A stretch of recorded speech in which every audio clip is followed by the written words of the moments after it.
Chapter 295. I shall cover your share of the wedding gift. Although Qihan herself was also shaken to her core, Tong Shi was heartbroken from his recent romantic disappointment. The two of them shared a few drinks, lamenting their misfortunes until Qihan finally managed to console Tong Shi. After parting ways with Tong Shi, Qihan returned home alongside Zhao Qingxue, still in a state of astonishment during the journey. I truly cannot fathom how I was so brazenly betrayed by that dim-witted fellow. Do you think Tong Shi has some sort of vision impairment? What do I lack compared to that oaf? Perhaps it is simply because you lack his naivete, Qihan sighed. In that regard, I must admit I fall short. I have a sinking feeling that I am destined for a life of solitude. I think I shall go online and order some Buddhist scriptures. When I grow old, I will spend my days transcribing them at home. Oh, don't say that. Zhao Qingxue pulled out her phone and opened her social media feed. I believe your limited social interactions stem from your relentless work schedule. In the future, I shall take you out more often, introduce you to new people, and you will soon find your destined partner. I shall not go. I have made up my mind to transcribe Buddhist scriptures. Zhao Qingxue raised an eyebrow. You truly won't go? The day after tomorrow, I am attending my high school classmate Zhang Lian's wedding at the Tianbao Long Grand Hotel. Come with me and enjoy yourself. If I attend the wedding, I must contribute a monetary gift. With that amount, I might as well invest in a pension. I shall cover the cost of the wedding gift, but I will still need to spend time and resources on makeup and attire. I will reimburse you for your makeup expenses. For the sake of her dear friend, Zhao Qingxue displayed remarkable generosity. Qihan hesitated, but without hesitation, Zhao Qingxue shared a photo of the groomsmen from her social media. These groomsmen are quite handsome.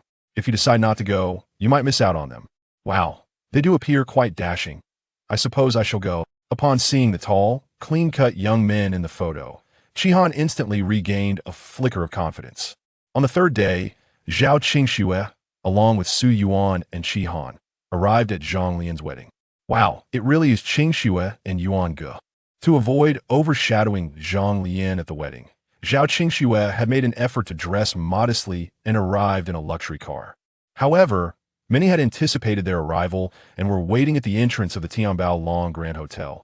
The moment the three stepped out of the car, they were immediately recognized. Zhao Qingxue had no choice but to greet them. Qingxue, Yuan Ge, I absolutely adore you both. I watch your videos and live streams every day. Could I perhaps have your autograph? I want a photo. I want a photo. Adults do not make choices. I want both a photo and an autograph.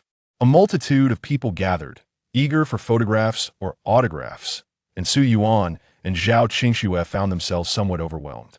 Fortunately, the bride, Zhang Lian, had anticipated such a scenario and hurriedly approached to mediate the situation. Ultimately, Zhang Lian personally escorted the three to the table designated for the bride's side. Qingxue, I knew you would come, so I reserved a nice spot for you. This location should be quite peaceful.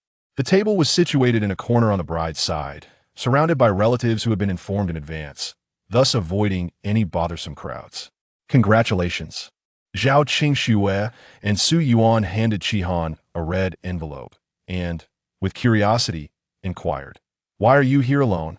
Where is your husband? Zhang Lian sighed, her expression tinged with helplessness. It seems my mother-in-law is throwing a tantrum, and he has gone to appease her. He should be back shortly. Is it appropriate to throw a tantrum at one's own son and daughter-in-law's wedding? Su Yuan and Zhao Qingxue exchange a glance. My husband is quite filial and usually listens to my mother-in-law's words, and she is not one to create unnecessary disturbances. There must be some underlying issue, she explained. Zhang Lian awkwardly offered an explanation, then gazed enviously at Zhao Qingxue and Su Yuan, saying, Such matters are inconsequential. After all, my husband and I merely seek a partner to share our lives with. Not everyone encounters love. She had previously attended Su Yuan and Zhao Qingxue's wedding, which filled her with profound envy. It was the kind of wedding every girl dreams of.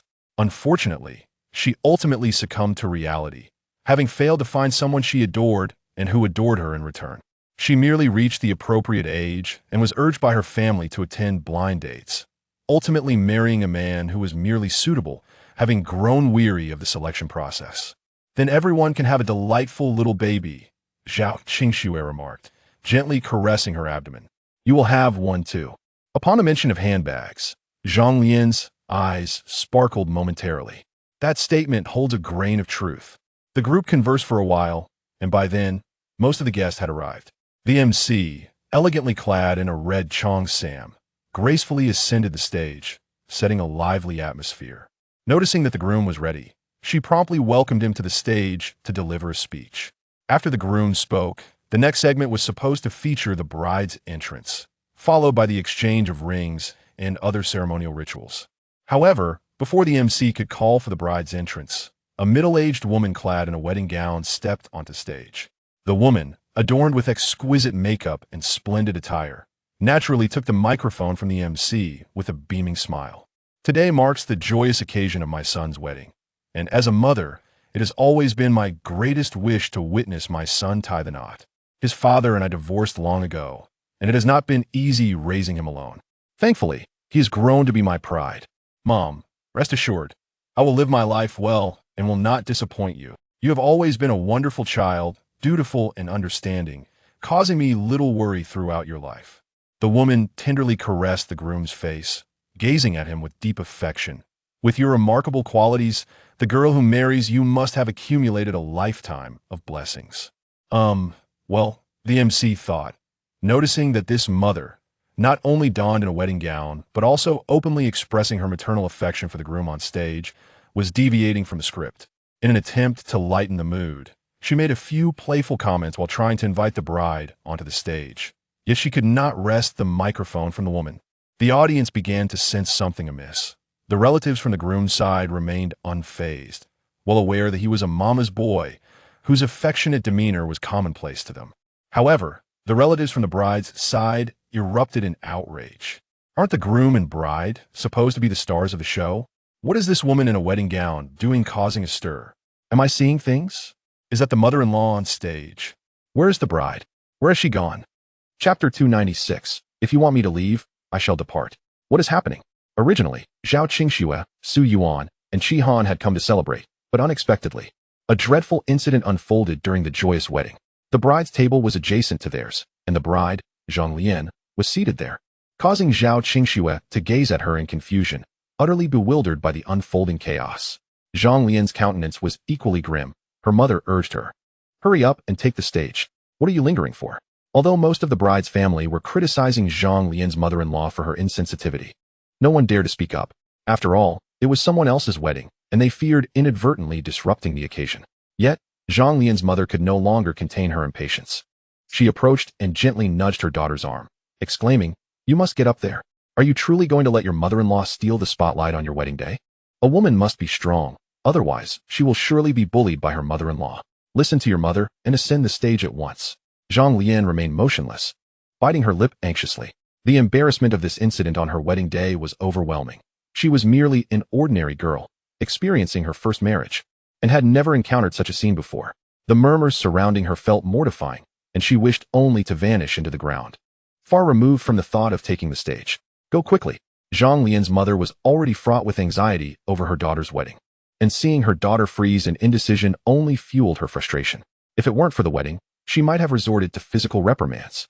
"Mother, do you not see the current situation? Even if I were to take the stage, what difference would it make? I wouldn't want to disturb the tender bond between a mother and son." Zhang Lian finally managed to utter these words, which left her mother utterly exasperated. "How did I end up with such a useless daughter? Aren't you going to fight for your own husband? With a disposition like yours, you'll only suffer at the hands of your mother-in-law." "Fine, if you want me to go, I shall go." Zhang Lian was equally infuriated by her mother's pressure. The surrounding relatives were momentarily at a loss for words, but Zhao Qingxue tugged at Qi Han's sleeve. Qi Han immediately grasped Zhao Qingxue's intention and muttered resignedly, "Here I am, without a handsome man to catch, and now I must work. I truly am better suited to stay home and transcribe scriptures. Do hurry." "What nonsense are you saying?" Qi Han finally approached Zhang Lian's mother, grasping her arm. "Oh dear aunt, let the young ones handle their affairs. You look quite distressed. Allow me to escort you to a more comfortable seat." With that, she led Zhang Lian's mother away. Zhang Lian finally breathed a sigh of relief and cast a grateful glance at Zhao Qingxue, whispering, "Thank you." Zhao Qingxue looked at her with concern. "What do you intend to do about this situation? What else can I do?" Zhang Lian sighed deeply. "I suppose I shall just make do. Not everyone possesses the luxury of rebellion." They had already reached the stage of discussing marriage, The betrothal gifts had been given, the dowry prepared, and both families had contributed funds for the house and car. Relatives from both sides were present, filled with joy. It was inconceivable to simply send everyone home now. If chaos ensued, not only would both families lose face, but dividing the financial responsibilities would be a daunting task, and much effort would be wasted. The mere thought of these matters gave Zhang Lian a headache. She reasoned that perhaps she could just endure it, and that would suffice. Lian, not everything can be endured. Your husband appears charming, yet he is utterly unreliable. How could he behave so disrespectfully towards you on your wedding day? Indeed, Lian, can you tolerate this? Perhaps you should pause the wedding and discuss this matter with your husband. Relatives from her family urged Zhang Lian. However, she remained unmoved. Others, standing from a different perspective, could easily voice their opinions, oblivious to the complexities surrounding the marriage. It's fine, let us observe a little longer. She forced a smile, but it quickly vanished as she witnessed the groom on stage, holding his mother-in-law's hand, tears streaming down his face as he spoke passionately. In a moment of emotion, they even embraced publicly. While it was merely an ordinary hug, it was shocking enough to leave everyone astounded. It was one thing to witness a strong mother-son bond, but this level of intimacy was unprecedented. Zhang Lian, overwhelmed by the spectacle, inadvertently dropped the teapot she was holding. The pot contained hot water, which, though not scalding after a considerable duration, still splashed onto those nearby, causing startled gasps and a ripple of commotion. This incident successfully shifted the focus onto the bride. Zhang Lian. The groom and his mother finally noticed Zhang Lian still seated below.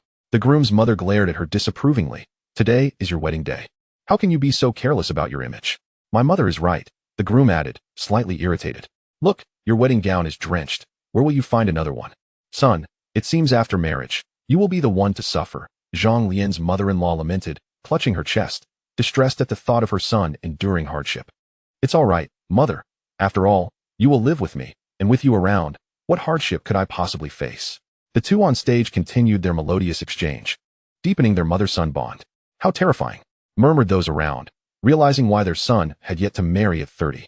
With a mother-in-law like that, who would dare to wed into such a family? Rumor had it that previous girlfriends had been driven away by his mother. Eventually, seeing her son growing older, she hastily declared he could marry any girl he fancied. Now it all makes sense. I would never allow my daughter to marry into such a family.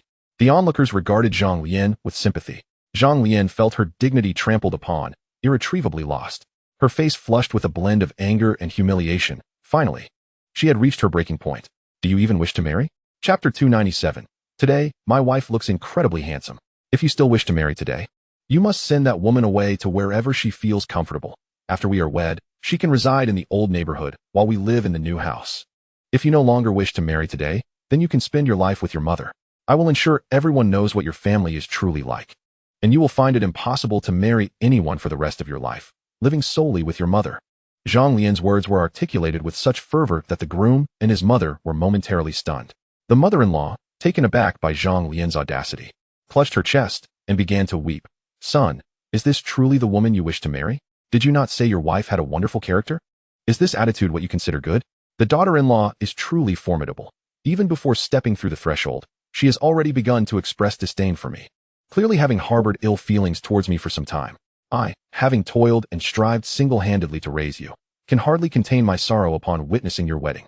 As long as you are wed, I will not impose on you nor require anything from you.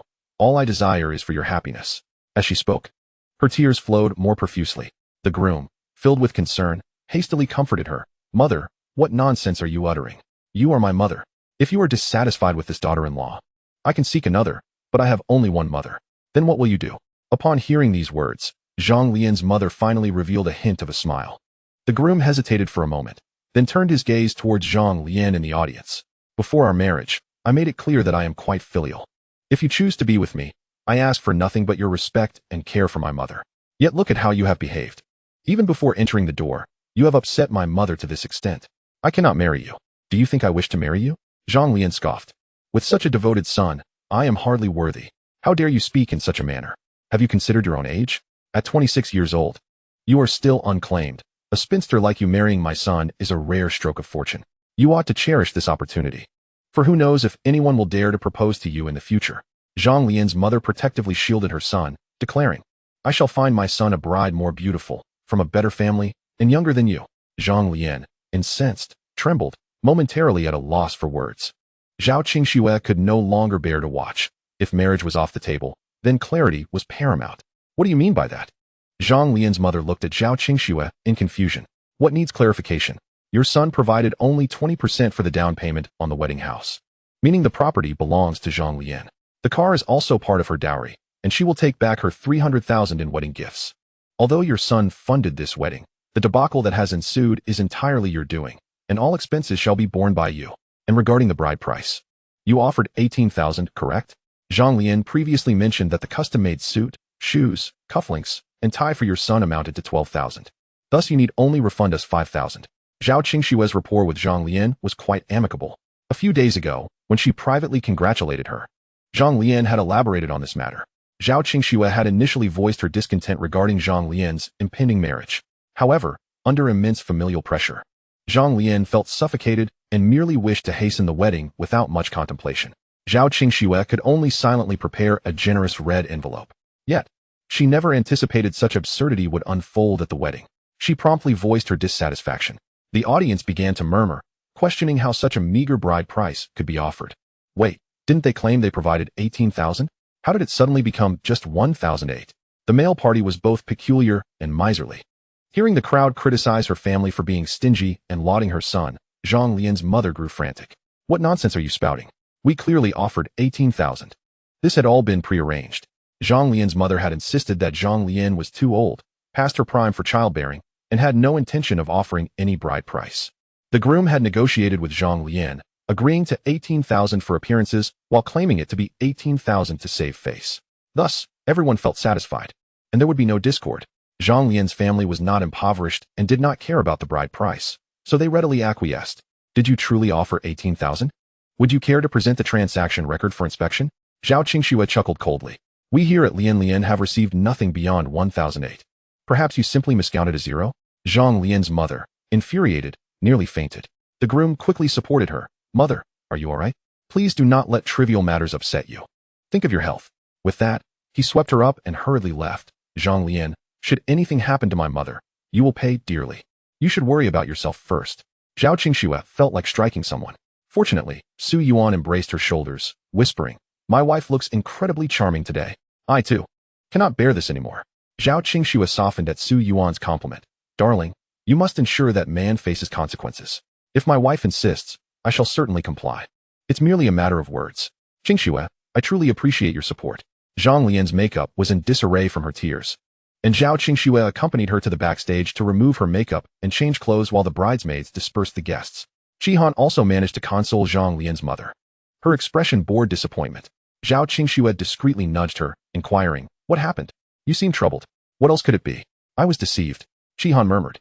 I only knew that women often misrepresent themselves. I never imagined men would do the same. Just look at those groomsmen. Do they even resemble their photos? Zhao Qingxue paused. Look on the bright side. In this age, photo editing is practically a skill.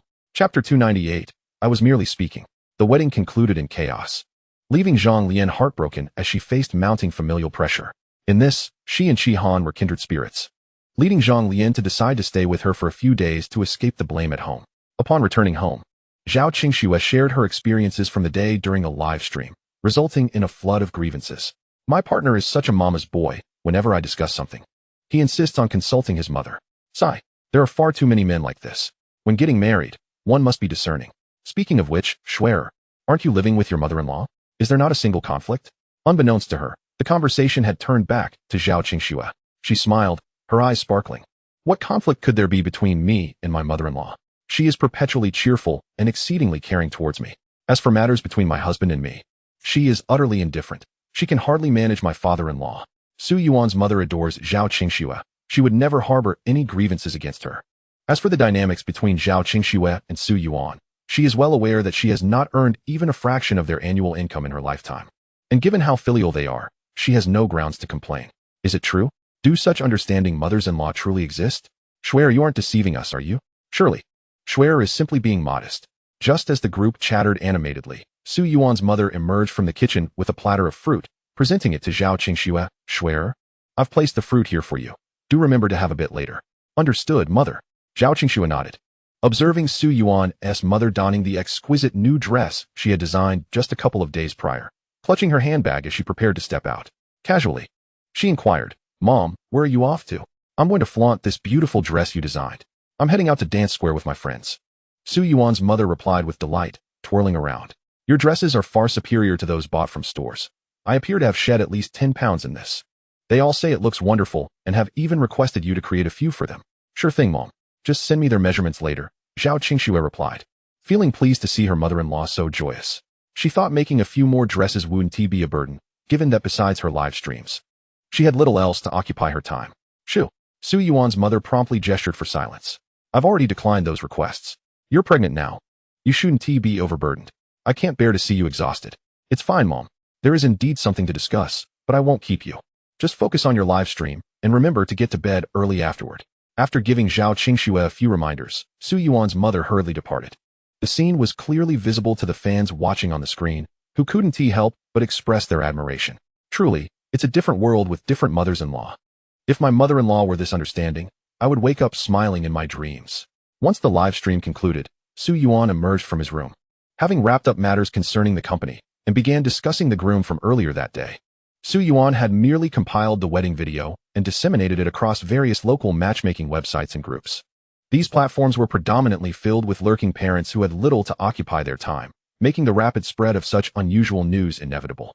Essentially, the local community had become aware of the eccentric man, the elderly woman at the wedding, who had boisterously proclaimed her desire for a better daughter-in-law for her son, had swiftly made the blacklist of major matchmaking sites and groups. Everyone avoided her like the plague. It seemed he would truly be spending his life with his mother. Su Yuan chuckled lightly. "My wife was a true savior today." Afterward, he bent down, placing his ear against Zhao Qingxue's belly. "Baby, your mother is remarkable. You must aspire to be like her. Isn't it just a few months?" Zhao Qingxue teased. Su Yuan remained unfazed. "No matter how many months, you are our baby. And undoubtedly very clever. By the way, darling, the school principal called earlier, mentioning the upcoming school anniversary. They invited us to attend. Would you like to go?" "I received the same invitation." Su Yuan continued to cradle her belly. "It's up to you. If you wish to go, then I shall accompany you. If not, we can forego it. I'm slightly inclined to go." "Then let us prepare. We'll set off in a couple of days." The school anniversary arrived swiftly. Considering that Su Yuan and Zhao Qingxue had nearly graduated for 2 years now, their journey from fresh graduates to a married couple felt like a fleeting dream. Zhao Qingxue's motivation for attending the anniversary was to reminisce about the days of their courtship during college. Though they had been financially constrained back then, meticulously budgeting even for meals, occasionally indulging in a little luxury or a small purchase that would necessitate several days of hunger, the joy they experienced during that time was genuine. Did you hear? Not only are numerous alumni returning for the anniversary, but even Lumi's chairman, Su Yuan, and his wife, Zhao Qingxue, are attending. Is that true? They both attended our school. They met on campus. Apparently, they dated for 3 years. Wow, that is so enviable. Here I am in my junior year, and I haven't even found a boyfriend. On the day of the anniversary, the school was festooned with celebratory decorations, including prominently displayed banners for distinguished alumni. Su Yuan and Zhao Qingxue's banner was positioned in a conspicuous location, making it impossible for passing students to overlook this couple, given their immense popularity online. Seeing them in person sent waves of excitement through the gathering crowd. The chairman of Lumi looks so youthful. A group of college girls clustered beneath Su Yuan and Zhao Qingxue's promotional banner, gushing, "He seems so young. Do you think we have common interests? If we strike up a conversation, perhaps we could directly join Lumi? Only if you can manage to start a conversation. Do you think the chairman is that easy to approach?" I was merely jesting. As they chatted, a sudden uproar erupted from the school entrance, prompting them to instinctively glance toward the gate. Amidst the blooming flowers, a sleek black Lamborghini rolled in. Upon sighting the vehicle, school officials promptly rose from the security office and headed to the entrance to welcome its arrival. The Lamborghini came to a halt, and the principal himself opened the door, greeting the two with warmth as they stepped out. "Welcome back to your alma mater." "Hello, principal." "Good day, Mr. Director." "Hello, Teacher Huang." Su Yuan and Zhao Qingxue disembarked, hand in hand, smiling as they greeted their former teachers, who then guided them on a tour of the school. "Wow, it's even more beautiful than in the videos. No wonder they're so popular." I wanted to chat with them, but with the teachers surrounding them, I doubt I could even squeeze in. Just seeing them is a blessing. Let us not get our hopes too high. The school was bustling with students during the anniversary. Initially, Su Yuan and Zhao Qingxue planned to explore the campus after the ceremony, but the overwhelming crowd forced them to wait until the classrooms were empty for a casual visit. The school officials were keenly attentive to Su Yuan and Zhao Qingxue, accompanying them wherever they went. Why aren't you participating in the activities? After taking a tour of the teaching building, they exited from the back and spotted a male student sitting on the steps. His attire was quite shabby. His shirt was faded and worn, and his jeans and shoes were no better. Yet, he appeared well-groomed, although his expression was rather sour. Upon seeing him, Su Yuan couldn't help but smile and ask, "What brings you here?" However, the school officials visibly tensed at the sight of him. One director snapped, "Isn't the outcome of your situation already determined? Why are you still lounging here?" Upon hearing the director's words, Su Yuan furrowed his brow. "What is going on?" "Nothing significant," the director replied with a forced smile. "This student is not studying diligently and has been involved in a fight with his dorm mates. The incident has garnered quite a bit of negative attention, and we've placed him under probation." "Is that so?" Su Yuan glanced at the male student, instinctively asking, "What was the reason for the altercation?" "You don't need to know," the boy shot back coldly, preparing to leave. "How can you speak like that? Do you even realize who you're talking to?" The director, fearing to offend Su Yuan, hurriedly reprimanded the male student, furrowing his brow, and quickly approached to offer an apology. "I am sorry," the male student reluctantly uttered. Su Yuan inquired, "What is your name?" "Zhangmi," he replied. "What year are you in?" "Sophomore." "Today marks the school's anniversary. There are numerous activities happening on campus. Why are you not participating and instead lingering here alone?" "I lack the mood," he responded. Su Yuan continued with a series of questions, and although Zhangmi answered, his reluctance was palpable, a stubbornness gleaming in his eyes that set him apart from ordinary students. Intrigued, Su Yuan pressed on. "Then why did you get into a fight with your classmate?" "It's nothing, just a trivial conflict between students," Zhangmi replied. Before he could elaborate, the director swiftly intervened, offering a forced smile to Su Yuan. Su Dong. It is inevitable for students to have some disagreements. Surely, this matter need not trouble you." He then attempted to steer Su Yuan away, suggesting, "Let us stroll around. It has been over a year since you left the school, and there have been significant changes." Su Yuan regarded him coolly, remaining stationary as he continued to address Zhangmi. "Do not fear, share the conflict with me." Seeing Su Yuan's unwavering determination, a flicker of hope ignited in Zhangmi's eyes, yet he stubbornly retorted, "What use would it be to tell you?" Su Yuan smiled gently. "Perhaps if you confide in me, I might be able to assist you." After a brief hesitation, Zhangmi relayed the entire sequence of events. Zhangmi was a sophomore in the computer science department. Though his family was impoverished, he possessed a natural aptitude for English and a passion for programming, which allowed him to excel in the field. Recently, he and his roommates had entered a citywide programming competition, with enticing rewards for those who ranked well. To secure a commendable standing, he tirelessly devoted over a month to develop a small software application. While modest in size, its capabilities were impressive, indeed. He achieved first place in the competition. However, the troubling reality was that the accolade did not belong to him, but to another roommate. It turned out that this roommate had secretly accessed Zhangmi's computer in his absence, stealing his work and formatting all data on his device before entering the competition with Zhangmi's creation. Upon discovering this betrayal, Zhangmi reported the incident to the college. But the administration dismissed his claims, citing a lack of evidence and advising him to refrain from causing a ruckus. Frustrated, he returned to his dormitory, which led to a confrontation with his roommate. The latter, who maintained a good rapport with the faculty, garnered their favoritism, and instead of justice, Zhangmi found himself facing disciplinary action. "Is that so?" Su Yuan turned to the director after Zhangmi finished recounting his ordeal. The director adjusted his glasses, confirming. There was indeed an altercation between him and his roommate, resulting in disciplinary action. However, regarding the alleged theft of his work, we cannot ascertain its validity. He has no evidence, and we cannot falsely accuse an innocent student, can we? Are you genuinely incapable of investigating, or are you simply unwilling? Su Yuan retorted incisively. The atmosphere in the room shifted palpably. The director spoke cautiously. "It is not that we are unwilling to investigate. It is just that this matter is fundamentally untraceable." His roommate, Lin Jian, is also an excellent student, and to tarnish his reputation over such unfounded claims would not bode well for student development. Su Yuan, uninterested in further justifications, cut to the chase. "I shall ask you plainly, will this matter be investigated or not? In truth, how deeply can student matters be concealed? The reality is often easily discernible. It merely depends on the willingness of some to seek the truth." Clearly, due to various considerations from the school administration, the issue was not probed further, and Zhangmi was hastily assigned disciplinary action based solely on surface appearances. Su Yuan understood the reasoning well. After all, Zhangmi's disadvantaged background meant he had no influential connections, so an injustice inflicted upon him was deemed trivial, with expulsion not being a concern. On the contrary, Lin Jian seemed to be thriving, judging by the director's evasive demeanor. The entourage accompanying Su Yuan, aware of his influence, promptly sought the principal's opinion. Presumably unaware of the situation, the principal, upon seeing Su Yuan's determination for clarity, agreed to the investigation and instructed the computer science department as counselor, class teacher, and dean to cooperate. With the principal's endorsement, the investigation had to be reopened.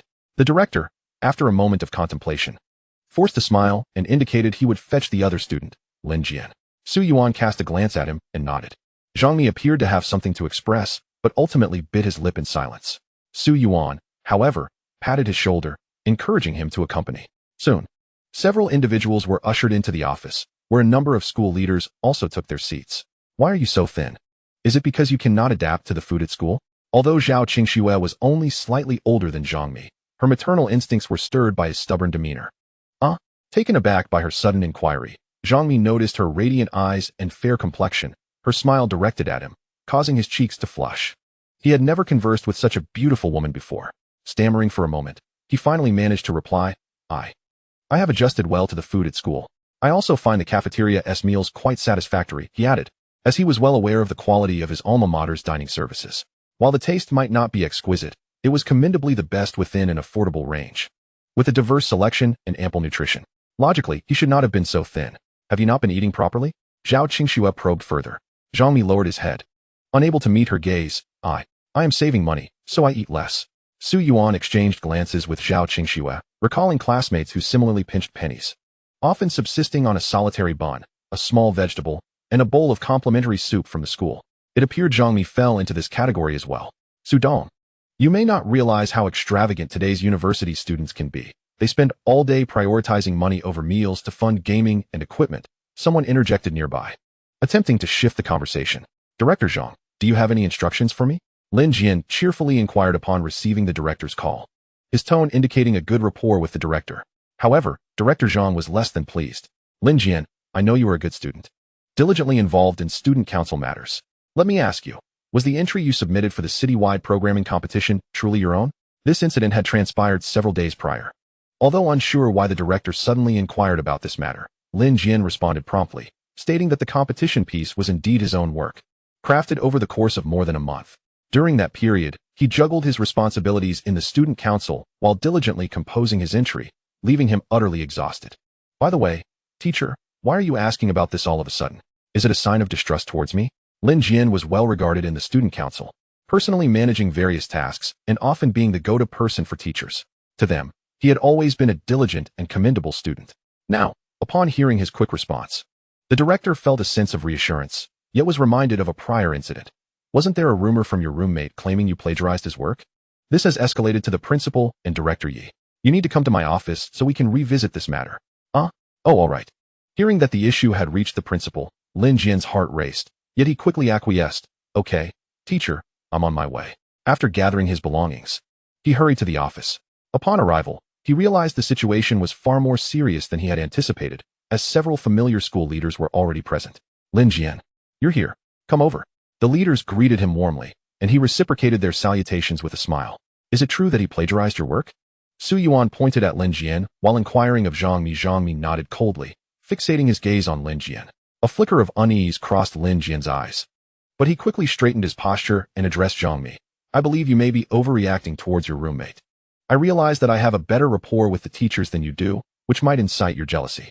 However, the relationships I've cultivated through hard work should not lead to such grave accusations. When have I ever plagiarized your work? You know the truth. Zhang Mi clenched his fists. If you're so confident, then swear it. Swear? Why would I fear you? Lin Jian showed no sign of retreat, extending his hand without hesitation. If I, Lin Jian, have plagiarized my roommate's programming results for this competition, may I be struck down by lightning. You. Zhang Mi's face flushed with indignation at Lin Jian's audacity, and he raised his fist in anger, but was immediately halted by Su Yuan's commanding gaze. As Zhang Mi met Su Yuan's eyes, he became motionless, while the surrounding leaders began to rally in support of Lin Jian. Director Su, we genuinely have not wronged this kid. The facts are clear. Let us not push Lin Jian too hard. Given the current circumstances, it seemed that despite rural education barely keeping up in quality, there remained significant gaps in character education. Chapter 301. This is not a major issue. Almost all the school leaders and directors stood firmly in support of Lin Jian, openly advocating for him. Su Yuan listened quietly and then turned to Lin Jian, his gaze profound. I will ask you one last time. Have you ever engaged in plagiarism? Though Su Yuan's stare was not piercing, it carried more weight than that of any teacher. This made Lin Jian feel somewhat uncomfortable.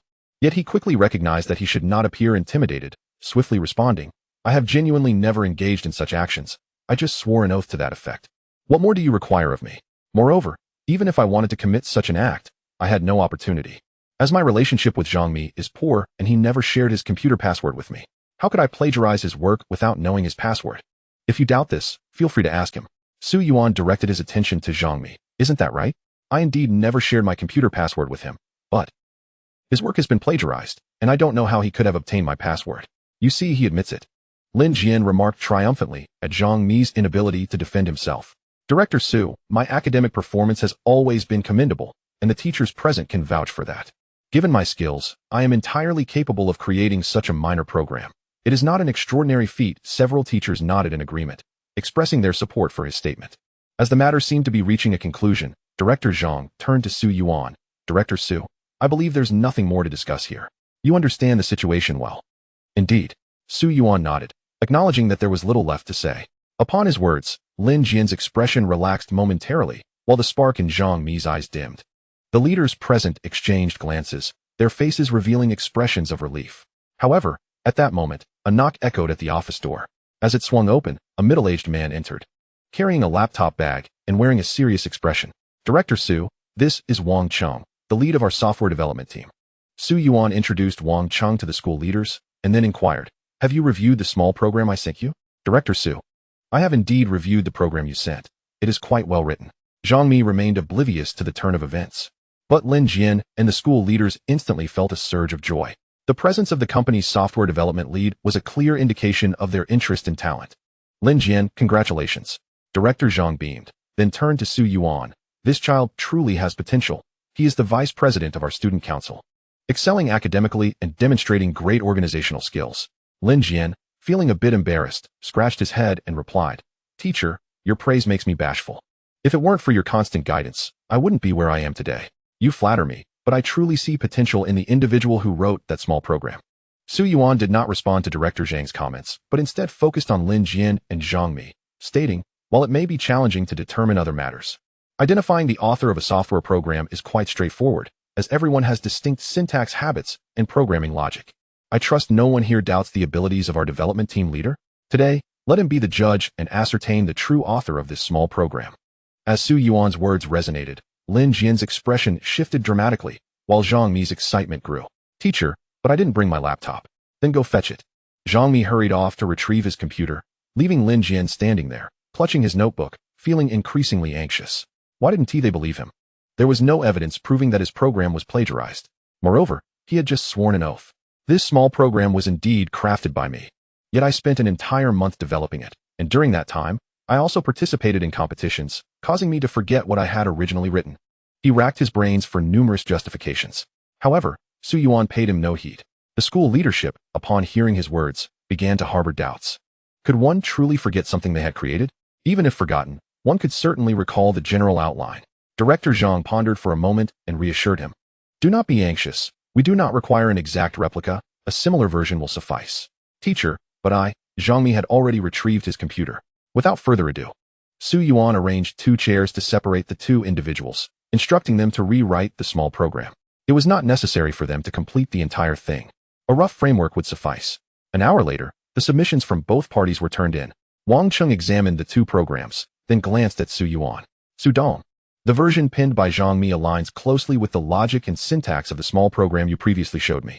Whereas the other version, though he did not finish his sentence, the implication was clear to everyone present. The issue of whether or not it constituted plagiarism was now unequivocally apparent. Lin Jian attempted to explain, I haven't written anything in a long time, so I forgot. The only reason he could write it is because he must have seen my previous work. If you cannot even remember your own creation, how can you expect others to? Su Yuan cast a cold glance in his direction, then turned to the school leaders, who had remained largely silent, and directed. You should be clear on how to handle this matter. Let it not reach my ears again with any unjust accusations. Yes. We will certainly address this matter with the seriousness it deserves. The facts were laid bare, and the school leaders hastily nodded in agreement, acknowledging their error to Su Yuan. Su Yuan, dismissive of their apologies, waved his hand, instructing them to escort Lin Jian away. Thank you, thank you.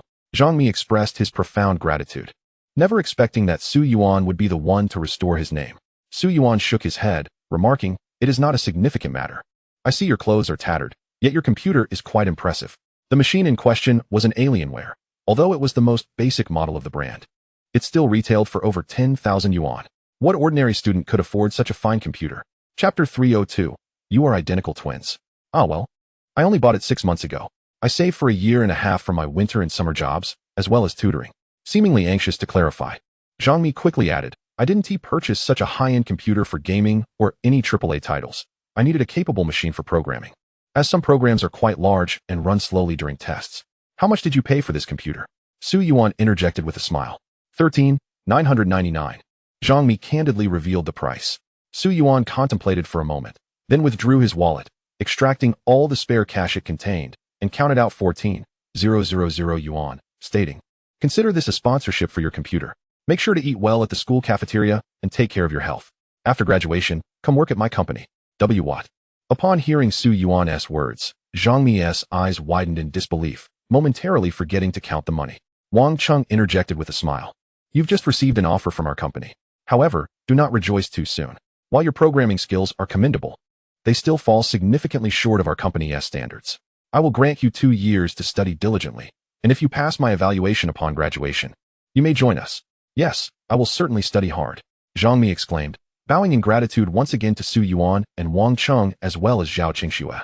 Su Yuan feared that his repeated bows might give him a concussion, so he rose and remarked, It's getting late.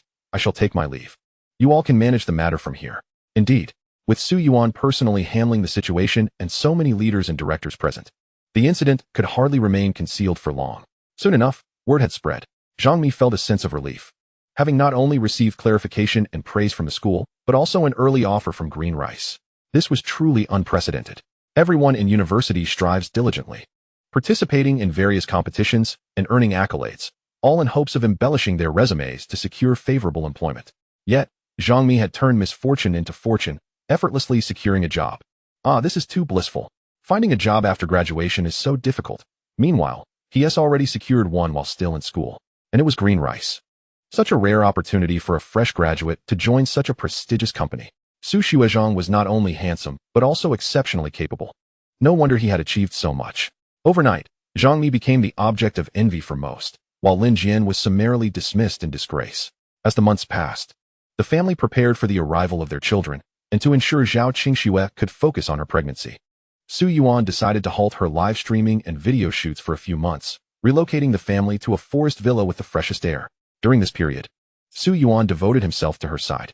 Qihan, Jing Tian, and Zhang Lian would often visit to keep Zhao Qingxue company, and time flew by swiftly. 7 months later, they welcomed a boy and a girl into the world. 3 years later, the 2 little ones had grown into lively handfuls, and recently, Su Yuan's greatest dilemma was how to coax them to sleep. He had not anticipated that children could possess such boundless energy. Why sleep? The most delightful age for children is now. Of course, we must play with them. Qihan remained single, approaching her 30s. However, she had advanced to a managerial position at the company, earning her own income and managing to afford a down payment on a house. After work, she would come to help care for the children, leading a leisurely life. Auntie is the best. Little Rui clutched Qihan's clothing. Shall we play hide and seek today? Qihan scooped her up. Absolutely. Now hurry and find a place to hide. Annie will come looking for you soon. Okay. The 2 little ones dashed upstairs to find hiding spots. Su Yuan watched with a hint of exasperation. Rui, Pingyan, be careful. Before long, Jing Tian entered, carrying children's toys. Zhao Qingxue emerged from the kitchen holding fruit. I haven't seen you here in ages. What have you been up to? Not filming a new drama again, are you? Of course, Jing Tian replied, placing the toys on the table. Where are Rui and Pingyan? I've missed those 2 little rascals. They're playing hide and seek with Qihan. I'll go call them down. Zhao Qingxue smiled faintly. But Jing Tian pulled her back. Wait. I came here not only to see them, but also to discuss something with you. I hope you'll agree. What is it? I recently landed a new role in a drama that features children, and coincidentally, it involves a pair of twins. Given how adorable Rui and Pingyan are, I'd like to borrow them for filming. Jing Tian chuckled, glancing at Su Yuan. Brother Yuan, you wouldn't possibly disagree with such a matter, would you? Disagree. Su Yuan resolutely dismissed the notion. To ensure the safety of the 2 little ones, and admittedly, due to his lack of energy, He had spent the last 2 years mostly at home caring for them, rarely venturing out to flaunt his affection with Zhao Qingxue. His online presence had significantly diminished as well. Aside from Zhao Qingxue's beauty and makeup videos, he had hardly posted any other short clips. Brother Yuan, don't be so heartless. Just look at how stunning Ru Yi and Ping An are. It would be such a pity if they weren't shown to the world. Jing Tian urged him. Su Yuan remained unmoved, opting to retreat into his study to avoid further discussion. Frustrated, Jing Tian stamped her foot. Qingxue, can't you do something about him? If he disagrees. There's nothing I can do. Zhao Qingxue pulled her down to sit. You spend all day filming. Have you even contemplated your personal life? When do you plan to marry your boyfriend? You've been together for so many years.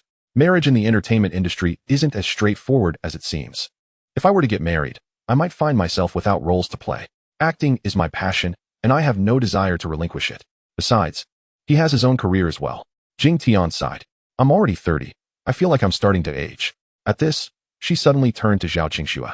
A hint of jealousy in her voice. Qingxue, how come you still look so youthful even after having children?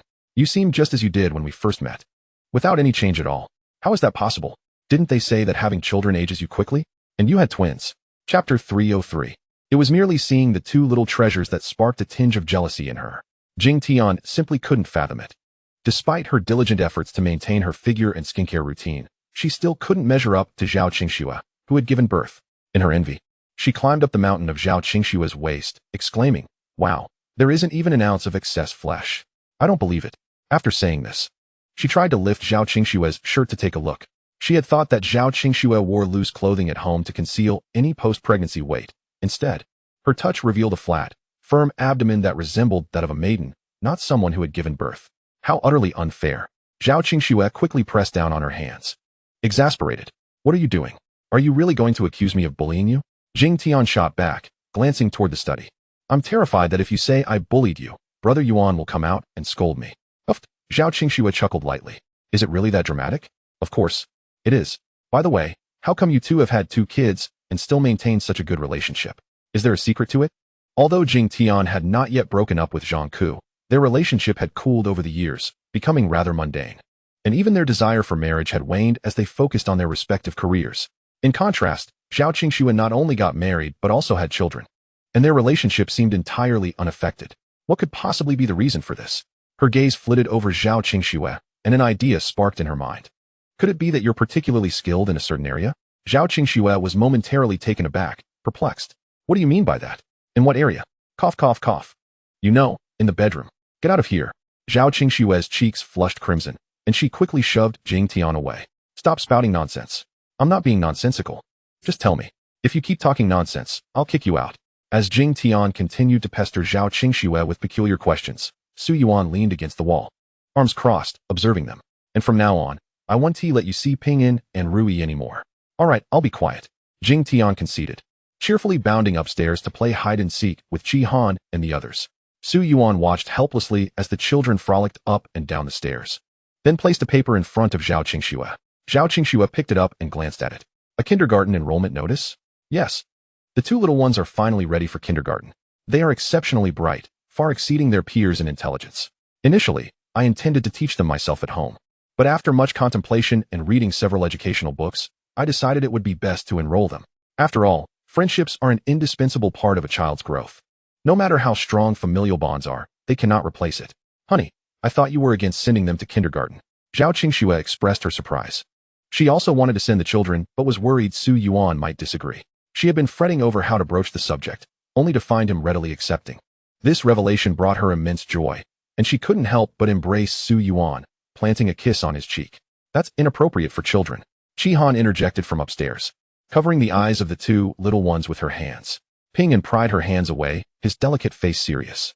Godmother, that's a perfectly normal display of affection between humans. It isn't inappropriate for children. Ru Yi followed suit. Godmother, could it be that you can't find a boyfriend because you're too conservative? Qi Han.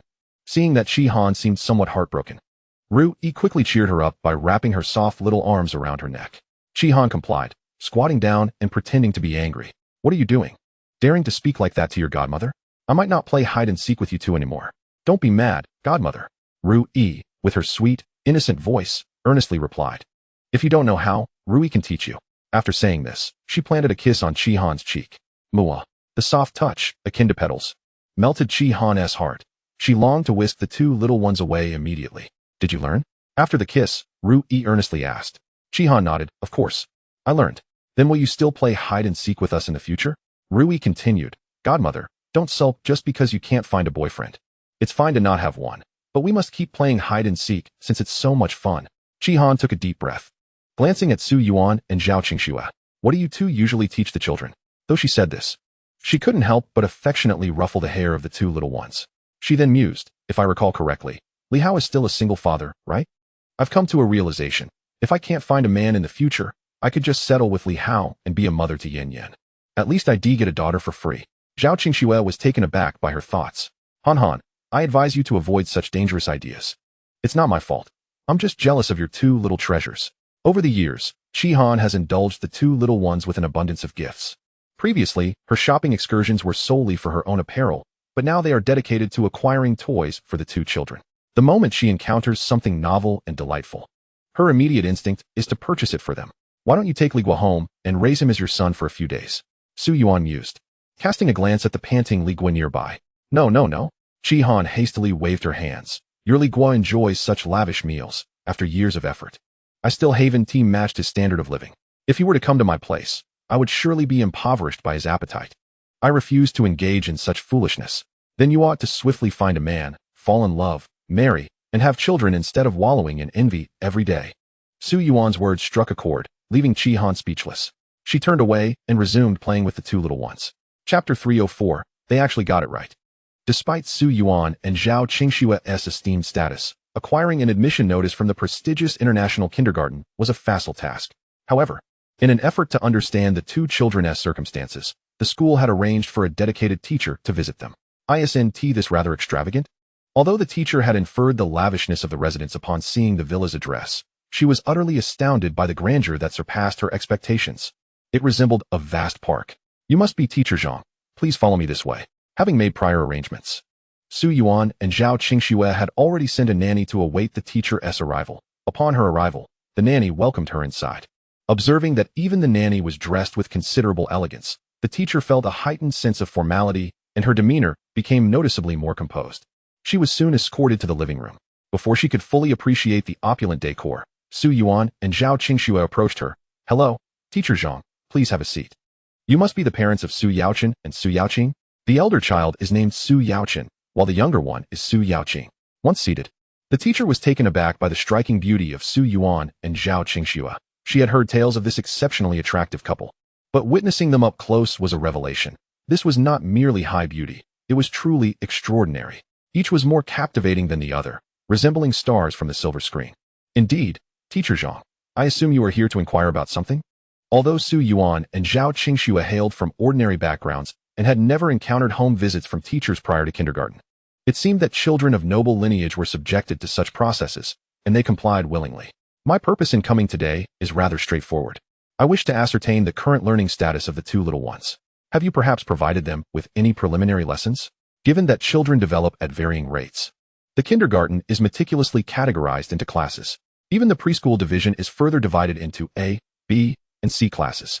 The primary aim of this home visit was to determine which class would be most suitable for the two children. However, this inquiry left Zhao Qingxue at a loss. She advocated for a joyful approach to education, and although the children were 3 years old, they did not seem particularly interested in learning. Thus, she had not deliberately taught them anything. We haven't conducted any lessons with them, but I believe they should be above the level of the small class. Su Yuan, also unfamiliar with the kindergarten teacher's protocols, spoke cautiously. I see, the teacher mused, nodding thoughtfully at their responses. May I administer a set of assessment questions to the two children? You want to conduct a test now? Zhao Qingxue felt a twinge of anxiety. We aren't prepared. Do not overthink it. It's merely a simple preschool assessment intended to gauge the children's current learning stage. As she spoke, Teacher Zhang retrieved 2 sets of assessment questions from her bag and placed them on the table, instructing them to complete as many as they could. Let me see. Feeling somewhat nervous, Zhao Qingxue picked up the test paper for a glance, but soon her expression relaxed. I'll go fetch Ping Un and Rui. Moments later, the two little ones appeared, neatly dressed, before the teacher. Hello, I am Su Yaochen. Hello, I am Su Yaoqing. The children stood in unison, greeting the teacher. Their delicate features serious, which caused Teacher Zhang to involuntarily smile broadly. Indeed, Children born of exceptionally attractive parents are stunning. These two children were, without a doubt, the most exquisite she had ever encountered. The adorable children she had seen in videos paled in comparison to the two before her. May I pose a few questions to you? With a customary smile, the teacher inquired in a gentle, affable tone.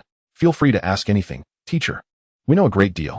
Ru Yi replied with utmost seriousness. Teacher Zhang contemplated for a moment, producing paper and a pen. Can you write your names? Generally, aside from learning phonetics, children first learn to write their names. Admittedly, the names Su Yaochen and Su Yaoqing are rather challenging to write. Yes.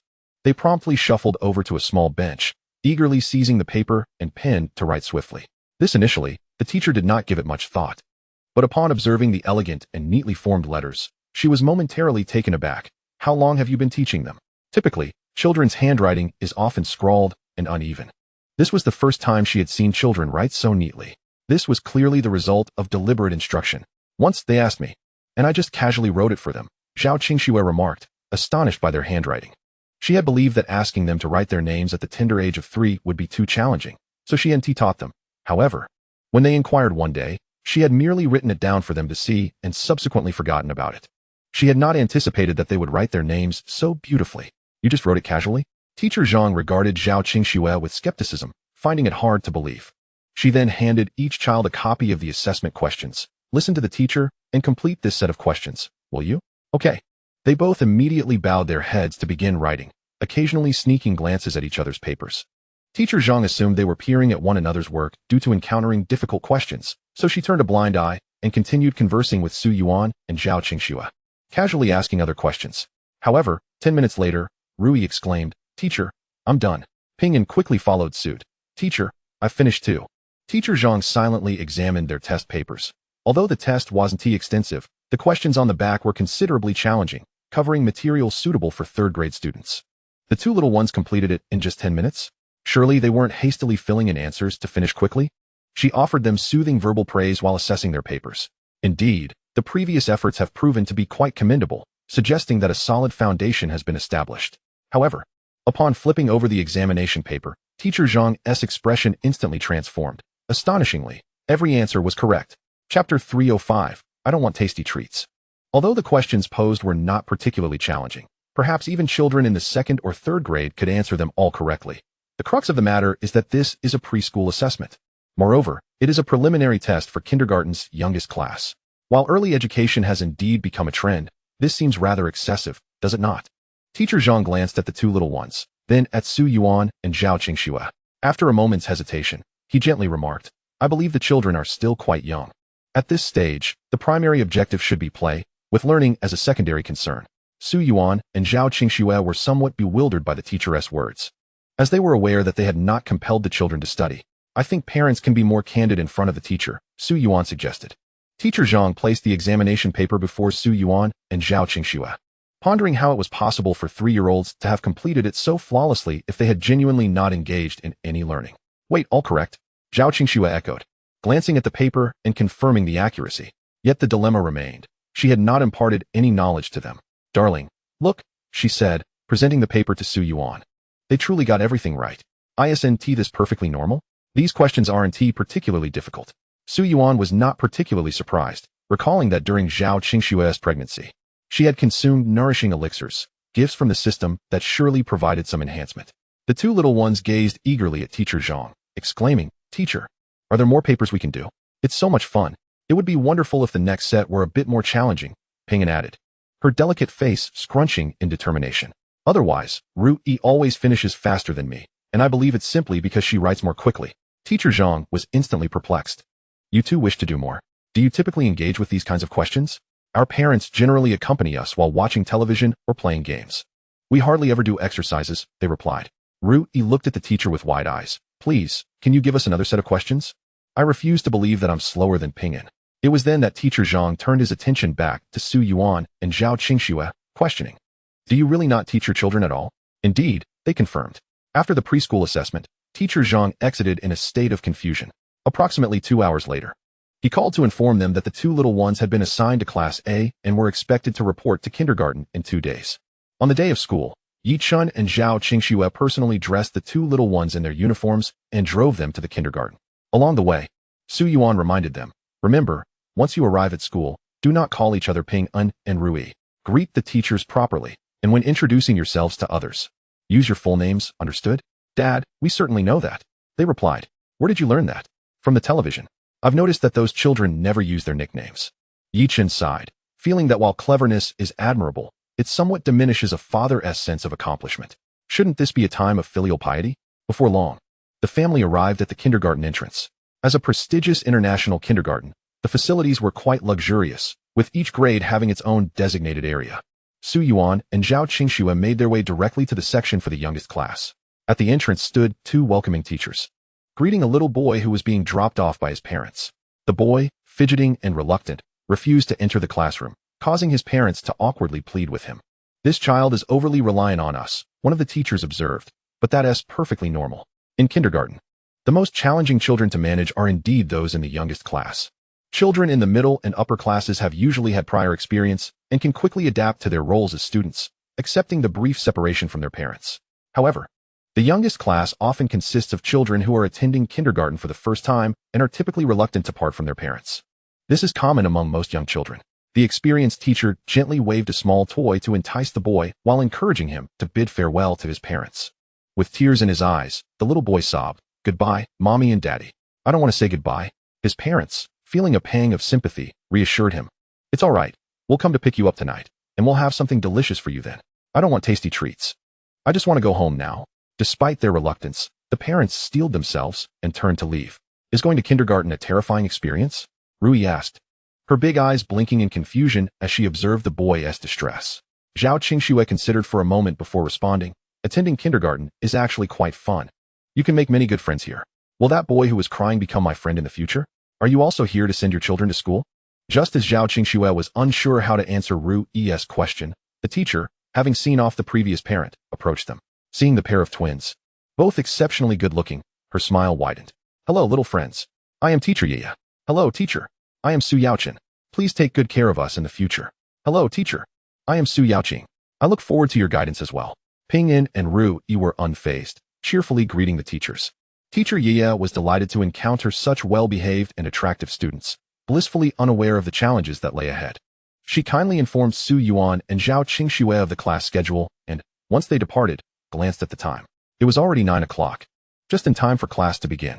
However, the children in the classroom were still sniffling and crying, a completely normal reaction that would soon pass. Teacher Ye approached each child, tenderly wiping their tears and soothing them, promising that they would soon play games together. She even brought Ping Yin and Rui to the forefront as examples, saying, "Look how well-behaved Su Yaochen and Su Yaoqing are." Ping Yin and Rui nodded in acknowledgement of the teacher's praise and then inquired, "Teacher, when can we do some exercises?" Teacher Ye paused momentarily, taken aback. Other children typically asked when they could return home or when class would end. But this was her first encounter with students eager to do exercises. Chapter 306, because it's quite boring.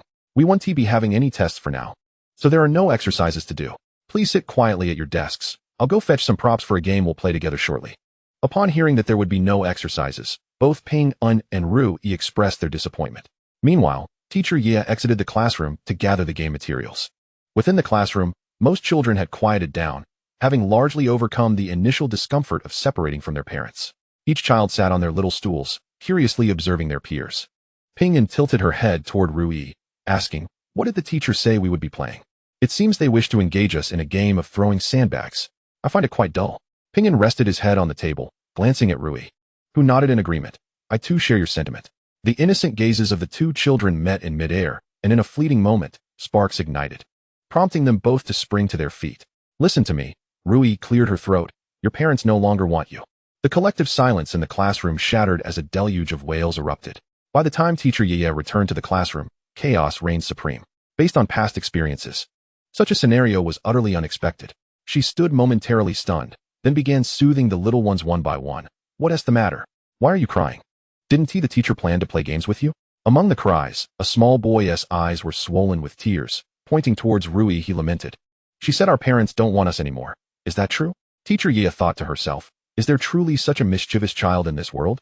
Although Su Yuan and Zhao Qingxue were the first to arrive for their children, they ended up being the last to leave due to this incident. Teacher Ye delicately explained the entire situation to them after much hesitation. Su Yuan felt particularly embarrassed, apologizing profusely, I'm truly sorry, teacher.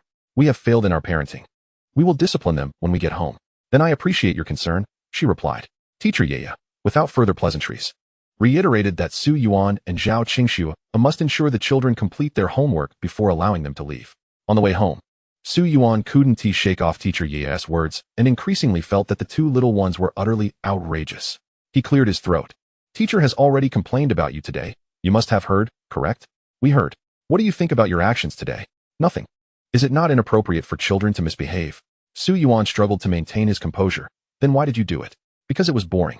Rui rested her chin on her hand, glancing at the frowning Su Yuan and then at Zhao Qingxue, who was smirking nearby. She inquired, Daddy, are you the strict one while Mommy is the lenient one?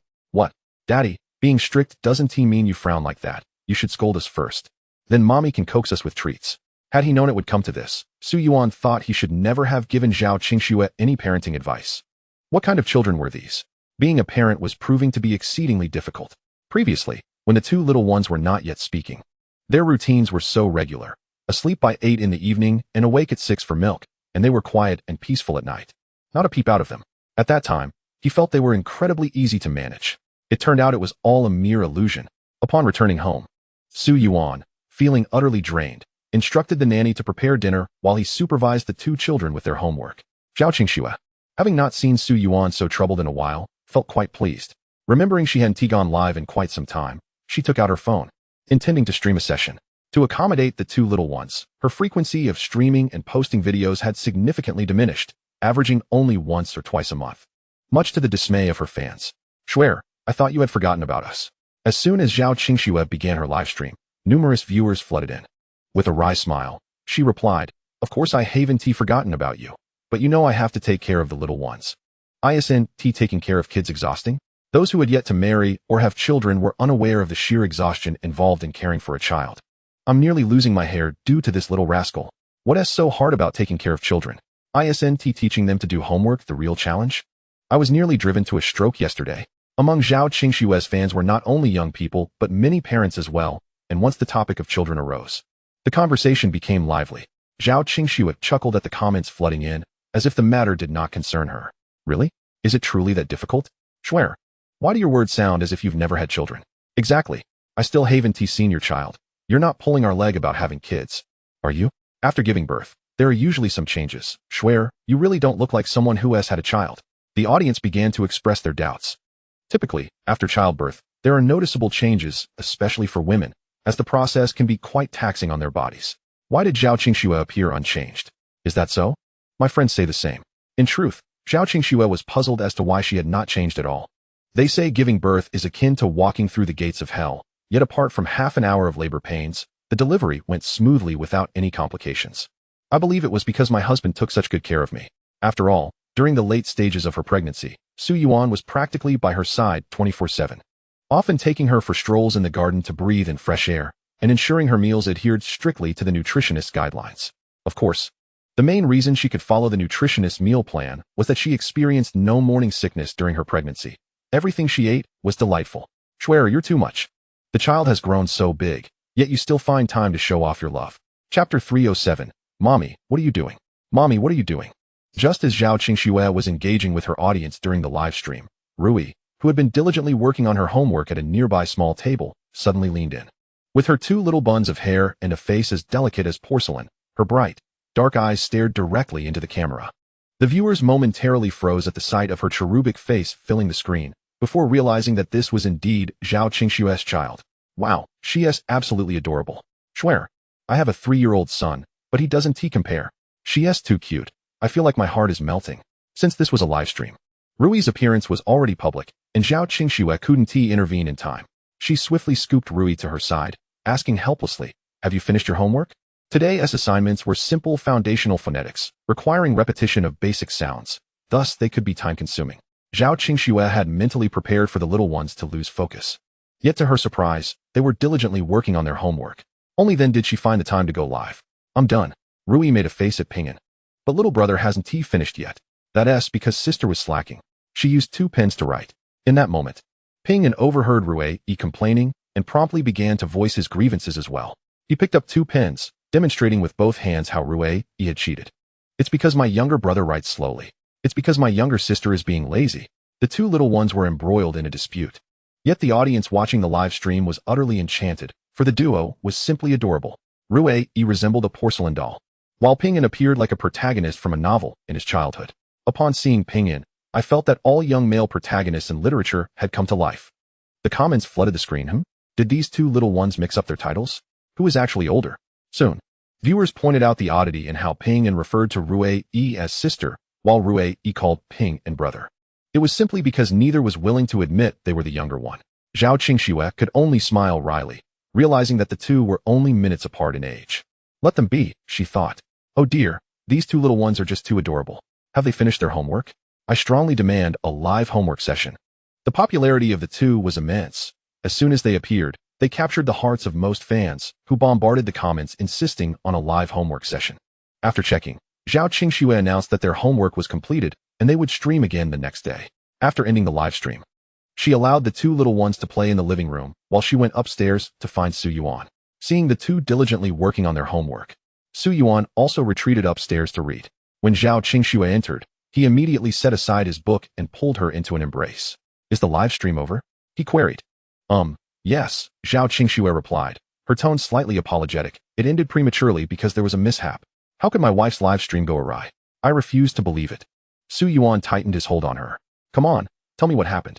Well, I believe the issue primarily lies with Rui. Zhao Qingxue hesitated, knowing she couldn't keep it from him for long. During my stream, I accidentally exposed Rui and Pingyan. Understanding that Su Yuan wished to protect the little ones from outside disturbances and did not want them exposed, Zhao Qingxue felt a pang of guilt. She lowered her head. You can scold me if you want. How could I ever bring myself to scold you? Su Yuan gazed at his adorable wife, wishing he could envelop her entirely. Let the exposure happen. I have the means to protect them. But, Zhao Qingxue hesitated. Isn't it problematic that they were exposed? What could possibly be wrong? Su Yuan chuckled. I used to be reluctant for you to stream with them because I didn't want you to miss our time together at night. But now that they are older, if they wish to stream, let them do so with their own phones. Upon hearing this rationale, Zhao Qingxue fell silent for a long moment, then lifted her head. Husband, are you being a bit too cheeky? Let's set aside that discussion and explore other matters. Su Yuan declared, before playfully flipping Zhao Qingxue over onto the desk. Meanwhile, in the living room, after a while of play, Pingyan and Rui found themselves bored and decided to venture into the study to fetch some books. The study contained two separate bookshelves filled with their favorite fairy tales and storybooks. However, when Pingyan ran upstairs, he found the kitchen door firmly shut. After knocking for quite some time without a response, he realized this was not the first time. Rui, with her hands behind her back, appeared unfazed. The study door will open on its own in an hour. How do you know that? Pingyan inquired. If you want to know, call me sister, and I will tell you. Sister, he exclaimed, rather quickly, leaving Rui momentarily bewildered. After some thought, she cobbled together an explanation. It's because the study is magical. At certain times, little fairies inside won't let us in, so we cannot enter. Oh, I see. Pingyan responded, somewhat understanding as he stood at the door. I want to see what the fairies look like when they open the door. Me too. The two little ones promptly squatted by the door, quietly waiting for the fairies to emerge. Thus, when Zhao Qingxue emerged, her face flushed as she adjusted her clothing. She was met with this charming sight. She felt both guilty and shy, stuttering, "WW, what are you two doing here?" Initially, Su Yuan had installed soundproof doors for comfort and privacy, so he thought they wouldn't hear anything. Chapter 308. Are children really this clever nowadays? After educating Pingyan and Rui, the two little ones behaved considerably better at school. However, the next day, as Zhao Qingxue and Su Yuan went to pick up the children, they found the situation somewhat peculiar. Big brother, we're heading home, bye. Big brother, see you tomorrow. As they observed the other children bidding farewell to Pingyan and Rui, both Zhao Qingxue and Su Yuan were left in a daze. Even teacher Yaya was puzzled as to why the two little ones had suddenly become big brother. However, since Pingyan and Rui did not lead the others into mischief, she chose to overlook it. Yet, Zhao Qingxue was curious. On the way home, she could not resist asking Rui and Pingyan, did you two use your strength to bully other kids? Why are they calling you big brother? We didn't bully anyone. Rui pouted. They just said they really like me and Pingyan and want to play with us. Two of them even said they want to marry us when they grow up. I told them if they want to play with us, they have to call us big brother. And that's how it happened. That's quite clever. Zhao Qingxue and Su Yuan exchanged glances, sharing a wry smile as they returned home. However, upon reaching the entrance, they saw Jing Tian elegantly standing there wearing sunglasses. Godmother, As soon as Ping En and Rui spotted Jing Tian, they joyfully rushed towards her. Jing Tian knelt down, lifting the two little ones. "Oh dear, you two are getting heavier. Aren't you busy shooting?" Zhao Qingxue inquired with a smile. Jing Tian's expression soured at the mention. "It's because you two caused a ruckus. When I told you I needed two little actors for my new drama, you both refused to let Ping En and Rui appear, yet you secretly live-streamed them? Just yesterday, while the crew was searching for children. Jing Tian happened to come across the video and came over immediately. Well, we can explain," Zhao Qingxue admitted, feeling a bit awkward. I refuse to listen. I refuse to listen. I am unconcerned. In any case, I have set my sights on these two little ones. And I am determined to take them both to the film set," Jing Tian declared, planting a kiss on Ping En and Ruyi's cheeks. "I want only the two of them to portray my childhood." Observing Jing Tian's unwavering determination, Su Yuan and Zhao Qingxue could only acquiesce to her wishes, albeit reluctantly. It dawned on them that just yesterday, Zhao Qingxue had promised her fans a live stream featuring the two little ones doing their homework. Thus, Su Yuan decided to hand the two children over to Jing Tian, allowing her to take charge, though she was more than willing to care for the children. Jing Tian felt somewhat bewildered. "If you leave me with the kids, what will you do?" she wondered. "Aren't these adorable children delightful?" "Of course. We are off to enjoy our world as a couple," Zhao Qingxue replied, entwining her fingers with Su Yuan's as they changed their shoes to head out. Today marked the 231st day of their togetherness, and they intended to celebrate with a romantic candlelit dinner, cherishing their time as a couple. "We entrust our two little ones to you. A commemorative day indeed. It deserves proper celebration." Jing Tian nodded, but soon realized that 231 days hardly constituted a significant anniversary. However, Su Yuan and Zhao Qingxue had already ventured far away. She mumbled under her breath, "How is it that after marriage, their relationship remains so vibrant? Were the naysayers wrong when they claimed that love fades after tying the knot? While your beloved Shuer is off enjoying her couple's world, I, Jing Tian, will bring you a live stream featuring the two little ones." Compared to filming, live streaming was infinitely more relaxed, and Jing Tian approached it as a form of entertainment. After positioning her phone, she set the two little ones in front of the camera and arranged their homework before them. As a graduate of a prestigious university, Jing Tian was confident in her ability to assist the children with their assignments. Nevertheless, she prepared herself mentally, knowing that helping children with their homework could be quite exhausting. Patience. One must possess patience. After silently cheering herself on, Jing Tian retrieved the children's workbooks. "Now, let us commence our homework. Let me see the amount of work you have." Quite a bit, but the difficulty appears manageable. The only challenging part might be the arithmetic. In her view, the most complex task was indeed arithmetic. Although the kindergartners were merely adding and subtracting within 20, it still posed a significant challenge for them. "I will teach you a wonderfully effective method. You can use your fingers as tools. Even though each hand has only 5 fingers, there are 14 joints. For this problem, 19 to 6, we should first count out 19 finger joints and then subtract 6. How many do we have left?" Jing Tian gently encouraged Ping En and Rui. The two little ones stared wide-eyed, somewhat perplexed.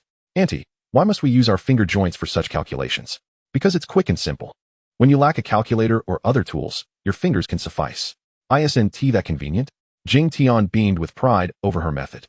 "If you master this technique, you can utilize it during exams." After contemplating her words, the little ones paused. "Auntie, can't we use other methods? Do you have a better approach?" Rui pointed to her head and then bent down to swiftly fill in the answers to the math problems. "I think calculating with my brain might be faster than using finger joints." Jing Tian was taken aback as she looked down at Ruyi's work and her eyes widened in astonishment. "All correct. Ha ha ha. Have I just been thoroughly outsmarted? Wow. Compared to our little rascal at home, these two are on a completely different level. Are children today really this intelligent?" Seeing the mocking comments flooding in from the live stream, Jing Tian felt a twinge of embarrassment. She regarded the two little ones, and after some thought, cleared her throat and said, "You two are indeed clever, but now I shall pose different questions to challenge you. However, they might be a bit tricky, and you must not cry if you cannot answer." "That's a fair point," she mused, although it felt slightly unfair to tease the two little ones with her greater knowledge. Jing Tian was determined not to lose face during the live stream. Clearing her throat, she began to pose her questions. 8,114? 95. 4,238? 90. Yet, after firing off 7 or 8 questions, the speed at which the two little ones answered left her utterly flabbergasted. She could hardly contain her desire to summon Su Yuan and Zhao Qingxue back to the scene to express her incredulity. How had they never mentioned that these two were so astute? "Oh my goodness. I absolutely cherish these little ones. Why on earth are they so brilliant?" After witnessing their prowess, I'm resolved to give our little rascal a sound reprimand. Life had become utterly bewildering. The two little ones, observing the envious comments from mothers in the chat, elicited admiration and longing, as if they wished to form a coalition to abscond with them. Growing weary, Jing Tian concluded the live stream. And with that, we shall wrap up today's broadcast, she announced before shutting off the stream.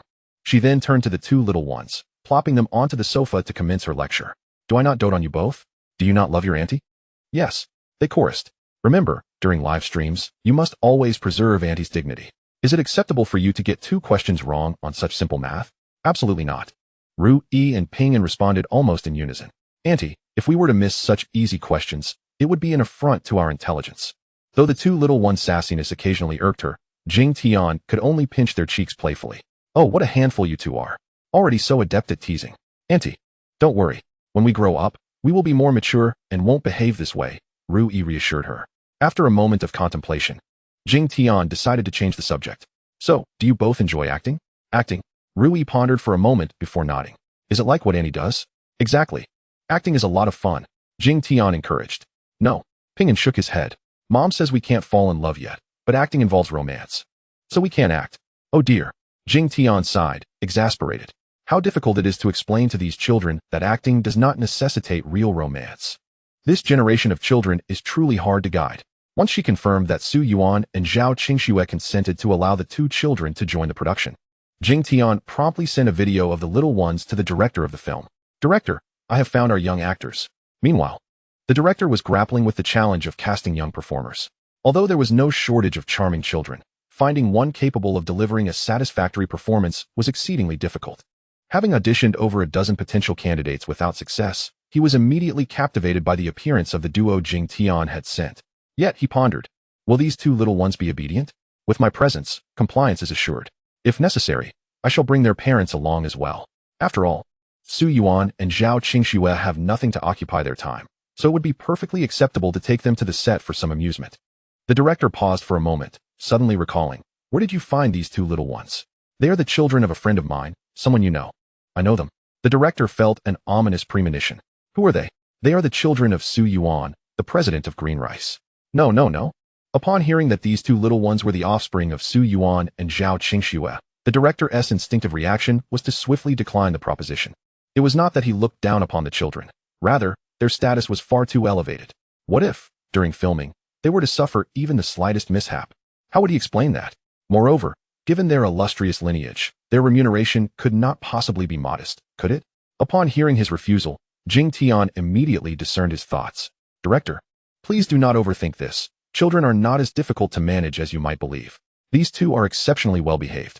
Furthermore, you need not worry about their fees. We can simply adhere to standard rates. Their parents are exceedingly wealthy. Would they truly concern themselves with your budget? As for any potential mishaps, I will be there to supervise closely. Although the director was reluctant, he dared not offend Jing Tian. Ultimately, he acquiesced to the idea of the two little ones participating in the filming. Thus, the arrangement for their involvement was seamlessly established. Since the children had never been apart from Su Yuan and Zhao Qingxue, and the parents were also concerned, they decided to accompany the little ones to the filming location as it was not far. The director specifically instructed the crew. The two young actors arriving today are of considerable significance. I expect each of you to be attentive and ensure they feel welcome. Everyone nodded in agreement, promising to treat the children with utmost care. Once the director departed, they began to whisper among themselves. It appears we are in for another mischievous child.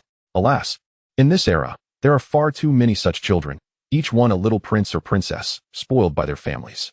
This observation was indeed accurate. Given that the crew frequently required child actors, they were not strangers to such encounters, although most experiences with young actors were far from pleasant. Many of these children were either excessively pampered or were thrust into the spotlight without any understanding of acting, necessitating repeated attempts to convey their lines. The mere thought of the considerable dialogue assigned to these children made the staff silently groan. They have arrived, the director called from a distance, prompting them to prepare as he rushed to the entrance to greet the newcomers. Director, I have brought them a buy-two-get-two deal. Jing Tian, along with Su Yuan and Zhao Qingxue, arrived in an RV with Ping An and Ru Yi, eagerly greeting the director. The director, somewhat apprehensive, regarded Su Yuan and Zhao Qingxue. Mr. Su, Mrs. Su, greetings. These must be your children. They are simply adorable. Chapter 310. The family's collective beauty is remarkable. Despite his numerous concerns, upon seeing Ping Un and Ru Yi, the director found himself captivated by the angelic countenance of the two little ones. In his line of work, he had encountered countless beautiful individuals, yet he had never seen children as spirited as Ping Un and Ru Yi. If these two little ones exert even a modicum of effort, the first episode of this series is bound to be a sensation. Thank you for your efforts. Su Yuan smiled at the director, urging the children to greet him. Without a hint of shyness, the children warmly acknowledged the director, who, smiling, invited them inside. Listen carefully. I have already informed you that acting is a serious endeavor. You must approach it with sincerity. Although the children were just over 3 years old, Zhao Qingxue did not indulge them. If they had chosen not to come, she would have understood. However, since they opted to participate, it was imperative they took the matter seriously. The two little ones nodded gravely, reassuring their mother, "Do not worry, Mama. We are clever enough not to embarrass you." The ensuing process unfolded smoothly. The director briefed the children on the plot, followed by the makeup artist who assisted them in changing outfits and applying makeup. The first scene was straightforward, involving the two little ones in a chase, requiring them to run a considerable distance in a state of panic. Upon reaching their designated spot, they would need to deliver all their lines in one breath. Fortunately, the scenes could be shot in segments, allowing for a gradual approach. The director had no illusions about expecting the children to memorize all the dialogue in one go. Once preparations were adequately completed, they commenced filming. Run quickly. Following the predetermined route, the two little ones held hands and dashed forward. However, due to the uneven terrain, Ru Yi stumbled and fell. Upon witnessing the little one's fall, Jing Tian's heart ached, and her first instinct was to rush over and comfort her. Yet, she was swiftly restrained by Zhao Qingxue. "We are filming now, do not interfere." Though she felt a pang of sympathy, upon seeing Ru Yi rise and continue running, she resolutely decided to let her proceed with the shoot. After much effort, Ru Yi reached the designated spot and, breathlessly, threw herself into the arms of the awaiting actor. Sobbing inconsolably, "Uncle." Though her cries were choked with sobs, she managed to recite all her lines in one go. Tears glistened as they fell. The actor holding her felt a genuine pang of empathy. Cut. The scene concluded, and the director stood up, astonished, gazing at the two little ones. Had they previously acted? It was improbable that their first filming experience could flow so seamlessly. Not only did they navigate the route flawlessly, but they also recited their lines with remarkable fluency. They had no prior filming experience.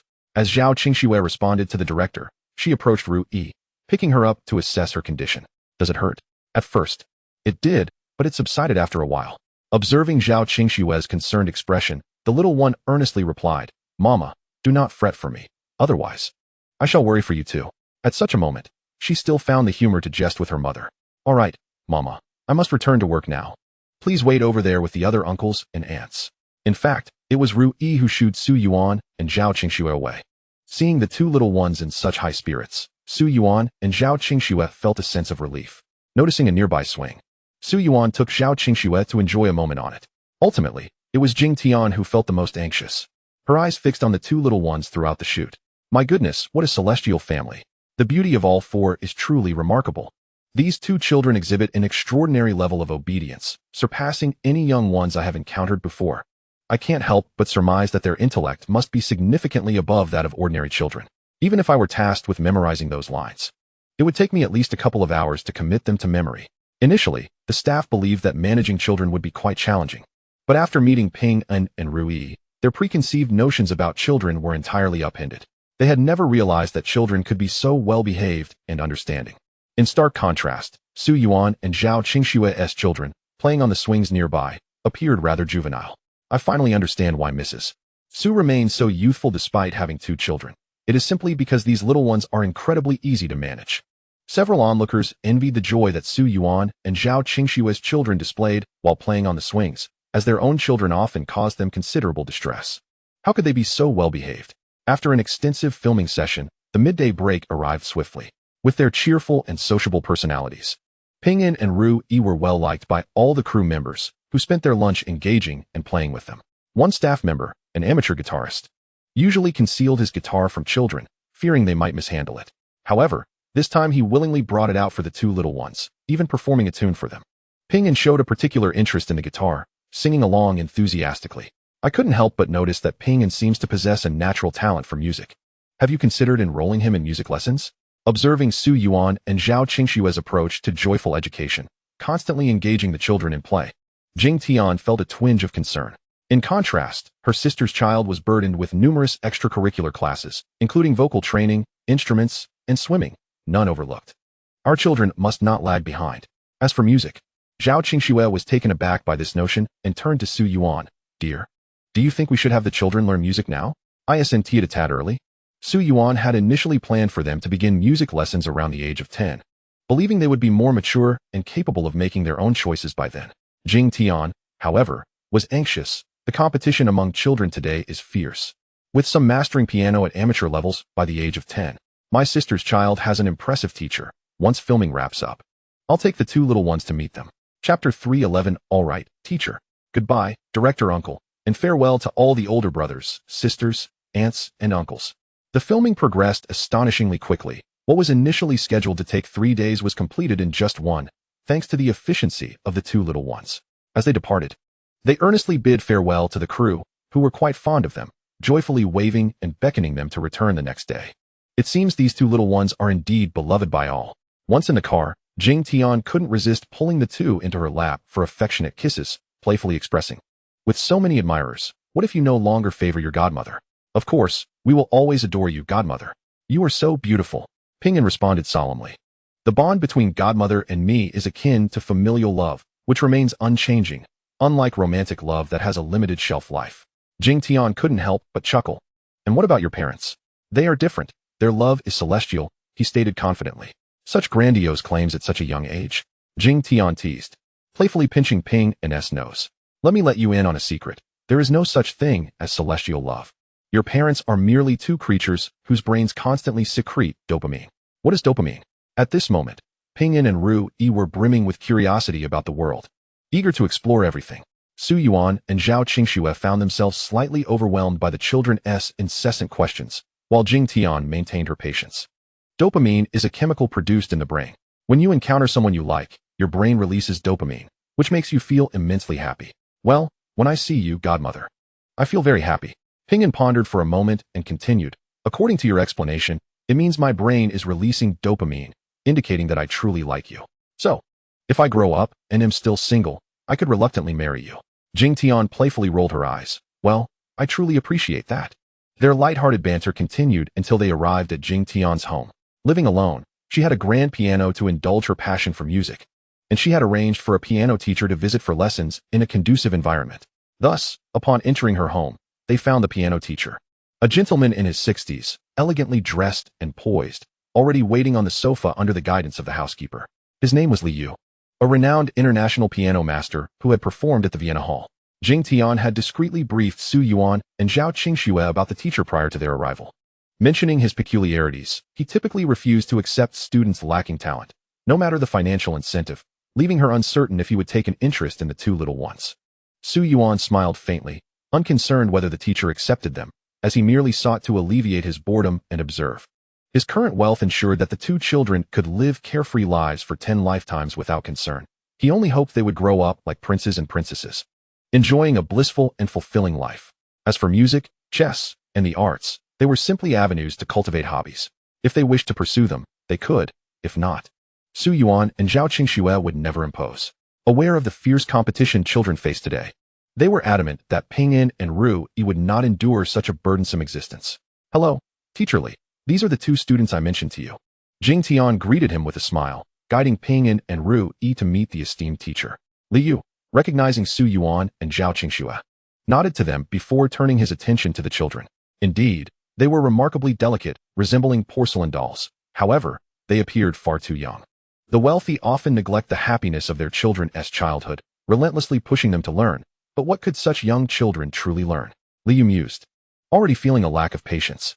After all, his reputation attracted countless individuals seeking his mentorship daily.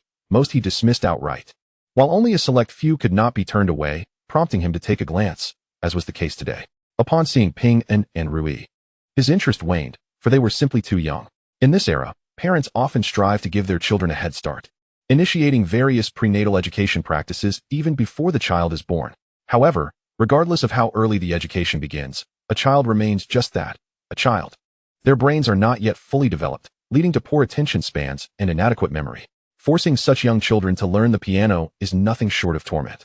He has witnessed too many little ones being coerced into practicing at the piano while crying. Although these children may achieve the prestigious level 10 piano certificate by the age of 10, such accomplishments often fail to translate into true success in music. As for them, piano exams are merely tasks devoid of genuine passion.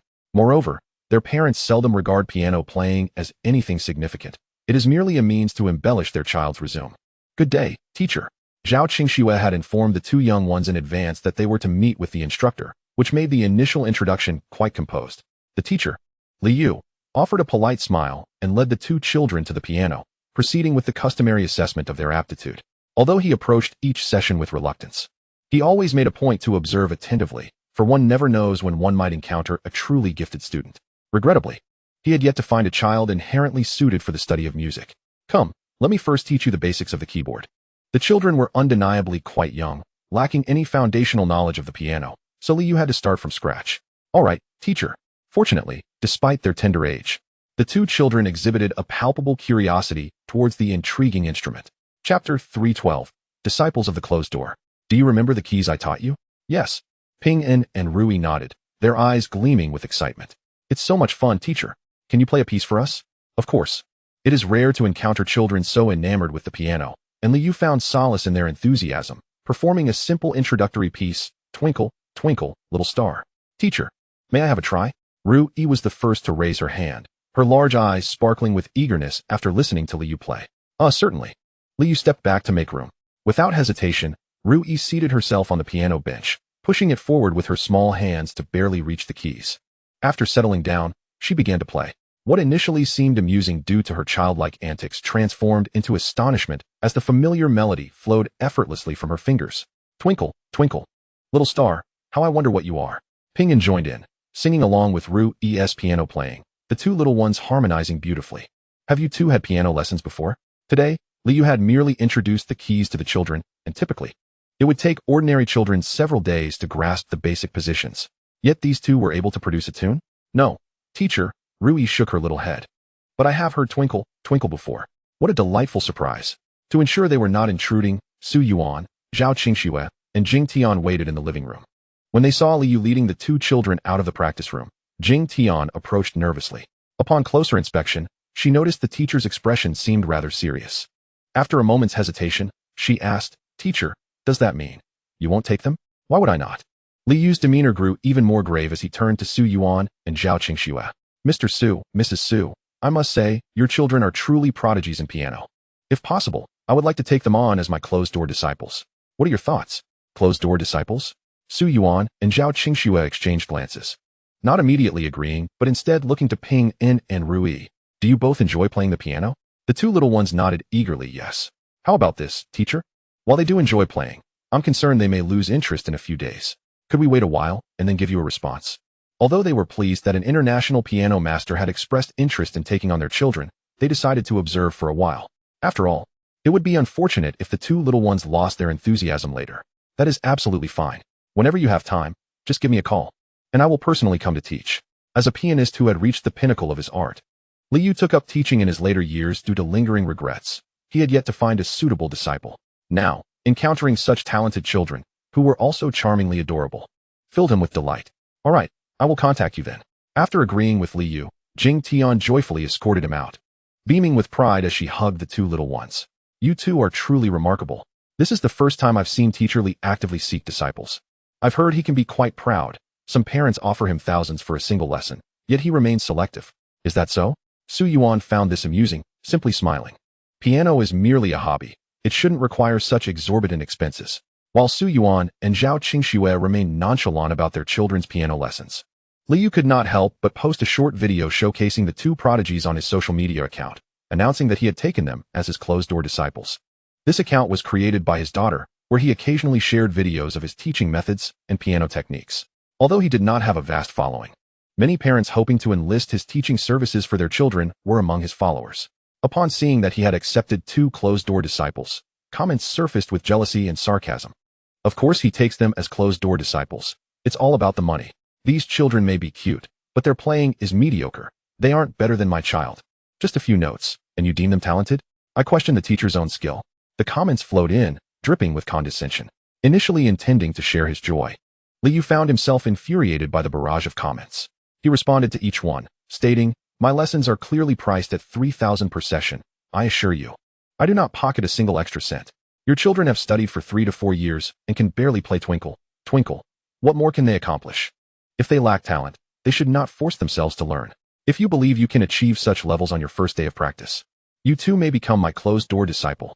With each retort, he rendered the detractors speechless, and as tensions rose, he promptly disabled the comments. Meanwhile, Jing Tian gleefully took Su Yuan and Zhao Qingxue to purchase equipment for the children. To excel in one's craft, one must first possess the right tools. Come, let us acquire a piano for the little ones. Jing Tian swiftly gathered the 2 little ones into her embrace and made a beeline for the largest piano store in the Magic City. How utterly adorable. The staff at the piano store, beaming with delight, rushed to greet the strikingly attractive group that had just entered. They playfully extended their hands toward Jing Tian's arms to entertain the 2 small children. "Are you here specifically to look at pianos? Who is the one in need?" The staff inquired, leading them to the reception area where they seated them comfortably and presented magazines for their perusal. "If these little ones are learning piano, we have several beginner models that are quite suitable for children. Though they are not inexpensive, the quality is exceptional." "Beginner models? Oh no, if we are buying, we shall purchase only the finest," Jing Tian declared, pointing directly at the piano featured on the magazine cover. "How much is this one?" Chapter 313, I don't know. Do you believe me? The staff member hesitated, glancing at Su Yuan and Zhao Qingxue, and diplomatically replied, "This piano is part of our owner's cherished collection. As for the price, the owner has mentioned it is only to be gifted to someone fated." The reception staff appeared somewhat troubled, clearly conveying the message that the piano was exorbitantly priced and not intended for sale to the average person, even if one could afford it. The decision would ultimately depend on the owner's mood. "Please summon your owner," Jing Tian insisted, her fondness for the piano evident. "Isn't it just a piano? How expensive can it be?" "Very well." Seeing Jing Tian's unwavering determination, the staff member reluctantly made a call to summon the owner. Before long, a balding middle-aged man strolled into the hall. Although his appearance was quite ordinary and he was nearly balding, he possessed an inexplicable elegance that belied his middle-aged demeanor. Upon entering the hall, he surveyed the group with a gentle smile. "I hear you wish to purchase my private collection?" Aside from managing the piano store, his greatest passion was collecting pianos, with a variety of them housed at his residence. The piano he had chosen for the magazine cover was his favorite, selected not only to elevate the magazine's prestige, but also to serve as a subtle boast. Numerous inquiries had poured in from those who had seen the piano, yet regrettably, none had met his purchasing criteria. "Yes," Jing Tian nodded. "I wish to buy it as a gift for my goddaughter and godson to learn piano. Just name your price. I can afford anything." After mingling in the industry for so long, Jing Tian had come to realize that there were few things in this world that could not be acquired with money. If something could not be bought, it simply meant the funds were not sufficient. She had accumulated considerable wealth over the years of her acting career, and with additional support from her family, she was now worth billions. Consequently, spending on 2 pianos was merely a trifle for her. "Miss, I believe you may not fully grasp my point. This piano is not simply for sale to the highest bidder," the piano store owner replied with a subtle smile as he seated himself across from her. "However, if you can meet my requirements, I would be willing to gift it." Do business people really have so many stipulations? Business must be conducted, but sentiments must also be honored. The owner continued to smile, adding, "If you find this troublesome, you are welcome to select from our other pianos, all of which are of commendable quality. Does your business have too many complications?" In response to Jing Tian's grievance, the store owner merely sipped his tea without engaging further. His demeanor piqued Su Yuan's curiosity, prompting him to inquire, "May I ask what criteria must be met to qualify for the purchase of this piano?" "Play a piece," the owner replied, fixing his gaze on Su Yuan. "Are you familiar with Reminiscences de Don Juan? It is composed by the king of pianists, Liszt. If your performance of this piece can move me, I shall have the piano delivered to your residence." "Few can master this piece," Zhao Qingxue remarked. Recognized as one of the most challenging piano compositions in existence, Reminiscences de Don Juan is often considered the pinnacle of piano music, a challenge even for the most skilled pianists. Jing Tian felt the owner was merely making things difficult. If he had no intention of selling the piano, he should simply keep it at home. Why the elaborate charade? "If my actions have caused you discomfort, I sincerely apologize." The owner set down his cup. "Should you wish to purchase a piano, I would be delighted to assist. However, if you are merely here to critique, there is no need. Everyone has their own perspective." With that, he stood, clearly indicating his intention to depart. "If we don't buy from you, there are many other piano stores. Why should I feel compelled to purchase from yours?" Jing Tian was somewhat irked by the owner's haughty demeanor and turned to leave with her bag. However, Su Yuan called out to the owner, "Please, Don't leave so hastily. I believe I can give it a try. You? Jing Tian was taken aback by Su Yuan's unexpected declaration. She scrutinized him closely. I've known you for so long. Yet you never mentioned you could play the piano. I have many secrets you remain unaware of. Su Yuan replied nonchalantly, casually selecting a piano, tuning it before taking a seat. Upon hearing that Su Yuan was going to take on the challenge, the owner adopted an eager, attentive posture, ready to appreciate the performance. This piece was of considerable difficulty.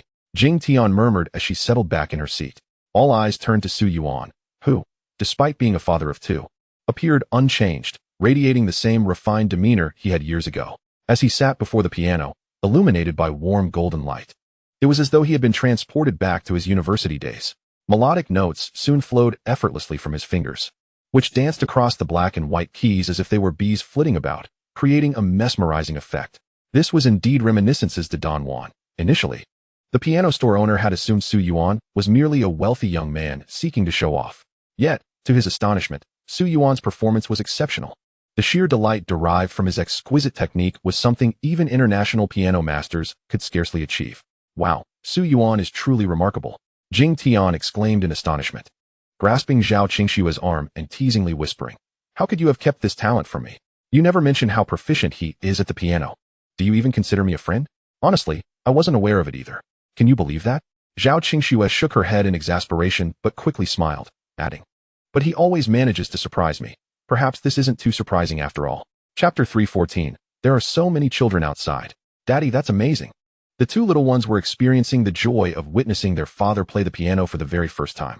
Excitedly, they dashed over, positioning themselves on either side of the piano, their beautiful eyes wide with wonder as they gazed at him. Isn't it amazing? Let me show you something even more impressive, he said. In truth, Su Yuan possessed little artistic talent. Had he solely relied on his own efforts to master the piano, he would never have attained such a level of proficiency, even if he devoted his entire life to practice. This remarkable skill was a reward from a system during one of his lucky draws. Now, as he observed the two little ones admiring him, their eyes like dark grapes brimming with curiosity and innocence, Su Yuan's heart underwent a profound transformation. His fingers seemed to resonate with his newfound sentiment, and the music emanating from the piano became more exhilarating and expressive.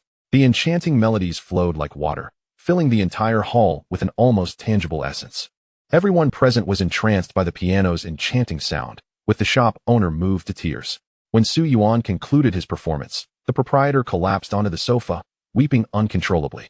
What could have prompted such a reaction? Surely, one piece of music could not elicit such deep emotion. Jing Tian looked at the shop owner, puzzled, unable to comprehend his outburst. Could it be that Su Yuan's playing had met his expectations to such an extent that he felt compelled to part with his piano, leaving him heartbroken? After a moment's contemplation, Jing Tian gently patted the shop owner's shoulder, saying, even if you must part with the piano, there is no need to weep so sorrowfully. We are not the type to refuse payment. If it truly pains you to let it go, we can choose another piano. The shop owner's demeanor made her feel as though she was forcibly taking something precious from someone. No, it's not necessary, he replied. After weeping for about 5 minutes, the shop owner finally regained his composure, retrieving a few tissues from the table to wipe his tears and nose. With an embarrassed smile, he addressed the group, I apologize. I couldn't control my emotions for a moment. The music you played, sir, reminded me of my late wife. I was once completely ignorant of the piano's beauty until I met her. Tragically, we were married for only 5 years before she succumbed to cancer. The shop owner rubbed his eyes, recalling how La Campanella was his wife's favorite piece, which she played beautifully. Despite searching for countless pianos and enlisting numerous pianists to perform it, no one could replicate the feeling she evoked. Just moments ago, witnessing this gentleman with the children illuminated the truth. When my wife played that piece, her thoughts were always with the children. We were married for so long without having kids, which remains our eternal regret. Yet today, sir, you have filled that void for me. Surprised by the shop owner's profound emotion, Jing Tian felt a twinge of embarrassment. Is this piano a relic of your wife? She inquired. Yes, he confirmed. Then you should keep it as a memento, she urged. It's a relic of someone else's wife. A gentleman does not take what belongs to another, she thought, even though she had initially been fond of the piano. However, the shop owner shook his head. I stated that if you meet my requirements, this piano can be yours free of charge. I will arrange for it to be delivered to you shortly. Su Yuan and Zhao Qingxue exchanged glances, and Zhao Qingxue nodded decisively. All right, since you insist, I will provide you with our address. Rest assured, we will take great care of this piano. After purchasing the piano, the group emerged from the shop, their spirits somewhat dampened. The two little ones, however, were oblivious to their melancholy. Wasn't that auntie just going to heaven for a while? If the uncle goes to heaven later, he can still see the auntie. So why are you all so sad? This perspective made sense to Jing Tian, who lifted Ru Yi into her arms. Our little Ru Yi is the smartest. Where do you want to go next? I want to play on the slide with my friends, Ru Yi replied after some thought. Then let's go home to play. Jing Tian suggested. I don't want to play with you adults. You're not fun at all, and just bully us little ones. Ping En and Ru Yi regarded Jing Tian with disdain. In their younger years, this sentiment was not as pronounced, but as they grew older, they began to recognize that Jing Tian and Qi Han always played with them, as if they were merely indulging children. All right, let us take you to play with the other kids. Conveniently, a children's playground was located behind the piano shop, requiring only 20 yuan for admission. Previously, Su Yuan and Zhao Qingxue had thought Ping En and Ru Yi too young for such outings. However, seeing them walk and run steadily, coupled with their pleading expressions, led them to agree to the visit. That family's beauty was striking. Attractive people inevitably draw attention wherever they go. As Su Yuan, Zhao Qingxue, and Jing Tian appeared with the two little ones, they instantly captivated many gazes. Yet, Ping En and Ru Yi were unconcerned with such matters. Excitedly, they presented the children's tickets that Jing Tian had purchased to the attendant and entered the playground. Though labeled a children's playground, it was essentially a large inflatable area filled with slides, ocean balls, and various toys, where many children were joyfully playing. Ping En and Ru Yi had longed to join such an environment, and they dashed inside with glee. This playground seems rather unremarkable. Why are they having so much fun? Su Yuan and Zhao Qingxue mused as they waited for the little ones to emerge, observing their happiness. They found it curious that, despite having an abundance of toys at home, the two children seemed to lack interest in anything other than blocks and Legos. They even had a slide at home. Yet the children rarely played with it. Why were they so elated in this external setting? It's more fun when there are other kids around. Jing Tian leaned over the railing, adjusting her mask. Children love lively environments. The more, the merrier. I think we should invite their kindergarten friends over to our house for a playdate. Su Yuan and Zhao Qingxue considered Jing Tian's suggestion reasonable and began discussing plans to host a gathering for the children in a few days. Inviting their classmates over for food and fun. Jing Tian expressed her enthusiasm. It will surely be interesting with so many kids. Don't forget to invite me. What's the point of always being with other people's children? You might as well hurry up and get married and have your own. Zhao Qingxue replied with a laugh, exasperated. Who says Ping En and Ru Yi are just other people's children? They are half mine too. Jing Tian beamed with delight as she watched Ping En and Ru Yi play joyfully. In truth, she harbored a deep desire for a child. However, she believed that the timing was not yet ripe. She resolved to wait until her acting career had concluded before embarking on motherhood, for only then would she have the leisure to devote to her child. Although the expectations of fans towards celebrities have lessened over time, with many stars returning to work post-childbirth, filming or participating in variety shows without any hindrance, she recognized that, given ample financial resources, they could afford the finest postpartum care, including luxurious confinement centers and expert nutritionists, along with seasoned caregivers for their children. Such arrangements, she mused, were not inherently objectionable. Yet Jing Tian was different. Her affection for children was profound, and she wished to nurture her child herself, cherishing every moment of their growth and ensuring she did not miss out on any part of their childhood. You do realize that by the time you cease filming, you may be considered a geriatric mother, Zhao Qingxue interjected, shaking her head. Giving birth at that age can be perilous. Jing Tian sighed softly. Yet the dangers of childbirth now are even more pronounced. Once I give birth, my figure will inevitably change. The thought of juggling motherhood alongside regaining her physique was indeed a source of considerable stress.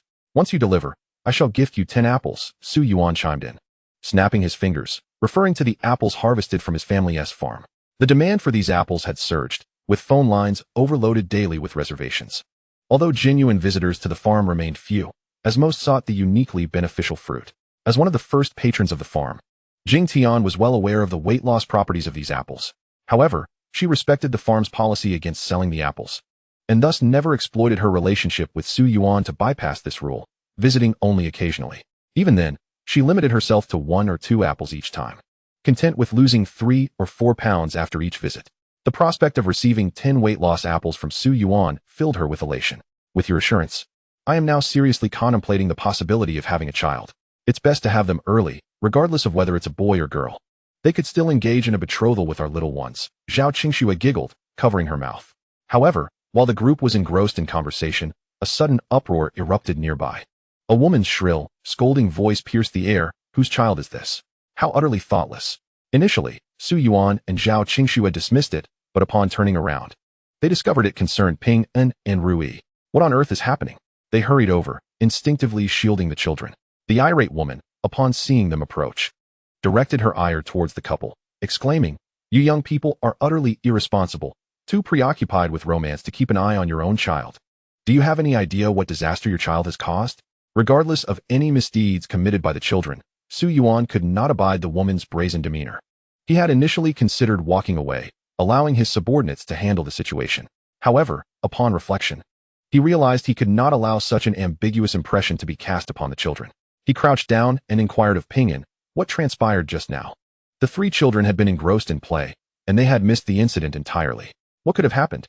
"Your child broke our child's watch," the woman declared haughtily, brandishing the damaged timepiece before them. "Have you seen this model? It's a classic from Patek Philippe, valued at several million. Your child has ruined it. So I suggest you figure out how to compensate." "How unreasonable can you be?" a young man nearby interjected, unable to contain himself. "First of all, how could such an expensive item be entrusted to a child? Secondly, I clearly witnessed your child running around with that watch and colliding with ours. How can you claim it was our child who broke your watch? You insolent brat, when did it become your place to speak?" the woman retorted, poking the young man's shoulder. "This watch is worth millions, and it was your child who broke it. Their guardians must pay." She then scrutinized Su Yuan and Zhao Qingxue with a mocking smile. "I see you two are dressed quite well. Surely you can't tell me you can't afford to compensate for a mere few million?" At first, onlookers assumed the altercation stemmed from the woman's unreasonable behavior, perhaps due to a midlife crisis. However, as the situation unfolded, it became evident that she was attempting to extort money. "You're trying to extort several million for a mere watch, which may or may not even be genuine. What audacity," murmured the crowd, sympathy swelling for Su Yuan and Zhao Qingxue. "Perhaps we should review the surveillance footage to clarify what transpired," Zhao Qingxue suggested, aiming to resolve the matter calmly. If it truly was Ping En and Rui who had caused the damage, they would not shy away from taking responsibility. "Your child broke it, and I was standing right there, clearly observing the incident. You two are simply trying to evade accountability." The woman adopted a confrontational stance, indicating her lack of intent to settle. "Oh." Su Yuan pulled Ping En and Rui behind him, a sardonic smile gracing his lips as he regarded the woman. "It seems you've done your homework. You likely know we possess substantial wealth and might prefer to settle matters financially. In the past, he might have acquiesced and simply paid her off to avoid further trouble. Yet now, with two little ones to consider, he felt compelled to set a precedent." "What homework? Don't spout nonsense," the woman retorted. "If you don't pay up today, don't think you can leave." As she spoke, she pulled out her phone to record the encounter. Though she did not recognize the couple, her line of work had taught her to identify wealthy individuals by their attire and accessories. "Several million is nothing to you, right?" she assumed, believing that most affluent individuals were prone to laziness and preferred to throw money at problems rather than confront them. "Well, I'm not inclined to leave just yet," Su Yuan replied, stepping closer to examine the watch in her possession. "That watch is a counterfeit, I assent it. Under our country's laws, your behavior constitutes fraud." Although Su Yuan held little interest in watches, his visit to Patek Philippe had elevated him to the status of a valued guest. Now, with every event or new release, they would promptly contact him to inquire if he wished to partake. He found himself acquiring every piece that caught his eye, resulting in a considerable collection of Patek Philippe timepieces at home. With frequent exposure, he had naturally developed an eye for distinguishing between genuine and counterfeit pieces. The watch worn by the woman before him was unmistakably a forgery. No authentication was necessary. "What kind of scam is this? My watch is authentic." The woman looked at Su Yuan defiantly, reiterating her demand. She did not wish for more than 3 million. She would leave immediately. How could she expect to deceive him into paying 3 million for a fake worth merely 40 or 50 bucks? Even if the money was provided by the system, it must not be squandered. Su Yuan, weary of her petty arguments, directly called the manager of the Patek Philippe store in Magic City, requesting that they bring an appraiser with them. He also contacted Yao Yaoling. As Su Yuan fiddled with his phone, the onlookers began to murmur among themselves, causing the woman to grow increasingly anxious. "Really, what is your problem? It's just a matter of a bit of money. Must you be so miserly? I've never encountered such a stingy, wealthy person," she exclaimed, clutching the child in her arms and preparing to depart. However, Su Yuan stepped forward and embraced the little boy. The child, around 7 or 8 years old, appeared clean and plump, yet Su Yuan sensed an unusual quality about him. "Where do you go to school?" he inquired softly, wiping the dirt from the child's face. The child instinctively glanced at the woman before replying in a hushed tone, "I'm in 3rd grade at Baimunan Primary School." "Have you memorized the first text of the 3rd grade?" Su Yuan asked. The The child's response was a puzzled look towards the woman, as if unsure if he should answer. Why do you meddle so much in our affairs? Whether my child has memorized his lessons is none of your concern. Fine, it's just a few million.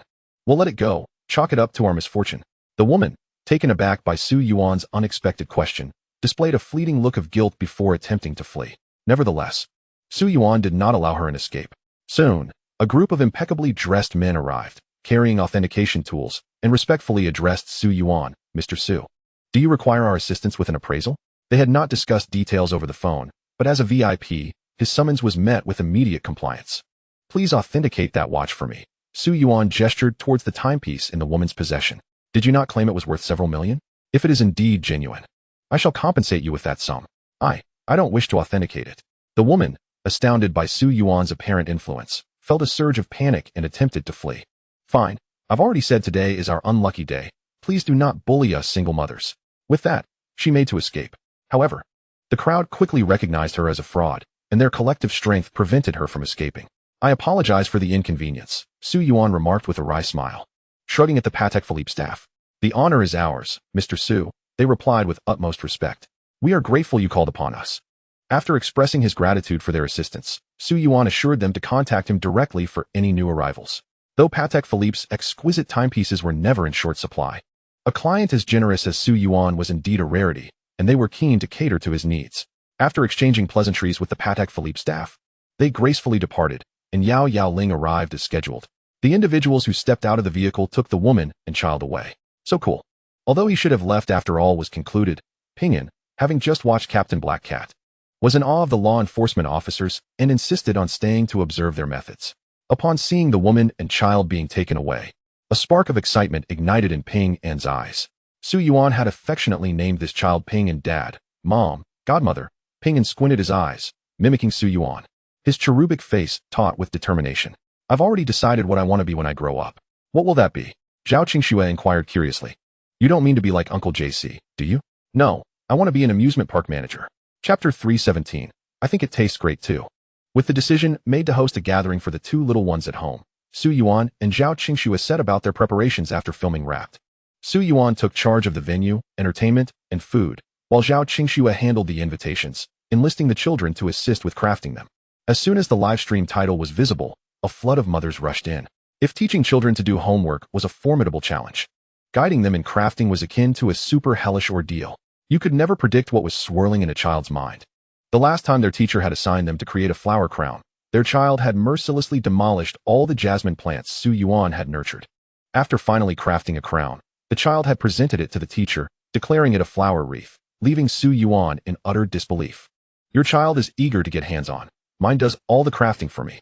For Zhao Qingxue, despair had set in regarding crafting. Let them create whatever they wish. Watching the comments flood in, Zhao Qingxue laughed heartily while preparing the materials, calling the two little ones over to create invitations.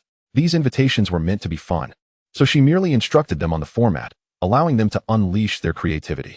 The two little ones were simply adorable. A throng of viewers gathered around the live stream, drooling over the children, wishing they were their own. Yet, there was also a wicked sense of schadenfreude, eager to see how crafting would give Zhao Qingxue a headache. Wow, this child's handwriting is exceptionally beautiful. I feel like my own writing resembles that of a dog.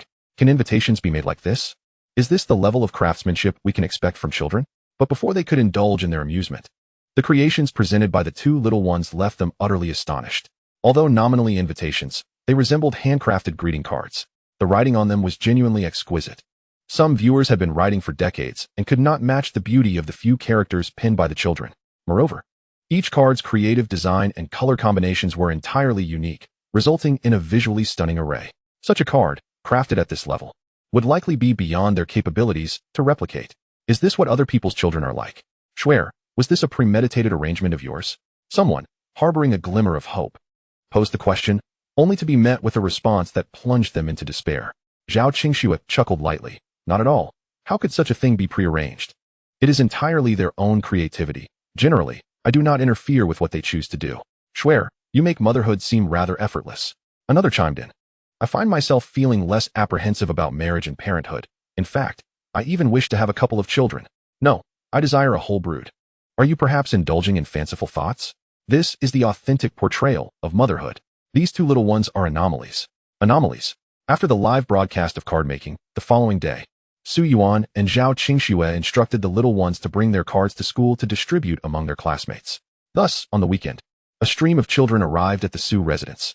Zhao Qingxue, along with the two little ones, stood at the entrance, warmly welcoming each guest.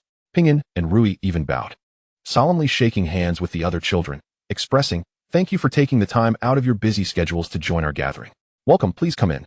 Their serious demeanor inadvertently influenced the other children, who nodded earnestly in response. "I will thoroughly enjoy this gathering.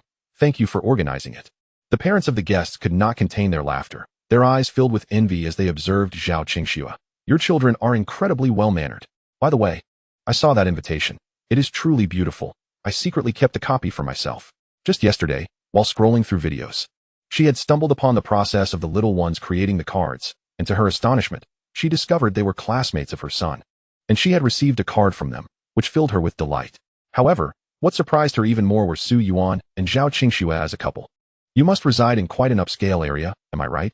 This villa is clearly not within the reach of ordinary folks, even standing at the entrance. One can sense its elegance and grandeur." "Quite so," Zhao Qingxue replied with a smile as she invited the parents inside. "If you enjoy it here, feel free to bring your children over to play often. We would be more than happy to welcome you. I will definitely come over whenever I have the chance." Approximately half an hour later, nearly all the children had gathered. Most of the kindergarten classmates were present, with a few accompanied by their parents and others escorted by nannies or other adults. Su Yuan arranged the hall to create a gathering area for the children, with two long tables adorned with an array of fresh flowers, delightful snacks, and beverages. The rest of the space was filled with an assortment of toys. The moment the children beheld such a plethora of toys, their excitement was palpable, and they eagerly inquired of Pingyan and Rui if they could play with them. "Everything here is for your enjoyment. You may eat and play to your heart's content," Pingyan and Rui generously declared. "Then I shall not hold back." One child, eyeing the adorable treats on the table, was already salivating. Upon receiving the host's permission, he reached out with his chubby little hand toward the chocolate truffle tart. He grasped the petite pastry, took a bite, and immediately displayed a look of surprise and delight, exclaiming, "Oh my, Su Yaochen, your snacks are absolutely divine. Far better than what our cook makes. I have never tasted such delicious treats before, and your drinks are exquisite. Is it truly that good?" Witnessing one child relish the snacks, the others flocked over, reaching for the chocolate truffle tarts. "This is the best treat I have ever had." "I agree, it is delightful. Where did you get your chef from? May I invite our cook to learn from him?" Most of these children hailed from affluent backgrounds, accustomed to having nannies and cooks, and had already grasped that their meals and snacks were prepared by hired chefs. "This was made by my father," Pingyan declared proudly, hands on hips. "All the treats here are made by my dad, and the drinks are freshly squeezed by him. One of a kind.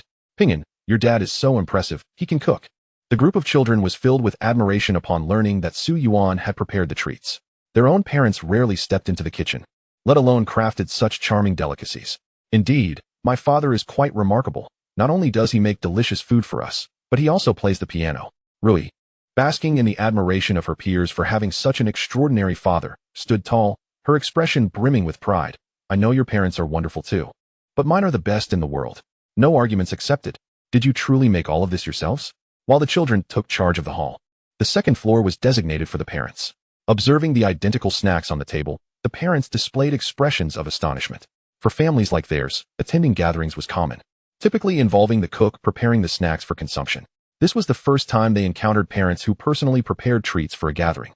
"The taste is outstanding. This is my first time enjoying such a delectable tart." Initially, several parents had dismissed the snacks as mere novelties, but after sampling one, they realized their grave misjudgment. "How is this made? Could you teach us?" A group of parents eagerly sought culinary advice, for although they had cooks at home, none could rival the deliciousness of these treats. "These pastries were created by my husband. I am unsure if he is willing to share his secrets." Zhao Qingxue replied with a smile as she stood. "I will go ask him in the kitchen." "All right, Schwerer, hurry along." Soon, Zhao Qingxue arrived at the kitchen, where she saw Su Yuan diligently at work. She reached out and embraced him from behind. "Darling, everyone says your snacks are incredibly delicious. Would you be willing to teach them? If they find it tasty, they are always welcome to come over and play." Su Yuan placed the last treat into the oven, set the timer, and then casually brought a tray of freshly baked goodies to join Zhao Qingxue in entertaining the parents. "Wow, just as charming as the legends have described. I thought the things mentioned online were mere fabrications. Is this the father of those two children?" Although Su Yuan had kept a low profile for 3 years, largely avoiding social occasions and entrusting company matters to his assistant, Tales of his prowess still circulated. The parents had certainly heard of his reputation. However, upon finally meeting him in person, they were taken aback, for he was exactly as portrayed in the videos circulating online, elegant and strikingly handsome. Especially in the way he wore his apron, there was an added warmth reminiscent of youthful innocence. It was as if he were a heavenly husband and a divine father. I have heard that you all greatly enjoy the pastries I make, so I have brought you another platter. Su Yuan casually placed the delicacies on the table, propping his chin on his hand, and smiled as he said, "You are always welcome to bring your little ones over to play at our home when you have the time. As for the recipe for these pastries, even if I were to share it with you, it is unlikely you would be able to replicate them." The delightful pastries crafted here are a result of Su Yuan's culinary experiments over the past 2 years, during which he devoted his spare time to developing nutritious snacks for the two little ones, using only the finest ingredients. Naturally, many of these treats incorporate fruits sourced from rural farms. Thus, even if he divulged the recipe, it would be nearly impossible for anyone else to recreate them. "How about this? You set a price," someone chuckled. "I genuinely believe your pastries are exquisite, and I wish to take some home for my family to savor." Su Yuan shrugged. "I haven't made much today. There may not be enough left to sell." "Oh, I see," the individual replied, somewhat disappointed, but quickly regained composure. "Mr. Su, with your pastries being so delightful, have you ever considered opening a restaurant?" "Why would I want to do that? It sounds exhausting," Su Yuan replied, casting a gentle glance at Zhao Qingxue. "I only wish to prepare meals for my wife and children." The warmth in his gaze directed at Zhao Qingxue evoked envy among the mothers present. "The familial atmosphere in your home is truly wonderful. My husband is scarcely around, completely oblivious to the number of women he might be involved with outside. Who knows, he might even have an illegitimate child. Indeed, it is no wonder your children are so bright and clever. It must be the result of excellent parenting. Rest assured, I will frequently bring my child over to play at your home." Most mothers who brought their children were unaccompanied by fathers. Often, it was uncles or cousins who delivered the kids, with the parents remaining unseen. "Mrs. Su, Mr. Su, please don't take offense at what I'm about to say," a woman remarked enviously, gazing at Su Yuan and Zhao Qingxue. "I've heard tales of your strong bond, but I confess I was once a skeptic of love. I believed that after marriage, it was merely a cycle of mundane chores, devoid of romance. I even went online to claim that your relationship must be a facade, as it couldn't possibly be as idyllic in reality." She sheepishly apologized. "I now regret my earlier statements. I was truly ignorant. While many things can be feigned, one cannot deceive the eyes." Su Yuan's gaze towards Zhao Qingxue, radiating profound tenderness, was something even an award-winning actor could not emulate. It was as if that singular glance animated the entire room. "It's merely a trifling matter." Unfazed by the opinions of outsiders, he casually removed his apron and handed it to Zhao Qingxue. "I will go fetch the surprise I have prepared for them." With that, he descended the stairs. "Is that Su Yaochen and Su Yaoqing's father?" The children below spotted Su Yuan and erupted in excitement. "He is so handsome." "Of course." Rui gleefully ran to stand beside Su Yuan, grasping his large hand. "If it weren't for our father's good genes, how could we possibly be such adorable children?" Chapter 319. "Father, being insincere is not right."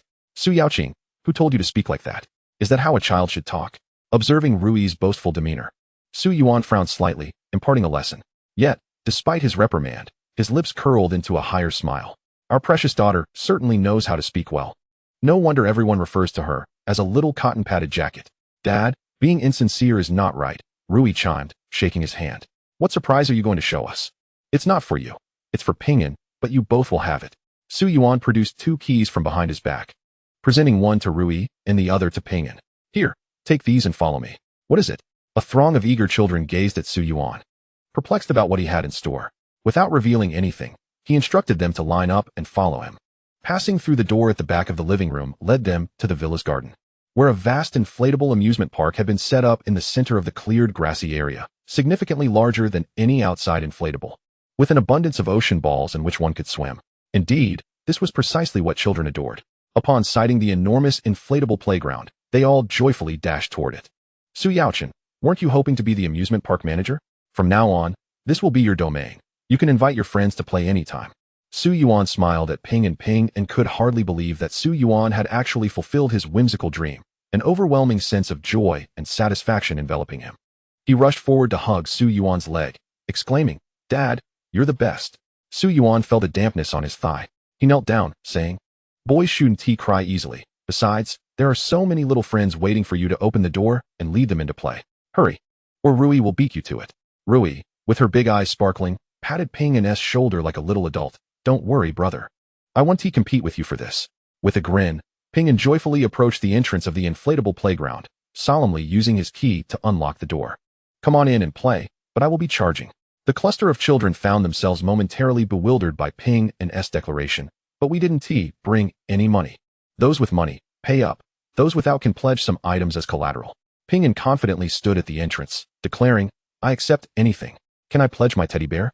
A shy little girl in a princess dress timidly offered her toy bear. You can borrow it for a while, but you must return it to me afterward.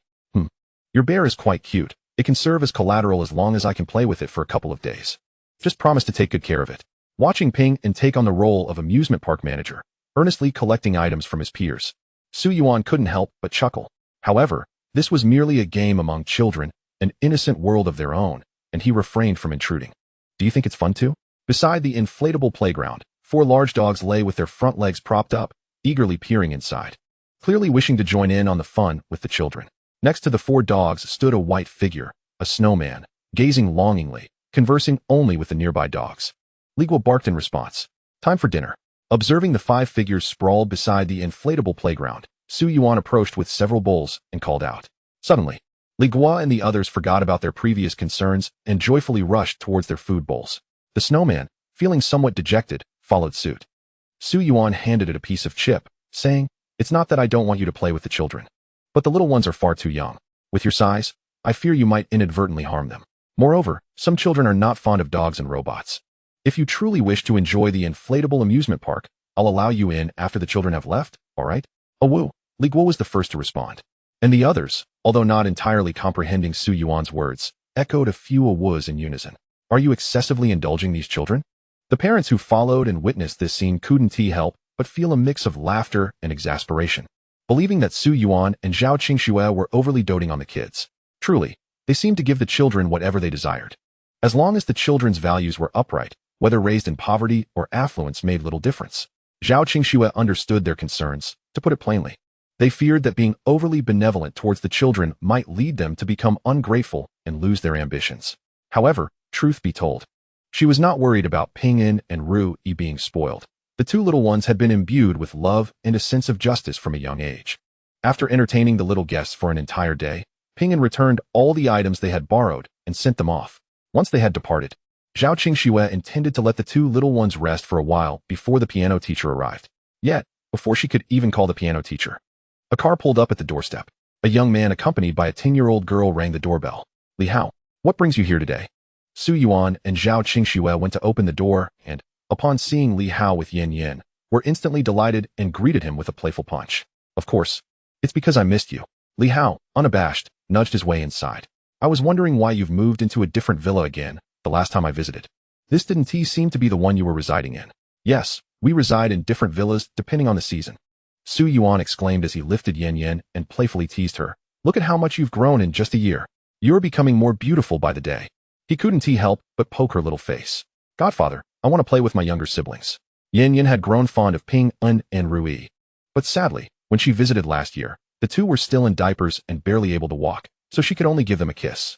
Hearing that this year, Ping An and Ru Yi could walk, she was particularly excited to come and play with her younger siblings. They are in the room. If you wish to play with them, go ahead, Zhao Qingxue said with a smile, taking Yan Yan's hand to lead her to Ping An and Ru Yi. Chapter 320, Now I am a super dad. Zhao Qingxue took the 3 little ones to play, while Su Yuan and Li Hao, having not seen each other for a year, naturally seized the opportunity to share a few drinks and reminisce. Observing that Li Hao was still single, Su Yuan chuckled. It's been quite a while. Don't you think it's time to find a mother for Yan Yan? Find a mother?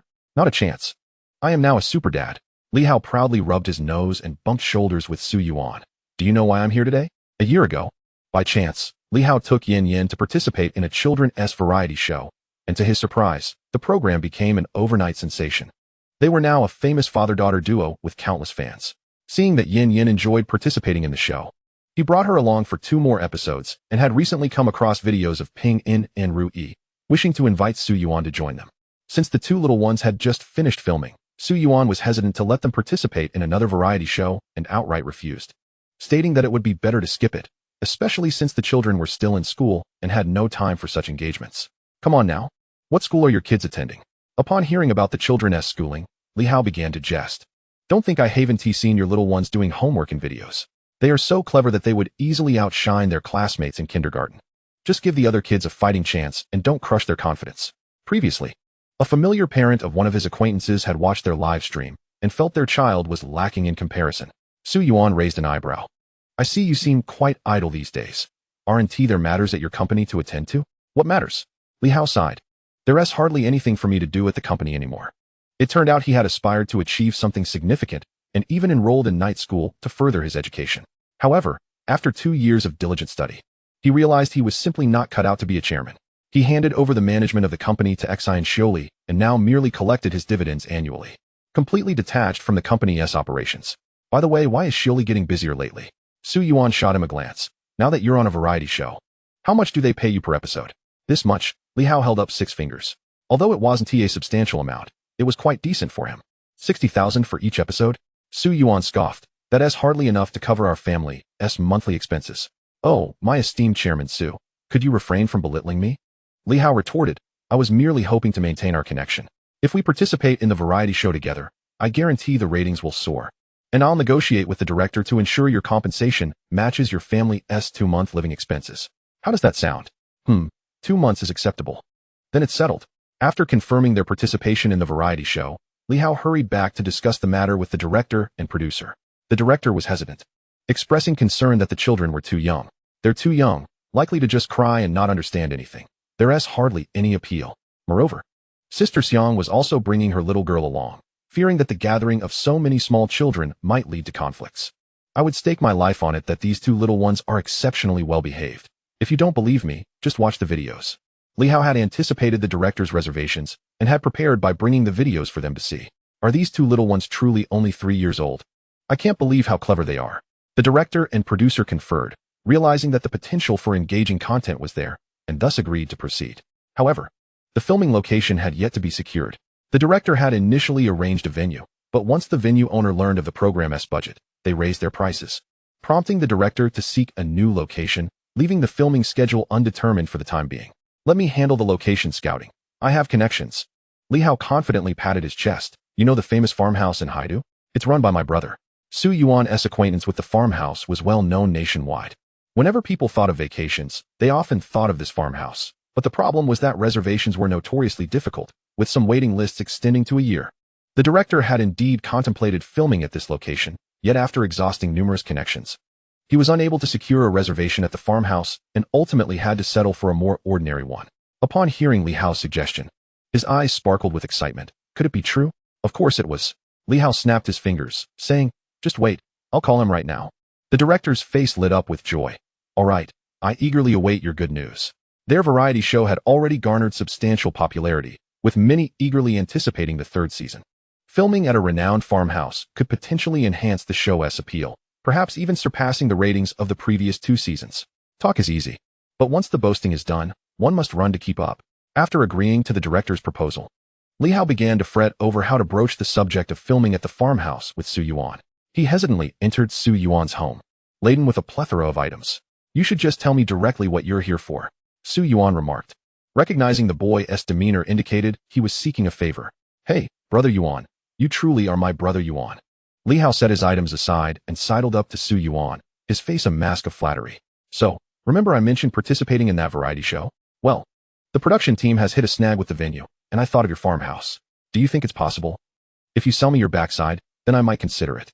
Initially, Su Yuan expected something of greater significance, only to find it was a minor matter, leaving him bemused. Brother Yuan, why are you staring at my backside? Li Hao froze momentarily, instinctively clutching his rear. Though I currently have little interest in women, it doesn't imply I have any inclination towards men. Get lost. What are you thinking? Su Yuan kicked him lightly, exclaiming, all right, I'll agree to it. Chapter 321. Your fickle nature won't do. As the farmhouse's fame grew, Su Yuan, feeling bored over the past 2 years, purchased all the surrounding land to expand the farmhouse. What started as a modest 10 acres has now transformed into a vast estate. Since Su Yuan and Zhao Qingxue were raising their children, Su Yuan's parents, feeling somewhat bored, began helping out at the farm. They soon discovered it was quite enjoyable and ultimately decided to reside at the farmhouse, assisting with daily tasks, familiarizing guests with the environment, and engaging in pleasant conversations. Life became remarkably leisurely. Due to the commitment to the production team for filming at the farm, all reservations for those days were cancelled. On the day of the shoot, Su Yuan and Zhao Qingxue, accompanied by Li Hao, headed to the farmhouse. Upon arriving at the entrance, they found that the other guests had yet to arrive, with only the production team present. The staff busily prepared the filming props, and upon seeing Su Yuan, Zhao Qingxue, and Li Hao, the director approached them, exclaiming, "Mr. Su, Mrs. Su, it's an honor to finally meet you. I never expected you would participate in our show." Despite Su Yuan's low profile over the past 3 years, the director did not underestimate him and was exceedingly respectful. "Since I'm here as a guest, you needn't address me as Mr. Su." Su Yuan, with a humble demeanor, smiled slightly before instructing the two little ones, "Go greet him." "Hello, Uncle Director." The two children greeted dutifully. The director, charmed by their adorable appearance, affectionately ruffled their hair, declaring, "So cute." In truth, the two little ones were rather young, and had they not been so endearing, the director might have hesitated in accepting them. Now, however, he felt assured it was the right choice. In an era where looks reign supreme, attractiveness often leads to fame. Otherwise, the entertainment industry wouldn't be rife with mere pretty faces. "Director, we've been friends for quite some time.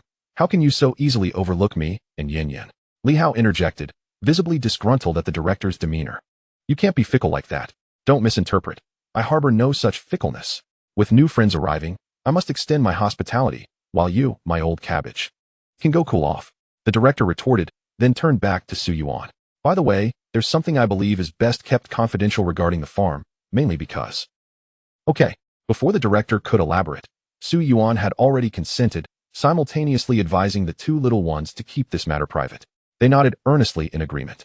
Before long, the other 3 pairs of guests arrived, Sister Xiang and her daughter Ling Ling, model Zhang Yu and his son Wu Tong, and athlete Li Yin with her son Little Milk Cow. Is this the place?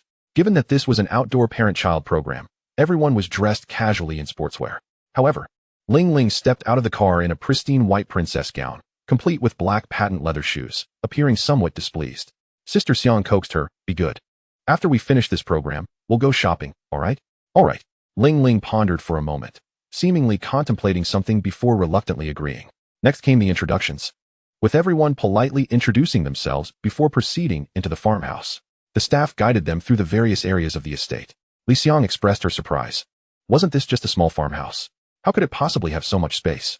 2 years prior, when the place was particularly popular, Li Xiang had considered vacationing there, but was unable to secure a reservation due to its immense popularity. She still retained some memories of the place. If her recollection served her right, it had merely been a small farmhouse with basic entertainment facilities, a fishing pond, and an orchard. However, the staff's introduction clearly exceeded her expectations, revealing the farmhouse had undergone a significant expansion. She had not anticipated such a transformation. "Indeed, our farmhouse has become quite popular. To accommodate more guests, we have continually expanded.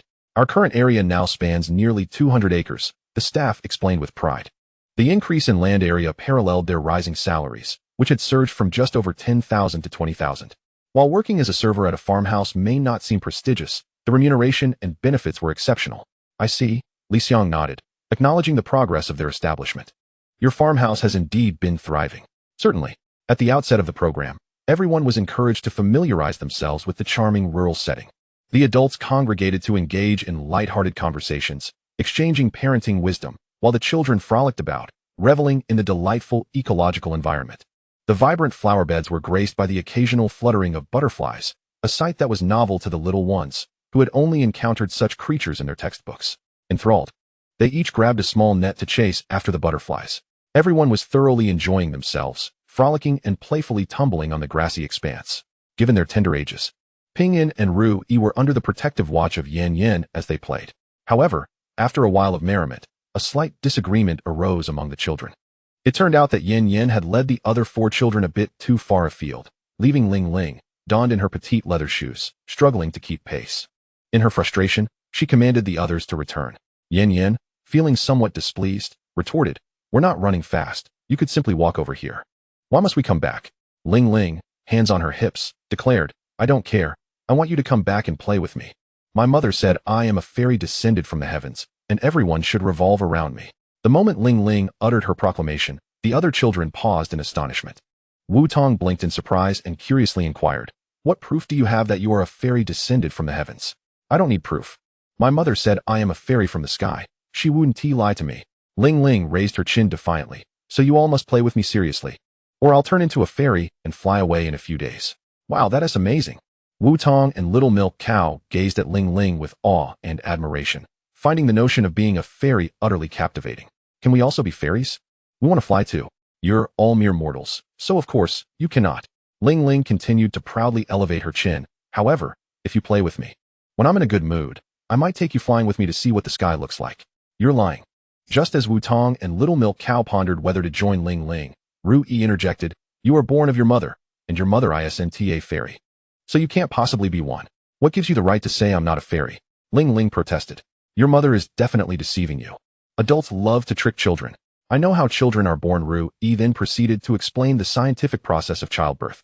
Although the other children did not grasp the specifics, nevertheless, they were nonetheless captivated by her words. Ru Yi, you're so impressive. Despite not comprehending her explanation, Wu Tong and Little Milk Cow admired her, instantly becoming her little admirers. This development, however, irked Ling Ling, who stared at Ru Yi for a moment, speechless. Before her lips quivered, and she suddenly burst into tears. Mommy, they're bullying me. The entire exchange had not gone unnoticed by the adults, who felt a sense of helplessness regarding such dialogues among children. Zhao Qingxue pulled Ru Yi aside, admonishing, you must not undermine other children. Does that mean I can't even speak the truth? Ru Yi asked, her small face adorned with confusion. Zhao Qingxue found herself momentarily at a loss for words.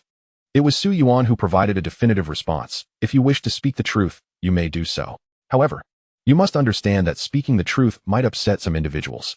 Unfortunately, you cannot please everyone. He realized that Ru Yi and Ping and were exceptionally astute. The usual tricks employed by ordinary children would not work on them, leaving no option but to speak candidly. Oh, I see. Ru Yi nodded, somewhat understanding. So Dad, you mean I should sometimes tell the truth and sometimes tell lies, so everyone will be happy? Yes, that seems to be the case. Su Yuan sighed silently, contemplating whether this could indeed be considered a form of critical thinking. Shouldn't he be pleased? Mommy, they say I'm not a fairy. Wah, I am. Ling Ling wailed, throwing herself into Sister Xiang's embrace, her cries heart-wrenching. Sister Xiang, filled with compassion, held her close and gently patted her back, reassuring her. Of course, you are a little fairy. It's just that the others are ordinary people and don't recognize you. But I want them to know I'm a fairy. If they realize you are a fairy, they will become envious of you. Thus, you must pretend to be an ordinary person to play with them. Sister Xiang exerted great effort to comfort Ling Ling, who eventually accepted this reality and resolved to act like an ordinary child to reconcile with the others. After successfully soothing Ling Ling, Sister Xiang remained somewhat irked. She couldn't fathom how Su Yuan and Zhao Qingxue could discuss such matters as childbirth with such young children, just as she was about to confront them. The director intervened. Sister Xiang, it's time for our activities to officially commence. Let us focus on the program. Very well. Understanding the director's intent, Sister Xiang reflected on the compensation the production team provided and ultimately decided to hold her tongue.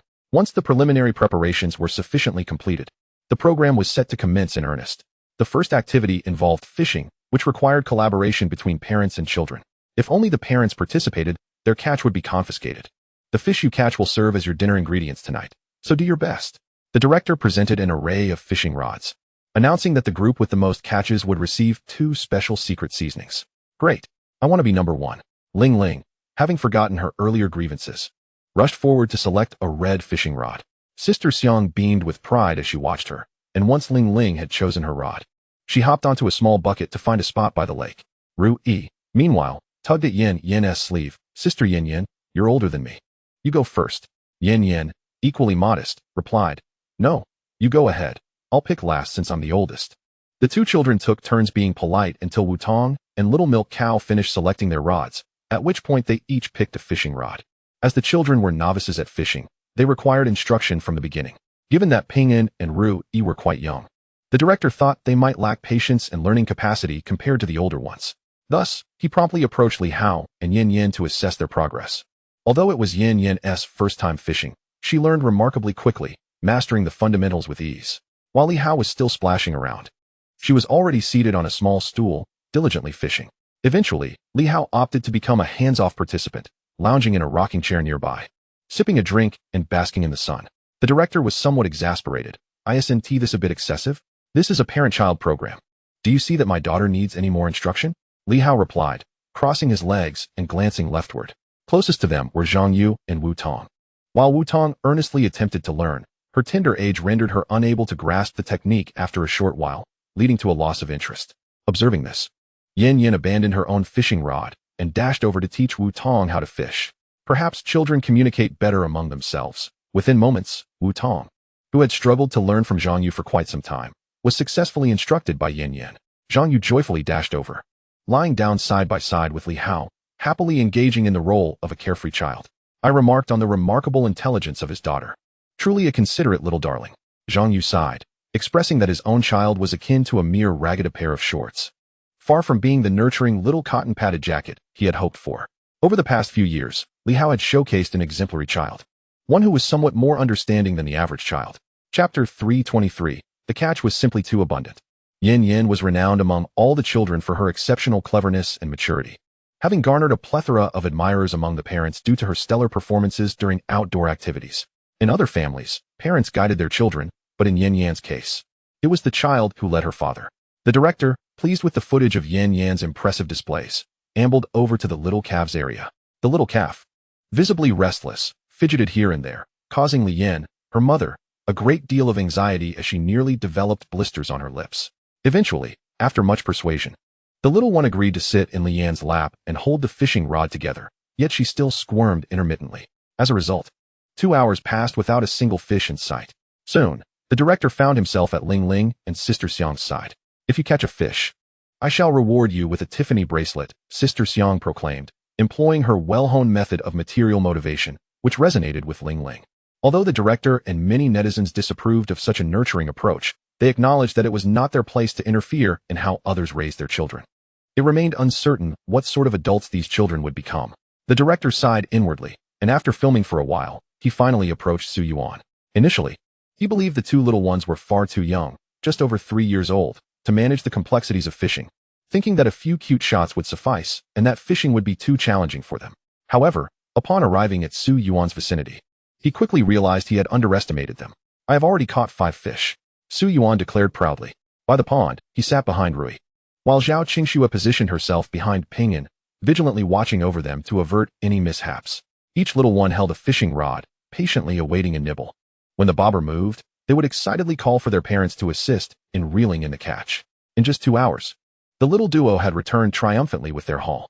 Upon noticing the director approaching, Rui waved her chubby little hand at him and gently advised, "Please tread lightly, otherwise, you might scare the fish away." All right, the director responded, immediately softening his steps, enchanted by the child's demeanor.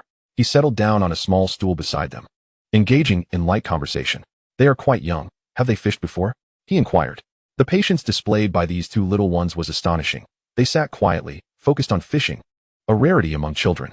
Such children were indeed a rare find. Without a doubt, this episode would stand out. They had been too young to teach fishing previously, but fishing itself was not overly complicated, and the two little ones possessed remarkable learning capabilities. Su Yuan casually conversed with the director. When the designated time arrived, everyone gathered their small buckets and convened at a common location to tally their catches. Yin Yin and Wudong had managed to catch 5 fish. Li Hao, feeling quite proud, embraced Yin Yin, exclaiming, "Our little treasure is truly remarkable. Later, Daddy will grill fish for you, so you can experience my culinary skills." "Daddy," Yin Yin pondered, "perhaps I should do it myself. I fear you might accidentally burn yourself." "Are you looking down on your father?" Li Hao retorted, slightly discontented. Rolling up his sleeves, he declared, "Just wait and see. The fish I grill will surely captivate everyone."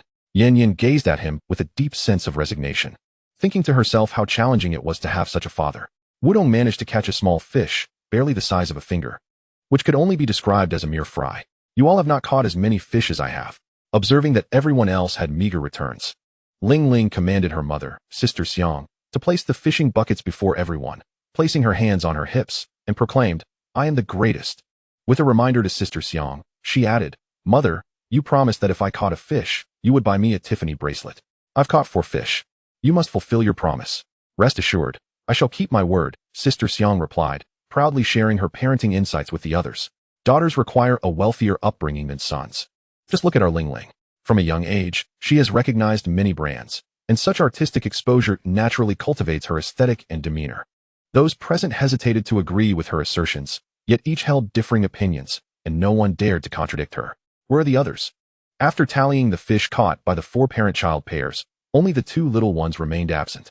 They're coming, Su Yuan announced, carrying two overflowing buckets. Slightly embarrassed as he explained, we caught so many fish that we even released a few back into the water. With an abundance of fish, they decided to let the little ones experience the joy of releasing the smaller ones back into the pond. Too many fish? Li Hao exclaimed as he approached Su Yuan, his eyes widening in disbelief. How could there be so many? Director, did you perhaps introduce them into the water? Are these truly the ones they caught? The director shot him an exasperated glance. Our program is filmed in its entirety, don't you know? Even if one wished to cheat, it would be impossible.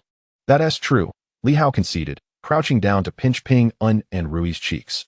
How come you two are so remarkable in everything you do? Truly such strong genes. He then playfully teased Ping Un. What do you think of Sister Yin Yin? Sister Yin Yin is wonderful. And when you grow up, would you like to marry Sister Yin Yin? Impossible. Ping Un replied after a moment's thought. I already promised Aunt Tian that if she remains unmarried, I must marry her. I can only marry one person. Two would be bigamy. His response elicited laughter from those present. Li Hao found himself both amused and bewildered. All right then. When your godmother gets married, will you place Sister Yin Yin first? Yes. Ping Un nodded earnestly. Sister Yin Yin takes such good care of you. She will surely take good care of me too. Li Hao paused, contemplating whether he had just been slighted by Ping Un. The final tally revealed that Ping Un and Rui had caught a total of 13 fish. To ensure fairness, they counted their catch as 6.5, making them the winners of the first round. The results from the other groups were also in, and the director produced a sprig of rosemary and parsley as a special reward for them. Chapter 324. You two are simply excessive. Woo woo woo. We clearly caught the most fish. Why did it turn out that they had the most? Ling Ling lamented, her heart sinking upon discovering that the winners were Ping Un and Rui. She immediately began to cry in disappointment. Her tears came unexpectedly, leaving everyone present in a flurry as they attempted to comfort her. Yin Yin was the first to approach. Ling Ling, please don't cry. How about I share 2 of my fish with you? I don't want your fish. I don't want your stinky fish. Ling Ling pushed her away and threw herself into Sister Xiang's embrace. Mommy, wah, I want a reward too. Li Hao noticed that Ling Ling nearly toppled Yin Yin over and rushed to pick Yin Yin up, casting an annoyed glance at Ling Ling and Sister Xiang. He couldn't fathom how children could be raised with such tempers. Surely, even children should be able to handle a simple game without such fuss. It was evident they were overly indulged at home. While one may spoil their child at home as they please, once outside, they must adhere to the rules of the collective. Be good, Ling Ling, you're the best. Sister Xiang soothed Ling Ling, explaining that the reason others caught more fish was because their spot was superior, hence all the fish were there, making it easier for them to catch one. Is that so? Ling Ling, finally sniffling, responded. Then we should be first. Of course, we are first. Sister Xiang affirmed with a nod, placing her on the ground. It's a mistake by Uncle Director. I will go tell him and ask him to give you the reward, all right? Okay, but you must come back quickly. Ling Ling looked at Sister Xiang with anticipation. Sister Xiang swiftly pulled the director aside to discuss. Oregano and rosemary are not particularly valuable. Let us just give our child some. The director sighed in resignation, explaining that the rules dictated that only the first place could receive those special spices, and giving them directly might cause discontent among others. It's just a bit of oregano and rosemary. What is there to be upset about? If they have a problem, let them come to me. I'll buy them a whole box of oregano and rosemary.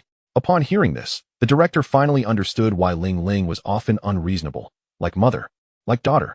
If the mother behaved in such a manner, how well could the daughter fare? Uncle Director. But just as the director was feeling troubled, Ping Un and Rui, who had received the spices, divided them into 5 portions. Rui voluntarily took a portion over to Sister Xiang, saying, Auntie Xiang, we received too many spices. We can't possibly use them all, so let me give you some. This left Sister Xiang somewhat flustered. She quickly ruffled Rui's hair. Thank you. After saying this, she took the 2 types of spices and walked back towards her daughter. Having received her reward, Ling Ling finally stopped crying. She held up the 2 types of spices like treasures and proudly approached the little cow nearby. Look, I have oregano and rosemary too. I have some. To her astonishment, the little cow also produced oregano and rosemary. Ling Ling was momentarily taken aback. Before she could inquire about the source of the spices, Sister Xiang sensed trouble and hurried over to carry her away. Just now, Mommy got these spices from the director, and seeing that they had none, she decided to share some with them. Next time, we'll discuss such matters, okay? Ling Ling, somewhat understanding, nodded. All right, I'll forgive you this time. But you can't do that again next time. Okay. Satisfied to have escaped this predicament, they moved on to the second round, which was entirely about the little ones participating. The director led everyone into the greenhouse, filled with a dazzling array of colorful vegetables. Their next task was for the parents to write down the ingredients and quantities they needed on paper, while the little ones, accompanied by staff, would gather the ingredients from the garden. The directors quickly assigned the tasks. However, they soon encountered a bit of difficulty. Sister Xiang had written down several items, only to be informed that they were unavailable. In such a vast space, not even black truffles are grown. My child particularly loves black truffles. How about this? Can I send someone to buy some from outside? It wouldn't be a bother. Our production team does not recommend this, the director sighed.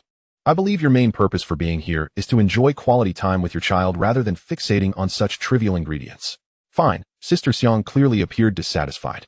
After completing her list, she handed it over to Ling Ling. Remember to gather all these things, and make sure they are the freshest. Got it.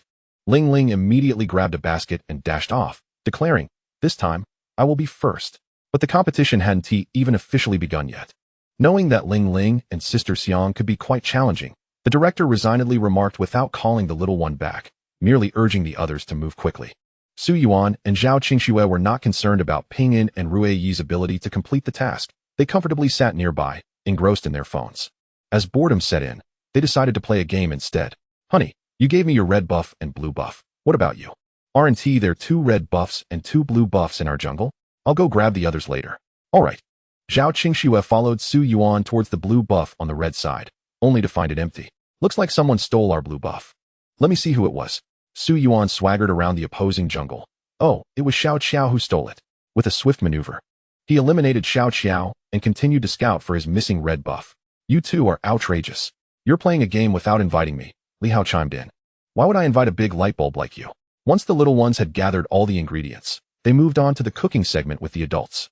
The 2 little ones were too small, and Zhao Qingxue, fearing they might injure themselves, set up a small stool for them to watch from the side.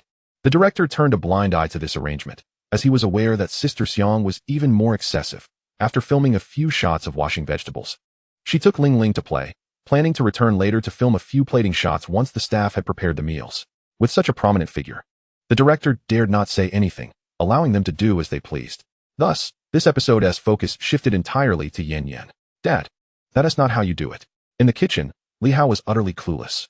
When the two lived together, the cooking was either done by a nanny or they ordered takeout. Since participating in this outdoor parent-child activity, Yan Yan had indirectly learned to prepare some simple dishes, effectively becoming a little adult. The directors nearby couldn't help but express their astonishment, remarking that the children of foolish parents often take charge at an early age. Director, you can't let that comment slip out. Li Hao, however, was indifferent to the opinions of others, casually offering a word of caution. The group dispersed, each engaged in their own activities, creating a harmonious atmosphere. Yet, before long, a staff member rushed over, visibly anxious, and addressed the director. What should we do? Sister Xiang and Ling Ling are picking fruit in the orchard. What? Upon hearing this, the director was momentarily taken aback. Hadn't it been made clear that they were not to venture into the orchard? Why were they there? The orchard was the main attraction of this agritourism spot, drawing many visitors specifically for its fruit. However, each piece of fruit in that orchard was exorbitantly priced, far beyond the budget of the production team. It had been explicitly stated prior to their arrival that they were not to visit the orchard. Yet, Sister Xiang still dashed over. This caused the director to feel a surge of frustration. You must stop her at once. We've spoken to Sister Xiang, but she refuses to listen, the staff member replied. Equally exasperated, it was well known that Sister Xiang rarely heeded the director's words. How could they expect her to listen to mere staff? The director understood her nature and hastily set aside what he was holding, making his way toward the orchard. Indeed, upon arrival, he found Sister Xiang and Ling Ling gleefully picking fruit. Upon noticing the director, Sister Xiang greeted him. Director, you've come too? Although I find this agritourism place rather unimpressive, I must admit, the orchard is quite splendid. Look how beautifully these fruits are grown. I believe we should film here. He too wished to film at this location, but the budget did not permit. Witnessing Ling Ling wasting so much fruit made the director's heart ache. You all should return to filming. Don't squander time here. Why is it a waste of time? I'm merely letting my daughter enjoy herself. Sister Xiang retorted, visibly displeased. Isn't this part of the agritourism experience? Can we not come here? The fruit here is exorbitantly priced, the director exclaimed, feeling overwhelmed. Let us not linger here any longer. Mommy, these fruits are delicious. I want to eat my fill before we go. Ling Ling chimed in, displaying her reluctance to leave. Of course, we'll let you eat your fill before returning, Sister Xiang said, doting on her only daughter, whom she cherished dearly. She turned to the director. My daughter loves it here. I'll let her play a little longer while you all continue filming elsewhere. Ling Ling was typically quite selective with her food, rarely eating fruit. To encourage her, Sister Xiang had imported various exotic fruits from abroad, yet the little one hardly touched them, causing Sister Xiang much distress. Since Lingling found the fruit here delightful, Sister Xiang planned to let her explore a bit longer. After all, with so much fruit, how much could they possibly waste? Even if they did waste some, she could easily afford it. As Sister Xiang spoke, Lingling gleefully tossed 2 apples to the ground, exclaiming, "This is so much fun, Mommy. I really love it here." The director wanted to have a serious conversation, but seeing Sister Xiang's blatant disregard for the situation ignited his ire. "Let me make this clear, even if you are wealthy. This is not your home. You cannot waste things like this. Do you have any idea how precious these fruits are? She's my only precious daughter, and she enjoys fruit. How could I deny her?" Sister Xiang shot back, incensed. "Those 2 apples your daughter just discarded are worth 100,000. The director retorted coldly, summoning the orchard staff. "Please tally how much fruit they have picked." The orchard staff had been working there for years and had always seen visitors approach with reverence, treating each piece of fruit with utmost care. They had never encountered anyone like Sister Xiang before, which was quite an eye-opener. The staff had attempted multiple times to inform Sister Xiang of the pricing, but had been interrupted each time. Thus, they could only stand by and count quietly. Sister Xiang and Lingling had picked a total of 18 apples, 42 cherries, and 32 hawthorns.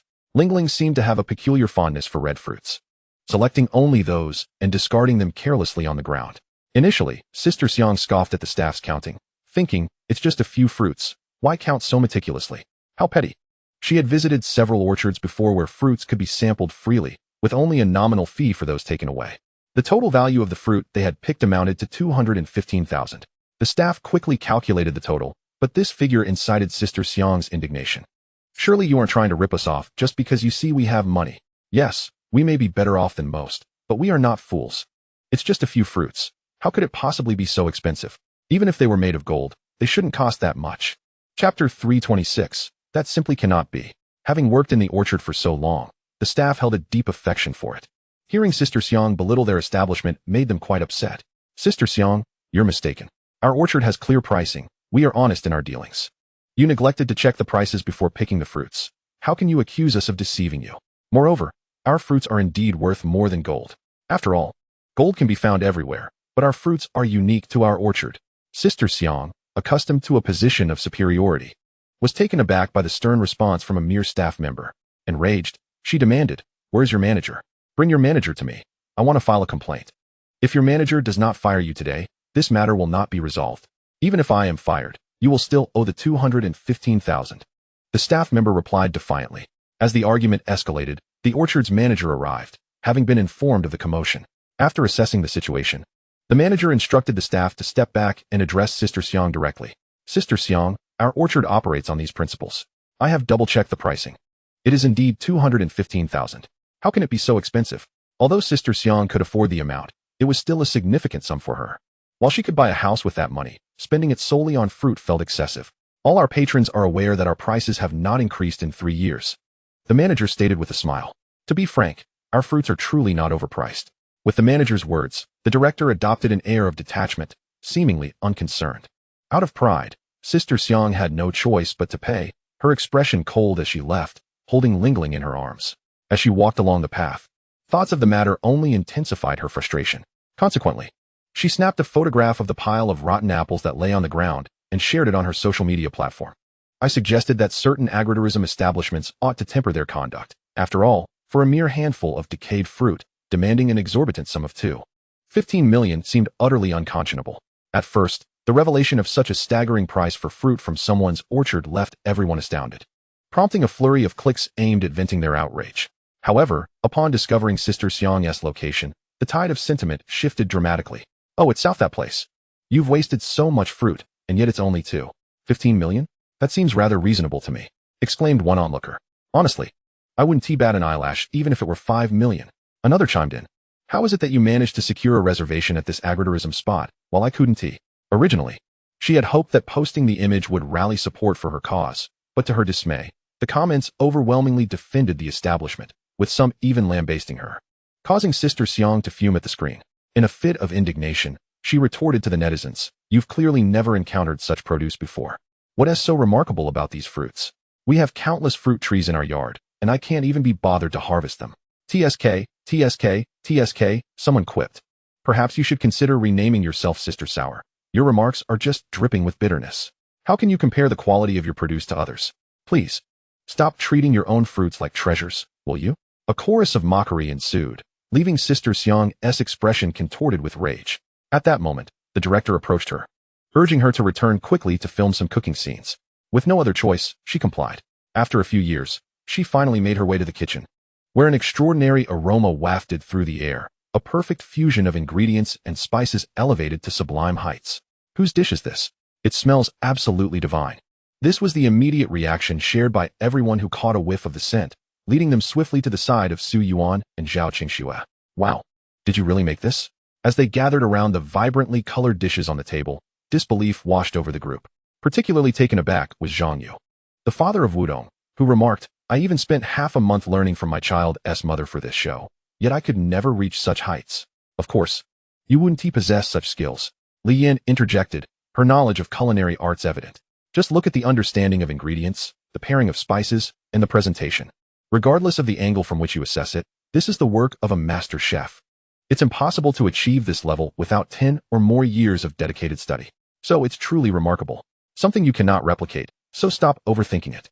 Li Yin moved closer to Su Yuan, observing him diligently carving intricate designs, while Zhao Qingxue assisted nearby. Unable to contain her curiosity, she inquired, did Su Yuan prepare all of this? Su Yuan, engrossed in his work, offered no reply, but Zhao Qingxue turned with a smile, yes. All these dishes were made by my husband. He possesses an extraordinary talent for cooking. Although he has only cooked a few times, each meal has been delectable. I've cooked for many years, yet I still cannot compare to him. What an extraordinary husband you have, Li Yin remarked, her envy palpable. I mean, this food is simply divine. Can I bring my little calf over to share a meal today? Of course, that is absolutely fine. You mustn't forget about me. Li Hao quickly pulled Yin Yin over, exclaiming, I want to join in too. The aroma is driving me mad. Can I have a taste beforehand? He reached toward the table, but his hand was swiftly swatted away by a small, pudgy hand. Yin Yin fixed him with a serious gaze. Daddy, I hope you can maintain your image when we're out. Don't embarrass me. But what if Daddy is just too tempted? Li Hao replied, looking rather pitifully at Yin Yin. I just want a tiny bite, not a lot. That is still not acceptable. After a moment's thought, Yin Yin rummaged through her small bear backpack and produced a tiny piece of chocolate, offering it to him. If you're hungry, you can have this to tide you over, but just a small piece. Otherwise, you won't be able to eat your meal. Okay, Daddy? Chapter 327. I'll go serve Mom's meal. Okay, Daddy. Watching Li Hao bask in Yin Yin's attentive care. Although Su Yuan and Zhao Qingxue had long grown accustomed to it, the sight left the others utterly astonished. Sister Xiang, with a hint of sarcasm, echoed a sentiment she had learned from Ling Li Hao, ever agreeable, responded with a cheerful, yes. Sister Xiang, momentarily at a loss for words, turned away and ignored him. Ultimately, the irresistible allure of Su Yuan's culinary creations drew everyone near. Initially, the plan had been to capture individual dining moments. Yet seeing the enthusiasm for Su Yuan's dishes, the director arranged for a large table to display all the food together. Wow, I thought my cooking was quite good. But in comparison to Su Dong's, it feels like pig slop. Zhang Yu struggled to accept this reality. Previously, he had also engaged in live streaming, focusing on teaching cooking, and had even trained for 2 months, with his instructor praising his exceptional talent, suggesting he should consider a career as a chef. Thus, he had been quite confident in his culinary abilities, eager to outshine the other parents with his elaborately plated dishes. Yet, upon witnessing Su Yuan's creations, he realized how profoundly naive he had been. Of course, our brother Yuan excels in all culinary arts. How could someone like you even compare? Observing the praise showered upon Su Yuan's dishes, Li Hao felt a sense of pride, as if the accolades were directed at him, and he wore an expression of smug satisfaction. This, however, earned him a round of eye rolls. Su Dong, to be honest, I had heard you could cook, but I never imagined your skills were this remarkable. Not to mention, your presentation alone is worth thousands. The dishes Su Yuan prepared were positioned at the center of the table, not only appealing in taste and aroma, but also exquisitely arranged. The intricate carvings on the plates were delicate and lifelike. One would need at least a decade of practice to achieve such artistry. This prompted Li Yan, the mother of the little calf, to express her admiration. The little calf, captivated by the beauty of the food, could only give Su Yuan a thumbs up, struggling to find the right words of praise. All right, after working so hard, I'm sure everyone is hungry. Let us eat. Su Yuan, having grown weary of flattery, waved his hand to signal everyone to sit down. Daddy has worked hard. I'll go serve him. I'll serve Mom. as the mention of food sparked excitement. The little ones reacted first. However, while other children instinctively sat quietly, waiting for their parents to serve them, Pingyan and Ru Yi were quite the opposite, eagerly vying to serve themselves. They were even engaged in a serious discussion about portioning food. Sister, don't give mom too much. If she can't finish it, it will go to waste. Rest assured, if mother cannot finish her meal, she will surely transfer some to father's bowl. It is quite unexpected that these two little ones have been educated so well. Although they are the youngest here, they display the same maturity as Yan Yan. The director, pleasantly surprised, directed the camera towards the two children and captured their innocence. However, a gentle reminder came from Sister Xiang, who, with her head bowed, cautioned Ling Ling that excessive eagerness could lead to disdain. The group, already accustomed to her peculiarities, merely glanced at her without further comment. Zhao Qingxue, not well acquainted with Sister Xiang, furrowed her brow upon hearing such remarks directed at Ling Ling, thinking it best to shield the innocent child from such notions. Children must be educated early, otherwise, it would be too late as they grow. Sister Xiang smiled as she remarked that her child had been raised in abundance, only to find herself deceived by a boy in the future. Realizing the futility of her attempts to reason with her, Zhao Qingxue chose to focus on serving the others. Once the meal commenced, it became evident that everyone was drawn to the dishes prepared by Su Yuan, with chopsticks reaching eagerly towards the center of the table. A roasted fish was swiftly reduced to mere bones, and even the decorative garnishes were seized by the little calf as toys. The aroma wafting through the air stirred my appetite, and I finally indulged. Without hesitation, Li Hao took a hearty bite of rice, only to be astonished by the flavor of the fish. "This is the best fish I have ever tasted," he exclaimed. "Su Yuan, how have your culinary skills improved so remarkably? I recall your fish being rather ordinary. It was truly delectable, a flavor I had never encountered before, and I felt nothing could surpass it." Initially, no one had anticipated that the roasted fish would be so exquisite, awakening their taste buds in a delightful frenzy. The unique and utterly delicious flavor captivated them, leaving them yearning for more. Li Hao's eyes sparkled as he inquired, "Su Yuan, who taught you to roast fish like this?" "It's merely a basic roasted fish, with slight modifications in the technique and a careful adjustment of the spice ratios," Su Yuan replied. "This could easily be classified as a $1,000,000 recipe." Li Hao exclaimed, smacking his thigh. "How about this? Instead of pursuing anything else, let's open a roasted fish restaurant together. Just share the recipe with me, and I'll handle everything else. We can split the profits, and I'll be generous enough. I've already envisioned it. We could open 10 restaurants this year, 100 next year, and 1,000 in 3 years. I guarantee we'll dominate the roasted fish market." Li Hao's enthusiasm was infectious as he playfully winked at Su Yuan. "What do you think of this idea? Just hearing about it makes me feel like a half-tycoon already. So you mean I merely need to enjoy the profits?" Su Yuan chuckled, looking at him. "And how much of the shares do you propose to offer me? Considering my investment of time, effort, and resources, 60% would not be unreasonable, right?" Li Hao scratched his head. "If you teach me how to cook, I'll give you 40%. Chapter 328, I demand 80%. Excessive." Su Yuan shot him a sidelong glance. 40%? You must be jesting. This is a matter we can negotiate. How about 60 for you and 40 for me? After all, we're brothers. I won't quibble over money. I insist on 80%. Su Yuan waved his index finger and thumb, indicating his terms. "If you find that acceptable, I might consider it." "You, Su Yuan, are quite the negotiator," Li Hao retorted. "Fine, 80% it is." With a sigh, Li Hao resigned. "At least my company is essentially yours. Letting you be the major shareholder in a restaurant is no trouble. It seems my destiny is to work for you. I must say, your cooking is quite impressive," he added. Initially, Sister Xiang thought the others were simply inexperienced, but after tasting the roasted fish herself, she realized how extraordinarily delicious it was. Despite having sampled countless delicacies, nothing compared to this roasted fish, much to her inner dismay. Yet, the undeniable truth compelled her to voice her thoughts, while her praise could be seen as a mere compliment amidst the chorus of admiration. Her subsequent suggestion left everyone astounded. "Have you considered coming to our home as a chef?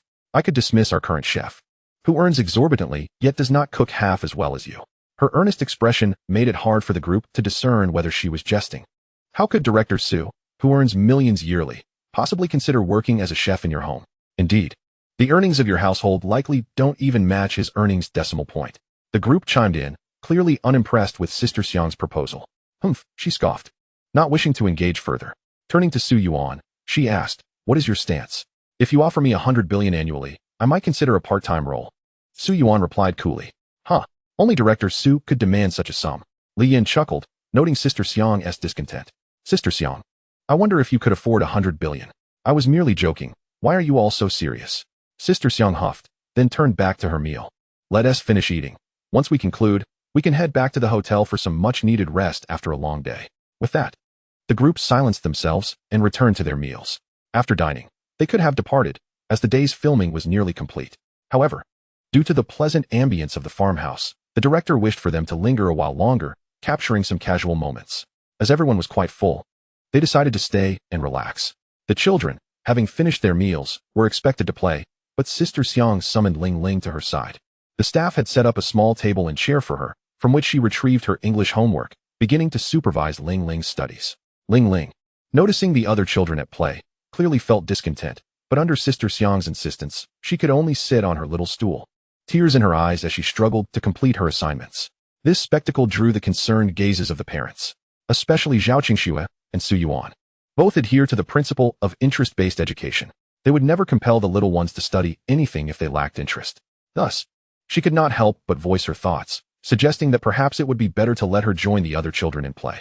It seemed rather unfair to leave her here alone to tackle her homework while the others were frolicking about. Have you heard the saying? Dragons beget dragons, phoenixes beget phoenixes. A mouse's offspring will dig holes.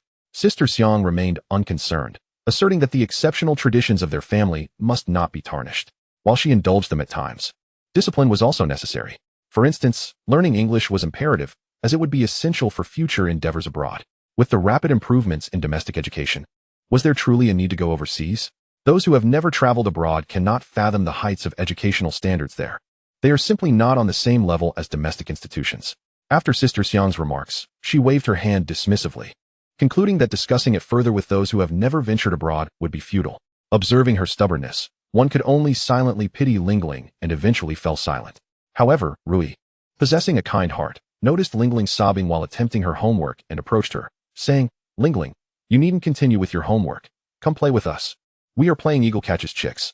Yet, Ling Ling, with a pitiful glance at Sister Xiang, replied, but my mother said if I don't finish this homework, I can't play with you. Rui, puzzled, asked, why must you do this homework? Do you have so much? Our teacher hasn't assigned us this much work. When you grow a bit older, your teachers will indeed give you as much homework, Ling Ling replied. Is that so? Rui pondered for a moment, then turned to Sister Xiang. Aunt Xiang, may I help Ling Ling with half of her homework? Sister Xiang regarded Rui with a bemused smile. Can you manage at your age? If you merely scribble, that won't suffice. Though the assignment was extensive, it was quite simple, and Rui was adept at languages. She had not only mastered Chinese, but had also picked up a fair amount of English merely through listening to songs and reading English storybooks, though she rarely utilized it. Despite having never formally studied English, she had glanced at Ling Ling's homework and felt confident she could complete it. Already boasting at such a tender age? Sister Xiang chuckled wryly.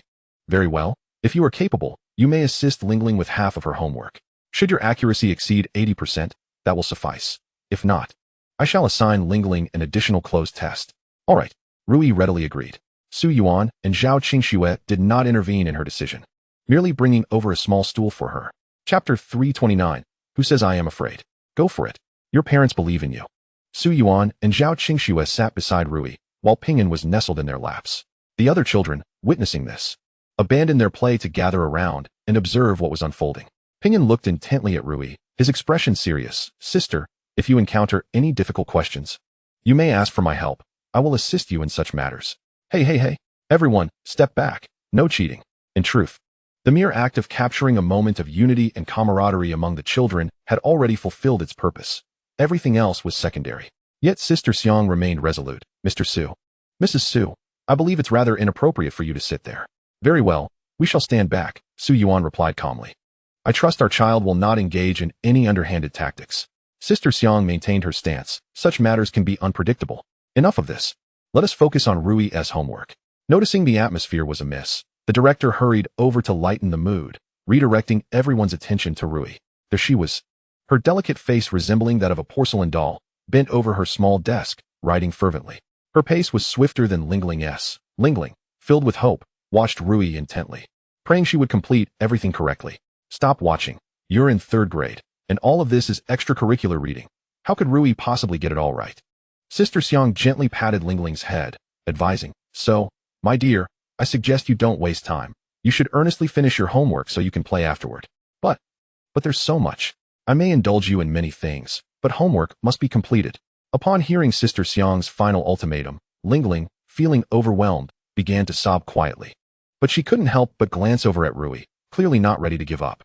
This prompted Sister Xiang to feel exasperated. Do you take my words lightly? No. Lingling mumbled, bowing her head. Sister Xiang, seeing her demeanor, felt a surge of frustration and gave her a light smack on the head. If there's nothing, then get to your homework, quickly. Normally, this would suffice, but witnessing all the other children here, free from homework, while she alone was burdened with it, caused Lingling's sense of injustice to erupt, and she burst into tears. Do you think crying will help now? Will your tears absolve you from doing your homework? In a moment of anger, Sister Xiang, who typically cherished Lingling, now showed no sympathy. Instead of comforting her, she grew more stringent. If you enjoy crying, then stand aside and weep until you are done. Sister Xiang, Lingling is still a child of under 10. How can she comprehend all of this? Indeed, Lingling. Cease your tears. Come here. Annie will give you a hug. Seeing Lingling crying so heart-wrenchingly, everyone felt a pang of compassion and rushed to console her. Yet Sister Xiang barred their attempts, declaring, children can be coddled at any time, but they must not be indulged in their studies. No matter what she says today, she must complete her homework. Sister Xiang, calm down. Children need time to learn. Some tried to reason with her, while others consoled Lingling. However, the more they comforted her, the more Lingling cried, and Sister Xiang remained unyielding amidst the chaos. I'm done. Suddenly, a sweet, clear voice rang out, and everyone turned to see Rui. Raising her paper with a smile, Lingling, don't worry, I've finished. Soon, you can play with us. Really? Lingling, who had been sorrowful, suddenly brightened. You've truly completed it? The surrounding adults were equally astonished. They had seen the questions Lingling was grappling with, which were no small feat for a third grader. Achieving correctness would indeed require a solid foundation and ample time. The number of questions Lingling faced would likely take her 2 or 3 hours alone. Rui dividing the workload meant that even for Lingling, it would require at least over an hour. How could Rui possibly finish so quickly? In just 20 minutes. She had completed her tasks with such alacrity. Many cast skeptical glances at Rui, convinced that she merely filled in random answers. After all, she was barely over 3 years old, an age where children typically learn phonetics and the 26 letters of the alphabet. How could she possibly tackle such challenging questions? Despite their inner thoughts, no one voiced their doubts aloud, as they did not wish to dampen the child's enthusiasm. However, Sister Xiang held a different opinion. She was already incensed by Rui's involvement in the matter and the quarrel with Lingling, placing the blame squarely on Rui's shoulders. Seeing Rui step forward again, she couldn't help but scoff derisively, questioning how someone like her could possibly be correct. Plainly, it was nothing but nonsense. This child had been spoiled to the point of recklessness. Such children would grow up to be a nuisance. It would be wise for you all to keep your distance. To speak such words to a small child is hardly justifiable. Before Su Yuan and Zhao Qingxue could express their indignation, Li Hao sprang forth, exclaiming, Are you, madam, perhaps in the throes of menopause, venting your frustrations on others? Rui's bet was a mutual agreement. If you were unwilling, you should not have consented. What pretense is this? For someone in their 40s or 50s, it's quite disgraceful to be outdone by a child. I tell you, if I were your child, I would be too embarrassed to step outside, for it would be an utter shame. Li Hao's barrage of words left Sister Xiang momentarily speechless. Taking a deep breath, she retorted, Do not think so lightly of me. If you are truly so formidable, why not fulfill the agreement made with Rui? Li Hao rolled his eyes and leaned down to Rui, saying, Little Rui, this old auntie is simply having a menopausal meltdown. Let us not engage with such a person. With that, he intended to lead Rui to Su Yuan and Zhao Qingxue's side, seeking a change of scenery. However, Sister Xiang, in a fit of rage, stamped her foot, declaring, Who says I am afraid? I thought you were a timid turtle, but it seems you have some courage.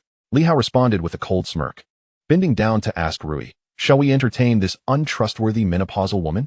Rui, her bright eyes pondering for a moment and glancing at Lingling, replied, I want everyone to play together. Very well, let us see if what you have done is correct, Li Hao said, raising his chin towards Sister Xiang. Even a small child possesses more sense than you. Surely you have not forgotten what you just said? I have not, Sister Xiang retorted with a cold laugh. Sitting down and instructing the director to check the accuracy of the test papers. We agreed that if the accuracy does not reach 80%, I shall assign Lingling another closed test. The surrounding people watched her with a sense of helplessness, unable to comprehend why someone of her age would stoop to quarreling with a child, especially when that child was so endearing. If it were them, any display of affection from Rui would have them readily acquiescing to her every request. Is a child not a person? Sister Xiang huffed, impatiently urging the director. Have the answers been checked yet? Yes, the director replied, approaching with a beaming face. Can anyone guess how many Rui got right? Perhaps overwhelmed with excitement or accustomed to Sister Xiang's demeanor, The director ignored her and continued to inquire. Observing his expression, the crowd speculated. Did Rui merely guess half correctly? More than that, the director continued. Keep guessing. More than half. The audience had initially thought that if Rui could guess a few questions correctly, it would be commendable. The assumption of half correct was made out of respect for Su Yuan and Zhao Qingxue. They were astounded to discover it was indeed more than half. Such a small child, whose linguistic abilities had yet to fully develop, could articulate her native language clearly. To excel at English was indeed remarkable. Absolutely. The director nodded, crouching down to pat Rui's head. You are simply extraordinary. If my daughter possessed even half your intelligence, I would consider myself exceptionally fortunate. How do you usually learn English? His series of questions left the crowd wide-eyed. Director, what do you mean? Surely she did not achieve over 80% correct? Indeed, the director confirmed. But then shook his head, clarifying, no, it's not just 80%. I told you. How could a small child be so impressive? Over 80%? That's a pipe dream. Sister Xiang, taken aback by the director's demeanor, felt a wave of relief wash over her when he denied it. Losing to a child in front of everyone would have been utterly humiliating. All right, Lingling, you need not look any further. Stop your crying and continue with your homework. Sister Xiang said, opening her bag to find another closed test for Lingling. Wah! Lingling, who had just managed to cease her tears, erupted once more upon hearing Sister Xiang's words. Unbothered by her distress, Sister Xiang rummaged through her bag. The expressions of those around mirrored a sense of regret. Unsure how to navigate the unfolding scene. Can you let me finish speaking? I have not yet completed my thoughts. The director frowned at Sister Xiang, raising the test papers in his hand. While she did not achieve 80%, her overall accuracy exceeded 90%, with only a few difficult questions answered incorrectly. What? 90%? This 3-year-old managed to answer third-grade questions with a 90% accuracy rate? The crux of the matter was that she had never even studied. How could this be possible? Or had Su Yuan and Zhao Qingxue secretly taught her, putting on a facade? Such proficiency was almost prodigious. I genuinely did not expect her to possess such capabilities. Wah! She is practically a national treasure. Once the crowd learned of the results, they revered Rui even more than the director, wishing she were their own child. Compared to Rui, their own children seemed woefully inadequate. It was no wonder Su Yuan and Zhao Qingxue had married and had children. They seemed hardly changed from their premarital selves. Not due to anything else, but because their child was exceptionally intelligent, requiring no worry. Had they been blessed with such a brilliant child, they too would remain youthful. Now, every day required skincare, all because of the stress these children brought. How could this be? You must be mistaken. The only one disbelieving the result was Sister Xiang, her eyes wide with disbelief as she rushed to the director, snatching the paper away to verify whether he was playing tricks on her. However, as she examined the paper, despite the child's handwriting being small, it was elegant, fluent, and the answers were mostly correct. She scrutinized the sheet several times before murmuring, how could this be? How is this possible? This is not right. There is nothing amiss. Su Yuan lifted Rui into his arms and playfully tapped her nose, exclaiming, my little Rui is so impressive. You've successfully helped someone today. What reward do you desire? I want Daddy to bake me some cookies all by himself. Rui contemplated, adding, and I want my name written on them. You can even make them in the shape of your avatar. With a smile, Su Yuan gently set her down. Why don't you take the little ones to play? I have a few matters to attend to here. All right, Daddy. We'll go and play. Rui nodded and, along with the other children, raced towards the lawn. Halfway there, she noticed Lingling still standing frozen in place, looking at Sister Xiang. Turning back, she grasped Lingling's hand, saying, Lingling, let's play together. I've already finished your homework. Mommy, can I go play?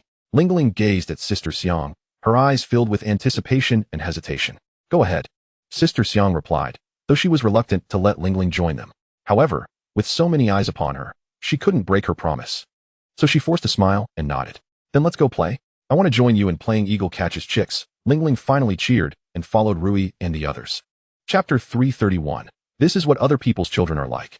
Director, please come here for a moment.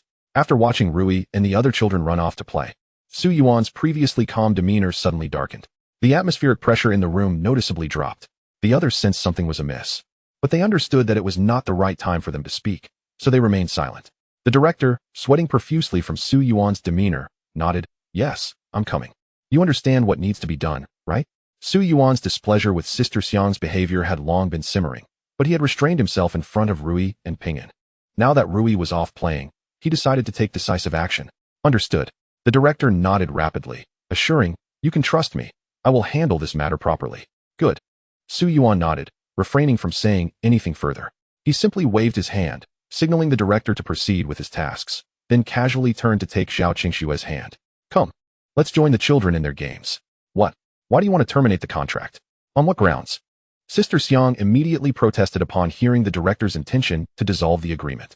I previously stated my reluctance to participate in your program, yet you insisted on my involvement, even pleading for me to sign. Now you want to go back on your word and have us leave? I don't understand what your program is trying to convey. She glared at the director with an air of superiority. If you don't provide me with a reasonable explanation today, I will make sure your program faces consequences. Don't think for a moment that I am easy to bully. Sister Xiang, it's not that our program no longer wants to collaborate with you, the director stammered, desperately seeking to avoid offending either side. It's just that we feel your style doesn't align well with our rhythm, and there are some conflicting philosophies regarding child rearing. We fear that the audience may have objections. Sister Xiang scoffed coldly. If there were conflicts regarding child rearing philosophies, why didn't you mention this in the previous season? To put it bluntly, this is all about Su Yuan, isn't it? With that, she turned to confront Su Yuan, declaring, just wait. I'm going to speak with him right now. What are you doing? The director panicked, grabbing her hand, his tone losing its previous politeness. When I say it's unsuitable, it is unsuitable. It has nothing to do with anyone. You can handle it as you see fit. If it came down to offending one side, he would undoubtedly choose to offend Sister Xiang. After all, he could not afford to provoke Su Yuan. Sister Xiang was merely a host. Though she had made some investments and earned money, compared to Su Yuan, she was just a minor character. Director, do you really want to escalate this? Sister Xiang sneered. Don't forget that we signed a contract. I have not violated any terms. If you want to breach the contract, I will take you to court for the penalties. Fine. You don't need to sue. I'll send the penalty fee directly. The director was eager to expedite the departure of this troublesome individual, willing to do anything, even paying a small penalty. He had already planned to compensate her directly, so he had no intention of evading the payment. Upon hearing the director's willingness to pay the breach fee outright, Sister Xiang pointed at him for a moment, saying, All right, you've got guts. Just know that I will remember this incident, and in the future, don't come to me for collaboration. I'll act as if I don't know you. Understood. The director maintained a calm expression as he watched Sister Xiang stride away. Once she was out of sight, he let out a huff, thinking, just because you have a bit of money, you think you're impressive?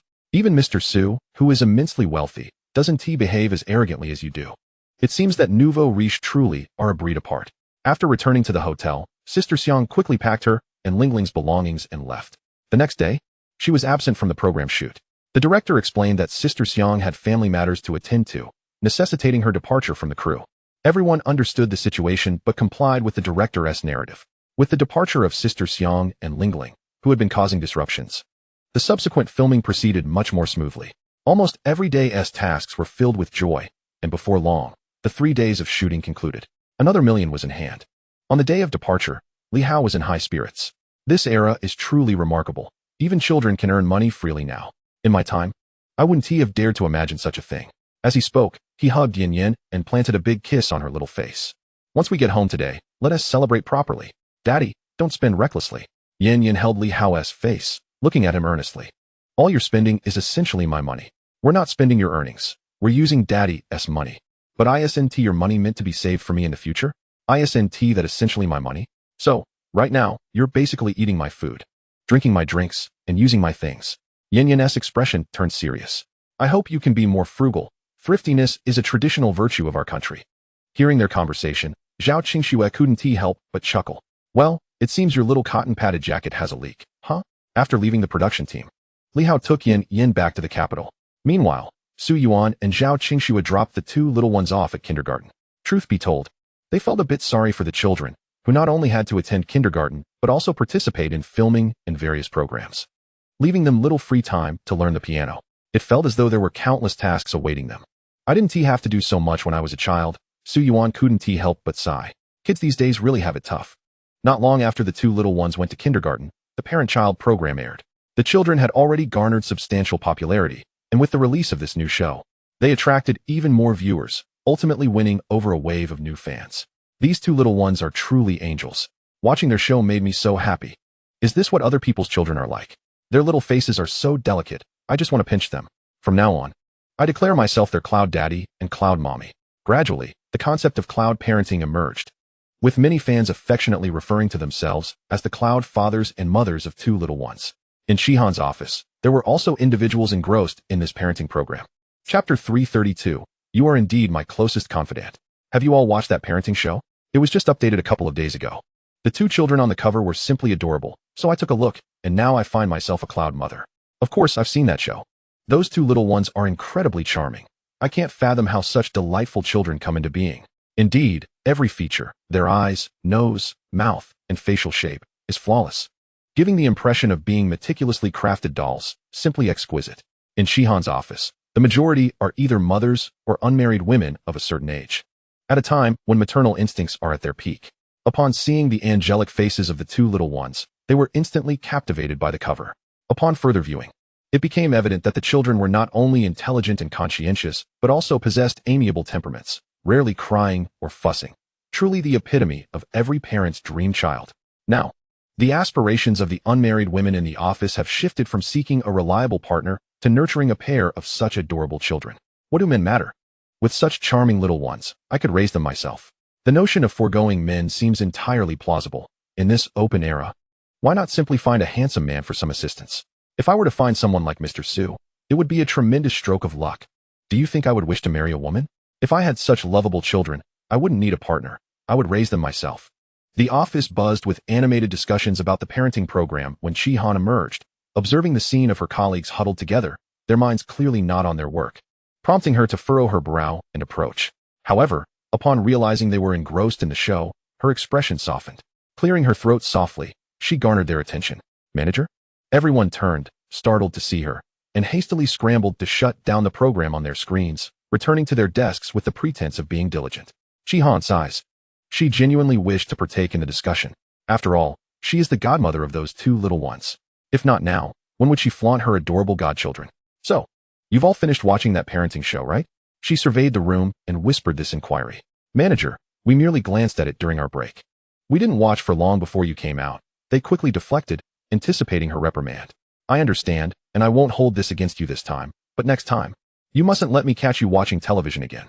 Shihan smiled, but refrained from issuing her usual reminders to work diligently. Instead, she inquired. You all think those two little ones are adorable, don't you? Absolutely adorable. Incredibly cute. I believe they are the most charming children in the world. The moment the topic turned to the little ones, the atmosphere became electric, though some exchanged puzzled glances at Shihan, wondering why their normally composed manager posed such a question. Let me share a little secret with you. Those two little ones are my godchildren. Previously, Su Yuan and Zhao Qingxue had been discreet, refraining from showcasing their daughter. As her godmother, Shihan felt it inappropriate to flaunt photos of the two little ones. However, now that both were openly participating in the program, she deemed it unnecessary to keep their connection hidden. Manager, are you serious? You know these two little ones? Manager, you can't be joking with us. The typically serious Shihan had unexpectedly dropped a bombshell, leaving her colleagues too intrigued to focus on their work, all flocking to her side, eager to know if the children were as delightful in reality. Do you see these little ones often? Noticing their keen interest, Shihan generously retrieved her phone, navigated to her photo album, and presented a picture of the two little ones alongside her. Initially, they had been somewhat skeptical, but upon viewing the photograph, they were instantaneously convinced of its authenticity. Wow, manager, you're incredibly lucky to be able to interact with such charming little ones up close. Playing with them must be so stress-relieving. No wonder you're not even considering having children. With godchildren like these, I wouldn't be clamoring for kids either. The group, having seen the pictures, buzzed with envy. Shihan chuckled, reclaiming her phone with a sense of pride. You all should stop daydreaming. If you truly adore children, work hard to earn money, then find a man to marry and have one of your own. Children are like troublesome puppies. It's far more enjoyable to observe others raise them. The main issue is the scarcity of suitable men, particularly those with good genes, which are as rare as pandas. The group animatedly chimed in, their admiration for Shihan growing. All right, you've all had your fun. It's time to get back to work. After a delightful moment of showcasing her godchildren, Shihan contentedly urged her colleagues to focus, stepping aside to answer a call. The call was from Mengxue. Why did you think to call me today? I thought you had forgotten your old friend. Since returning from abroad, Mengxue had started a small cultural company focused on developing public accounts, initially with some investment from Su Yuan, and it had now grown significantly. He could be considered quite successful. However, due to his relentless dedication to the company, despite living in the same city, they had not seen each other in ages. To her surprise, he called today, catching Shihan off guard. You are my closest friend. How could I ever forget you? Mengshue's voice had deepened significantly over the past 3 years. I called to invite you to a celebration for the 3rd anniversary of my company. Today is Friday, and I assume you'll be visiting Yuan Go and his wife, right? Please convey my invitation to them as well. Chapter 333. Sure, I'll take care of that. Shihan nodded. It's been ages since we last met. Let us enjoy a few drinks together. Or perhaps you could treat me to dinner later. You used to often mooch off my meals. This time, I can't drink with you. I have something important to attend to. Meng Shui, unusually serious, continued. I have a girl I like, and I plan to confess to her tomorrow. What? You actually have a crush on someone? Shihan was momentarily taken aback, feeling a twinge of shock at the sudden revelation. Haven't you been preoccupied with company matters lately? How on earth do you find the time for romance? Are you perhaps entangled in an office love affair? Or have you deceived one of the young ladies in your company? Her skepticism was palpable. Why does this seem so implausible? Can't you wish me well for once? Meng Shui, bemused by her remarks, retorted with slight annoyance. Rest assured. The girl I fancy is of a similar age to mine and not from my company. I can guarantee that much. And who might she be? Where does she work? What does she do? Shihan bombarded him with questions in rapid succession. Yet, infuriatingly, Meng Shui continued to play coy, saying, You'll find out in due time. For now, refrain from asking. Hey, that's rather inconsiderate of you. Shihan protested, but Meng Shui had already ended the call. She let out an exasperated huff. You scoundrel. How dare you find a girlfriend before me? We agreed to remain single together. After a few more complaints, she completed the remaining tasks at work and, upon clocking out, headed to Su Yuan and Zhao Qingxue's residence. Surprisingly, upon arrival, she merely greeted the two little ones before allowing them to play on their own, rather than engaging in games with them as she typically would. Noticing something amiss, Zhao Qingxue pinched a bit of soft flesh on Shihan's arm. Why do you seem off today? Has something happened? Or have you, an old auntie, suddenly developed a crush? You're the one who is an old auntie with a crush. Shihan pouted. Actually, it's nothing significant. Meng Shui mentioned that his company is holding a 3rd anniversary celebration tomorrow and invited me to join you both. Zhao Qingxue nodded. All right then, I'll prepare to go tomorrow. Indeed. Shihan mused. Meng Shui has certainly become quite the successful man. Zhao Qingxue observed Shihan's expression and couldn't help but comment. Speaking of Meng Shui, though he may not be strikingly handsome, he possesses a commendable height and physique. And now that his career is flourishing, he can be considered a catch, likely attracting many admirers. It's unfortunate he has remained single all these years. During a previous gathering, Meng Shui had drunkenly embraced Shihan, insisting they must remain single together, a moment that had left her pondering whether there was something more between them. Yet, as time passed, there had been no further developments, and they hardly kept in touch. Indeed, not only is he thriving in his career, but he also has someone he likes now and plans to confess tomorrow. Shihan remarked, unaware that her tone carried an unusual edge. Zhao Qingxue, taken aback by the news, paused momentarily. Isn't he always so busy with work? How did he suddenly find someone he likes? How would I know? I haven't spoken to him in ages, Shihan snapped, stirring her coffee cup vigorously. He is such a shameless little man. Well, Zhao Qingxue inquired, how do you feel about this new romantic interest of his? What do you expect me to feel? Of course, I wish him well. I can't very well demand everyone stay single just because I am. Shihan's tone was tinged with resignation. After a lengthy conversation devoid of any substantive direction, Zhao Qingxue opted to disengage. However, Shihan persisted. How come your romantic endeavors seem to unfold so smoothly? You effortlessly found your soulmate, while I seem to attract nothing but duds. Since the incident with Tong Shi, Shihan had grown wary of men. That seemingly perfect man turned out to be gay. If you were using your head, you would have found a boyfriend by now. Shihan was taken aback. Qingxue, what do you mean by that? Figure it out for yourself, Zhao Qingxue replied cryptically. Why does everyone seem to enjoy withholding information lately? The following day, Saturday, after spending the day at home, Su Yuan and Zhao Qingxue changed into fresh attire and dressed the two little ones before taking them to Meng Shui's company. When Su Yuan initially invested in Meng Shui, he was still struggling in a self-built house in the urban village. 3 years later, he had secured a spacious office of over 1,000 square feet. Upon arriving at the company entrance, they were greeted by various signs announcing the 3rd anniversary celebration. Surrounded by an abundance of roses, it was clear that this celebration held ulterior motives. I just hope he isn't like me, someone who meets the wrong people. Shihan muttered, her concern evident. His past misfortunes were largely due to you, Zhao Qingxue quipped back. As soon as Su Yuan's car came to a halt, Meng Shui hurried over to greet them. You all finally made it. I've been waiting for ages. Let's go inside. Why are you alone? Shihan inquired, noticing Meng Shui's dapper suit and radiant demeanor. Where's your girlfriend? Well, I haven't confessed yet, so she isn't officially my girlfriend, Meng Shui replied with a smile. Curious, aren't you? I won't reveal her identity just yet. Shihan playfully punched him twice, but remembering he had someone special, she withdrew her hand and coughed lightly. I'll meet her eventually. Meng Shui led them into the company, where the staff greeted Su Yuan and Zhao Qingxue with utmost respect. Mr. Su, Mrs. Su. Good to see you. Su Yuan nodded, holding Zhao Qingxue's hand as they surveyed Meng Shue's office. This place looks quite impressive. ISNT it thanks to your support, Mr. Su. Meng Shui replied, reverting to his humble demeanor. Without your investment, I would likely still be in that urban village, unable to afford air conditioning. I merely provided some funding. The rest is all your hard work. Your success is largely your own, Su Yuan remarked with a gentle smile. You've achieved both career and love now, haven't you? Well, my career has seen some modest accomplishments, but as for love, I'm still uncertain. Today will reveal all, he responded enigmatically. Who is this girl? Mr. Su, allow me to keep this a mystery for now, Meng Shui chuckled. Rest assured, you'll know her, and she is undoubtedly a good person. As long as you believe she's a good person, that suffices. Su Yuan chose not to press further. As they chatted, the preparations for the 3rd anniversary celebration were finalized, and soon the festivities commenced. Did you see those 2 little ones earlier? They were the cutest kids I've ever seen. I can't believe how adorable they are, even more so than on television. I just want to steal them away. A gathering of women convened, engrossed in a discussion surrounding the charm and allure of Ping, Un, and Rui. They were all utterly captivated by their beauty, struggling to fathom how such adorable children could exist in this world. Even those who had previously resolved not to marry or have children, like the Dinks, felt an urge to reconsider, expressing a willingness to raise 2 children if they were as delightful as Ping, Un, and Rui. This acknowledgement truly reflects well on our boss, who managed to invite prominent figures such as Mr. Su and Mrs. Su. Given Su Yuan's current standing, it is evident that only the elite of the international realm are worthy of sharing a table with him. Although Zhao Qingxue is merely an internet celebrity, she has held personal art exhibitions, and her husband is a magnate, ensuring that no one dares to underestimate her or speak ill of her. Even if she chooses to remain out of the limelight, women should aspire to be like Mrs. Su. And motherhood should be about nurturing children as wonderful as Ping En and Rui. Indeed, this family exudes happiness.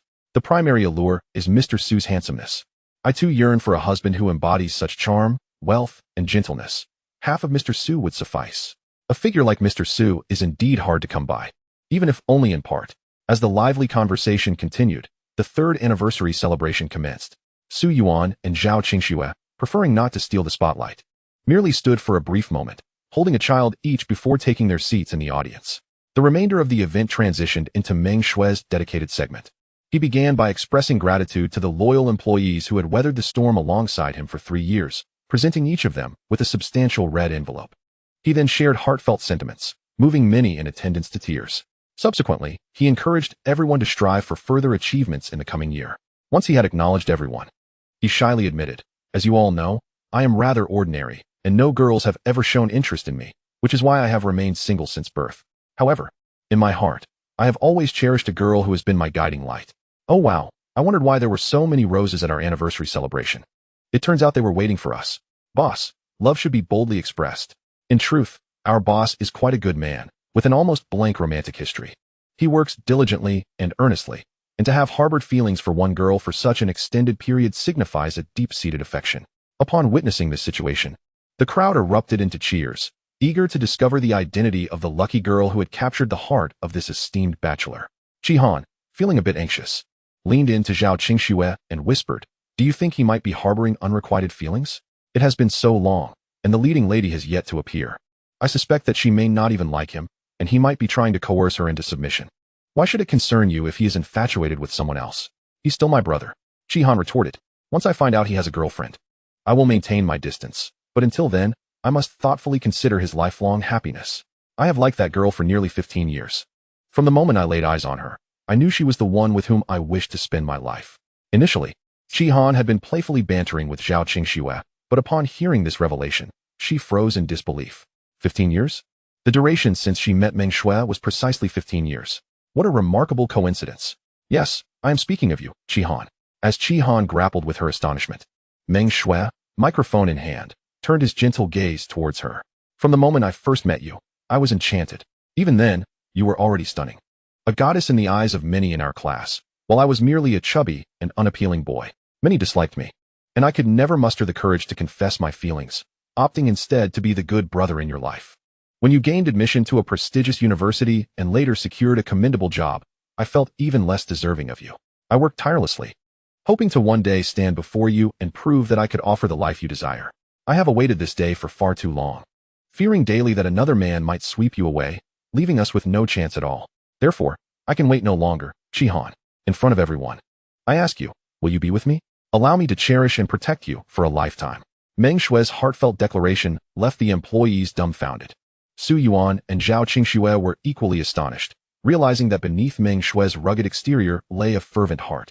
Moreover, his pretense of being merely a brother had been convincing enough for them to overlook any suspicion. Aye, Qihan stammered, her bewilderment surpassing that of the crowd combined. She had envisioned many suitors, but never had she considered that Meng Shuai would confess his feelings for her. Chapter 335. So, what do you like? Say yes. Say yes. The crowd began to cheer, their collective gaze fixed upon Qihan, with her face flushed and a sense of confusion. She stood up, realizing that the unfolding narrative was not aligning with her expectations. This is not how it should be. Why would he like me? Go on up there. Zhao Qingxue urged Qihan with a gentle push. If you think you could give it a chance with him, then accept his proposal. If you truly feel nothing, then graciously decline. Okay, Qihan replied, still dazed. After a brief moment, she finally ascended the stage, gazing at the tall, mature figure of Meng Shuai. His silhouette gradually merged with her memory of the chubby boy from their past. After a long pause, she curiously inquired, what is it about me that you like? I like you for everything you are. The feeling of affection is often ineffable. Meng Shuai himself could not pinpoint exactly what drew him to Qihan, but he felt an intrinsic desire to be near her. A motivation that had propelled him forward all along. Is it because I am somewhat attractive? Indeed, you fit my aesthetic perfectly. Meng Shuai chuckled, unable to contain his smile at her adorably perplexed expression. When I previously claimed you were less beautiful than others, that was merely insincere, in my eyes. You are the most stunning. You. Having spent countless moments sparring with her, Qihan had never anticipated that Meng Shuai would exhibit such tenderness. Overwhelmed by his gentle demeanor and tone, she questioned, you're not playing with me, are you? Smack. Before she could finish her sentence, Meng Shuai retrieved a square box from his pocket. As he opened it, a glimmering diamond ring lay inside. If you fear that I might be toying with you, you can wear this ring first.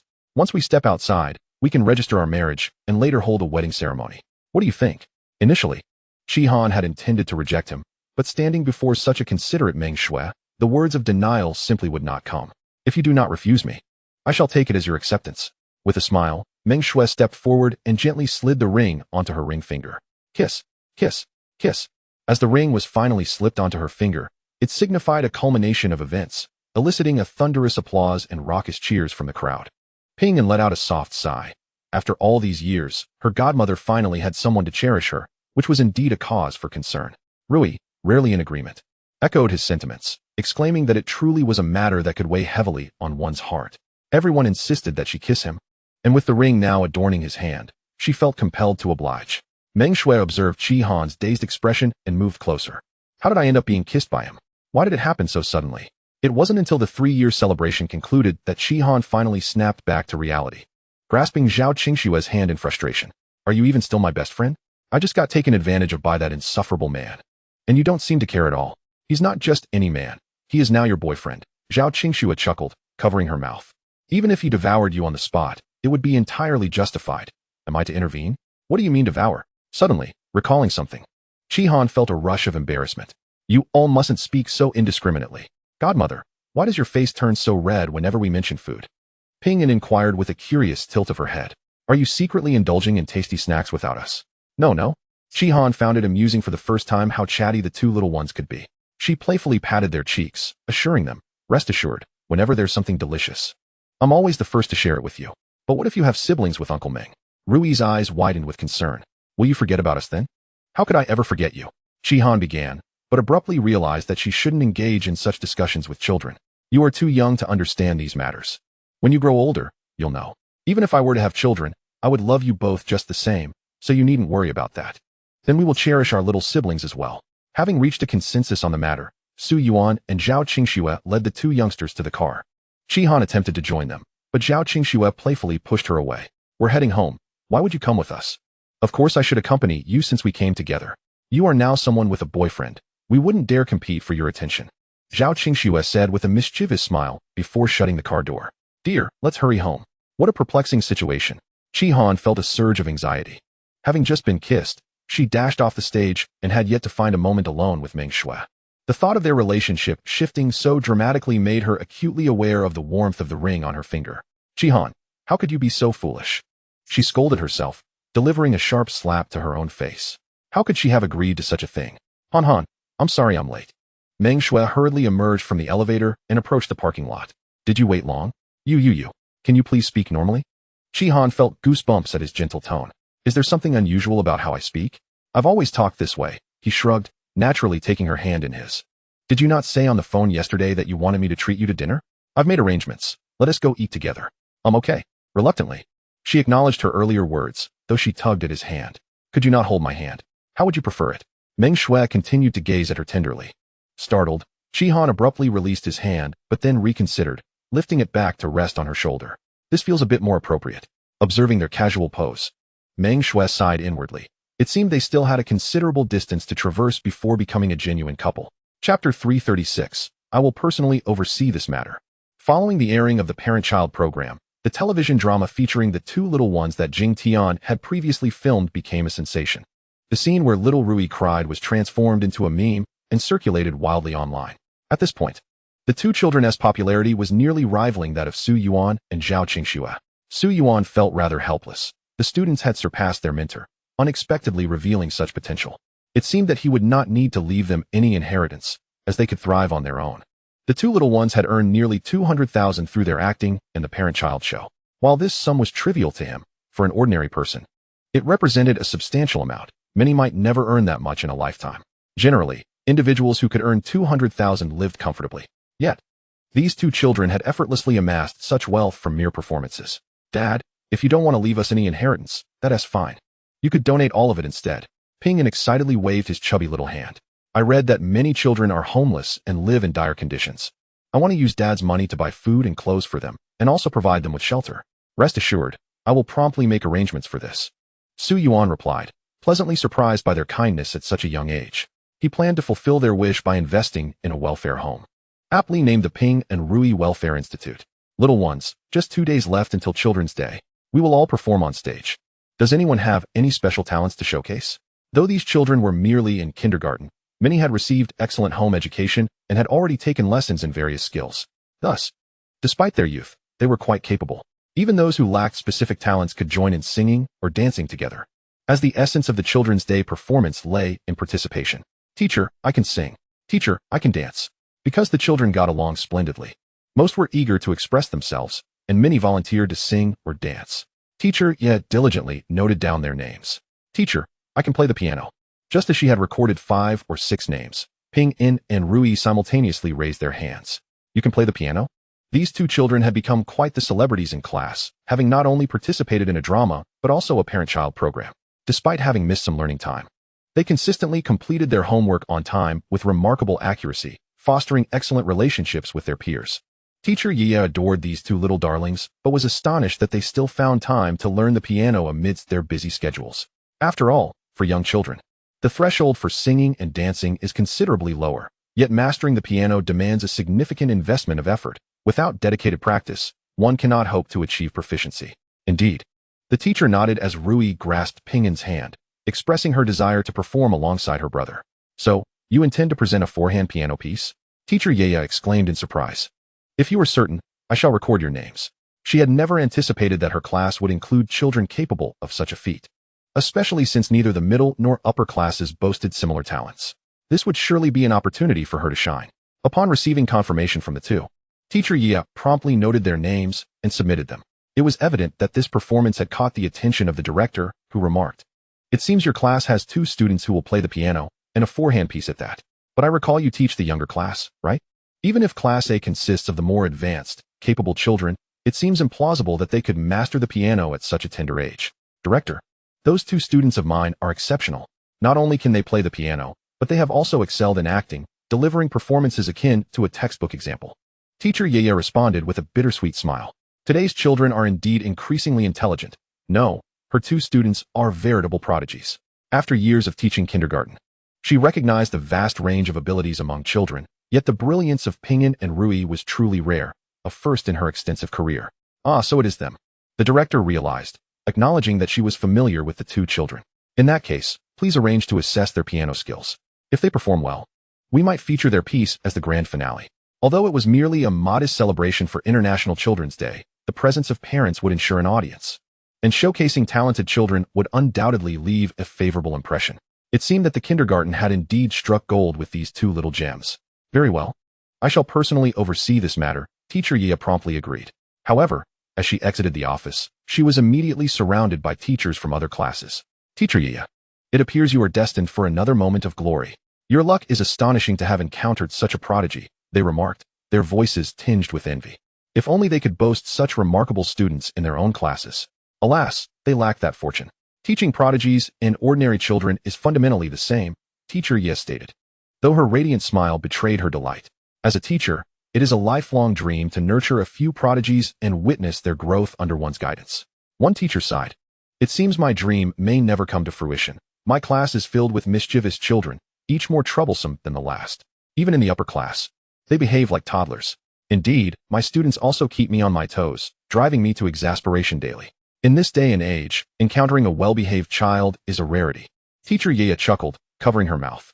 Only those two students allow me some respite. The rest are much the same. Chapter 337. Please take your seats soon. The day of the kindergarten's International Children's Day celebration arrived. Besides the children's performances, most parents would attend to watch their little ones shine. I heard that the two children named Pinyin and Rui are also at this kindergarten. One parent noted. Yes, I heard they are indeed here.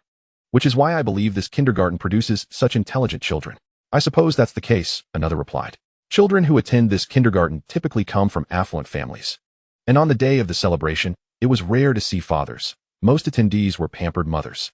The conversations among the group of mothers were predictable, revolving around whose child was more intelligent or obedient, with Pinyin and Rui frequently mentioned due to their impressive performances. Many parents expressed envy at having such adorable and clever children, yet a small faction scoffed at the notion. Children should focus on happy growth and education. Acting is not a pursuit for them. Such endeavors are beneath us, and what respectable family would send their child to act? Some whispered disapprovingly, particularly criticizing Li Hao and Zhao Qingxue's choices. They contended that instead of engaging in acting, children should devote their time to learning skills such as singing and dancing, which would cultivate their character and lay a solid foundation for future development. Amidst the chatter, a woman clad in a leopard print coat and carrying an Hermes bag stepped out of her vehicle, joining the other parents at the school gate for a rant. Her voice raised. Most parents fell silent, feeling uncomfortable challenging her since they were not well acquainted. However, a few parents could not overlook her arrogance, responding, "You shouldn't speak so definitively. Even if your child wishes to act, who would want them? Do you think any production would welcome just anyone? Perhaps it would be best not to speak ill of others behind their backs, considering we all move in the same circles," another added. "Humph. You housewives have become so short-sighted," the woman in leopard print retorted. "Our daughter, Zhang Mengmeng, is in the upper class, and she will perform on the violin today. Her teacher has said she possesses exceptional talent, and, if she continues to study diligently, she will undoubtedly become a violin master." Oh, the other parents reacted. Some indifferent to her self-promotion. Others were disinterested and preferred to leave her to her bragging, with one mentioning, "I heard that Director Su has sponsored cookies for the kindergarten children. I must hurry and get some for my daughter." Curiosity piqued. Others wondered why an adult would scramble for cookies. After all, they were merely a few small treats. "You have no idea how delicious Director Su's cookies are," the parent insisted, eager to enter the kindergarten. The taste of cookies is subjective. Those who have never tasted them cannot fathom their flavor. When she visited the Su family, she had assumed they were ordinary cookies, but upon tasting them, she discovered they were truly exceptional. After savoring the delightful cookies from the Su family during her last visit, she became utterly enamored with these delectable treats, to the point of being unable to resist their charm. Her husband, ever attentive to her whims, sought out several master pastry chefs to craft cookies exclusively for her enjoyment. Yet, despite their exquisite creations, none could quite compare to the Su family's cookies. Being a grown woman, she felt too embarrassed to request cookies from their household, thus she endured in silence. Therefore, upon learning that the Su family was sponsoring cookies for the upcoming Children's Day event at the kindergarten, she was filled with immense excitement and hurried over at the earliest opportunity. However, she soon discovered that the cookies were apparently limited to 1 box per child. "My little darling, has Mama left some cookies for you?" She beamed as she approached her daughter's classroom, settling beside her. Indeed, she spotted a charming blue box on her daughter's desk, adorned with illustrations reminiscent of a fairy tale, exquisitely crafted. "Mommy, I saved some for you," the little one exclaimed, lifting the box towards her. "You can have it. I've had enough." "Such a good girl," she replied, her heart swelling with joy as she accepted the box. She felt quite clever for ensuring her daughter had a hearty breakfast that morning. Otherwise, she feared the cookies would have been entirely devoured. Turning her gaze to the surrounding parents, She noticed that those who had attended the Su family's gathering were all discreetly fixated on the cookie boxes before them. Many parents reached in to sample a few, though they limited themselves in a bid to maintain their dignified appearances. Yet, the expressions of those who indulged spoke of lingering satisfaction. It must be said, the flavor of these cookies was truly exceptional. As the parents gathered, the teachers began directing them to their prearranged seats, while the children were escorted backstage to prepare. Su Yuan and Zhao Qingxue were the last to arrive, merely 2 minutes ahead of the designated time. Nevertheless, their radiant smiles as they entered and greeted everyone, a stunning couple, elicited no animosity. "Good day, Mr. Su and Mrs. Su." The other parents chimed in unison. Teacher Ye, noticing their arrival, approached with enthusiasm. "Mr. Su, Mrs. Su, the stage for the Children's Day event is ready, and your seats have been confirmed. Allow me to escort you." "Very well," they nodded in acknowledgement. Teacher Ye then informed the other parents, "I have distributed the seating cards. Please take your designated places." In the front row, Su Yuan and Zhao Qingxue were seated at the center, surrounded by the school's administrators and principal. Their esteemed status warranted their prime positioning, leaving others to admire them in silence. "Though we are all women here, our circumstances differ vastly. My husband is perpetually engrossed in work, neglecting to accompany me for such an important occasion as our child's performance on Children's Day. Surely he should consider the child's feelings. If not mine," one parent lamented. "Your husband's situation is still enviable compared to mine. Mine is perpetually gallivanting, leaving me embarrassed to even mention such events to our child. Indeed, it seems Mr. Su truly cherishes his family. I've heard they frequently showcase their affection online. It's remarkable they maintain such a bond even with a child of this age." As the parents whispered amongst themselves, the performances commenced in order of class, beginning with the youngest and culminating with the oldest. After the earlier acts, the final performance featured Zhang Mengmeng from the kindergarten, who dazzled the audience with her violin skills. In the realm of kindergarten performances, the emphasis was on encouragement rather than critique. Applause filled the air regardless of the children's proficiency. It was surprising to witness such young children playing the violin. Some parents marveled at their innate talent, while others lamented their own children's lack of musical aptitude. "That little one plays remarkably well," one parent exclaimed, her pride evident. Dressed in a striking leopard print outfit, another mother boasted loudly, "Children should cultivate their artistic sensibilities. Focusing on frivolities like acting is utterly nonsensical. It's far better to instill valuable skills in them." Her voice carried clearly, drawing the attention of those seated nearby, including Su Yuan and Zhao Qingxue, who exchanged subtle frowns. The principal, observing the commotion, quickly interjected, "Mr. Su, Mrs. Su, please disregard that parent. Her lack of consideration is not worth your attention." Su Yuan nodded, choosing not to dwell on the matter. Soon, Zhang Mengmeng concluded her performance, and the stagehands swiftly brought forth a grand piano. The sight astonished the audience. How remarkable it was that this kindergarten had such hidden talents, teaching children to play the piano. Next, for our final performance of the day, please welcome our own Su Yaochen and Su Yaoqing, who will present a duet of serenade. Let's give them a warm welcome. As the announcer introduced them, two tiny figures emerged onto the stage. One wore a fluffy white princess dress, crowned with a pink crystal tiara, resembling a character from a fairy tale. The other sported a fitted white tailcoat, complete with a dapper red bow tie, exuding both charm and elegance.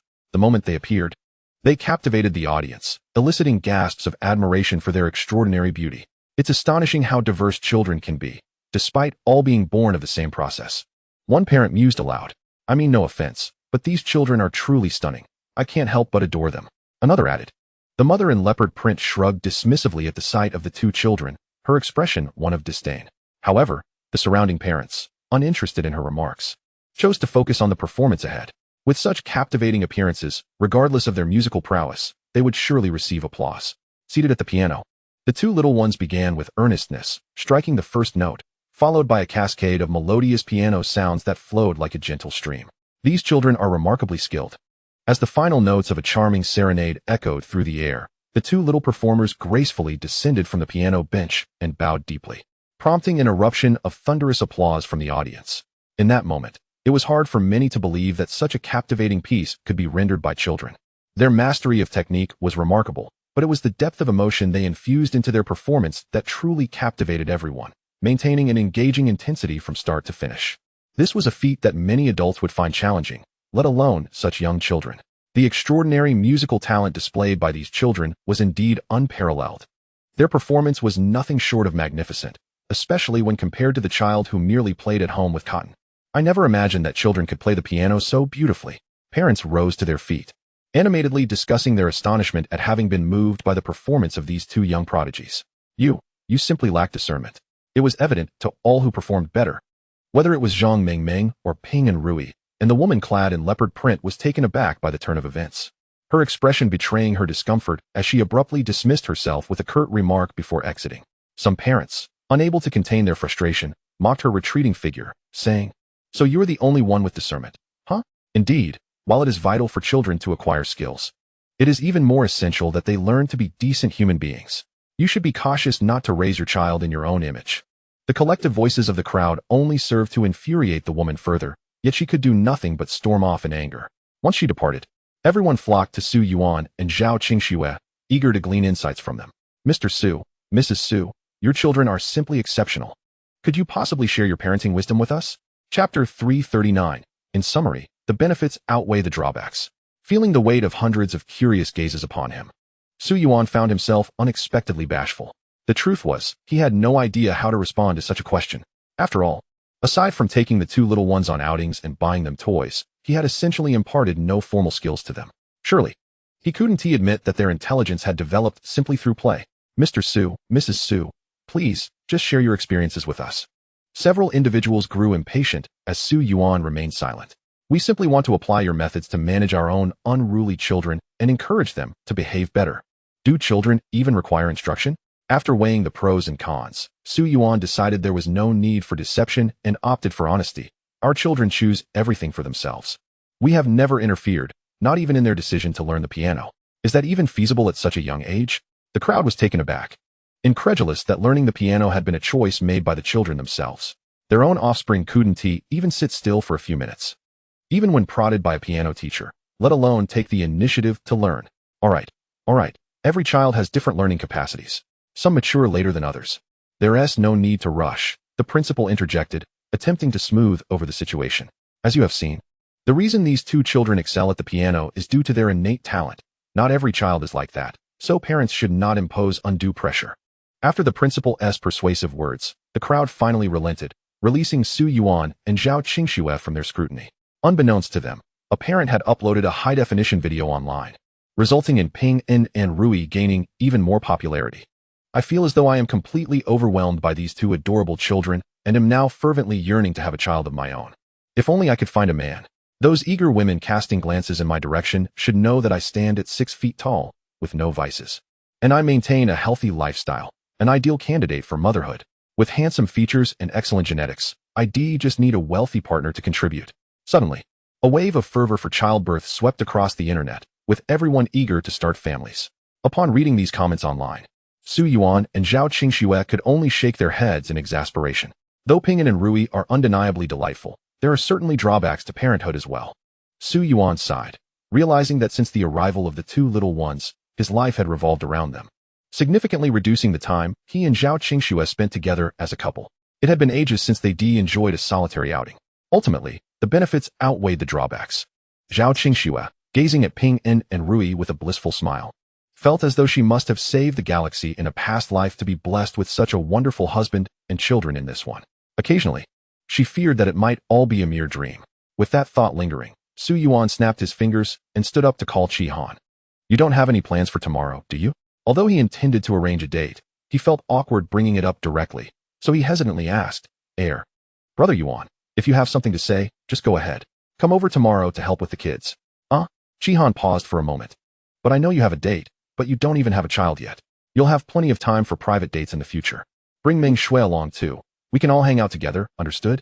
With Su Yuan's insistence, Chi Han had no choice but to agree. After all, regardless of how many people were involved, it was still a date. Besides, she felt a bit awkward during one-on-one dates, so having two little ones around might ease the atmosphere. The next day, Chi Han eagerly arrived with Ming Shui in tow, under the guise of wanting to experience life as a parent ahead of time. Although Ming Shui looked bewildered, Zhao Qingxue was even more perplexed when she awoke to find Chi Han and the confused child in her living room. "What are you two doing here on a weekend instead of going on a date?" "Isn't this a date?" Chi Han replied nonchalantly, as she pulled Ming Shui onto the sofa. "You can take a day off today. I'll handle the kids." "You're going to take care of my kids? Why?" Before Zhao Qingxue could finish her question, Su Yuan chimed in. "Perfect. Since someone is already watching the kids, we can finally enjoy some time alone together." "But there are no buts. It's been ages since we've had a moment to ourselves. Hurry and change your clothes. Once you're ready, we can go out. Without further ado, Su Yuan ushered Zhao Qingxue into the bedroom to change. Reluctantly, she complied. Once she emerged in fresh attire, Su Yuan whisked Zhao Qingxue out the door. Throughout the journey, she couldn't shake her concern about whether Qi Han and Meng Shui would manage well with the children. Don't worry. While you may doubt Qi Han, Meng Shui is quite responsible, and we're at home. What could possibly go wrong? Su Yuan reassured her as he drove swiftly out of the city. Zhao Qingxue remained preoccupied with thoughts of Qi Han's ability to care for the children until she finally realized they were surrounded by lush woods. Curiously, she asked, "Darling, where are we going?" "Ah, that's a secret," Su Yuan replied, pulling out an eye mask from his bag. "Put this on quickly. I have a surprise for you." "Why do we need that?" Though somewhat reluctant, Zhao Qingxue obediently donned the eye mask. As she listened to the wind whistling past her ears and inhaled the refreshing scent of the forest's grass, her anticipation began to swell. What delightful surprise awaited her? She did not have to wait long. The vehicle soon came to a halt. After stopping, Su Yuan opened the door, assisted her out, and gently took her hand as they strolled forward. After ambling for over 100 steps, Su Yuan wrapped his arm around Zhao Qingxue's slender waist and tenderly removed her eye mask. Initially, Zhao Qingxue had intended to complain about his mysterious behavior, but upon opening her eyes, she was utterly mesmerized. Before her lay a breathtaking expanse of crimson, resembling an ocean of roses. Countless blooms swayed in the gentle breeze like waves of grain, their intoxicating fragrance wafting into the air, uplifting her spirits. At the center of this floral wonderland stood a swing, elegantly poised atop a frame. "Surprise!" Su Yuan chuckled, promptly lifting her into his arms. Zhao Qingxue made no attempt to resist. The moment she beheld the roses, her heart soared with joy akin to that of a child. Casting aside all worries and focusing solely on the vast sea of blossoms and Su Yuan, comforted in his embrace, she wrapped her arms around his neck. Unable to suppress a smile as she inquired, "When did you acquire this enchanting flower field? It is simply breathtaking. I never imagined such a magnificent rose garden could be hidden here. Do you truly believe your husband lacks taste?" Su Yuan replied with a grin. "This plot of land was merely barren until I purchased it, unsure of how to utilize it. So, I decided to plant 99,999 roses. All for you." As he spoke, he gently placed her on the swing. "Quick, take a picture of me." After playing on the swing for a while, Zhao Qingxue excitedly handed her phone to Su Yuan, urging him to capture her in a flattering pose. All right, being a woman, receiving such a romantic gift undoubtedly warranted sharing it on social media. Simultaneously, Zhao Qingxue updated her social media account, declaring, "These are the 99,999 roses gifted to me by my husband. I wish for all lovers in the world to find their happiness together." While her post featured a simple image, the strikingly vibrant roses against the backdrop of a clear blue sky, coupled with the swing that every girl dreams of, quickly propelled her post to trending status. 99,999 roses. I once thought the lyrics about 9,999 roses were utterly fanciful. How naive I was. If anyone were to gift me 99,999 roses, I would gladly bear 100 children for them. After being married for so long, my husband remains this romantic. Truly, one can be envious of others. Husbands can leave their wives breathless. The couple's romantic escapade amidst the rose garden left their fans envious, wishing they could be the ones swinging among the flowers. After enjoying the morning in the rose garden, Su Yuan drove Zhao Qingxue to a charming Chinese restaurant in the city, notable for its ever-changing menu. Several online users had raved about the delectable dishes and aesthetically pleasing presentations, recommending it to Zhao Qingxue multiple times, but her busy schedule had prevented her from visiting. Thus, Su Yuan had made a reservation in advance. "Oh wow, are you Mr. Su and Mrs. Su? Greetings. I can't believe I would encounter you here. I feel so fortunate." Just as they stepped out of the car and prepared to enter the restaurant, a young girl in a pink dress approached them. With two playful pigtails and a heart drawn beside her eye, she appeared quite whimsical, holding a selfie stick, accompanied by a photographer. She seemed to be a budding internet celebrity. Su Yuan and Zhao Qingxue were generally easygoing in such situations, and upon noticing the girl's enthusiasm, they nodded in acknowledgement. "May I take a photo with you? I'm so thrilled to meet you," the girl quickly requested, her eagerness evident in her playful gestures. "Please, let us take a picture together." Of course, they agreed, finding her request harmless. After the photo op, they continued into the restaurant while the girl excitedly began a live stream outside, chattering animatedly. After a brief moment, she entered the establishment, announcing, "Hello, I'm Super Alwu, a food and exploration blogger. May I feature your restaurant today?" Upon reaching the front desk, she revealed her identity, adding, "If you could treat me to a meal, I want to charge for advertising. The receptionist, taken aback by this unexpected proposition, hesitated before responding. Do you have a reservation? I don't have a reservation. The girl replied nonchalantly. I heard from my followers that your restaurant is excellent, so I decided to drop by. She continued, let me introduce myself again. I'm Super Alwu, with 500,000 followers. I want to charge you for advertising. I just need a complimentary meal. Well, the receptionist replied thoughtfully. We don't have any complimentary meals available, and we typically require reservations. If we have any such offers, we will notify you in the future. Would that be acceptable? The receptionist had articulated the message delicately.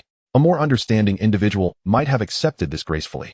However, the girl grew visibly upset. Why can't you understand what I'm saying? I'm not asking for a free meal. I'm promoting your restaurant. Do you realize that I'm someone with 500,000 followers? Once I post my video, your restaurant will gain more visibility, but complimentary meals are not permitted. The receptionist reiterated. Our establishment is already quite renowned, and reservations are necessary to dine here. We do not require additional promotion. I see that you look down upon me. The girl exclaimed in frustration, realizing the receptionist remained unmoved by her argument.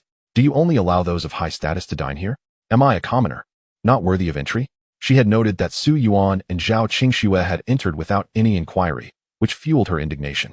The receptionist, bemused by her logic, responded, Madam, please refrain from causing a scene in our restaurant.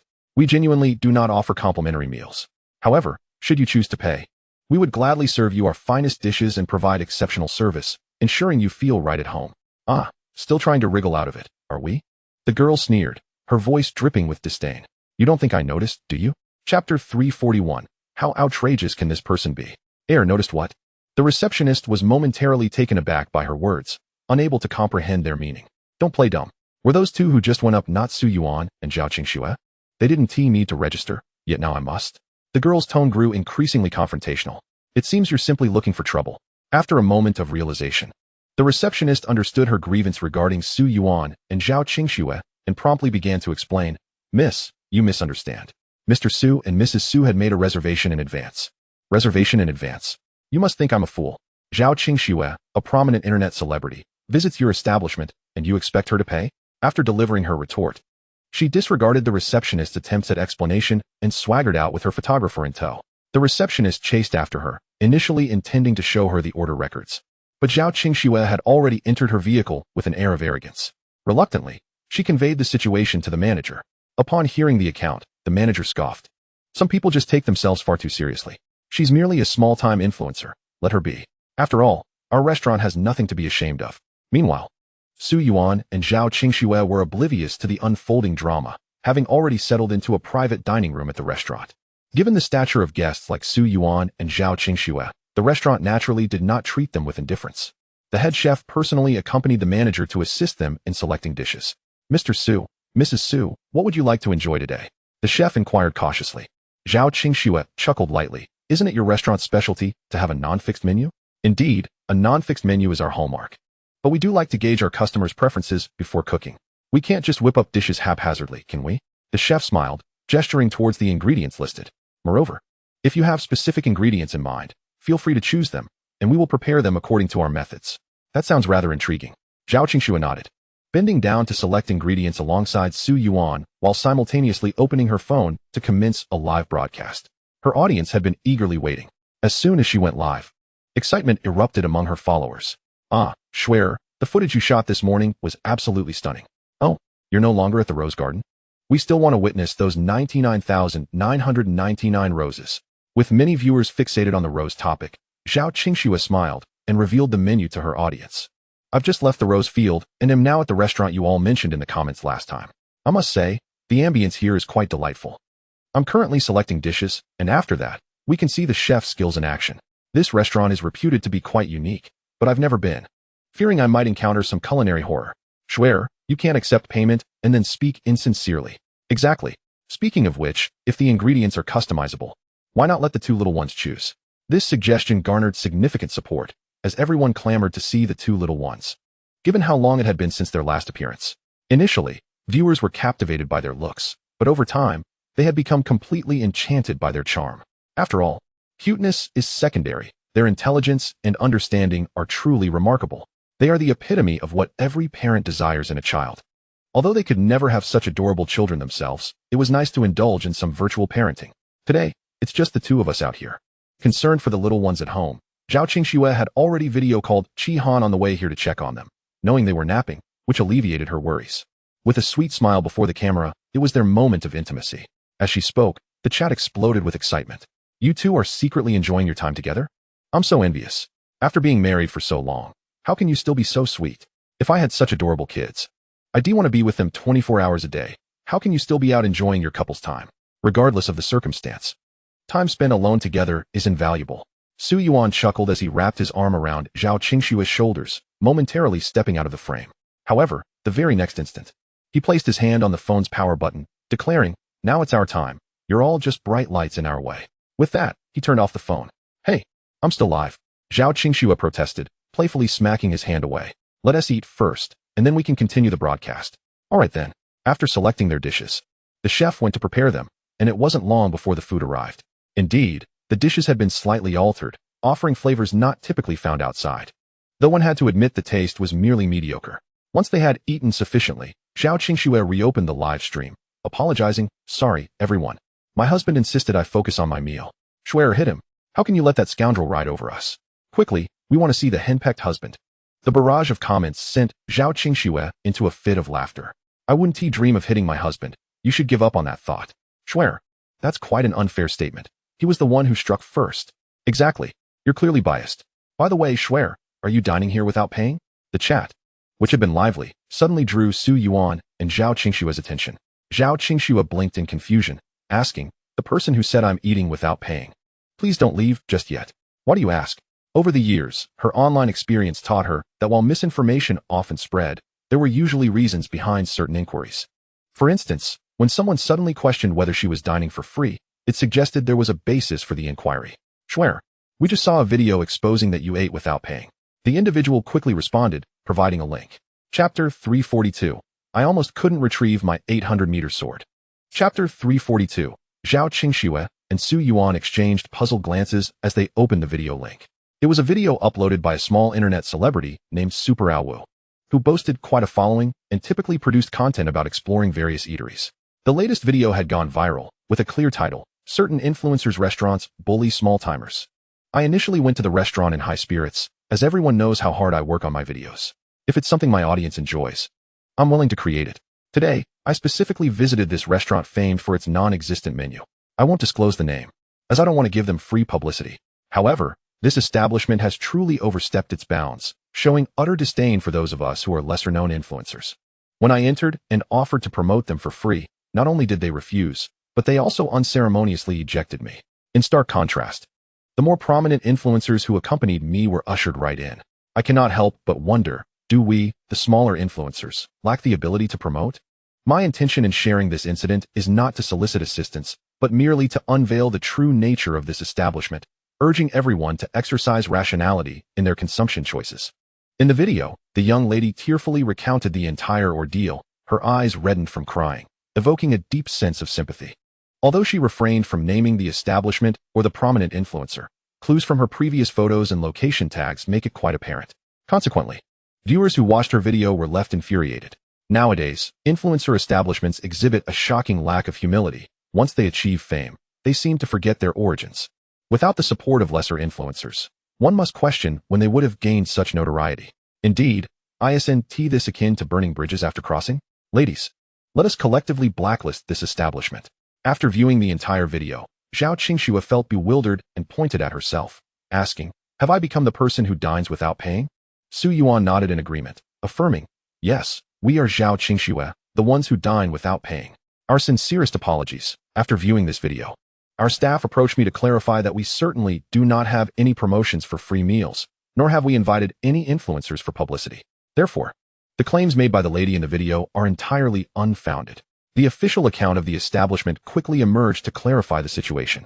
However, most people had already formed their opinions, dismissing their explanations as mere attempts to evade accountability. I have followed her for quite some time. She is an exceptionally lively and polite young lady. I have seen her visit various establishments without encountering such incidents. So why did it occur in yours? Indeed, I have watched many of her videos. She is genuinely kind, and it's clear that your establishment mistreated her. You are clearly offering preferential treatment. Others can dine without charge. Yet you dismiss our little Wu who simply sought to promote you. This establishment is truly fascinating. The proprietors, unable to defend themselves against the ridicule, attempted numerous explanations. Yet no one was willing to listen. Who would have thought that merely dining at a restaurant could lead to such significant turmoil? Zhao Qingxue felt quite embarrassed and took a moment to respond, expressing her sincere apologies, as she might indeed be the so-called prominent influencer referenced by the incident's protagonist. This misunderstanding has arisen from the events.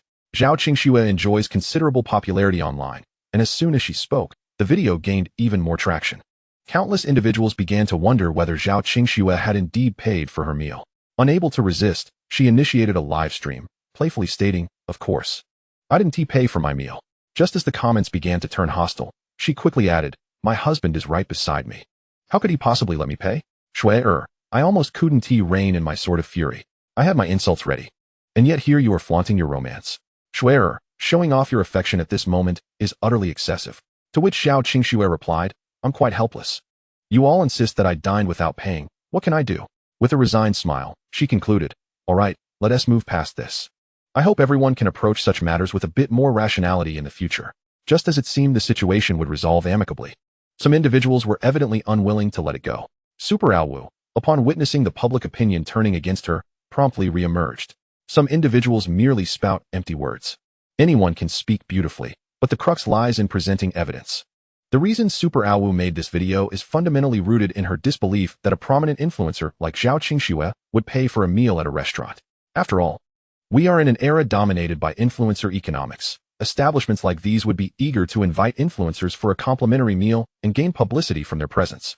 In her previous visits, upon revealing her influencer status, she was typically treated to complimentary meals, with generous portions and aesthetically pleasing presentations, often accompanied by additional gifts. She has grown accustomed to this pattern of free dining. However, it is not entirely her fault, as this has become the industry norm. The overarching trend is to seek out influencers like her, sometimes even eclipsing the star power of traditional celebrities. They enjoy free meals while simultaneously garnering attention through their videos. While restaurants benefit from the publicity, creating a mutually advantageous arrangement, what is not to love? She perceives this as an established industry standard. Consequently, she is quite angered by establishments that blatantly disregard these norms. In her view, it is inconceivable that a notable influencer like Zhao Qingxue would pay for her meal. Why should she? The underlying sentiment is one of disdain for lesser influencers. How utterly unreasonable. Today, Su Yuan took Zhao Qingxue out for a day of fun. She had been enjoying herself, and despite the incident, she thought it best to move on without dwelling on it. However, upon seeing a provocative comment, Zhao Qingxue furrowed her brows. Chapter 343. What should I do about this? Essentially, you do not believe I paid, do you? Although Zhao Qingxue wished to avoid stooping to the level of such a woman, she recognized the necessity of clarifying matters. Thus, she promptly left a comment beneath Super Awu's post. Though Super Awu felt a twinge of fear at Zhao Qingxue's tone, the support of her fans bolstered her confidence, prompting a hasty reply. "Why should I believe you paid? How can someone of your stature dare to deny it? I used to admire you. I never imagined you were capable of such behavior." Some fans echoed her sentiments. Indeed, some influencers, having secured a good partner, seemed to believe themselves invincible. If you truly paid, would you be so agitated? If you are capable, produce evidence. Otherwise, we shall not believe you. This situation exemplifies the typical dynamic of larger influencers bullying smaller ones. Being a lesser influencer in this age is indeed a pity. Viewing these comments, Zhao Qingxue's anger began to boil. She took Su Yuan's phone and captured a screenshot of the previous order. "You all claim I didn't pay? Here's the proof. Take a look for yourselves." The order clearly indicated that today's meal had been reserved the day prior. Upon seeing the screenshot, the viewers fell silent. Could it be true? Upon confirming that the image bore no traces of Photoshop, Super Awu was utterly astounded. She had never anticipated that in this day and age, a prominent internet celebrity like Zhao Qingxue would actually pay for her meal. Was this person somewhat mentally unhinged? Clearly, she could have dined for free, yet she chose to settle the bill. Super Awu found Zhao Qingxue's actions incomprehensible, and the current predicament left her in a quandary. To directly apologize would be quite humiliating, as she was a figure with a following of 400,000 to 500,000. What was she to do in such a situation? In her moment of distress, she sought counsel from her close friend, who, after reviewing the situation, promptly suggested a course of action. How could such a significant internet personality concern herself with trivial matters? Simply pretend to be preoccupied and unaware of the situation. However, Super Awu hesitated, feeling that feigning ignorance might not be the best approach. "Trust me, just act as if you didn't see anything. After considering her friend's advice, Super Awu found it quite reasonable. She understood Zhao Qingxue well enough to know that she was a soft-hearted individual, incapable of being overly confrontational. If she ignored Zhao Qingxue, the latter would likely feel too embarrassed to pursue the matter further. Resolute in her decision, Super Awu began to feign indifference, disregarding the numerous tags and mentions from online users as if she had vanished entirely. She believed that as long as Zhao Qingxue offered an apology, the matter would be put to rest. Initially, if Super Awu had merely misunderstood, it would not have irked Zhao Qingxue. However, her subsequent aggressive demeanor had genuinely angered Zhao Qingxue. Thus, after posting a screenshot of her order, Zhao Qingxue swiftly approached Super Awu to demand an apology. The comments beneath Super Awu's video were rife with calls for her to apologize. No matter who you are, a mistake requires an apology. Our Snow is magnanimous. As long as you apologize, she will not make things difficult for you. Such behavior had verged on defamation, and an apology was warranted. Just moments ago, she had been so audacious. Why was she now retreating like a turtle at the mention of an apology? In truth, had Super Awu simply offered an apology, Zhao Qingxue would have forgiven her. But seeing Super Awu's evasion only darkened Zhao Qingxue's expression. Darling, please do not be angry. Observing her partner's distress, Su Yuan quickly grasped her hand to provide comfort. Rest assured, I will handle this matter for you. Really? Zhao Qingxue felt somewhat aggrieved. The audacity of those who spread rumors without accountability was beyond comprehension. Now, they wouldn't even utter a simple apology. What kind of people were they? All right, I understand. Su Yuan retrieved his phone and opened the chat interface with Exine. Look, I've instructed my assistant to address this issue. Upon seeing the chat with Exine, Zhao Qingxue's anger dissipated, replaced by a sense of anxiety. What are you planning to do with her? Although Zhao Qingxue was upset, she had no intentions of retaliating against the girl. However, Exine was known for her decisiveness. Do not worry, I will manage this appropriately. Su Yuan gently kissed Zhao Qingxue's hand, reassuring her, do you not trust me? After some contemplation, Zhao Qingxue recognized Su Yuan's capability, which alleviated her concerns. Following this minor incident, Zhao Qingxue found herself lacking the inclination to continue her outing. After finishing their meal, she took Su Yuan home to check on the little ones. Although their world had shifted significantly since having the children, with nearly all their attention now devoted to them, she cherished these rare moments spent alone with Su Yuan. Nonetheless, her thoughts were persistently with the little ones. Even knowing they were safe at home, she couldn't shake the feeling of unease. Eagerly anticipating their return to see the children, who were indeed a source of both joy and exasperation. What? My account has been suspended? On their way home, Super Awu received a notification from the authorities.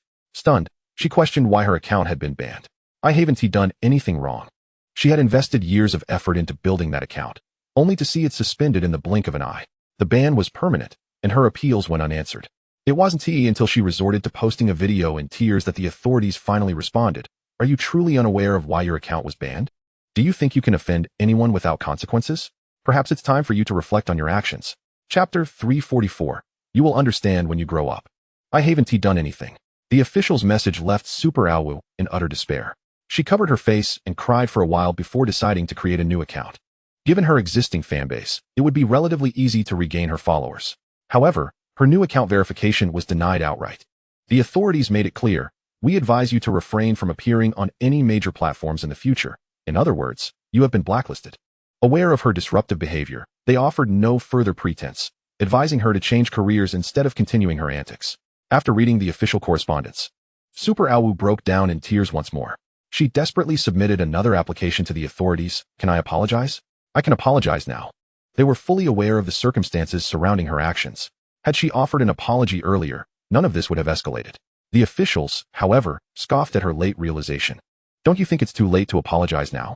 Mommy, Daddy, you're back. Upon arriving home, the two little ones, who had been cheerfully playing in the living room, rushed to embrace Su Yuan and Zhao Qingxue. Zhao Qingxue picked up Rui and asked, were you a good little one today? Of course I was good. To avoid disturbing your time together, we didn't cry or fuss about wanting to find Mommy and Daddy. Rui beamed with pride. So, we're quite understanding, right? My dear, you certainly are. Zhao Qingxue joyfully pinched Rui's nose, momentarily forgetting the earlier frustration. Hello, uncle and aunt. After the little ones had their fill of affection, a similarly adorable girl approached, clutching a block and sweetly greeting them. Zhao Qingxue immediately bent down. Hello, are you here to play with us? Earlier that afternoon, while out with the children, she had encountered this little one and invited her over to play. Qi Han and Meng Shui then strolled over. Isn't this little girl quite charming? Quite a lovely sight. isn't she? All right, you may go play now. It appeared that the three little ones had been engrossed in building blocks in the hall. Having constructed a magnificent castle, Zhao Qingxue, reluctant to disrupt their enthusiasm, allowed the children to continue their play. The trio nodded eagerly and proceeded to engage with the blocks. Each child contributed by building their own house, ultimately merging their creations into a flawless harmony, showcasing an impressive synergy. Zhao Qingxue inquired of Qi Han whether they had been playing with blocks all afternoon. Indeed, Qi Han replied, I must say, your children are exceptionally well behaved. Not a bit troublesome. After a moment of contemplation, Qi Han continued, I wish for a well-mannered child like that someday. Before you have children, you must first marry. Su Yuan interjected, playfully patting Meng Shui on the chest. At your age, shouldn't you be moving a bit faster? Meng Shui had always been slow to act, and it was only Qi Han's lack of romantic prospects that had ultimately led him to this position. Had Qi Han found a reliable partner, Meng Shui might still be lamenting his unfulfilled romantic endeavors elsewhere. Chuckling shyly, Meng Shui scratched the back of his head, feeling a touch of helplessness himself. He desired to take action, yet felt powerless. Having been brothers for so many years, transitioning to lovers was something neither he nor Qi Han was accustomed to, as it felt almost surreal. After an afternoon of play, the adorable little girl glanced at her watch and exchanged a few words with her family before standing up to bid farewell to her companions. It's already 5 o'clock. My father just informed me that the car to pick me up is waiting at the villa entrance. I had a delightful time playing with you. I'll invite you over to my house next time. The two little ones felt a twinge of reluctance, responding, You must remember to invite us next time. Rest assured, I am a person of my word. I will certainly invite you, the little girl assured them before turning away and departing. The two children accompanied her to the door, watching her leave in the car before returning. Noticing their expressions, Qi Han couldn't resist teasing them. What did you think of that little girl? Ping'an was the first to respond. Of course, she is wonderful. What makes her so special? Qi Han pressed. Well, she is smart, polite, adorable, and beautiful. Ping'an racked his brain for every adjective he could muster, finally adding, and she builds with blocks excellently. We can play with blocks together every day? Is that all? Qi Han crouched down, looking earnestly at him. How would you feel about marrying her someday? That would be nice, but... Ping'an frowned, contemplating seriously for a moment. If she becomes my wife, will we have to sleep together like mom and dad? Yes, wouldn't that be lovely? Everything else is great. But that part isn't, Ping'an replied after much thought. This puzzled Qi Han. Why is that a problem? Because I love to set the air conditioning to 23 degrees and snuggle under the blanket while sleeping. If she sleeps with me, she will surely steal the blanket. Ping'an counted off on his fingers. If she takes the blanket, then I will get cold, and if I get cold, I will catch a cold. And then mom and dad will be upset. Hearing this, Su Yuan couldn't help but chuckle, patting Ping'an's little head. Thank goodness your parents have good genes, otherwise, how would you find a wife in the future? If I can't find a wife, I will just live with mom and dad, Ping'an replied innocently, not grasping Su Yuan's concern. Dad, you won't kick me out like others do if I can't find a wife, will you? Of course not. I am quite open-minded. I would never do such a thing. Su Yuan forced a smile, adding, I would only take away all the toilet paper from your room. Dad, why would you do that? You'll understand when you grow up. Chapter 345. Brother, did I startle you? Just as everyone was enjoying a laugh at Ping'an's expense, Su Yuan's phone rang. He glanced at the screen, and his lips curved into a smile. The caller was none other than his sister, Su Yao. He promptly answered.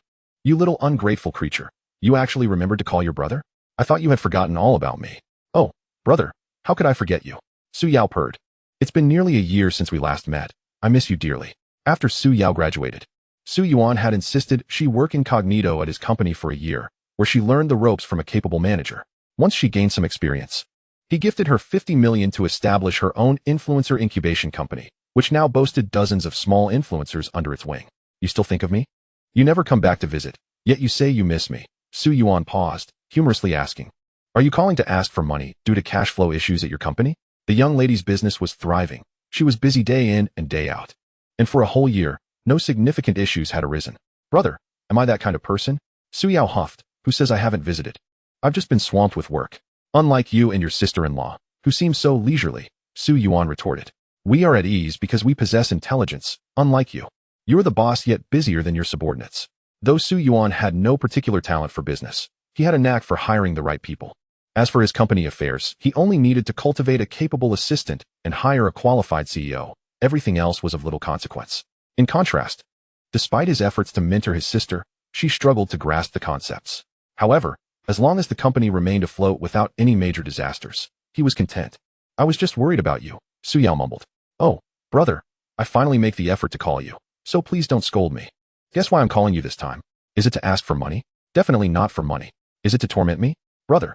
Standing at the villa's entrance. Su Yao stomped her foot, pouting slightly. Let me put it this way. I'm at your doorstep. You might want to consider coming out to get me. You came all this way to see me? Su Yuan was taken aback by her words, momentarily dumbfounded, then replied, You're quite amusing. You're already at my door. Yet you're calling instead of coming inside. What is that about? Hee. Brother, did I startle you?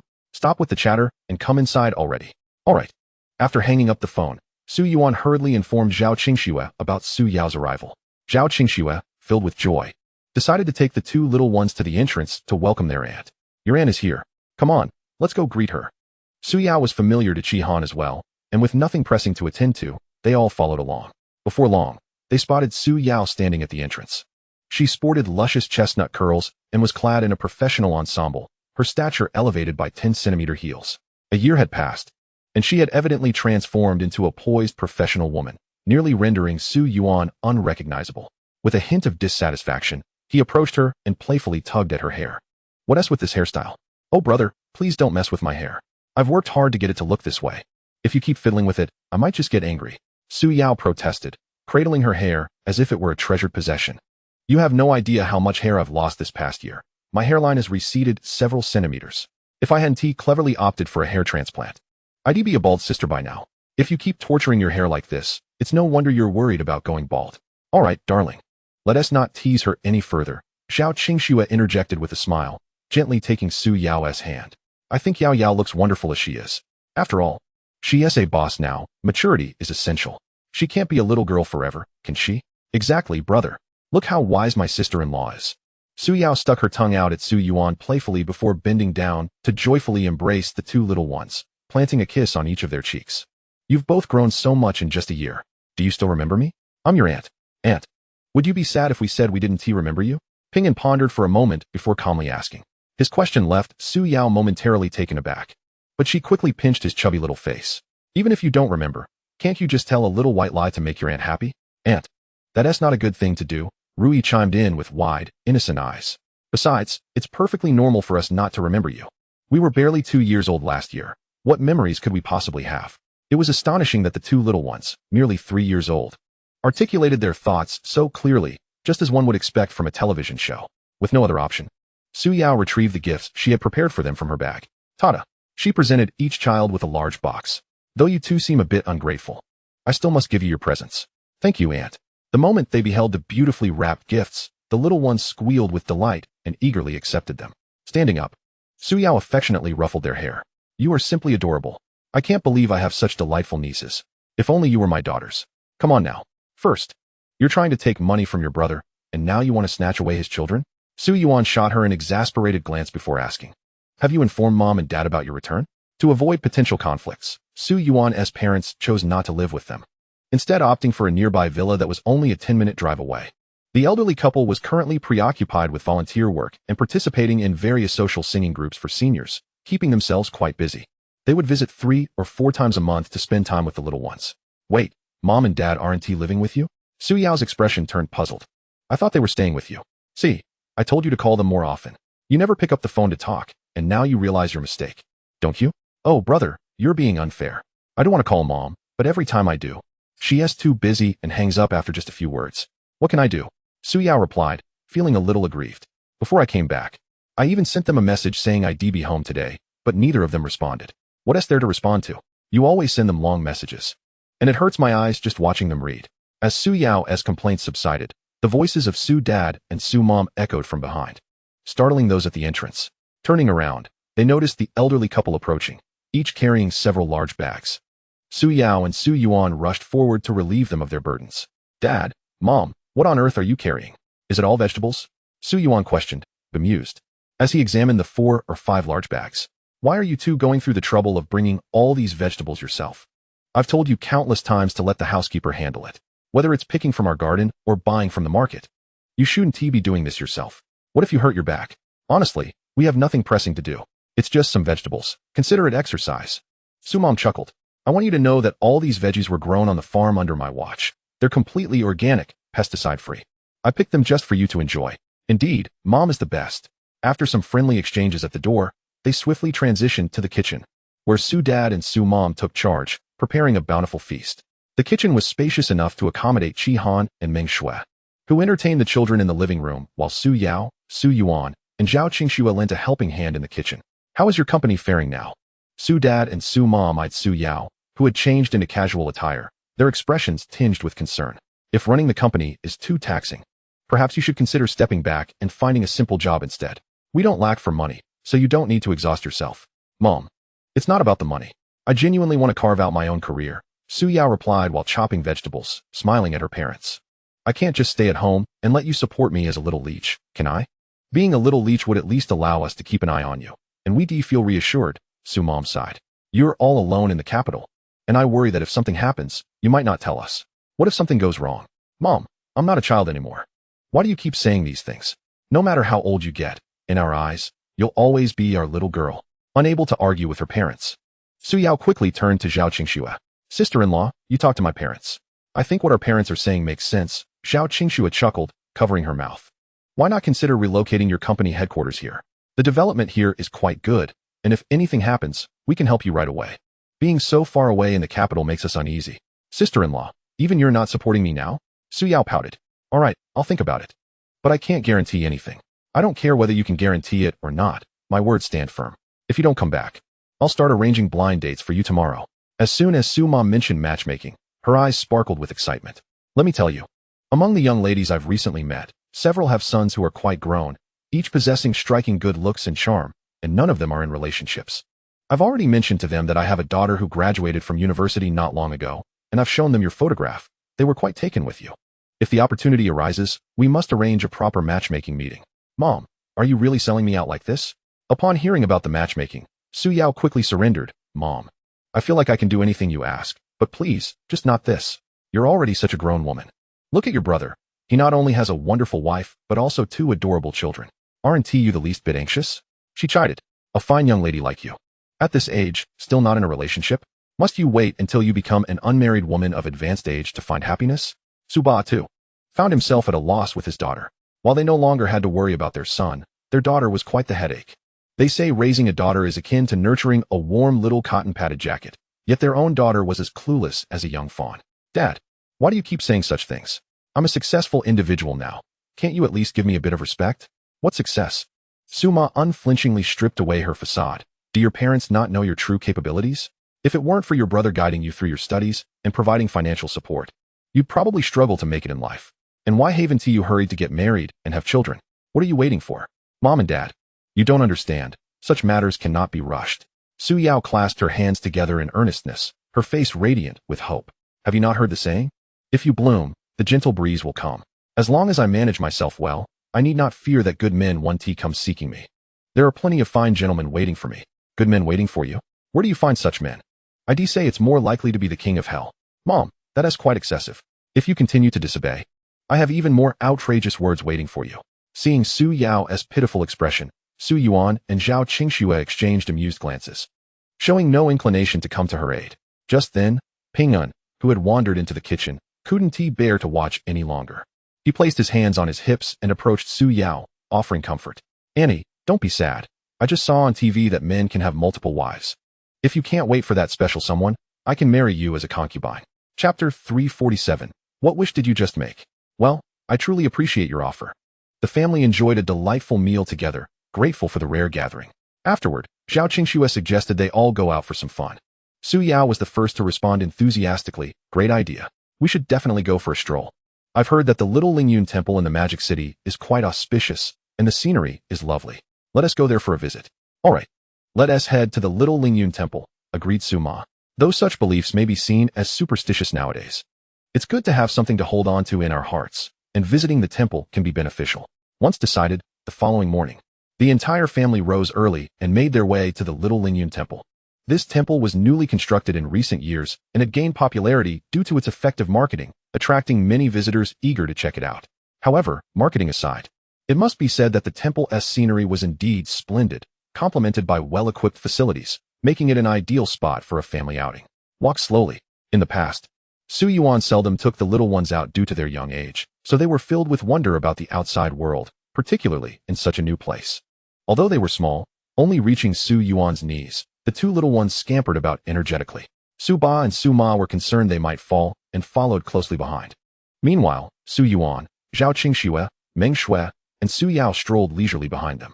Su Yao glanced at Su Yuan and Zhao Qingxue, then at Meng Shui and Qi Han, only to realize with dismay that she was the only one alone. I've just realized that you're all paired up. Isn't that a bit unfair to me? Su Yuan shot her a sidelong glance. Finding a boyfriend requires your own effort. How could you expect me to provide one for you? Meng Shui, being rather straightforward, observed Su Yao for a moment. I think you're beautiful and fit. Surely you have many admirers. Why haven't you found someone yet? I definitely have many admirers. Su Yao replied with a hint of pride, but the issue is that I don't like any of them.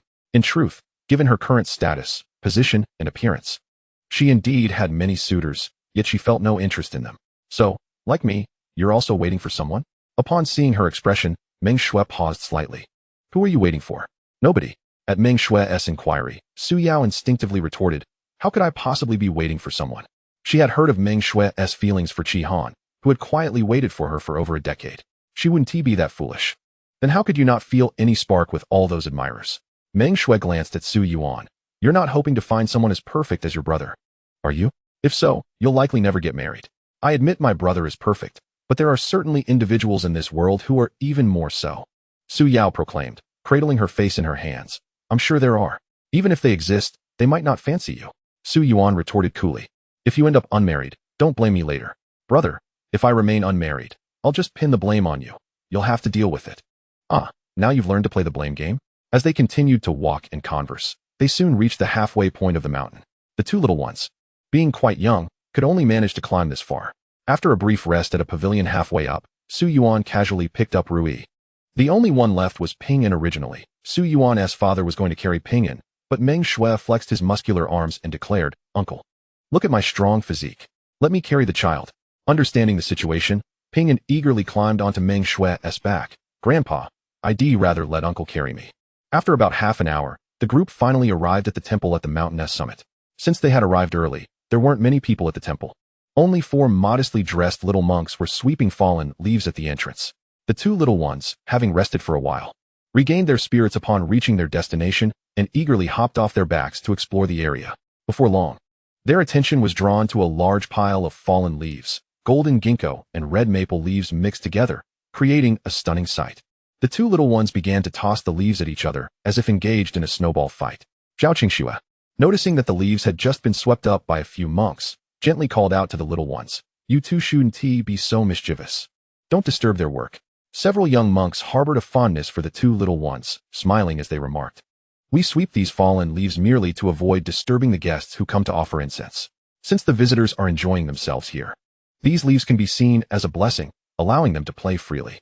After saying this, one of the young monks scooped up a handful of leaves from the ground and scattered them atop the heads of the two little creatures. Instantly, the two began to chase and frolic amidst the foliage. After playing for a while at the entrance, they ventured into the temple to pay their respects. Initially, they presumed this to be a commercial establishment where incense would be exorbitantly priced. However, upon entering, they discovered that the incense within was priced the same as outside. There was no markup. Although this was a minor detail, it left Su Yuan with a favorable impression of this small Lingyun temple. Come, let us pay our respects to the Bodhisattva. The two little ones, eager to join the fray, each received a stick of incense. They knelt on the cushions, mimicking a solemn demeanor. Their eyes closed as they murmured their wishes. I hope my parents and grandparents enjoy good health, and I also wish to become a true older brother. Who wants to be an older brother? I want to be your sister. You are the younger sister. As the two little ones quarreled over such trivial matters, the rest of the group could hardly suppress their amusement. All right, you two move aside. Su Yao stepped forward, gently separating them, and knelt down herself, closing her eyes to silently make a few wishes. Once her wishing was complete, it was Meng Shui and Qi Han's turn. While making his wish, Meng Shui stole a glance at Qi Han and began to silently recite, may the Buddha bless him to get married this year. Otherwise, the two little ones will soon be grown, and he will still have no children. After finishing his wish, he inserted his incense stick and turned to Qi Han, looking expectantly as he inquired, so, what did you wish for? Chapter 348. This is certainly not a small sum. I just wish for you to be a bit more normal, and to stop looking at me with those overly affectionate eyes. Qi Han shuddered under Meng Shui's gaze. In truth, she found Meng Shui to possess quite favorable attributes. His physique was commendable, and his looks were appealing. If their interactions were to remain as they once were, things would be splendid. However, the problem lay in Meng Shue's peculiar way of gazing at her, which she found utterly unbearable. After a moment of silence, Meng Shui murmured to himself, "All right, it seems that wishing for marriage this year is unrealistic. Perhaps next year will be more feasible." After the two completed their wishes, it was Su Yuan and Zhao Qingxue's turn. Holding their incense, they exchanged knowing glances and in unison declared, "May the Buddha bless our parents with good health, the little ones to grow up safe and joyful, and may my husband, wife, be eternally happy." After uttering these words, they both rose to place their incense. Their synchronized actions left Meng Shui and Qi Han momentarily stunned. "You can't just recite lines like that." Su Yuan shot him a sidelong glance and scoffed. "Do we really need to rehearse such lines? It's all about our tacit understanding. You can't do that," Meng Shui exclaimed, nearly in tears as he looked at Qi Han. "I want a sweet romance like that too. You will fulfill that for me, right? I just told you not to look at me like that." The group playfully bantered as they exited the main hall, guided towards the merit box. The merit box consisted of 2 transparent large containers filled with loose change, mostly 10 and 5 yuan notes, with the occasional 100 yuan bill. Behind the boxes were 2 QR codes, a testament to how the collection of incense money had evolved. Lacking any small change, everyone began to scan the codes with their phones. Su Yuan, however, retrieved a fountain pen and a check from his pocket, swiftly writing out a check and tossing it into the merit box. The amount he wrote went unnoticed by the others. Ding. Congratulations to the host for spending 10 million for his wife, Zhao Qingxue, earning a 10-fold rebate of 100 million. Ding. Congratulations to the host for spending 10 million for his wife, Zhao Qingxue, triggering a mysterious reward, a recipe for a blood cancer miracle drug. Initially, Su Yuan believed the temple to be a pleasant place, casually donating some money, not anticipating that he would trigger a system rebate. His company was quite profitable, often generating millions in mere minutes, so he certainly did not lack funds. However, the mysterious reward proved to be incredibly valuable, an effective treatment for blood cancer. It is worth noting that blood cancer, commonly known as leukemia, currently lacks a complete cure in clinical practice, and the number of patients afflicted is considerable, resulting in countless shattered families each year. If he possessed this miraculous drug, he could potentially save countless lives. This discovery thrilled him. He had struck gold. Unable to contain his excitement, he leaned down and kissed Zhao Qingxue on the side of her face, exclaiming, "My dear wife, you truly are my lucky star. What are you doing?" Zhao Qingxue was momentarily taken aback, her cheeks flushing as she shyly lowered her head and gently pushed him away. "Our parents and the children are here." Su Dad and Su Mom immediately turned to look around in confusion. What just happened? The 2 little ones mimicked their parents, covering their eyes and innocently declaring, "We didn't see anything." After donating the incense money, the group felt a pang of hunger. Having heard that the temple served delightful vegetarian meals, they decided to grab a bite. However, halfway there, Su Yuan was intercepted by a hurried young monk. "Benefactor, our abbot requests your presence. Would that be convenient?" "Certainly." Su Yuan readily nodded, waving to Zhao Qingxue and the others. "You all go ahead and eat. Don't let the children go hungry. I'll be back shortly." Under the young monk's guidance, Su Yuan quickly arrived at the abbot's quarters. The abbot, a middle-aged monk with a warm smile, resembled Mithriya Buddha at first glance. Exuding a very approachable aura, he held the check Su Yuan had just donated. "Ah, Benefactor Su, this incense donation is truly generous. We cannot accept such a sum." Initially, when the young monk presented the check, the abbot had thought little of it, but upon seeing the long string of zeros, he was utterly taken aback. "This is certainly not a small amount. Please, accept this money." Su Yuan replied nonchalantly, "I have the means. It is only natural to contribute more." In truth, it was said that Lingyun Temple was built by a renowned Buddhist scholar, and though it may not possess a long history, the people within were genuine, clearly devoted to their faith rather than financial gain. In such a tumultuous society, encountering a sanctuary like this was indeed rare, and Su Yuan felt it was a worthy contribution. Moreover, he certainly did not feel he was at a loss. The miraculous drug for treating blood cancer was invaluable. Seeing Su Yuan's insistence, the abbot finally accepted the donation. "Benefactor Su, your compassion and broad-mindedness are commendable. Would you care to join me for a cup of tea? I would like to converse with you further." "Certainly." With Zhao Qingxue and the others already having gone to eat, and feeling no hunger himself, Su Yuan followed the abbot to his meditation room for tea. "Wow, this dining area resembles the one at our kindergarten." Soon, Zhao Qingxue and her companions arrived at the cafeteria with the 2 little ones. Upon entering the kitchen, the children displayed immense curiosity and scampered towards the serving window on their short legs. How adorable these little ones are. Aren't they the 2 viral children we've seen online recently? Indeed, they are extraordinarily charming. I find them utterly delightful as well. Although there were not many people in the cafeteria, the presence of the two little ones still captured considerable attention.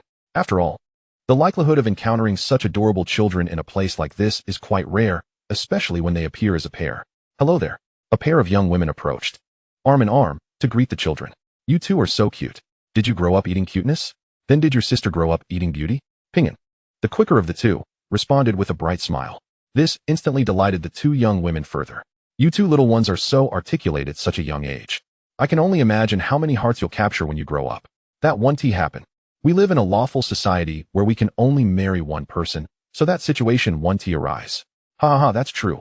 The remarks from the two little ones elicited hearty laughter from the group, and the young women, filled with envy, eagerly pulled out their phones to take pictures with them. Can we take a picture together? Sure. The children posed earnestly, asking, is this pose all right? Of course.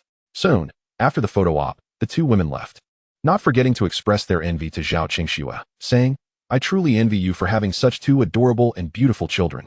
You are so fortunate. Your future children will surely be as charming as them. Haha, thank you for your kind words. No matter where they went. The two little ones brought Zhao Qingxue unexpected joy, which made her quite pleased. She handed each of them a tray, saying, you can go serve yourselves. Hom. The children happily took their small trays to the serving window, calling out, hello, we would like to have some food, please. Sure. A smooth head popped out from the window, resembling a peeled egg. The little monk smiled at the children and asked, what would you like to eat? I want braised pork. I want oil-braised shrimp. The children unabashedly began to order, which further amused the little monk. We don't have braised pork or oil-braised shrimp here.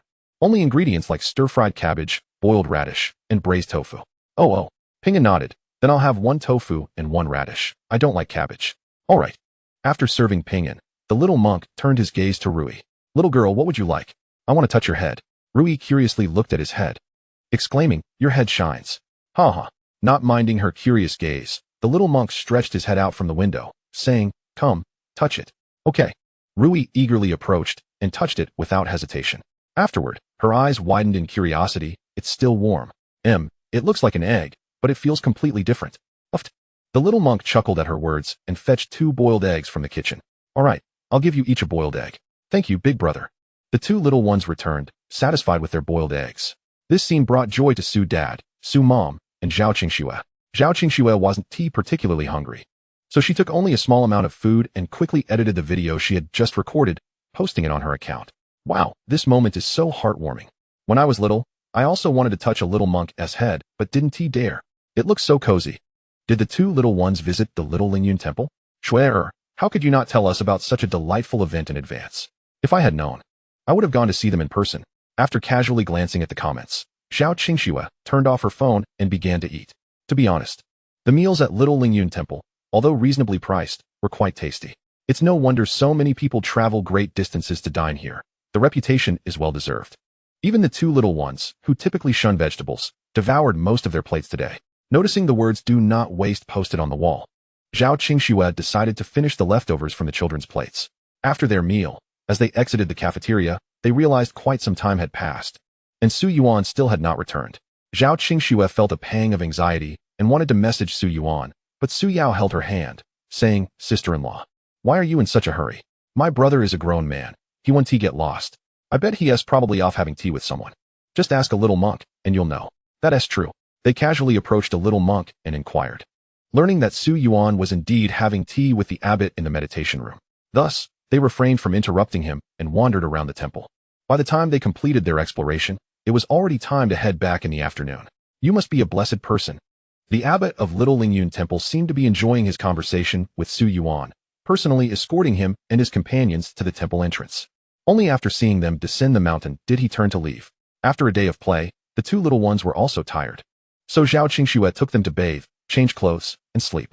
Meanwhile, Su Yuan handed over the formula for the blood cancer miracle drug provided by the system to Exine Xioli, instructing her to promptly establish a production line for mass production of the miracle drug and to swiftly register patents and complete necessary procedures. Understood. Ever since the arrival of the two little ones, Su Yuan had dedicated his entire focus to his family, managing all matters, big and small, within the company. The past 2 years had been relatively peaceful without any major events, and the company had been steadily profiting and developing, despite the fierce competition in the mobile phone industry. The company's owner unveiled groundbreaking technology at critical moments, igniting the green rice brand. Now, although the company's phones still cater to the mid to low-end market, they have become the top choice for mid to low-end users, boasting a market share of 90% in that segment, effectively monopolizing the entire mid to low-end market. It was expected that things would continue peacefully. However, who would have thought that Su Yuan would directly venture into the pharmaceutical industry, providing her with the formula for the miracle drug? It can only be said that her boss had been quietly preparing to reveal a significant move after years of silence. This time, it seems Weibo will be abuzz with excitement again. Reflecting on the tasks assigned by her boss, Xian Xioli felt a mix of resignation and determination, promptly setting to work. Indeed, almost the moment the news of the miracle drug broke, it garnered widespread attention from all sectors of society, especially on Weibo. The uproar was immediate, with nearly the entire trending list filled with various derivative topics surrounding this news. This directly resulted in the promotional posts that had bought traffic and hot searches being largely ignored, with comments and views under this issue appearing particularly dismal. However, these trivial matters pale in comparison to the news released by Green Rice Company.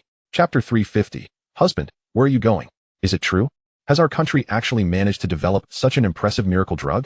It feels so unbelievable. The medical standards in our nation have long been recognized as lagging behind the international community.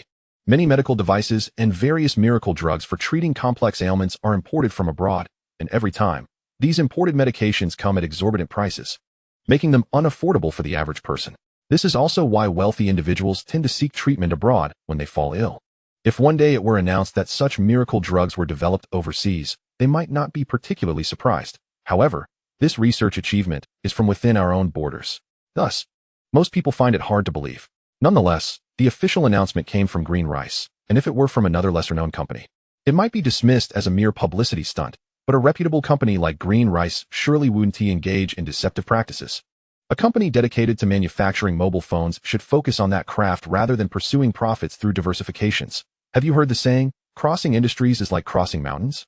The pharmaceutical sector is a highly serious field, not a stage for frivolous antics. The kind of advertising that might work in other industries is utterly ineffective here.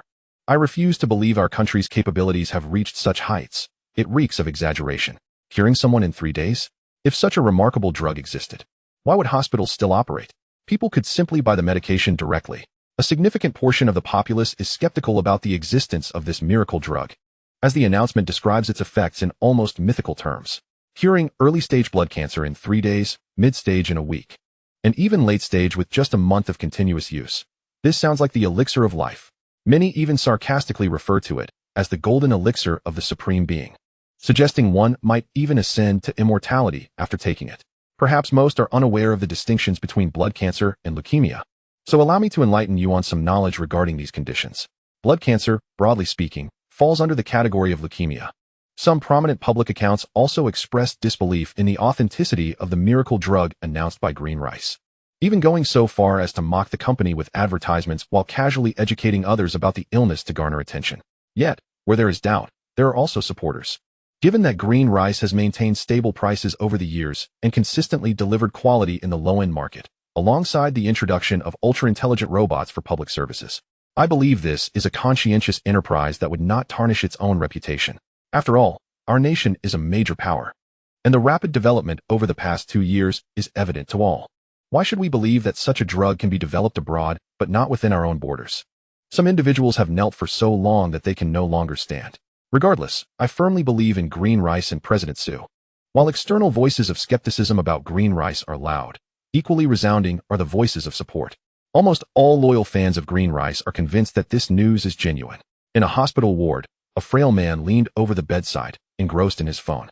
Upon discovering the official announcement from Green Rice, his fingers trembled with joy. As the woman in bed opened her eyes and saw his smile, she weakly returned it, asking what had brought him such happiness. "Wife, did you see? Did you see this news?" The man exclaimed excitedly, holding the phone up to her. "They say a miracle drug has been developed. There is hope for your illness. You mustn't give up, understand?" The woman, startled by his words, quickly shifted her gaze to the screen. Yet, after reading the announcement, her brows furrowed in disbelief. How could something so good possibly be true? It's probably fake. "Wife, look closely. This announcement is from Green Rice. A company of their stature wouldn't lie," he insisted. However, despite his reassurances, the woman, pale-faced, shook her head. This miracle drug is only in the preliminary stages of development. There's still a long way to go before it hits the market. Moreover, even if such a drug were available, it would undoubtedly be priced exorbitantly. How could ordinary people like us afford it? So, please, don't get your hopes up. It wasn't that she was pessimistic. It was merely the reality of the situation. While such words might sound despairing, she preferred to prepare her husband for the worst rather than leave him in anguish as her time drew near. At least that way, he wouldn't be utterly devastated. Rest assured, my dear, you need not worry. We will find a way, the man declared, clenching his fists earnestly. I will not let you die. Even if I have to beg for that drug, I will get it for you. Husband, where are you going? The woman asked, noticing her husband's determined demeanor, her hands anxiously clutching his. Even if I were to die, your future still awaits. Please do not do anything foolish for my sake. Do not worry, my love. You're going to be just fine. Why would I do anything foolish? The young man replied with a smile, gently patting his wife's shoulder to soothe her before whispering a few words in her ear and then standing up to leave. As he walked away, though the woman still wore a worried expression, a glimmer of hope flickered within her. The man exited the ward and made his way to the hospital entrance, where he promptly hailed a taxi, heading to the most renowned villa district in the city. Upon arriving, he exited the vehicle, facing a puzzled expression from the taxi driver, and approached the gates of the villa area. Without a keycard or any means to contact the owner, the security personnel were unlikely to permit him entry. Thus, he resolved to wait quietly at the entrance. What are you doing? After 2 hours of waiting, the security guard finally noticed his unusual presence. Fearing he might be up to no good, and several guards approached to question him, he was taken aback by their inquiries. I'm just here for a matter. What business could you possibly have to sit here for 2 hours? I've had my eye on you. If you're planning on causing trouble, you should know this place is not somewhere you can mess around. Any damage you cause could ruin your life. The guard expressed disdain, urging him to leave the premises. The man nervously fumbled in his pocket, pulling out a pack of cigarettes and offering a couple to the guards. Please, gentlemen, I genuinely have something important to discuss. The security guards did not accept his cigarette. Instead, they insisted he leave, saying, how can we believe you when you arrive empty-handed? You don't appear to be a decent person. It would be wise for you to leave now, or we will be compelled to forcibly remove you. The man looked at the guards with pleading eyes, exclaiming, my wife is on the brink of death. I am left with no other options. And what concern is your wife to us? One guard retorted coldly. It's as if your plight is any worse than anyone else's. Once again, I urge you to depart. The guards showed no mercy, and when they saw him lingering in place, one of them approached and pushed him. He stumbled and fell to the ground. However, just as the guards were preparing to continue their efforts to evict him, a sleek black Rolls-Royce pulled up beside them. As the window rolled down, a handsome, polished face emerged. I apologize for the inconvenience. We had no idea where this man came from. Please, remove him immediately. The guards feared that the newcomer was about to reprimand them for their negligence, and hurriedly smiled in response. The man, Su Yuan, ignored their attempts at placation and focused instead on the man who had fallen, slightly furrowing his brow as he tentatively asked, are you Zhao Dong? Initially, Su Yuan had stopped his vehicle to intervene on behalf of the man being bullied, but upon closer inspection, he realized that despite Zhao Dong's considerable changes, he bore a striking resemblance to a fellow student from his university days. Yes, it's me, Zhao Dong exclaimed, visibly elated that Su Yuan recognized him. He hastily got to his feet, brushing off his clothes. It's been ages. You still remember me, right? How could I forget? Your basketball skills were unparalleled, Su Yuan replied, stepping out of the car to assess the situation. What brings you here? Zhao Dong hesitated, scratching his head awkwardly. I came specifically to find you. I suppose my prolonged waiting at the entrance made them think I was up to no good, hence their insistence that I leave. Sir, we truly had no idea he was acquainted with you. One guard interjected, his expression shifting dramatically upon realizing Zhao Dong's connection to Su Yuan. Had we known, we would never have dared to treat him this way. Enough. You may leave, Su Yuan said, not holding the guards accountable for their actions. Understanding that ensuring the community's safety was their duty, and acknowledging that Zhao Dong's behavior had indeed appeared suspicious. After dismissing the guards, Su Yuan took Zhao Dong back to his home. Upon entering the opulent villa, Zhao Dong felt out of place, unsure where to place his hands and feet. He was aware of Su Yuan's wealth, yet experiencing it firsthand was an entirely different matter. Please, have a seat, Su Yuan offered, instructing Zhao Qingxue to take the children upstairs to play while he hosted Zhao Dong in the living room. Zhao Dong intended to sit, but, remembering he had just been pushed to the ground and fearing he might soil the sofa, he awkwardly waved his hand, saying, I'd rather not sit. I actually came to ask you for a favor. Noticing Zhao Dong's discomfort, Su Yuan stood and embraced him, guiding him to sit. Let us not stand on ceremony. We were once teammates, after all. Surely, I can assist you. Zhao Dong was taken aback by Su Yuan's warmth and, after a moment of hesitation, continued. If it's not too much trouble, speak freely. Is it a loan you require? Not quite. Financial matters are relatively trivial for me now. Since graduating, I have worked diligently and saved up a modest fortune, even purchasing a home. However, my wife fell ill, and I sold the house to fund her treatment, leaving me with limited resources. The urgent matter now is obtaining medication. I noticed your company recently launched a specialized drug for leukemia. My wife was diagnosed with mid-stage leukemia 3 months ago. Could you possibly sell me some of that medication? Zhao Dong rubbed his hands together nervously. I understand it may be expensive, and I can't pay the full amount up front. But I'm willing to arrange installments and promise to repay you once I'm back on my feet. So, this is your purpose in seeking me out. Su Yuan remarked, understanding Zhao Dong's intentions. He patted him on the shoulder, saying, don't be so formal, money is not an issue. How is your wife faring? She is not doing well, Zhao Dong sighed heavily. The doctor said if her condition doesn't improve, she may have only a year left. I understand, Su Yuan replied, standing up to make a phone call to Qingxue. I'll arrange for the medication to be delivered at once, and will visit your wife at the hospital. Zhao Dong was taken aback by the unexpected smoothness of the proceedings, his eyes filled with gratitude and disbelief. Mr. Su, your kindness is beyond words. I truly don't know how to express my gratitude. There is no need for thanks. It's merely a small gesture, Su Yuan said, giving Zhao Dong a reassuring pat on the shoulder. However, I would appreciate a modest form of compensation for my assistance. Without hesitation, Zhao Dong agreed, stating, as long as you help my wife recover, I will offer whatever compensation you deem fit, provided I can manage it. Your words are overly formal, Su Yuan chuckled. What could I possibly desire from you? I would merely like you to assist in promoting the medication. As you know, it's newly released, and few have faith in it. Your endorsement would make a significant difference. Su Yuan's company surely had marketing and advertising departments. Thus, his request was merely a means to ease the situation. Zhao Dong understood this unspoken sentiment and nodded in silent acknowledgement, recognizing that such a favor was beyond mere words of gratitude. After acquiring the special medication from Qingxue, Su Yuan wasted no time and instructed the driver to take them to the hospital. Upon arrival, Zhao Dong led the way upstairs. After navigating through the winding corridors of the hospital, they finally reached a shared multi-bedroom, which housed 4 beds occupied by critically ill patients. The air was thick with the scent of despair. Su Yuan's mood turned somber as he entered. He knew there were circumstances beyond his control, yet if he could intervene, he would not let events unfold without action. For instance, the special medication provided by the system could yield substantial profit, but he had no intention of exploiting it. I'll arrange for your wife to be moved to a private room, he said, glancing at the woman lying on the small bed. Being a fellow alumnus made it difficult for him to witness her suffering. He promptly notified the nurse to facilitate the transfer.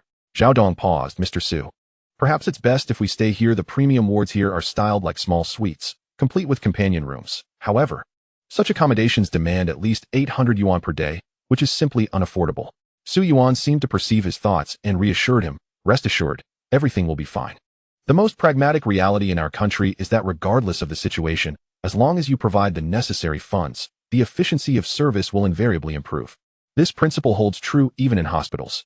Approximately half an hour later, medical personnel transferred Zhao Dong's wife to the upscale ward on the upper floor. You are leaving already? The elderly lady in the adjacent bed was there to care for her grandson, who also suffered from leukemia.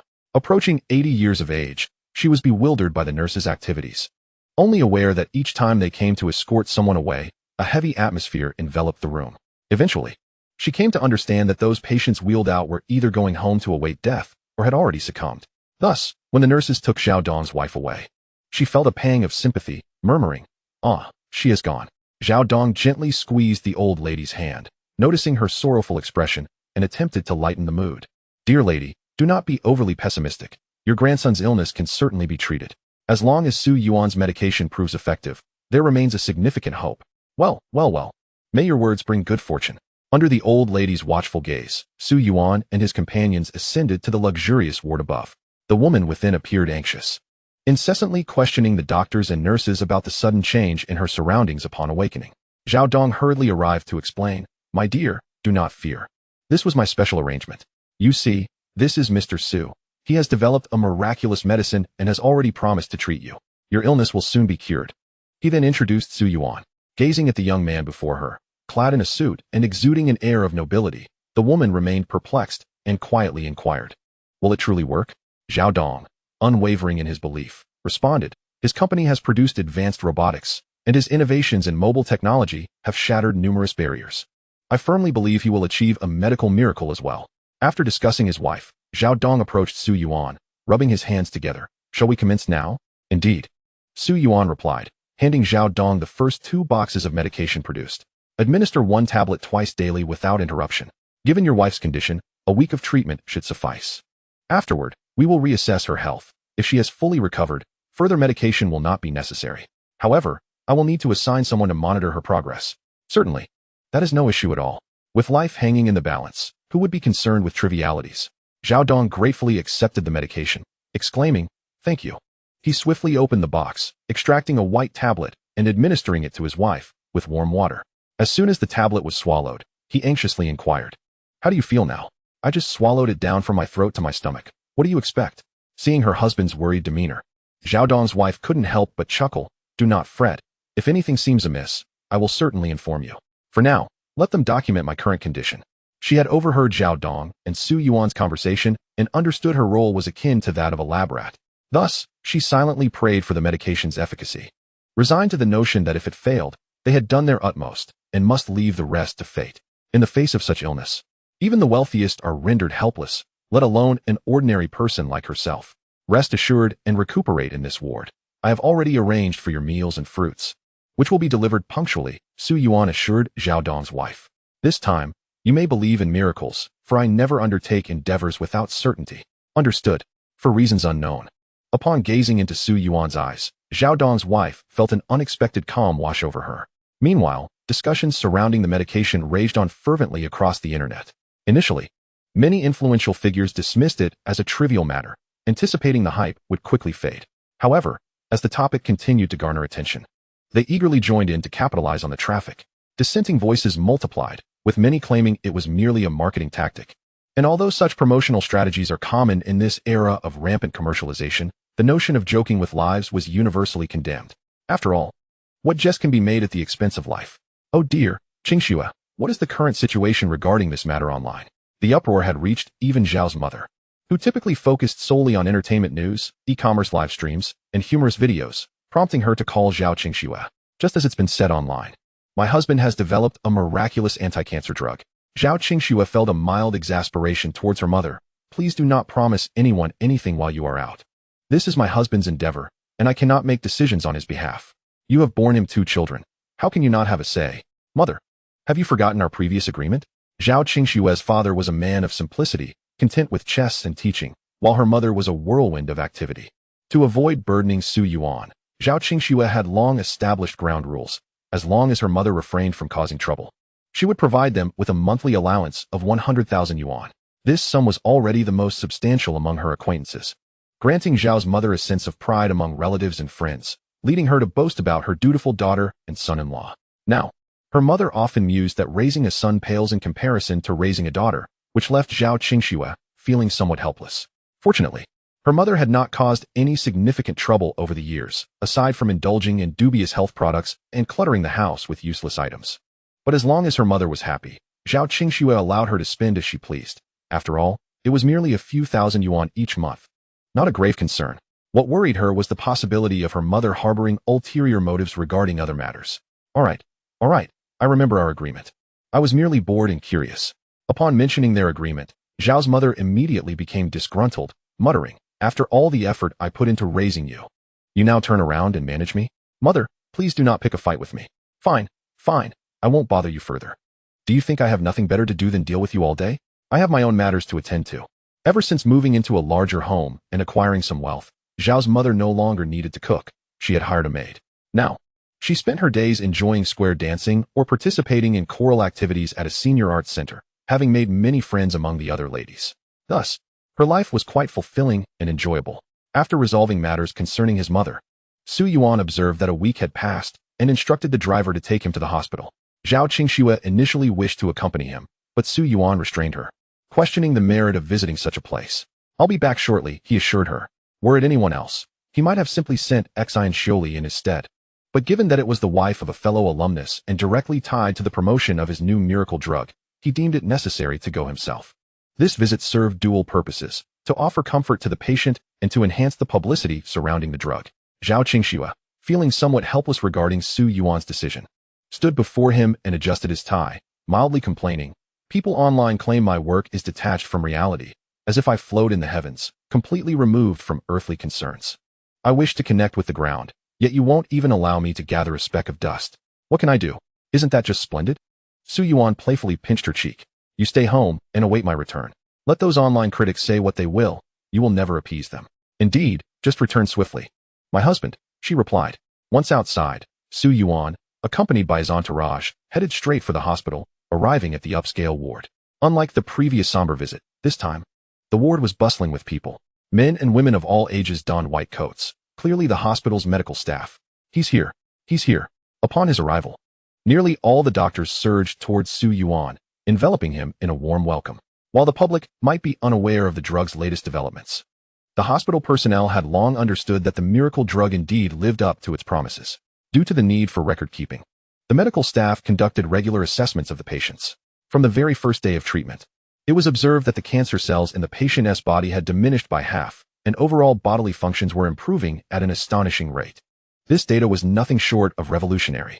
Currently, no other medication in existence could boast similar results, not even on a global scale. The fact that this drug could have cancer cells in just one day was nothing short of a monumental breakthrough.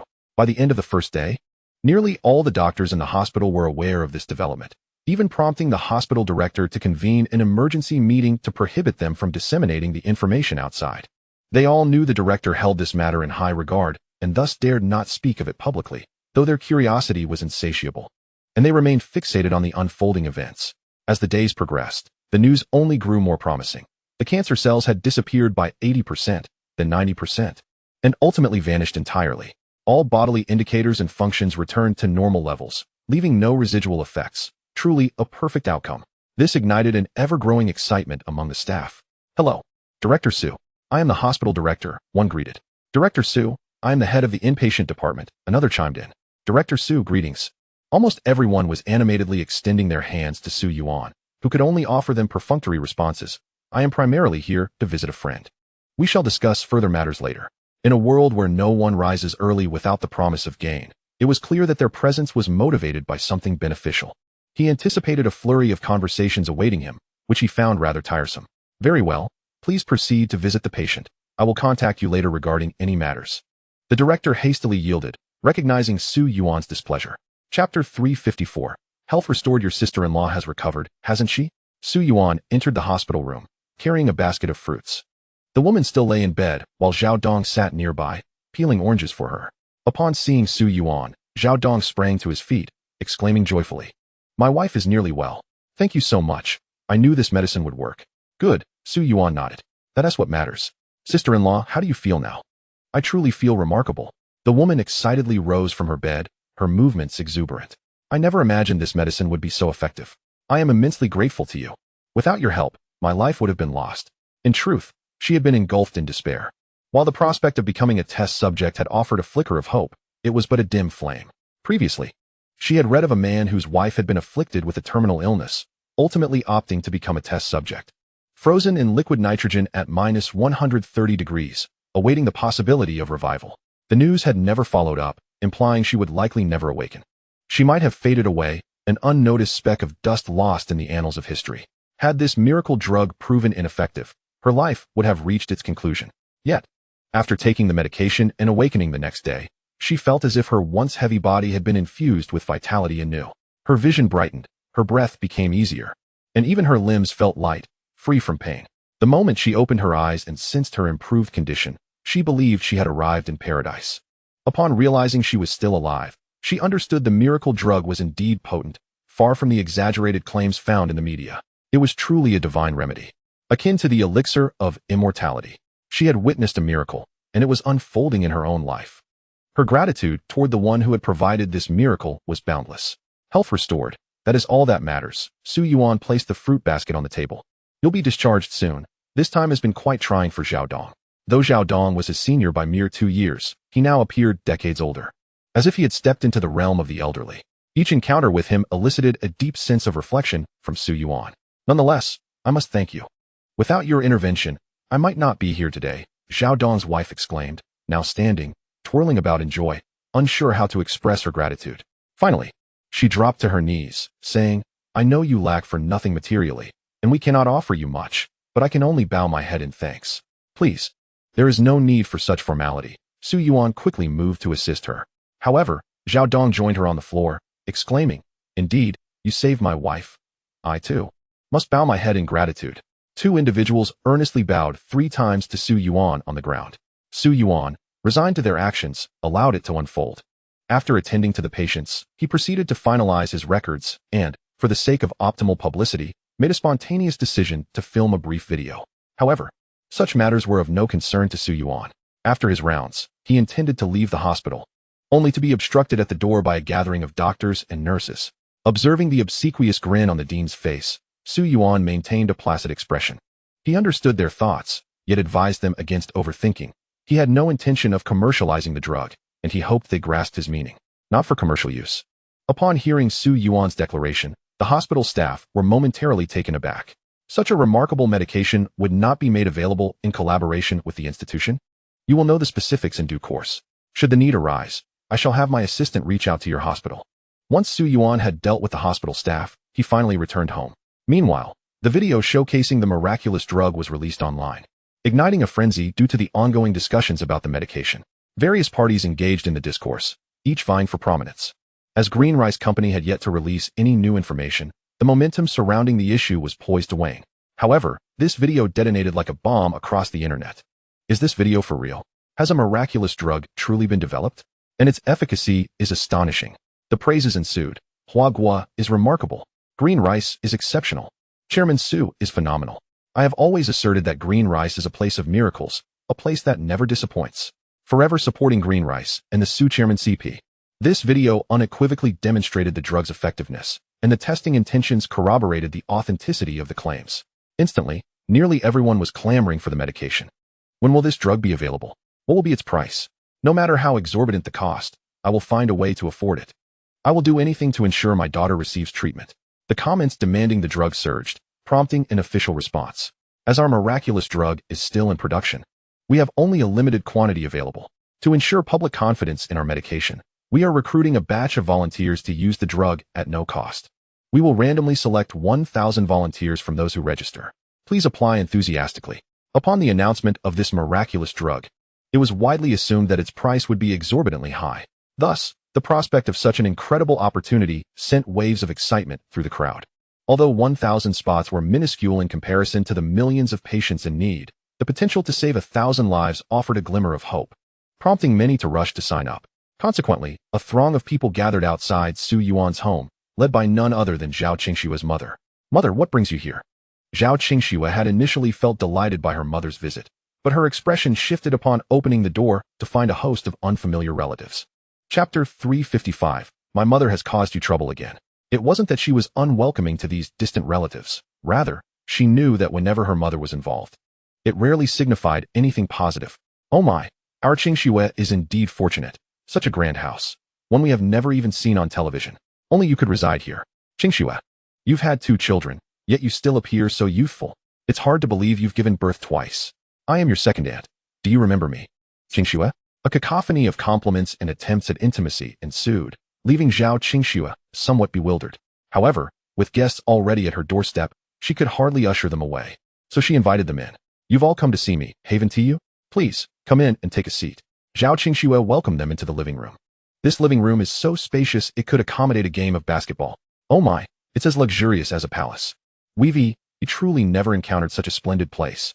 After exchanging pleasantries, the guests began to offer gifts, pushing fruits into her hands.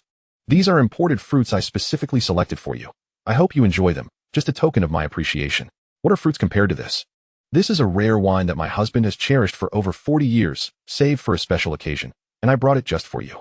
This is homemade lipstick crafted by my daughter, made from pure cochineal. It's surely superior to anything available in stores. Observing their fervent insistence on presenting her with gifts, Zhao Qingxue began to understand the true purpose of their visit. Let us set these gifts aside, she said, inviting them to sit and have tea. I am truly delighted that you all came to visit. Indeed. It seemed the matter was too significant for them to broach directly. So they turned their attention to Zhao Qingxue's mother. Zhao Qingxue's mother cleared her throat, sipped her tea, and continued. Qingxue, these are all our relatives. Our family is quite traditional and has always treated relatives with kindness. Mother, I understand. Don't worry, I'll visit them again soon. That is not what I meant. Zhao Qingxue's mother coughed lightly. These aunts and uncles have some matters at home and hope you can assist them. All right, if it involves financial assistance. I will verify the details and send help.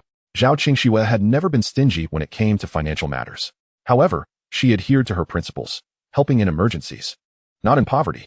If someone were in dire need of funds due to a family member's hospitalization, they would undoubtedly lend their support.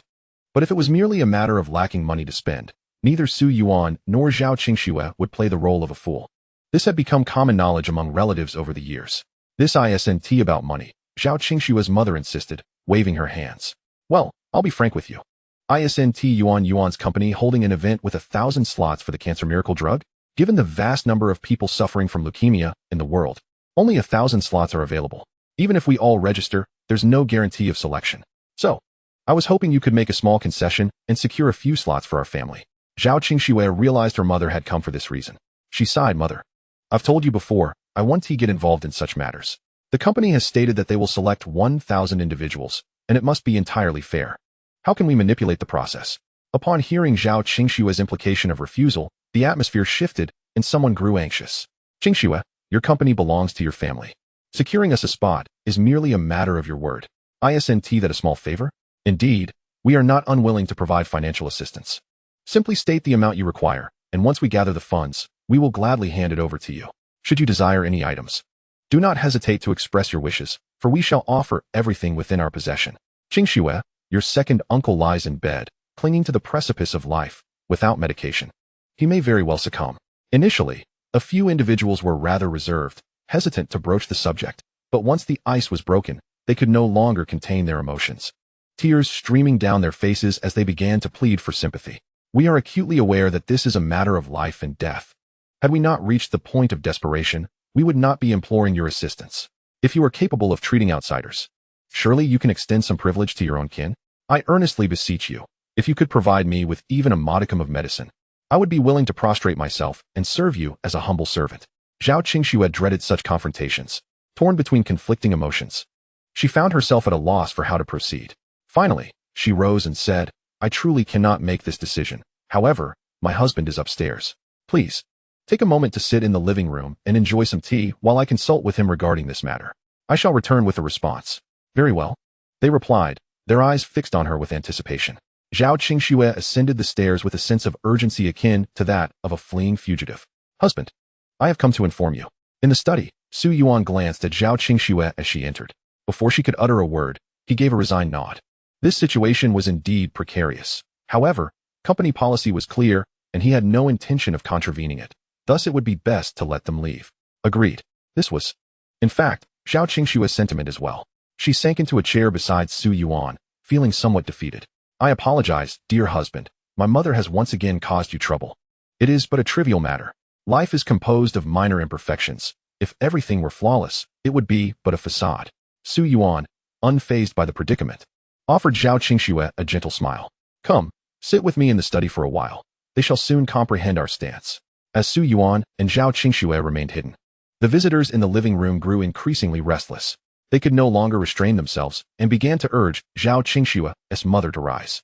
Auntie, didn't your daughter say she would return shortly? Why has she not yet appeared? Indeed, I had thought you extolled her virtues, yet she seems rather ordinary. Your daughter is the epitome of filial piety. She will surely heed your words. Why not ascend and inquire about the situation? Chapter 356. What is the meaning of this? In truth, Zhao Qingxue's mother had acquiesced to this arrangement not entirely of her own volition. The visitors had brought numerous gifts and flattered her with extravagant praise, leaving her somewhat dazed and unsure of how to respond. In her confusion, she had unwittingly consented to the matter. Once she agreed, action was required. So she led them here. She believed that, as Zhao Qingxue's mother, and given Su Yuan's fondness for her daughter, along with his renowned filial piety, he would undoubtedly show her some respect. Yet, to her astonishment, the couple had indeed vanished. Bolstered by the encouragement of the others, she felt her dignity was at stake, prompting her to put down her teacup and rise. I shall see what the situation is. Qingxue's behavior is truly disheartening. With that, she made her way upstairs. However, upon reaching the staircase, she was intercepted. The housekeeper smiled apologetically. I'm terribly sorry, but Mr. Su has instructed that you are not permitted to go upstairs. On what grounds am I denied access? Why can I not go upstairs? The housekeeper's statement nearly incited Zhao Qingxue's mother to fury. Step aside immediately. I must speak with my daughter regarding this matter. Should you delay me, I will have you dismissed. I apologize, but this is the directive from Mr. Su. We are powerless to intervene. Despite her insistence, the housekeeper remained resolute. Her demeanor calm as she maintained her post at the staircase. If you truly wish to go upstairs, you may contact Mr. Su or Mrs. Zhao to see if they consent. You. Zhao Qingxue's mother was livid, noticing the bewildered expressions of her relatives, and her temper flared. Were it not for your interference, my daughter would not treat me so. You heartless wretches, I should never have aided you. With a huff, she stormed onto the sofa, seizing a cup of tea from the table and gulping it down furiously. After confirming that her relatives had vacated the villa, Zhao Qingxue finally descended the stairs. Mother, if you do not show me respect in front of outsiders, do not call me mother henceforth. Zhao Qingxue's mother, with a stern expression, prepared to leave. I see clearly now. You no longer regard me as your mother. Zhao Qingxue knew her mother's true character all too well. She calmly seated herself across from her mother. Mother, I previously outlined our agreements. You have violated our pact. Therefore, starting next month, I shall cease my financial support. I trust you have retained some of the funds I have sent previously. Spend them judiciously. You. Zhao Qingxue's mother clutched her chest, exclaiming, Child, are you intent on driving me to my grave today? Mother. Zhao Qingxue felt utterly helpless. I said, do not call me mother. Then if she does not wish to be called mother, you shall not call her that. Just as Zhao Qingxue was at a loss, her father appeared at the door. His expression equally grim. He had been out playing chess and returned to learn that his wife had taken relatives to their daughter's home. He instantly understood the unfolding drama and hurried over, only to find himself unable to avert the situation. What side are you on, old man? Upon seeing her husband intervene, Zhao Qingxue's mother scoffed. If you refuse to stand by me in this matter and side with outsiders, then do not expect to share my life any longer. If you truly enjoy causing trouble for your daughter, forsaking her for the sake of others, then it would be best for you to sever ties with both me and her. Zhao Qingxue's father had always been exceedingly indulgent towards her mother at home. Yet he displayed unexpected rigidity on such matters. The staff at the Civil Affairs Bureau have yet to close for the day. We should proceed to finalize the divorce paperwork right away. Zhao Qingxue's mother was momentarily stunned, taken aback by her husband's resoluteness. I see you've become quite muddled in your old age. With that, she huffed and stormed off. Zhao Qingxue's father made no attempt to follow her. Observing Zhao Qingxue's apparent concern, he sighed and reassured her, your mother is particularly cautious about her own well-being. She has accumulated a plethora of various health supplements at home, all purported to extend life. I assure you, she will not come to any harm, so do not worry. Once again, I've caused you trouble. Dad, please don't say that. What family isn't a bit troublesome? Zhao Qingxue initially intended to help her father sit down, but he waved her off, stating, I won't sit. I'll just have a few words with you and then be on my way. Perhaps it is due to the increasing severity of her menopause. But your mother has become increasingly extravagant these past 2 years. From now on, do not send us any money each month. She has squandered all that white money. And the countless useless nutritional products she has purchased could sustain us for years. Zhao Qingxue's father patted her hand, saying, while your mother has saved not a penny, I have managed to save a few million. That should suffice for our sustenance. Dad, what about Mom? I know your mother all too well. You needn't worry. She will be fine in just a few days. With that, Zhao Qingxue's father concluded, you and Yuan focus on living your lives. I will handle your mother's affairs. Chapter 357 Dad, why are you suddenly saying this?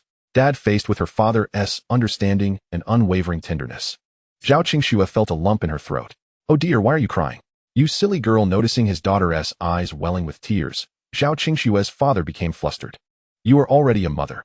How can you still cry at the slightest disagreement? Moreover, Yuan has never wronged you. It is your parents who have made you suffer. We have failed as parents. Dad, why are you suddenly saying such things?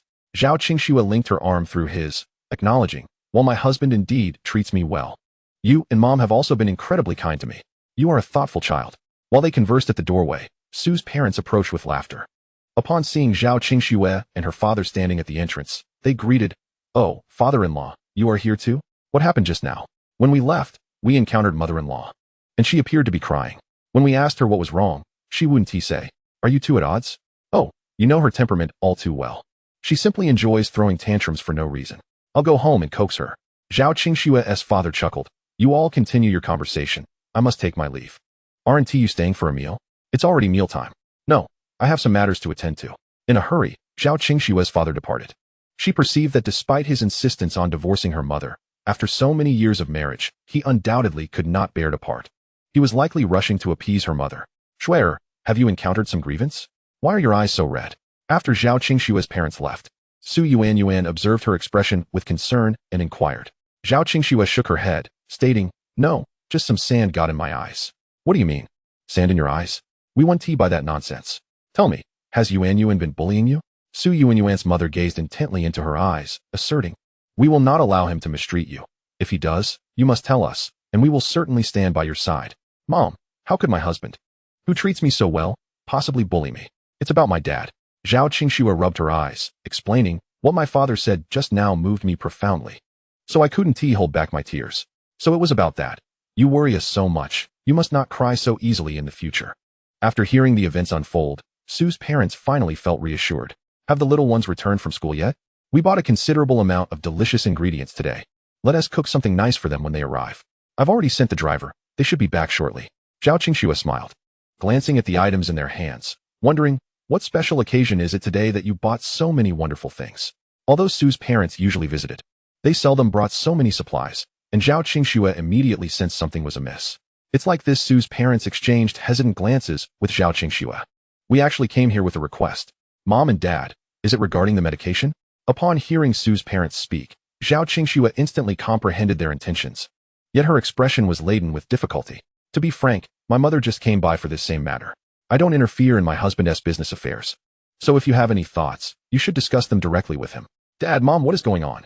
Su Yuan, having been upstairs observing the situation, also heard his parents' conversation and promptly emerged to inquire, "Are you both here for the special medication too?"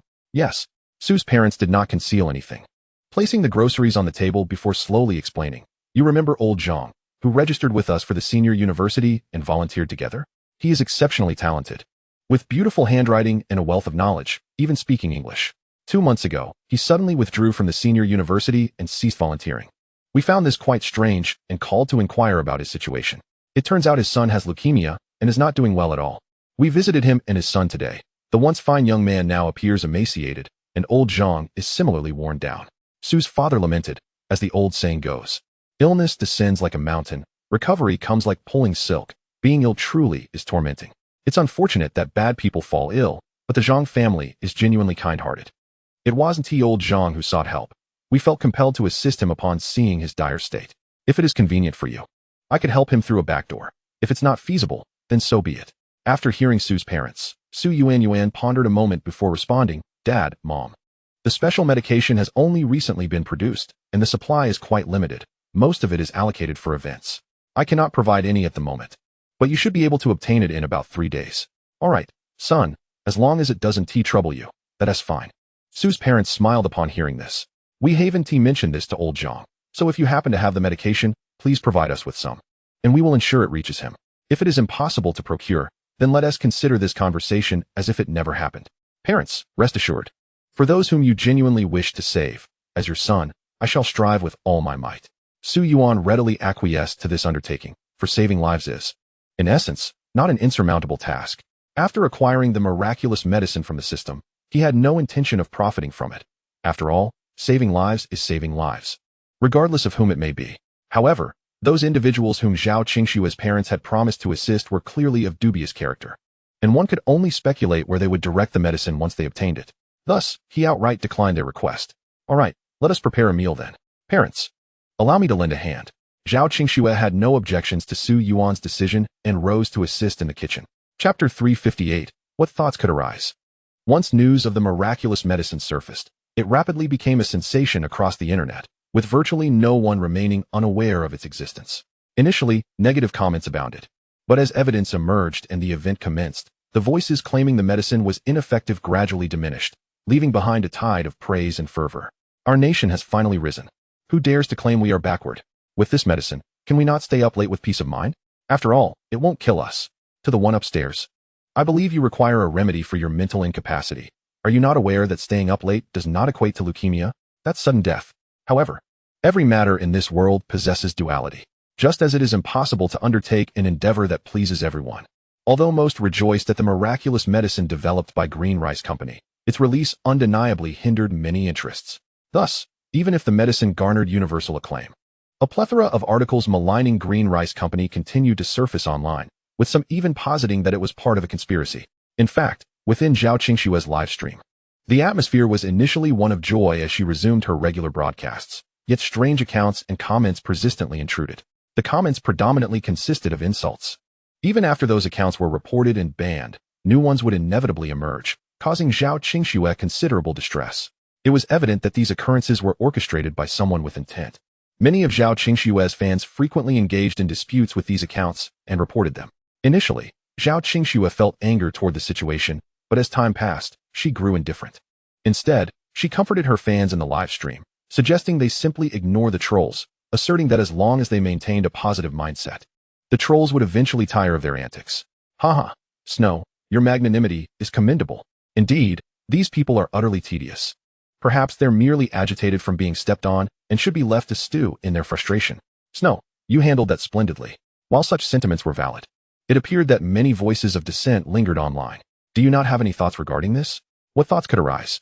Su Yuan, who had been casually watching television next to Zhao Qingxue, while occasionally glancing at her live stream, leaned in with a smile in his eyes, responding, "Judgments may come and go, but my heart belongs solely to my child and my wife." As Zhao Qingxue's husband, Su Yuan's appearances had become increasingly casual and infrequent. Goodness, is this the infamous death shot of Mr. Su? How utterly terrifying. No wonder they say Mr. Su is formidable. Even from such an angle, his good looks remain unscathed. Haha, Mr. Su, your words are quite amusing. It is indeed true that your heart holds only your child and wife. Initially, when Su Yuan gained notoriety online, many regarded him as a national husband, yet over time, that perception faded. After all, the adoration of husband fans cannot flourish. In his heart, he holds only his wife, leaving no room for their fleeting affections. Consequently, these husband fans gradually dissipated. How audacious! In a warehouse located in the suburbs of the metropolis, mountains of counterfeit medicine nearly filled the entire space. At the center, a table bore an assortment of cigarettes, alcohol, playing cards, and a hodgepodge of beverage bottles. Surrounding the table sat several burly men. Their appearance may not have been striking, yet their eyes betrayed a sinister cunning. They were not engaged in anything else. They specialized in the sale of counterfeit drugs. Among these, particularly the miraculous medicine was the most sought after, given the prevalence of terminal illnesses. The impoverished, afflicted by such ailments, were their primary clientele, often seeking solace through the purchase of counterfeit medicine.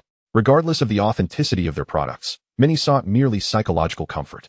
After all, patients languish in bed awaiting death. Expensive medications are beyond their means, and they cannot remain idle. Many would still opt to buy even upon knowing the drugs were counterfeit, seeking peace of mind and a facade for others. However, with the emergence of Su Yuan's genuine miraculous medicine at an affordable price, their livelihoods were threatened, particularly as they had amassed substantial stock. These past few days their sales had plummeted. Everyone eagerly awaited the release of Su Yuan's miraculous medicine. This situation was already dire. Yet Su Yuan had the audacity to openly provoke them during his live stream, blatantly disregarding their presence. This young man must not be allowed to continue in such arrogance. Unlike the average person who fears authority, these men were desperate criminals. Should their counterfeit drug operations be exposed, they would face dire consequences. They had embarked on this path with a death wish, and now that their income was halted, revenge became their foremost thought, an unyielding desire for retribution. Indeed, as someone first suggested vengeance, others quickly echoed the sentiment. While this young man enjoys his success, he dares to flaunt it before us. He is clearly courting death. The group's fervor ignited rapidly. If we do not teach him a lesson, he may very well think us easy prey. Indeed, we must show him the consequences of his actions so he learns not to act so brazenly in the future. However, this young man appeared to be no easy target. While they did not know much about Su Yuan, they understood he was formidable. Such a powerful figure would surely have a cadre of skilled bodyguards. If they wished to take action against him, it would not be a simple endeavor. Yet, he did have a wife and child, and almost instantaneously, a breakthrough idea struck someone. He may rarely venture out, but surely his child must attend kindergarten. Chapter 359. Uncle, you are clearly deceiving us. Indeed. How could we have overlooked this matter? The two little ones have now garnered widespread fame, and virtually no one is unaware of their existence. Consequently, they have also attracted the attention of ill-intentioned individuals. After 3 days of meticulous surveillance, they have essentially ascertained the timings of the children's school attendance. After school, these two little rascals are picked up by a designated vehicle. I have observed that each time the driver arrives, he is alone, without any bodyguards in sight. Thus, should we act upon the children, our task would become exceedingly straightforward. Once the surveillance concluded, the group swiftly devised a comprehensive plan. This plan was categorized into 3 segments, A, B, and C, all of which shared common elements, allowing for adaptability as the situation unfolded. After finalizing the plan, the group promptly set their scheme into motion. One individual intercepted the driver en route, executing the maneuver with remarkable ease. They selected a less frequented stretch of road, causing the driver to halt his vehicle. As the driver exited in confusion, they swiftly subdued him, encountering little resistance. That fool Su Yuan believed himself to be quite clever. He is, in fact, among the most naive individuals in the world, parading around without realizing the peril he has placed his children in. It is unfortunate that this simpleton continues to revel in his live broadcasts, blissfully unaware of the impending calamity. He shall soon have cause to weep. After controlling the driver, they efficiently boarded the vehicle and began boasting with a sense of triumph. Once they had indulged in their bravado, one of them brandished a knife against the driver's throat, declaring, "Surely you comprehend the gravity of this situation?" The driver trembled in fear, stammering a response, "Why yes, I understand. If you comply with our instructions, I assure you that no harm shall befall you. However, should you defy us, I cannot guarantee that your head will remain intact upon your shoulders." "Oh, okay." Observing the driver's compliance, they swiftly affixed an explosive device to his waist. After doing so, one of them continued, "We have planted a bomb on you. If you fail to adhere to our directives, do you believe you will leave here unscathed?" "I understand. I will do as you say." As the school bell rang, signaling the end of the day, the children bid farewell to one another and made their way to the school gates. Most of the students at this institution came from well-off families, thus the logistics of pickups were not an issue. Either stay-at-home parents or drivers, certified and familiar to the children, would collect them. Consequently, incidents were scarce in this environment. After saying goodbye to their classmates, Ping and Rui, with their small backpacks in tow, arrived at the school entrance. The 2 youngsters quickly spotted the driver standing by their vehicle. "Here he comes." While the driver stood beneath the vehicle, several burly men awaited inside. Their plan was straightforward. As soon as the children entered the car, they would seize control of the situation. As the targets approached, the tension among the men escalated. They urged the driver through their earpieces to hurry and get the children into the vehicle. In that moment, they hesitated to act rashly, for the throngs of people and vehicles at the school entrance posed a significant risk. Should they act too boldly, they might miss their opportunity. However, once the 2 children were in the car, they would be at their mercy. After all, what could 2 mere children do against them? Yet, they were perplexed when the 2 little ones unexpectedly paused a short distance away. "Uncle, did something unhappy happen to you today?" Rui and Ping had been well taught by Su Yuan and Zhao Qingxue, despite having a driver and nanny at their disposal. Zhao Qingxue insisted they treat everyone equally, addressing the driver and nanny as uncles and aunts, and always maintaining politeness. Thus, upon noticing the driver's unusual demeanor, the children immediately sensed something was amiss. The driver forced a smile. "No, I'm actually in good spirits today. Uncle, you are clearly lying." Upon hearing the driver's response, the 2 little ones quickly presented their evidence. "Look at your pale face. You're not acting like yourself at all. How could you be fine?" As the voice in his earpiece urged him on, the driver's complexion worsened, beads of sweat forming on his forehead. In a panic, he sought an excuse. "I really feel fine. It's just like any other day. Please, let us not dwell on this. Hurry and get in the car so we can go home. If you're feeling unwell, you can tell us. Don't keep it bottled up." Initially uncertain, the children now grew more convinced of the driver's distress. Rui, being particularly perceptive, remarked, "Uncle, you're sweating profusely. Is something wrong with your health? If you're not feeling well, we should go to the hospital. I can call my parents and have them send another uncle to pick us up while you go to the hospital." As she spoke, she rummaged through her bag for her children's watch to make a call. However, her hand was quickly restrained. "No, please don't call. I assure you, I'm fine." "Uncle, that is not right. Mom told us that if we feel unwell, we must go to the hospital." Rui pondered for a moment. "Are you worried that if you go to the hospital, my parents will think you're unfit and fire you?" "Don't worry, that won't happen. I'll tell my parents how much I like you and that you should continue picking us up from school." "Yes. My parents are kind-hearted and won't blame you for such a trivial matter." The 2 little ones took turns reassuring the driver, causing the occupants of the car to become increasingly agitated. "Why are these 2 little rascals rambling on so much? I think we should just get out and grab them. As long as we act swiftly, there should be no issues." Chapter 360. Quickly apprehend these individuals. "Uncle, can you really make it home?" Fortunately, just as the individuals inside the car began to lose their patience, the 2 little ones finally managed to calm the driver. Ping quickly opened the car door. "Ready to get in. But if anything happens along the way, you must tell us. We can call our parents, and everything will be resolved. However, before he could finish his sentence, he noticed the car was filled with people. He froze momentarily, instinctively stepping back several paces. His immediate conclusion was clear. You lot are definitely up to no good. With that, he attempted to use his children's watch to call the authorities. You little brat think you can call for help? Get over here. The situation took a turn, as the group could no longer contain their impatience and rushed out to forcibly pull the two little ones into the vehicle. The driver instinctively extended his hand to shield the two little ones, yet they remained steadfastly in place, showing no inclination to retreat. Particularly, Ping An's small face was alight with anticipation. You cannot possibly defeat us. We have a mysterious bodyguard. Ping An had long been regaled by his father about the formidable invisible protectors that accompanied him and Ru Yi. However, despite having heard of them, he had never laid eyes on such guardians, and thus his curiosity about these unseen protectors was piqued. On numerous occasions, he had implored to see what the bodyguard looked like, but his father had always prohibited him from doing so, only assuring him that these protectors would emerge in times of danger. Hence, he was genuinely eager to encounter a villain. Yet, despite the passage of time, he had yet to cross paths with any evildoers, which had left him rather disheartened, until this fateful day finally arrived. What mysterious bodyguard? Is it that utterly incompetent and cowardly driver of yours? The man in the vehicle scoffed, swiftly reaching out to seize Ping An. However, just as his hand was about to make contact, a hand, moving with such speed that it seemed to leave only an afterimage, materialized from thin air. In an instant, it grasped his wrist and twisted it back with ferocious force. Crack!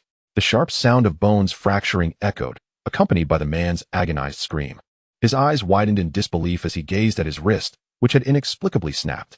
Before it broke, an afterimage seemed to have flashed before him. Yet he had barely caught a glimpse of the figure before it vanished into thin air. How could such terror exist? Why had this bizarre occurrence transpired? The man had never anticipated such a peculiar situation. A cold sweat broke out over him as he instinctively recoiled several steps, warily scanning his surroundings to discern the origin of the mysterious figure. Yet, behind him, his companions could no longer contain their impatience. It's just a child. Why are you hesitating? Surely you can handle a mere child. With that, two more individuals exited the vehicle, each reaching out towards Ping An and Ru Yi, attempting to haul the two little ones into the car. But in a most peculiar turn of events, the shadow reappeared. Once again, the crisp sounds of bones breaking resonated, accompanied by screams of agony. What was occurring? Such commotion could not go unnoticed, and soon the teachers and security personnel at the entrance recognized that something was amiss. Hastily converging on the scene, Ping An was quick to point at the men in the vehicle, declaring, "Teacher, Uncle Security, these men are villains. I have never seen them before, yet they suddenly appeared in our car and are threatening us. They are clearly up to no good. Indeed, teacher, please apprehend these individuals." Ru Yi chimed in, and together they began to voice their grievances. The teachers were taken aback by the unfolding drama, their hearts racing with alarm. Teacher Yu instinctively moved to inquire, "Who are you?" But her words were cut short as the vehicle roared to life. This action spoke volumes. Almost reflexively, Teacher Yu fumbled for her phone, calling the authorities, her hands trembling with anxiety. Fortunately, the two children remained vigilant, avoiding any harm. Had anything gone awry, not only would the entire kindergarten be implicated, but she herself would likely face dire consequences. Unbeknownst to them, Ping An and Ru Yi were rather oblivious to their teacher's distress. They quickly retrieved their kindergarten watches and initiated a call. "Daddy, could you send someone to pick us up?" At home, Su Yuan was momentarily taken aback as he received their call. "Why, what is the matter? I thought I had already dispatched the driver to fetch you. We encountered villains." Yes. Several fierce-looking bad guys were in our car, and our driver looked so frightened that he turned pale, almost as if he were ill. We think he should be taken to the hospital." "Daddy, I finally saw that powerful bodyguard you mentioned. He is truly amazing." The children seemed utterly unperturbed by the events, discussing them with excitement as though they had stumbled upon an amusing adventure. After hearing their account, Su Yuan maintained a gentle tone. "All right, I understand. I will come to pick you up shortly." Yay. The prospect of their father coming personally thrilled the children. "Daddy, you'd better keep your promise. We'll be waiting here for you." "Yes, stay at kindergarten. Daddy will arrive very soon."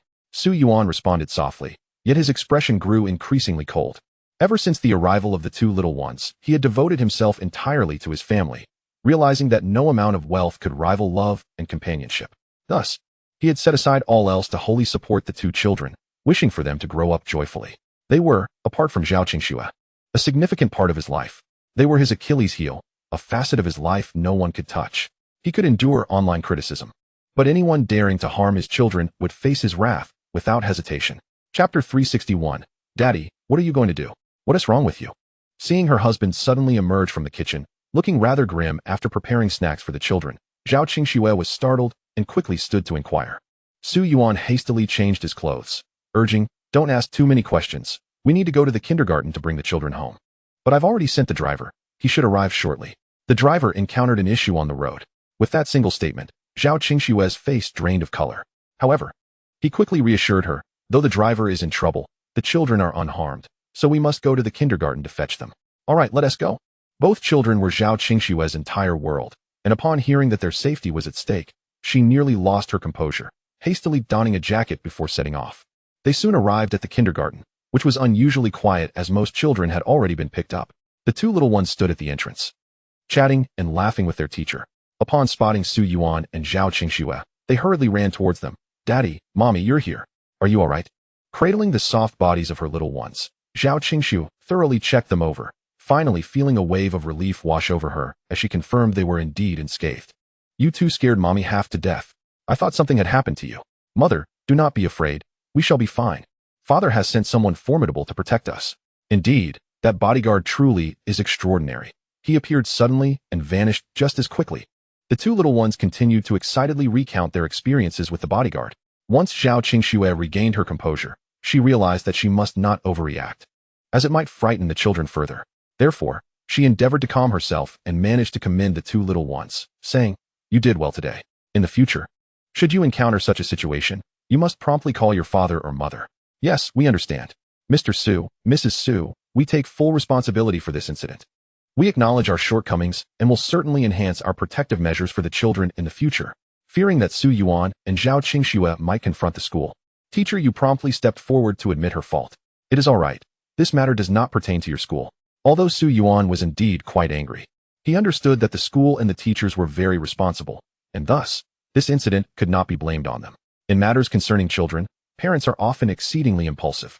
Teacher Yu had prepared herself for a reprimand from the parents, but was surprised by Su Yuan's reasonableness, which only intensified her feelings of guilt. "Mr. Su, please rest assured. There is no need for further discussion. I have stated that this incident is unrelated to your kindergarten, and I will not trouble you. You should proceed as you see fit." Su Yuan lifted the two little ones and placed them in the car.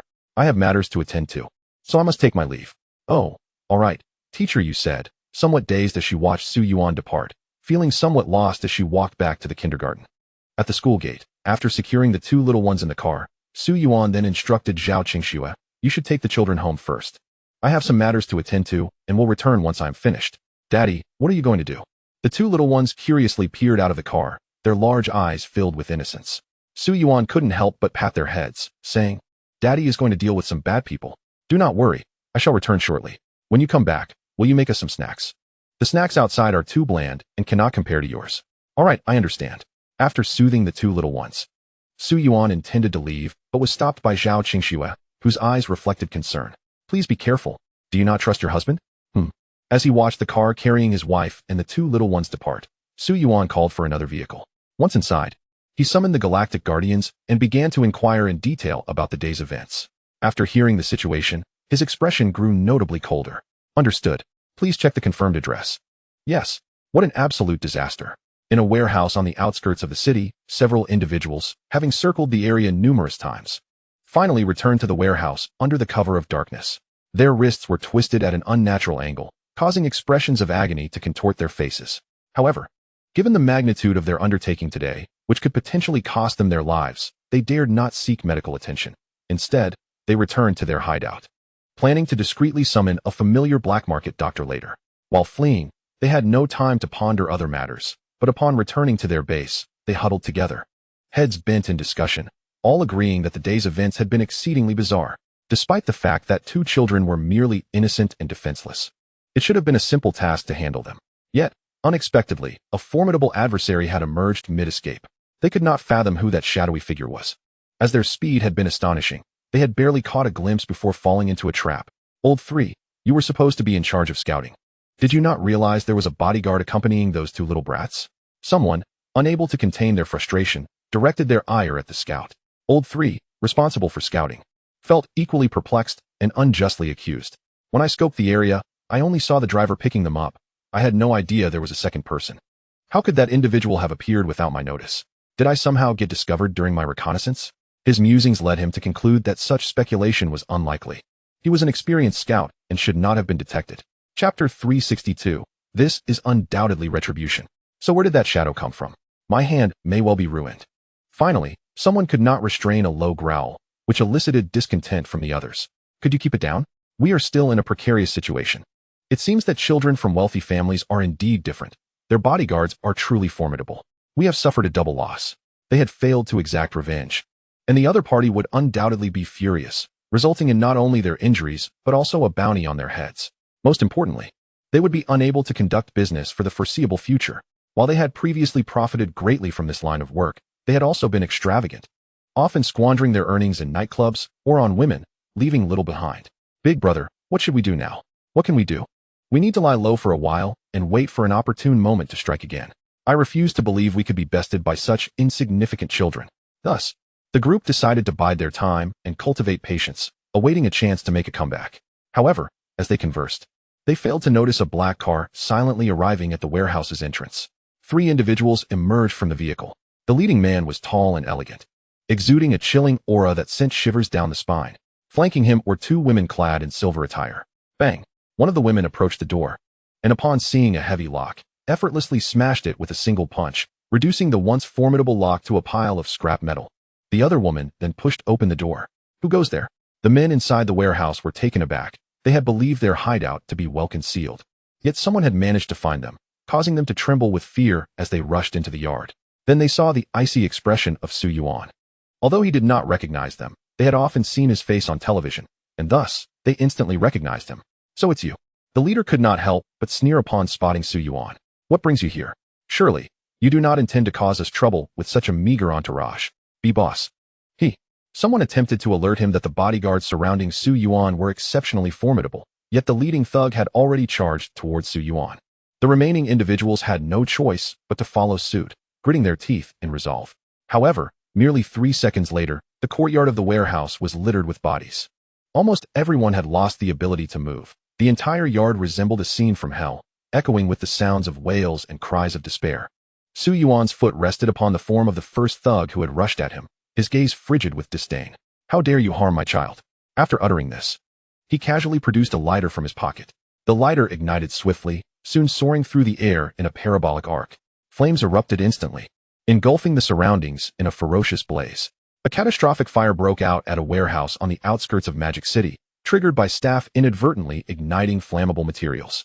The scene revealed a plethora of counterfeit drugs, with all deceased individuals being those involved in the forgery.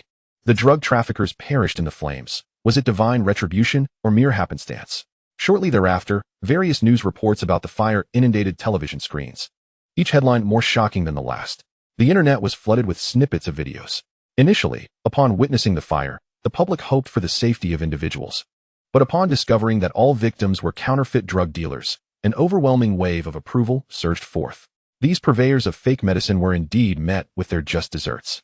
Last year, my uncle, seeking to save money, purchased their counterfeit drugs, resulting in my aunt's untimely demise before the new year.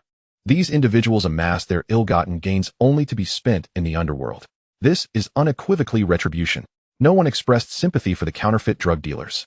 The online realm was rife with vitriol. Yet, amidst the public's condemnation of these drug traffickers, the Green Rice Company's announcement of their special medication initiative had officially selected participants. Most candidates were chosen from those who had registered online, in a process that was both transparent and utterly random. I could hardly believe my husband was selected. Should he succeed in curing his illness, we would forever honor the Su family's generosity. I had been at my wit's end. Yet this initiative unexpectedly provided me with a glimmer of hope, and I fervently wished for my daughter's swift recovery. In support of my mother, I had sold my house, but the hospital demanded an additional $300,000 for the surgery, and the chances of success were not promising. To be honest, I was engulfed in despair, yet it was Green Rice Company that reignited my hope. Every participant in this initiative was overwhelmed with gratitude, and Su Yuan wasted no time, instructing Xianxioli to proceed with the arrangements. Meanwhile, our household received invitations to charity galas hosted by several of the nation's largest charitable organizations. Darling, should we attend this charity gala? In truth, Participating in a charity gala often serves merely as a means to garner a reputation while distributing funds. It typically involves making an appearance, sampling some refreshments, and casually spending money on trivial items. Su Yuan found little interest in such events. He nonchalantly inquired, "Oh, what is the theme of this charity gala?" "It seems to focus on the development of children in mountainous regions," Zhao Qingxue replied as she glanced at the invitation. "How about we bring Ping En and Rui along? After all, we are not short on money, and it is essential to participate in charitable activities." Seeing Zhao Qingxue's enthusiasm, Su Yuan nodded. "If you wish to go, then we shall go together." "Great. Coincidentally, that day is a weekend, and we can take the two little ones with us." Zhao Qingxue beamed as she conveyed this news to the children. "We're taking you out for some fun this weekend." "Where are we going?" "You will find out when the time comes. So you must behave yourselves in the days leading up to it." Chapter 363. Mother says, "The morning determines the day." Indeed. Upon hearing they could go out to play on the weekend, the two little ones were ecstatic, having been exceptionally well behaved lately. Early on the weekend, they jumped out of bed, rushing to wake Su Yuan and Zhao Qingxue. "Mommy, Daddy, wake up." "Yes. The sun is already up. Hurry and get out of bed. We're going out to have fun." The early bird catches the worm. The two children energetically shook the slumbering Su Yuan and Zhao Qingxue awake, who were roused from their dreams. Zhao Qingxue, slightly dazed, reached for the alarm clock on the bedside table, only to discover it was merely 7:30. She instantly felt a headache coming on. "Let us sleep a bit longer and head out around noon, shall we?" "But Mommy, you said that the morning determines the day." The children insisted. "We're really looking forward to today's outing. If you don't get up soon, we might get angry." "Exactly. You're adults. And adults must keep their promises. We have been very good lately." Children are indeed brimming with energy, especially at their age, filled with curiosity about the world, eagerly anticipating outings.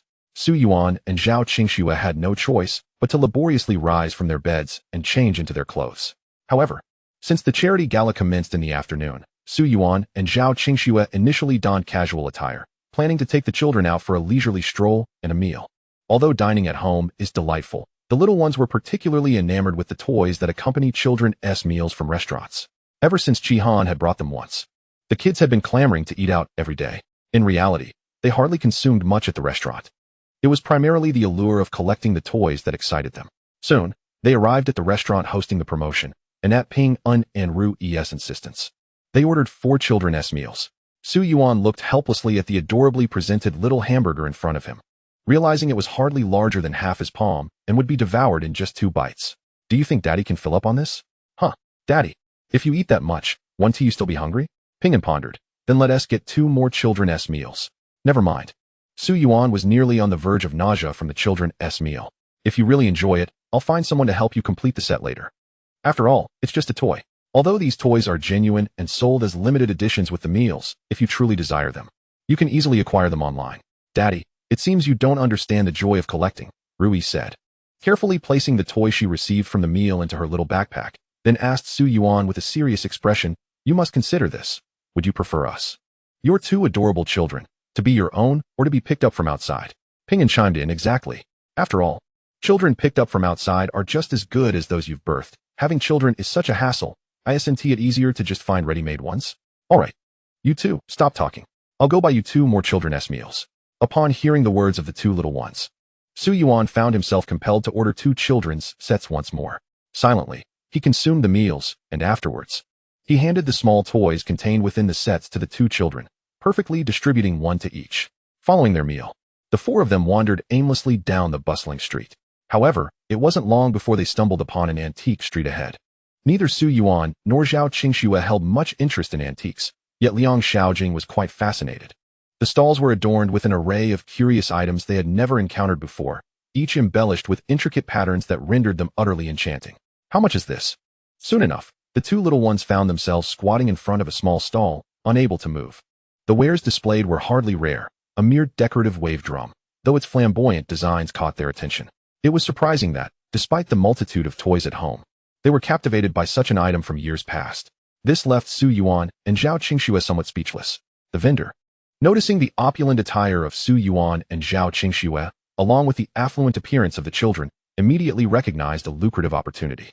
Without hesitation, he began to calculate how he might exploit this chance, lifting the wave drum and shaking it deliberately, inquiring of Ping En and Rui, "What do you think of this delightful toy?" The children nodded enthusiastically, their heads bobbing like the drum itself. "This is so interesting. We've never seen anything like it. Would you like to have it? Yes. The two little ones nodded eagerly, their eyes wide with anticipation as they gazed at the vendor. But I don't have much money. How much is it? Though the children possessed some pocket money, accumulated from festive red envelopes during holidays, it was not substantial. Each had saved over 10,000. To instill a sense of financial awareness, they were allowed to manage their own funds, ensuring they always carried a bit of cash in their bags when venturing out. I find you both quite adorable, and I like you very much. So I shall sell it to you at a discount. The vendor extended a finger, declaring 100,000. That much. Even the two little ones, who were blissfully unaware of the true value of money, found the price exorbitant. Yet, their next remark nearly caused the vendor's eyes to pop out in disbelief. That's even more expensive than our bag. Indeed, Rui nodded. My bag only cost 98,000. Truly, children from wealthy families. The vendor's smile grew even more exaggerated. You have no idea, this is not just a toy. It is a relic from the Ming dynasty. Look at this color, listen to this sound. And observe the patina. It takes centuries to achieve such quality. Even in ancient times, this would have been a treasure for the royal family. Ordinary folk could never afford such fine materials. This is a unique item. If you do not buy it now, you may never have the chance again. Chapter 364. Indeed, this is a fine item. Listening to the vendor's extravagant claims, the two little ones, somewhat perplexed, pondered for a moment before asking, is this really something from hundreds of years ago? Yes, indeed. A remarkable item. But wouldn't something from hundreds of years ago be considered old? Old things are usually sold for much less. The vendor was momentarily at a loss for words, confronted with the impeccable logic of the children. However, he quickly recovered, insisting, you cannot label this as old. It is a fine item. You will not find anything of this quality elsewhere. Could you possibly lower the price a bit? Rui pondered for a long while before speaking. We only brought 5,000 today. We might not be able to manage 10,000. Oh, 5,000 is far too little. The vendor sighed dramatically. After a moment of feigned pain, he relented slightly. But since I see you truly desire this item, and selling to kindred spirits matters, I shall part with it for 5,000 each. But for the pair, it will be 10,000. 10,000 nonsense. Su Yuan and Zhao Qingxue crossed their arms, observing the negotiation unfold with amusement. As the bargaining reached a fever pitch and the children began to reach for their money, Su Yuan finally interjected, at most, 10. In a marketplace such as this, genuine antiques were highly unlikely, a fact Su Yuan was acutely aware of. Thus he bargained with unyielding resolve. Hey, you two are being rather harsh with your bargaining. Are you trying to rob me? How can I sell it to you at such a low price? The vendor, believing Su Yuan and Zhao Qingxue would remain uninvolved, was taken aback when he heard such a bold offer. His expression turned sour. How about this? I'll give you a 20% discount. 8,000 for these two wave drums? I assure you, had anyone else come to purchase, I would never part with them for less than 10,000. Fine, if you're not selling, we'll take our leave. Su Yuan began to walk away with the two children, but before they could take more than a few steps, the vendor called out after them. All right. $10 it is. Just $10. He handed the two wave drums to Ping En and Rui. I'm telling you, I'm selling this at a loss today for good luck. Don't go telling others I sold it to you for just $10. Thank you, uncle. To their astonishment, they had indeed acquired the items for merely $10 each. Filled with admiration for their father, the two little ones exclaimed, Dad, you're amazing. Of course. Have you learned how to bargain? Yes. Rui nodded earnestly, looking down at her bag. Next time I buy a bag, I'll bargain like this. Su Yuan felt a bit embarrassed. You don't need to bargain for bags, though? Yes, you do. Bargaining for bags might get you into trouble. Then why weren't you in trouble just now? Rui's question left Su Yuan momentarily speechless. After a brief contemplation, he replied, because maybe the uncle here is quite nice? Sort of. Children at this age are truly challenging to manage, a veritable fountain of questions that leaves Su Yuan mentally exhausted. Since the little ones were so enamored with the area and the items were reasonably priced, he decided to continue exploring with them. After the children had amassed a considerable collection of toys, they reached the end of the antique street, where they stumbled upon a stone gambling venue. Entering through a small door, they discovered a vast space, akin to several basketball courts, where an assortment of stones, both large and small, were meticulously arranged. Some vendors stood before their stones, enthusiastically calling out to attract customers, while others sat quietly at their stalls, engrossed in their phones. The enthusiasts of stone gambling are not few in number, many come and go. Su Yuan had heard of this pastime before. It thrives on excitement. Some individuals, wagering a mere few dozen yuan, strike it rich overnight with a fortunate stone, while others invest tens of millions only to find their stones worthless. The essence of stone gambling lies in one's discerning eye. However, to him, it is essentially just a form of gambling, akin to playing the lottery. with the odds of striking it rich through stone gambling being significantly lower than that of the lottery. He could not fathom why so many people were drawn to this activity. He was merely here for a casual stroll. Would you care to inspect the stones I have here? They are all premium goods from old quarries, with a high probability of yielding imperial green. If you wish to amass wealth, do come purchase from me. Esteemed patrons, don't let this opportunity slip by. As Su Yuan walked past, many reached out to beckon him. Yet, he merely smiled politely and continued to wander with the two little ones in tow. The children were quite intrigued by their surroundings. Daddy, why are there so many stones here? Why do these people sell stones? Because some stones contain exquisite jade, which is highly valuable, he explained. If the vendors believe the jade to be extraordinarily valuable, why don't they extract the jade and sell it separately? Wouldn't that fetch a higher price? Ru-yi tilted her head, puzzled. Hearing her question, several individuals glanced over, their expressions tinged with curiosity. Su Yuan gently tapped Ru-yi's nose, saying, "You are indeed quite the clever one, but refrain from voicing such thoughts in public in the future." "Why not?" she asked. "You'll understand when you grow older." Su Yuan continued to lead Ping Un and Ru-yi forward, only to unexpectedly encounter an acquaintance, Jing Tian's cousin, He Yun, whom he had met before during a visit to a farm stay. "Young master, he is indeed remarkable. What does it mean to spend lavishly?" "This is what it means. Only young master he could achieve such feats. He is our esteemed client. This stone is bound to produce something extraordinary, young master he. You are destined for wealth this time." Chapter 365. Today, a loss of 1 million again. As for He Yun, he used to frequent the farm stay, but it seemed he had vanished from sight for the past year or two. Su Yuan pondered what the boy had been up to, only to discover that he had taken to stone gambling. Clearly, he had not adopted any good habits. Holding Ping Un and Ru-yi, he approached Zhao Qingxue and took a look. Indeed, he saw He Yun lamenting over a stone he had purchased for 1 million, the outcome utterly disheartening. Surrounding onlookers, uncertain if they were genuine supporters or not, patted his shoulder. "Young master he, don't dwell on such trivialities. You've suffered a loss this time, but surely you will profit next time. Didn't you previously uncover a piece of exquisite jade worth hundreds of thousands? Keep it up, young master he." He Yun, with a forced grin, suggested, "Why not come to my place and take a look? The quality of my raw stones is exceptional, primarily sourced from old quarries. If you don't believe me, feel free to browse. You can choose any piece you like." A throng surrounded He Yun, but he, impatient, pushed through to seek solace elsewhere. In a fleeting moment, he spotted Su Yuan's family. Jing Tian, being a close cousin, shared a good rapport with Su Yuan's family, making them quite familiar with one another. Upon seeing Su Yuan, He Yun's face lit up. "Ah, it's brother Yuan and sister-in-law. Oh, and you've brought along the little ones. Come, greet your uncle." "Hello, uncle." The children chirped, their eyes wide with curiosity. "Uncle, are you unhappy? Your expression was quite frightening just now." "I'm not unhappy, but you mustn't say such things again." He Yun chuckled, ruffling the children's hair, then turned to Su Yuan and Zhao Qingxue. "Brother Yuan, sister-in-law, what brings you here?" "Just a bit bored, so we thought we'd take a stroll. I haven't seen you in a while. Turns out you've been enjoying yourself here," Su Yuan replied, patting He Yun's shoulder. "Have you struck it rich lately?" "Ah, please, don't mention wealth. If I hadn't gotten hooked on this pastime, I would have saved several millions by now. Even if I had placed that money in the bank, I would have been earning tens of thousands daily. But alas, I'm losing money every day," He Yun lamented, tugging at his hair in frustration. A year prior, he had been introduced to stone gambling by a friend, and through a stroke of luck, he had made 1 million from a single stone. For someone like him, a minor wealthy heir, 1 million was not an insignificant amount. Yet it was not overly substantial either. Thus, he had developed a desire to profit from this venture. In this fierce commercial arena, with his carefree lifestyle, he was bound to incur losses.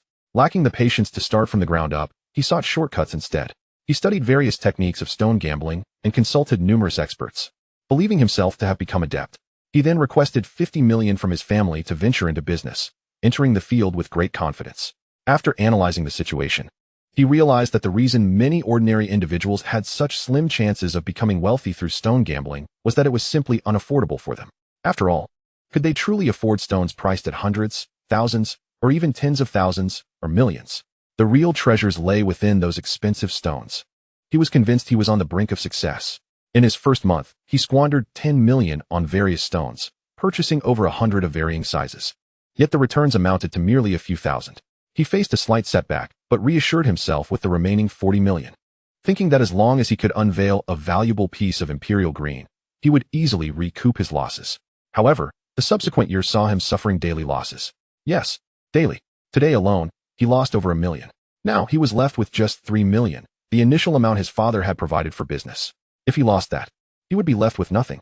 He felt as though he was losing his mind. How could stone gambling be so deceptively challenging to profit from? Su Yuan chuckled lightly. If you truly wish to conduct business properly, perhaps you should come to my company and learn the ropes. Isn't that something I wouldn't be able to grasp? He scratched his head. Brother Yuan, are you interested in stone gambling? If you are, I could show you the ropes. I'm not interested. I'm merely here for a casual visit. Su Yuan glanced at Zhao Qingxue beside him. Dear, would you like to try your luck and see how fortune favors you? I'm not particularly interested in this. Zhao Qingxue replied with a gentle smile, patting the heads of the two little ones. However, the little ones seemed quite keen. Regardless of your interest, since you're here, I must take you around this area. After all, this is my domain, isn't it?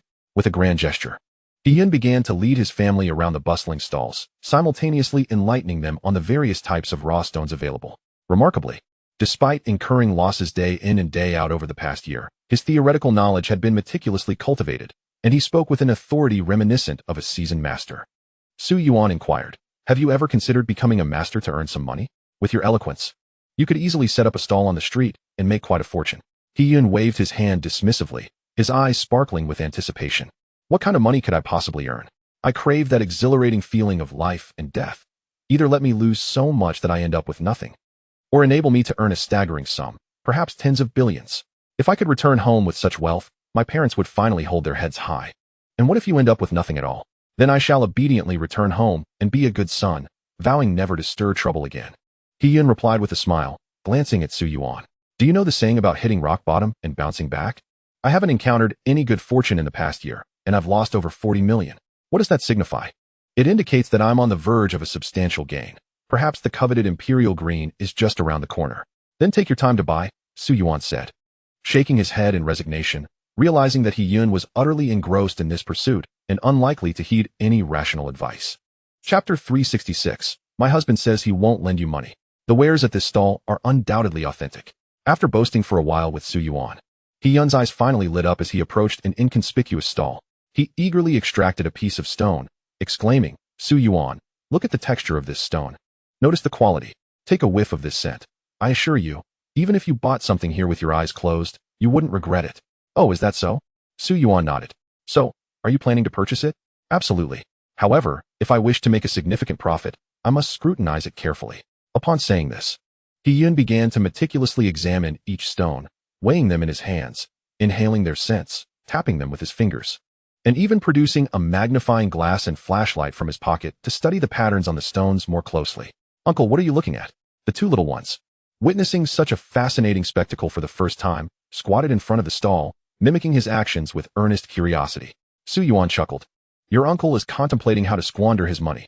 Su Yuan, I've already lost enough. Please refrain from mocking me. I don't wish to be a spendthrift. But what choice do I have?" He-yun mumbled through clenched teeth, suddenly brightening as he spotted an oval stone towering to waist height. He circled it, inspecting it from every angle, then asked the owner with utmost seriousness, "How much for this stone?"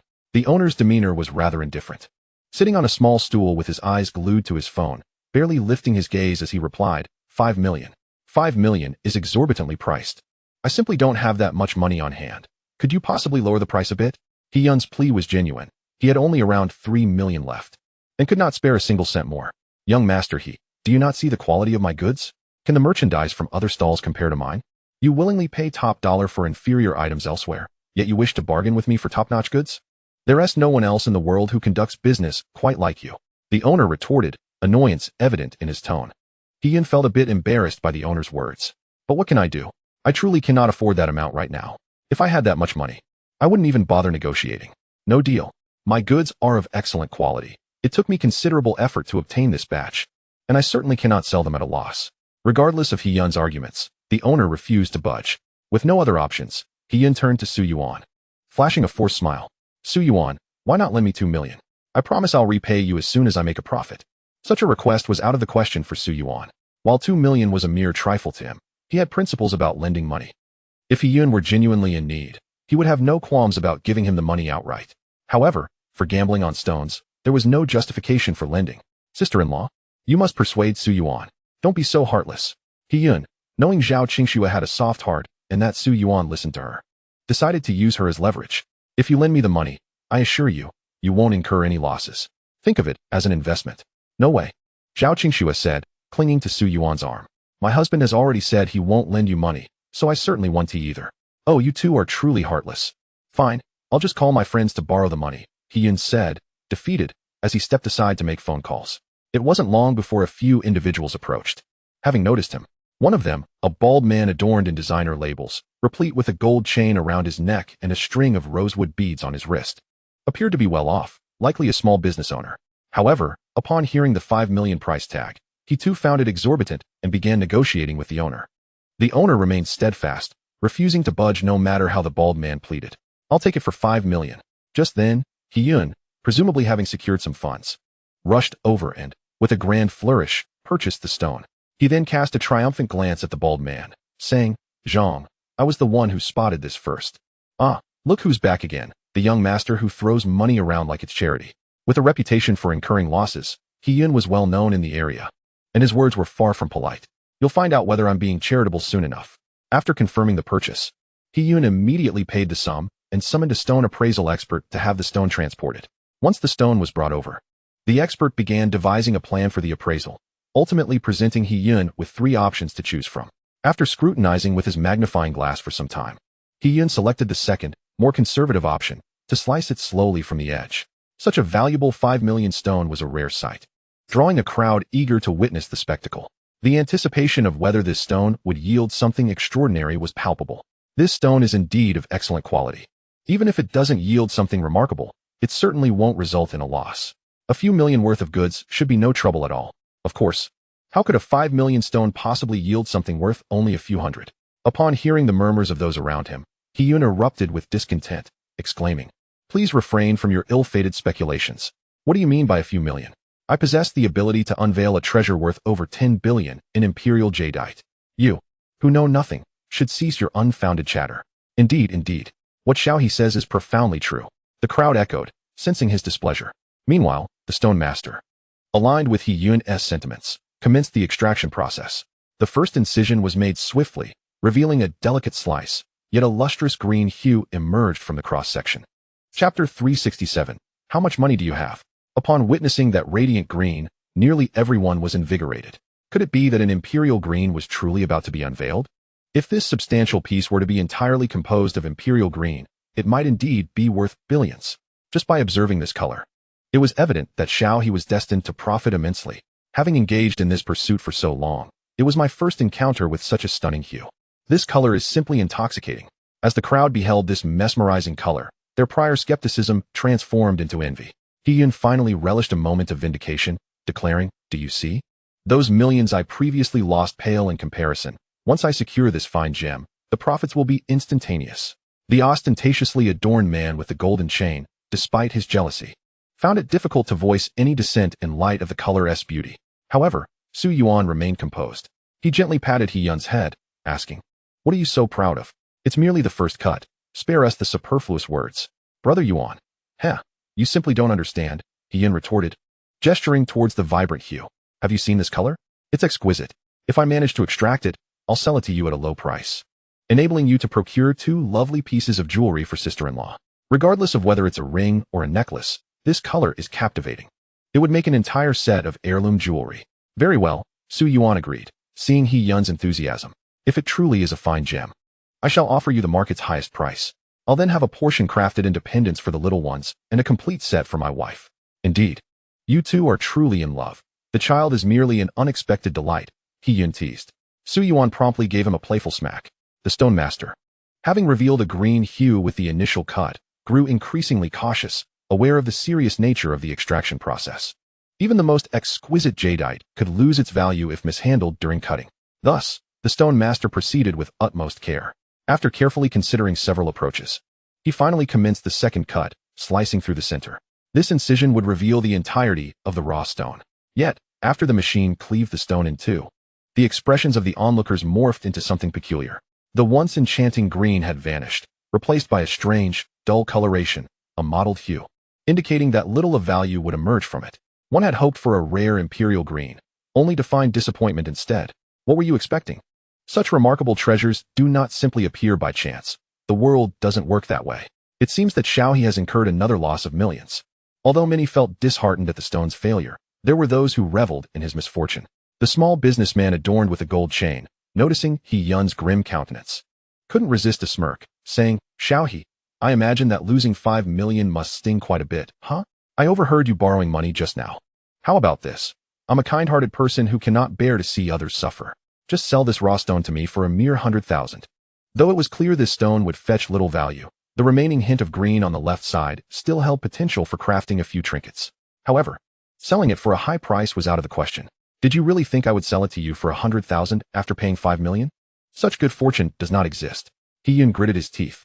"Even if it means holding on to it, I will not sell it to you." "Xiao He, your words betray your frustration," the golden chain owner retorted. "You know the rules of our trade. This is not a good stone.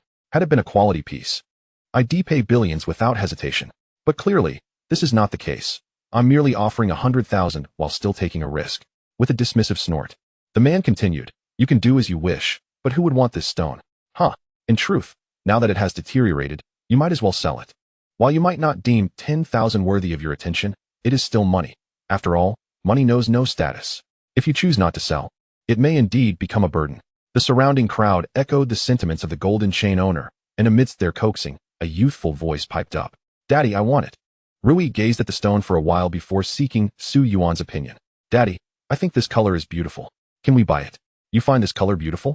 Su Yuan was taken aback, questioning whether his daughter's eyesight was impaired. He pointed to the mottled surface. "You think this color is lovely?" "No. I believe the colors within must be truly beautiful," Rui clarified after a moment's contemplation. Upon hearing her words, the crowd erupted with laughter. "Little girl, the colors inside will likely resemble this one. Do not speak so recklessly.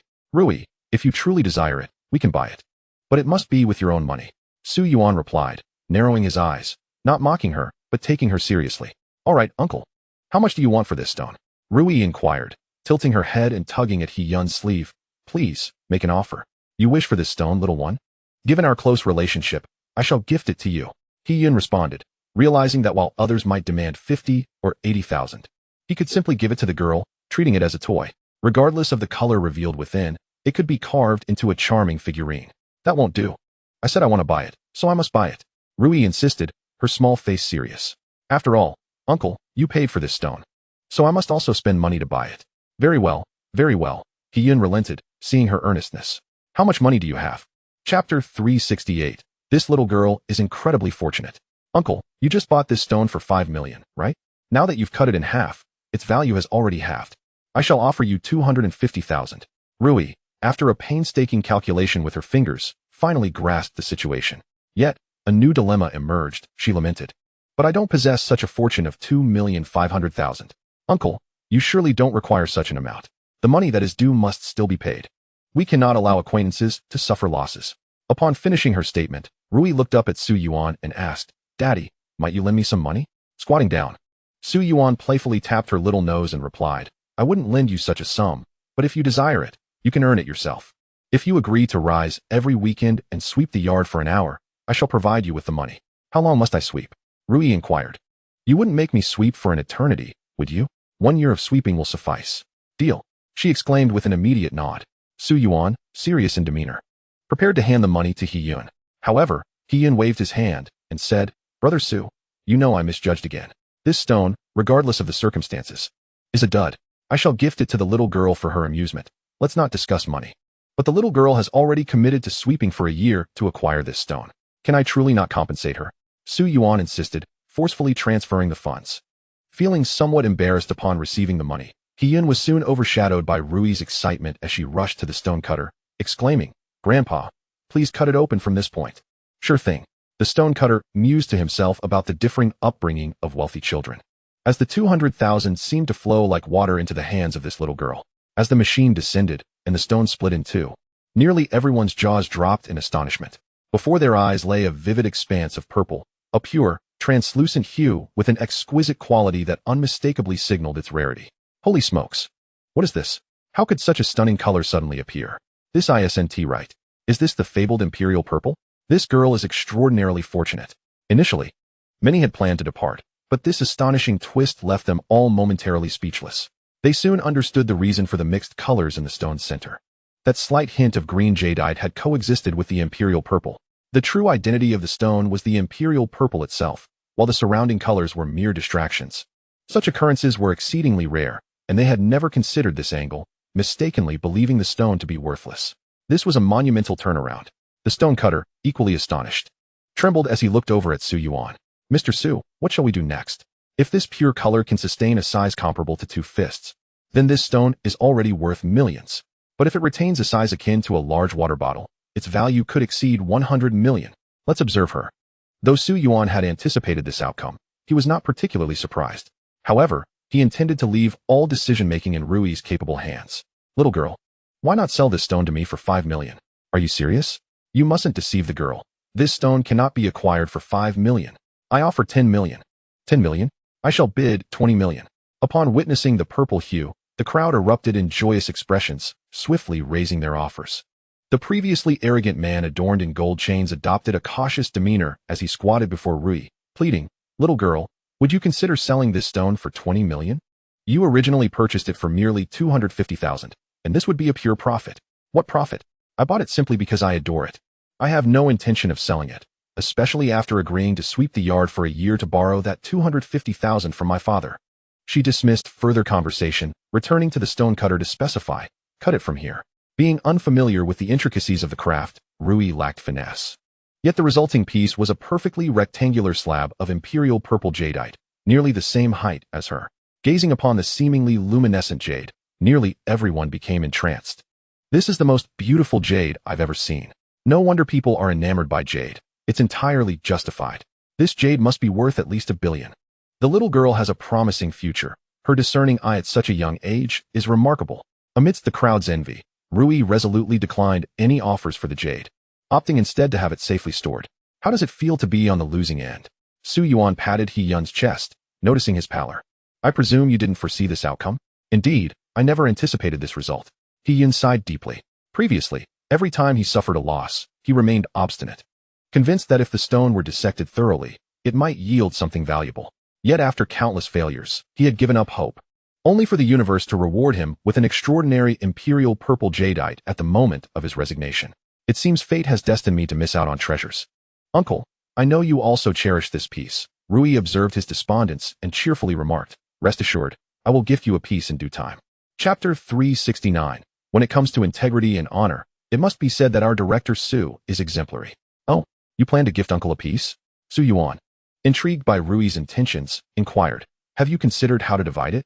Indeed, Rui nodded. I wish to fashion these independents, one for each of my parents. One for my grandparents, one for my younger brother, one for my maternal grandparents, one for Aunt Shihan and Aunt Jingtian, and one for Uncle. As for the remainder, I shall sell it to bolster my little treasury. Well thought out. Su Yuan pinched Rui's cheek, proud of her foresight. You haven't fallen into the trap of greed. Here's the deal.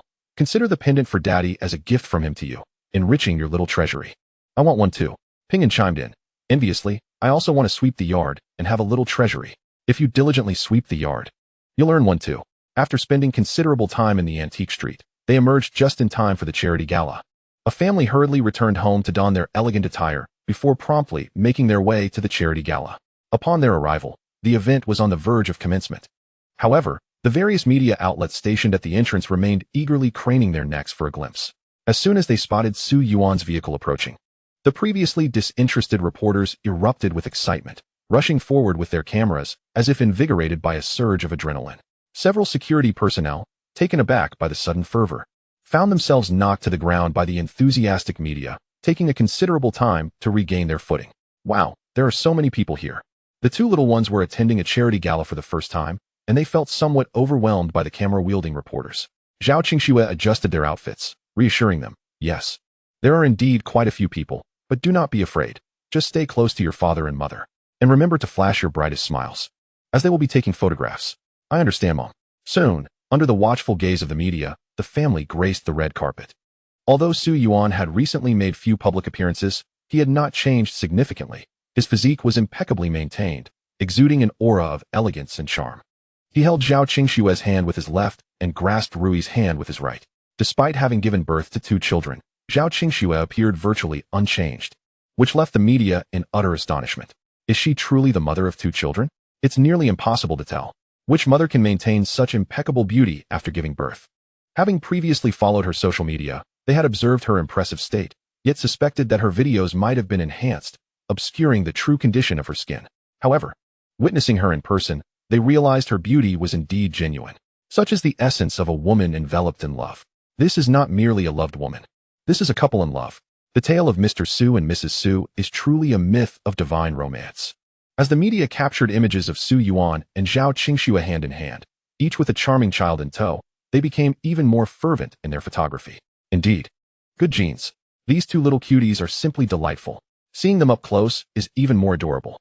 Missing this event would have been a regrettable loss. After traversing the red carpet, they proceeded to the backdrop for signatures. The staff provided pens solely to Su Yuan and Zhao Qingxue. Yet, upon completing their signatures, they noticed the eager little ones and kindly handed the pens to them as well. Make sure to write your full names. Su Yuan watched affectionately as Rui carefully inscribed the characters for Su Yaoqing on the backdrop. Following the red carpet, the formal banquet commenced. Such charity galas, despite their noble intentions, often serve as platforms for resource exchange. Consequently, as Su Yuan and Zhao Qingxue settled into their seats with the two little ones, a stream of visitors began to approach them. Mr. Su, I didn't expect to see you here. What a delightful surprise.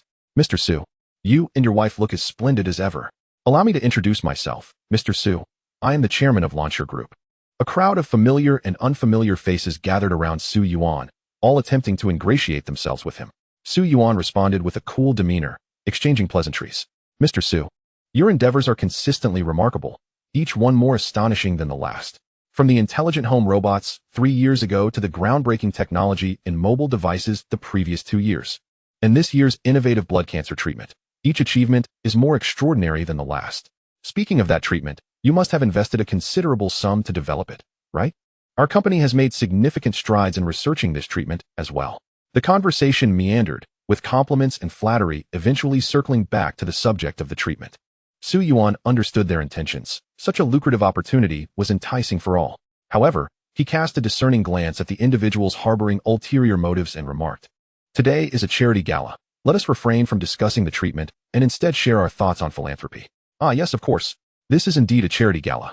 And we are all here, like Mr. Su, to engage in charitable endeavors. Let us focus on charitable topics. Swiftly, someone took the cue from Su Yuan and redirected the conversation. Although many were reluctant, they recognized Su Yuan's desire and began to express their own views on charity. I believe that in philanthropy, one must be generous. We can be frugal with ourselves, stingy with suppliers, and cautious with cost control, but when it comes to charity, we must not hold back. I concur with Mr. Zhang's sentiment. Outsiders often claim the wealthier we become, the more miserly we are, but who has witnessed our generosity?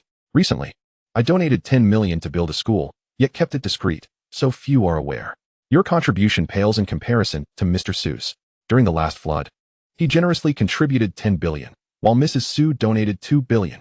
The conversation veered back into sycophantic territory, and Su Yuan increasingly found himself disenchanted with the company. After listening to their dialogue, he chuckled lightly, suggesting, "It's merely a sum, let us not dwell on it." Ah, truly, when it comes to integrity, Mr. Su sets the standard. Chapter 370. Too much alcohol can lead to tooth decay. Uncle, your words are wonderfully sweet. It seemed that some were overly flattering, prompting Ping En and Rui to nearly lose their patience, leading them to speak up.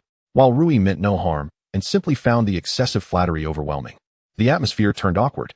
Indeed, with so much wine consumed, it's only natural that their words are as sweet as the drink itself. Ping En quickly chimed in, gazing up at Su Yuan. "Daddy, can I have a little wine too? I really want to try just a sip, please." The two little ones were most curious about alcohol, yet the adults at home strictly forbade them from drinking. Not only did they openly refuse, but they also locked away all the alcohol in a cabinet, hiding the keys so thoroughly that the children could not find it even if they attempted to sneak a sip. Since they could not manage to steal some, they decided to approach the matter more openly, reasoning that they would not likely be turned away in a public setting. "No," Su Yuan responded without hesitation, lightly patting his head. "What is so appealing about alcohol? Besides, you already know that it is sweet." "Yes, but knowing is one thing, drinking is quite another." Ping En replied with a pitiful expression. "I promise I won't drink much, just a little, please." With that, she made a cute face at the surrounding adults. The little one's large, pleading eyes and innocent demeanor were simply heart-melting, prompting several onlookers to begin advocating on their behalf. Let the children have a taste. It's good to cultivate their curiosity from a young age. Yes, just a tiny bit on a chopstick for them to sample the flavor. As long as they don't get drunk, it's fine. The assembly predominantly consists of men over the age of 40, who hold rather relaxed views on the matter of children consuming alcohol. Given the children's curiosity, they believe it is acceptable to allow them a small taste. However, Su Yuan approaches this issue with utmost seriousness. No amount of feigned innocence will sway him. He asserts that they may drink when they reach adulthood, concluding his statement with a gentle pat on Ping An's head. Observing his stern demeanor, the others felt disinclined to offer contrary advice, instead opting to counsel Ping An, suggesting that he should heed his father's words regarding alcohol consumption and wait until he is older. They added, "Alcohol is sweet, but too much can lead to cavities. Our children do not drink," initially hoping the others would persuade his father on his behalf. Ping An was taken aback when they all suddenly shifted their stance and began advising him instead. He felt an unexpected surge of indignation, exclaiming, "You are all fair-weather friends." Once the banquet concluded, the main event of the charity gala commenced, the charity auction. The attendees proceeded to the auction hall. "Welcome, ladies and gentlemen, to our thrilling charity auction this evening. I am registered auctioneer number 88995565, Lin Zhao." The auctioneer, adorned in a striking red qipao, took the stage and promptly introduced the first item, a string of red coral beads with a century-long history. The auction items were primarily donated by individuals from various sectors, emphasizing the gesture rather than the value of the items themselves. The starting bid for the coral bracelet was set at 50,000, 51,000, 52,000, 53,000. This auction, in essence, was merely a spectacle. The intrinsic worth of the items was secondary to the amount donated. Those invited to participate were either affluent or influential, and such sums were trivial to them. Spending a fraction of their dining expenses to acquire an item while simultaneously supporting a charitable cause was an appealing proposition. Consequently, the bidding was quite spirited. "Mom, that bracelet is beautiful." The two children, seated between Su Yuan and Zhao Qingxue, were also present at the auction. Upon seeing the coral bracelet, Rui's eyes sparkled with excitement. She envisioned how lovely it would look on her mother. "You have a penchant for such gaudy items." Ping An scoffed at Rui's enthusiasm. "You are a big kid now. I hope you can exhibit a bit more maturity and refrain from such fanciful notions." "Humph. I already have my own little treasury," Rui declared, counting on her fingers. "I will use my money to buy jewelry for Mom first." With that, she eagerly raised her bidding paddle. The auctioneer, noticing Rui's actions, was somewhat taken aback. It was his first experience with a child participating in the bidding process, and he questioned whether it was merely a prank. He glanced towards Su Yuan and Zhao Qingxue for confirmation, to which they subtly nodded. With their approval, the auctioneer resumed the bidding, announcing, "Child number 9 bids 690,000. It soon became apparent to the audience that it was the two children, whose popularity extended beyond the internet. They were well known within their circles. Upon hearing the children's bid, the attendees quickly deduced that it was indeed Rui and Ping An. However, some wondered if it was appropriate for such young children to be involved in an auction, suspecting they were merely bidding on behalf of their parents. "Oh, that makes sense. It is understandable." After this clarification, the audience became accustomed to the sight, recognizing the auction as simply a charitable event. The auction items of true value were scarce, primarily serving to provide participants with a means to donate while taking home a token, making the expenditure feel worthwhile. The auction soon concluded. Su Yuan and Zhao Qingxue did not acquire any items themselves, yet the two children collectively bid on 4 or 5 items, totaling over 200,000. Following the auction, media representatives were eager to interview the adorable siblings, who drew the attention of journalists, prompting a flurry of questions. "You've helped your parents bid on so many items today. Did you enjoy participating in the charity auction? Helping my parents bid?" Rui tilted her head thoughtfully. "I bid on the bracelet and the vase. But it wasn't for my parents. I used the money from my little treasury to buy them gifts for Mom and Dad." "Your own little treasury? At such a young age, you already have your own treasury?" The reporters were astonished, unable to fathom how a child so young could possess their own savings, and substantial ones at that. "Indeed, the money I earned from acting and participating in shows is stored in my little treasury, managed by my parents. Since I earned it, I have the right to use it." Rui beamed sweetly. "I want to use this money to buy gifts for my parents every year. Wow, I'm so envious. A child so young with a treasury, while I'm still in debt." One reporter thought, "I'm in 6th grade, and my mom still takes my red envelope money to manage for me, yet they're in kindergarten with their own savings." Some criticized the notion of indulging children too much, but once the interview was shared online, viewers expressed a mix of envy and admiration. What kind of family are they? Don't think your red envelope money is simply given to you. It's a gesture of goodwill from your parents' friends. Your parents also give red envelopes to other children. So in essence, it's your parents who are providing that money, while these children have earned their savings themselves. While the comments held a semblance of truth, the envy was palpable. After the auction, Su Yuan and Zhao Qingxue returned home with the children. After a bath, The siblings donned blue and white dinosaur pajamas and pink bunny pajamas. Su Yuan and Zhao Qingxue each cradled one child, sitting on the sofa, browsing their phones and watching television. Rui was simply adorable. One couldn't help but wonder which fortunate boy would one day marry such a delightful girl. However, while Su Yuan was engrossed in his phone, he stumbled upon a comment that garnered significant attention. Frowning at the remark, he silently clicked the downvote button. It was exasperating. Rui was only a little over 3 years old and still in kindergarten, yet there were already individuals fixated on her. Time indeed flew. It felt like just yesterday when the two little ones were born and had captured the hearts of the nation. A wave of melancholy washed over him. Gently lifting Rui onto his lap, Su Yuan pinched her soft cheek and gazed into her sparkling, grape-like eyes, asking, "Rui, did you have fun today?" Yes. I had a wonderful time, Daddy." Rui nodded enthusiastically. "Why do you ask? Since you are having such a delightful time today, could you possibly promise your father one thing?" Su Yuan felt it necessary to give his daughter a gentle warning in advance, lest she be deceived by someone without his knowledge. "Sure, Dad. What do you want me to promise you?" Rui tilted her head curiously at Su Yuan. "Rest assured, I will agree to anything you ask. Then repeat after me." "All right. I vow that I will never seek a boyfriend. I will never." Rui, who had been reciting along with Su Yuan in a crisp tone, suddenly paused and climbed down from him, exclaiming, "No, I still want to find a boyfriend in the future." Su Yuan felt a pang of disappointment. How could his child, so young, already be contemplating boyfriends? What would happen when she grows up? He thought for a moment and gently coaxed. "Don't you think it would be wonderful to live with your mom and dad when you grow up? We will always love and cherish you. But if I don't find a boyfriend when I grow up, then I will end up like Aunt Han," Rui replied, digging into her ears. Recently, when she didn't have a boyfriend, Aunt Han would incessantly chatter about boyfriends while playing with her, enough to make her ears sore. "I definitely don't want to end up like her." "Haha, your godmother might be infuriated by that remark." Su Yuan burst into laughter, praising her. "Well done, Dad. You think so too, right?" "Of course."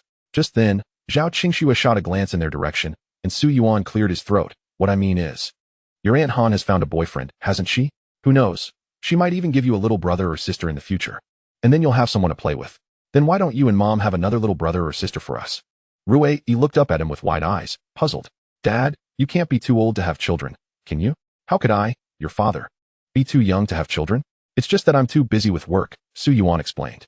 "Mainly, I feel that raising children is quite exhausting. Bringing up two such sensible children is no easy feat, and having another one might just wear me out. If you're too busy with work, then let Mom have one." Ping quickly chimed in, looking at Zhao Qingxue. "Mom, last time Dad thought your birthday gift was too perfunctory, right? I've already thought of a solution. You can secretly have a little brother or sister for him, and he'll be delighted." Su Yuan playfully pinched Ping's cheek. "At such a young age, you already have such mischief in mind. I wonder who you inherited that from." "But I'm just being kind," Ping protested, rubbing his cheek. "Ding dong. I'll go answer the door." Hearing the doorbell, Ping dashed to the entrance to open the door, eager to escape Su Yuan's playful torment. Standing at the door were Su Yuan's parents, each carrying a large assortment of snacks. Upon seeing Ping, they scooped him up in their arms. "Little darling, we haven't seen you in ages." "Hello, Grandpa and Grandma," Ping exclaimed, planting a kiss on their faces, causing the elderly couple to beam with joy. Su Yuan was taken aback by their unexpected visit. "Mom, Dad, you usually have various rehearsals at this hour, don't you? What brings you here today?" Although Su Yuan's parents participated in a senior choir, it was quite formal, requiring them to perform at various charity events and competitions, as well as train new members in vocal techniques, leaving them little leisure time. "Oh, the choir has become rather tiresome over time," Su Yuan's father began, only to be interrupted by his mother, who elbowed him playfully before continuing. "We saw your interview on television this afternoon. We were astonished to see how much Ping and Rui have grown. As grandparents, we haven't been involved at all. We've missed the children, so we decided to skip choir practice today to come see you. Besides, there are plenty of people in the choir, they won't miss us. If they hadn't explained themselves, it would have been fine. But the way they interacted suggested something was amiss." Su Yuan eyed them suspiciously. "Mom, Dad, if there's something you need to tell me, please do. There's no need to deceive me. If we say there's nothing, then there's nothing. Why are you so suspicious?" Su Yuan's mother shot him a disapproving look before reaching out to embrace Rui. "Come here, sweetheart. I've missed you terribly. Come give Grandma a hug." "Grandma."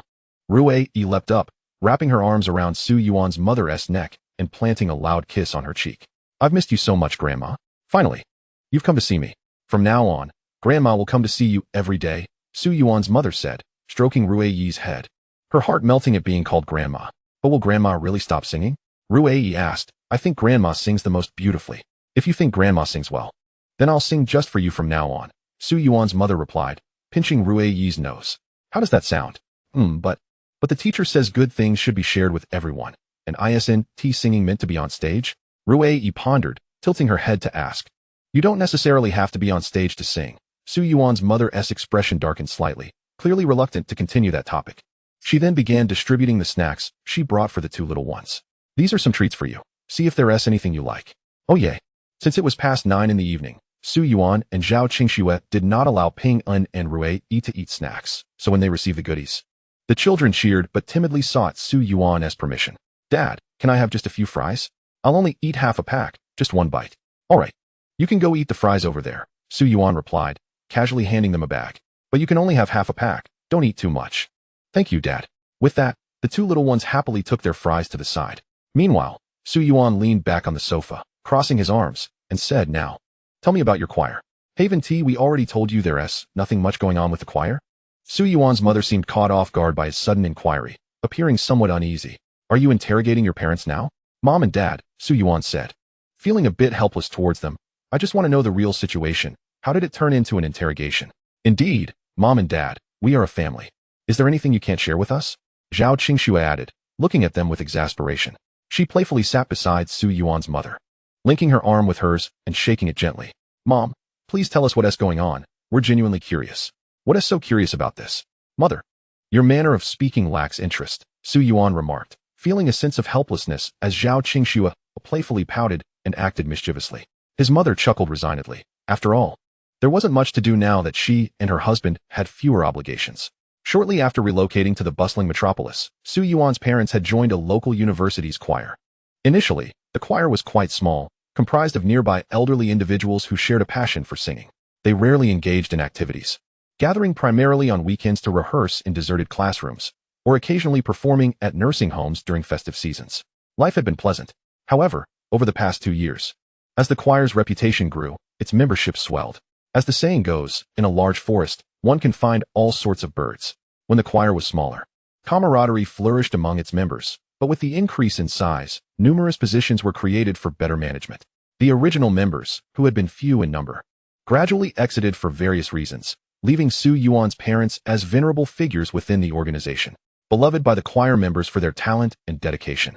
They were unanimously elected as the choir's president and vice president. Under their stewardship, the choir thrived, becoming one of the largest in the area, frequently engaging in charity performances and organizing outings for seniors. Their activities even expanded to include matchmaking services. This was why Su Yuan's parents found themselves so busy. After years of relentless toil, they were free of concerns regarding their son, daughter-in-law, and grandchildren, thus pouring their energies into the choir. However, recent developments had stirred trouble. Due to the frequent turnover within the choir, another local senior choir sought to merge with theirs. Su Yuan's parents viewed the merger positively, believing that a larger group would bring vibrancy, and deemed it inconsequential. Yet, complications arose post-merger. Initially, it was agreed that the incoming choir's president could take a position as vice president, but upon the merger, the new president's demeanor shifted dramatically. He repeatedly suggested that Su Yuan's parents lacked the necessary skills to lead, proposing a change in leadership. At first, the choir members supported Su Yuan's parents. But unbeknownst to them, the newly appointed vice president had been working behind the scenes. During the recent voting, an overwhelming majority favored him. Although Su Yuan's parents remained active within the choir, they found themselves increasingly marginalized.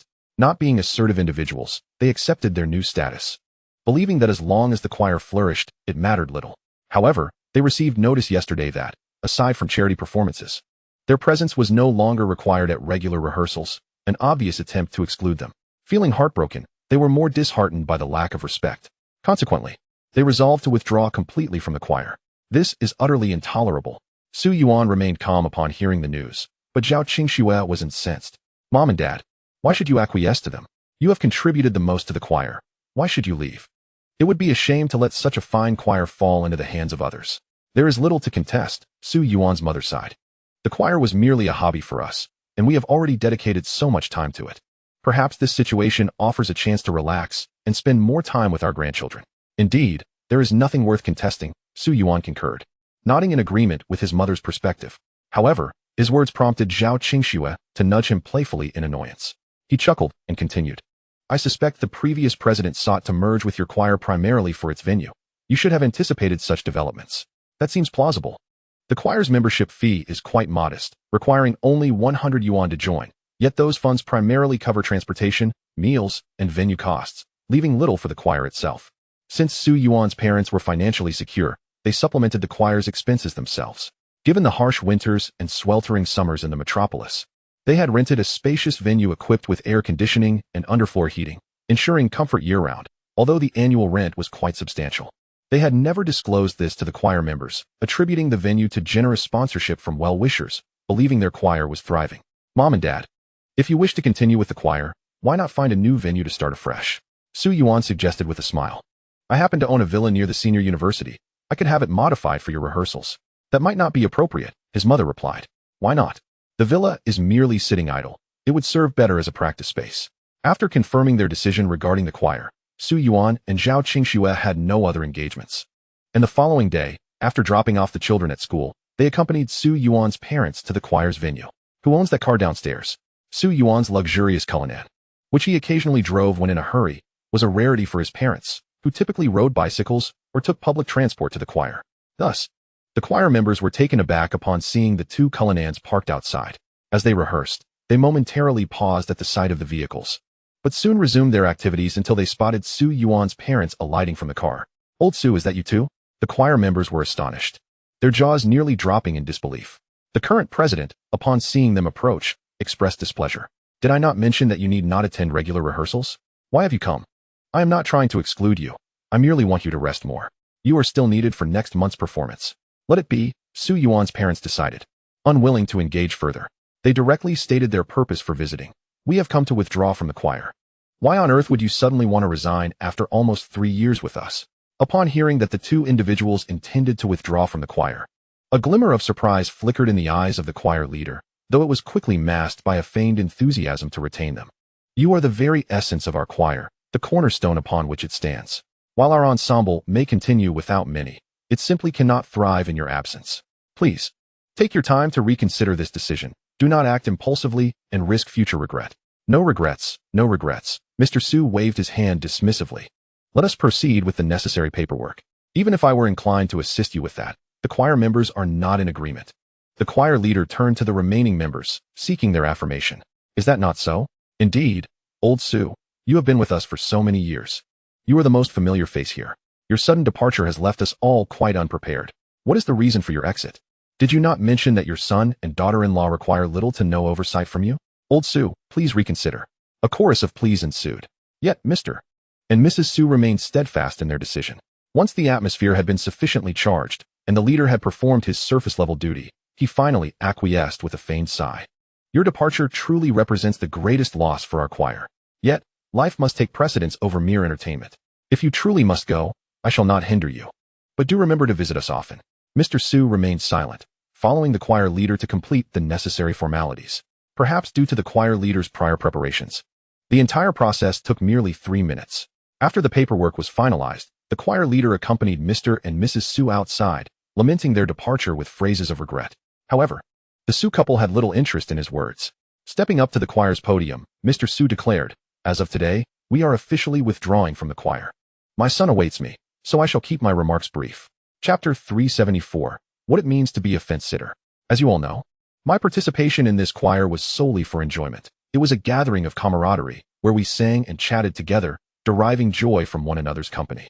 However, with the recent changes within the choir, the once cohesive spirit has dissipated. Mr. Su lamented, thus, I have chosen to withdraw. Old Su, why must you leave in this manner? Those who had previously known Mr. Su exhibited expressions of conflict. Their decision to support the current leader had been one of necessity. After all, he had been a former official, and with his son now entrenched in the local bureaucracy, they understood the delicate nature of their relationships. Now that my paperwork is completed, let us refrain from such discussions. While others might have been displeased, Mr. Su shifted the conversation. Although I am withdrawing from this choir, it does not signify my complete departure from choral activities. My son has secured a new venue for me, and I intend to establish a smaller choir. Therefore, there shall still be opportunities for us to meet. You are all welcome to come and exchange ideas. A new choir? Mr. Su's announcement left the audience in a state of bewilderment. Was his reason for leaving truly to start another choir? Old Su, You are quietly undertaking significant endeavors. Why not collaborate with us instead? They questioned. Finding a suitable venue for a choir is no simple feat. While it was true that none of those in attendance were financially struggling, as they all had respectable jobs and pensions, the reality remained that money was never in surplus. They were willing to pay minimal fees, but any more would be out of the question. After all, no one's wealth was simply bestowed upon them. Rest assured, I have already secured a venue, Mr. Su confidently stated, picking up a marker and inscribing the new choir's address on the whiteboard. Longjing Garden, number 23. Longjing Garden? Isn't that a villa district? The moment Mr. Su revealed the address, astonishment swept through the crowd. Longjing Garden was undeniably a prestigious residential area. The villas there were worth no less than 100 million each. Even renting one would be nearly impossible. Old Su, you must be jesting. A villa district? Your son's villa? Initially, the audience was perplexed. While Mr. Su exuded cheerfulness and spoke with pride of his son and daughter-in-law, they had assumed their relationship was simply amiable.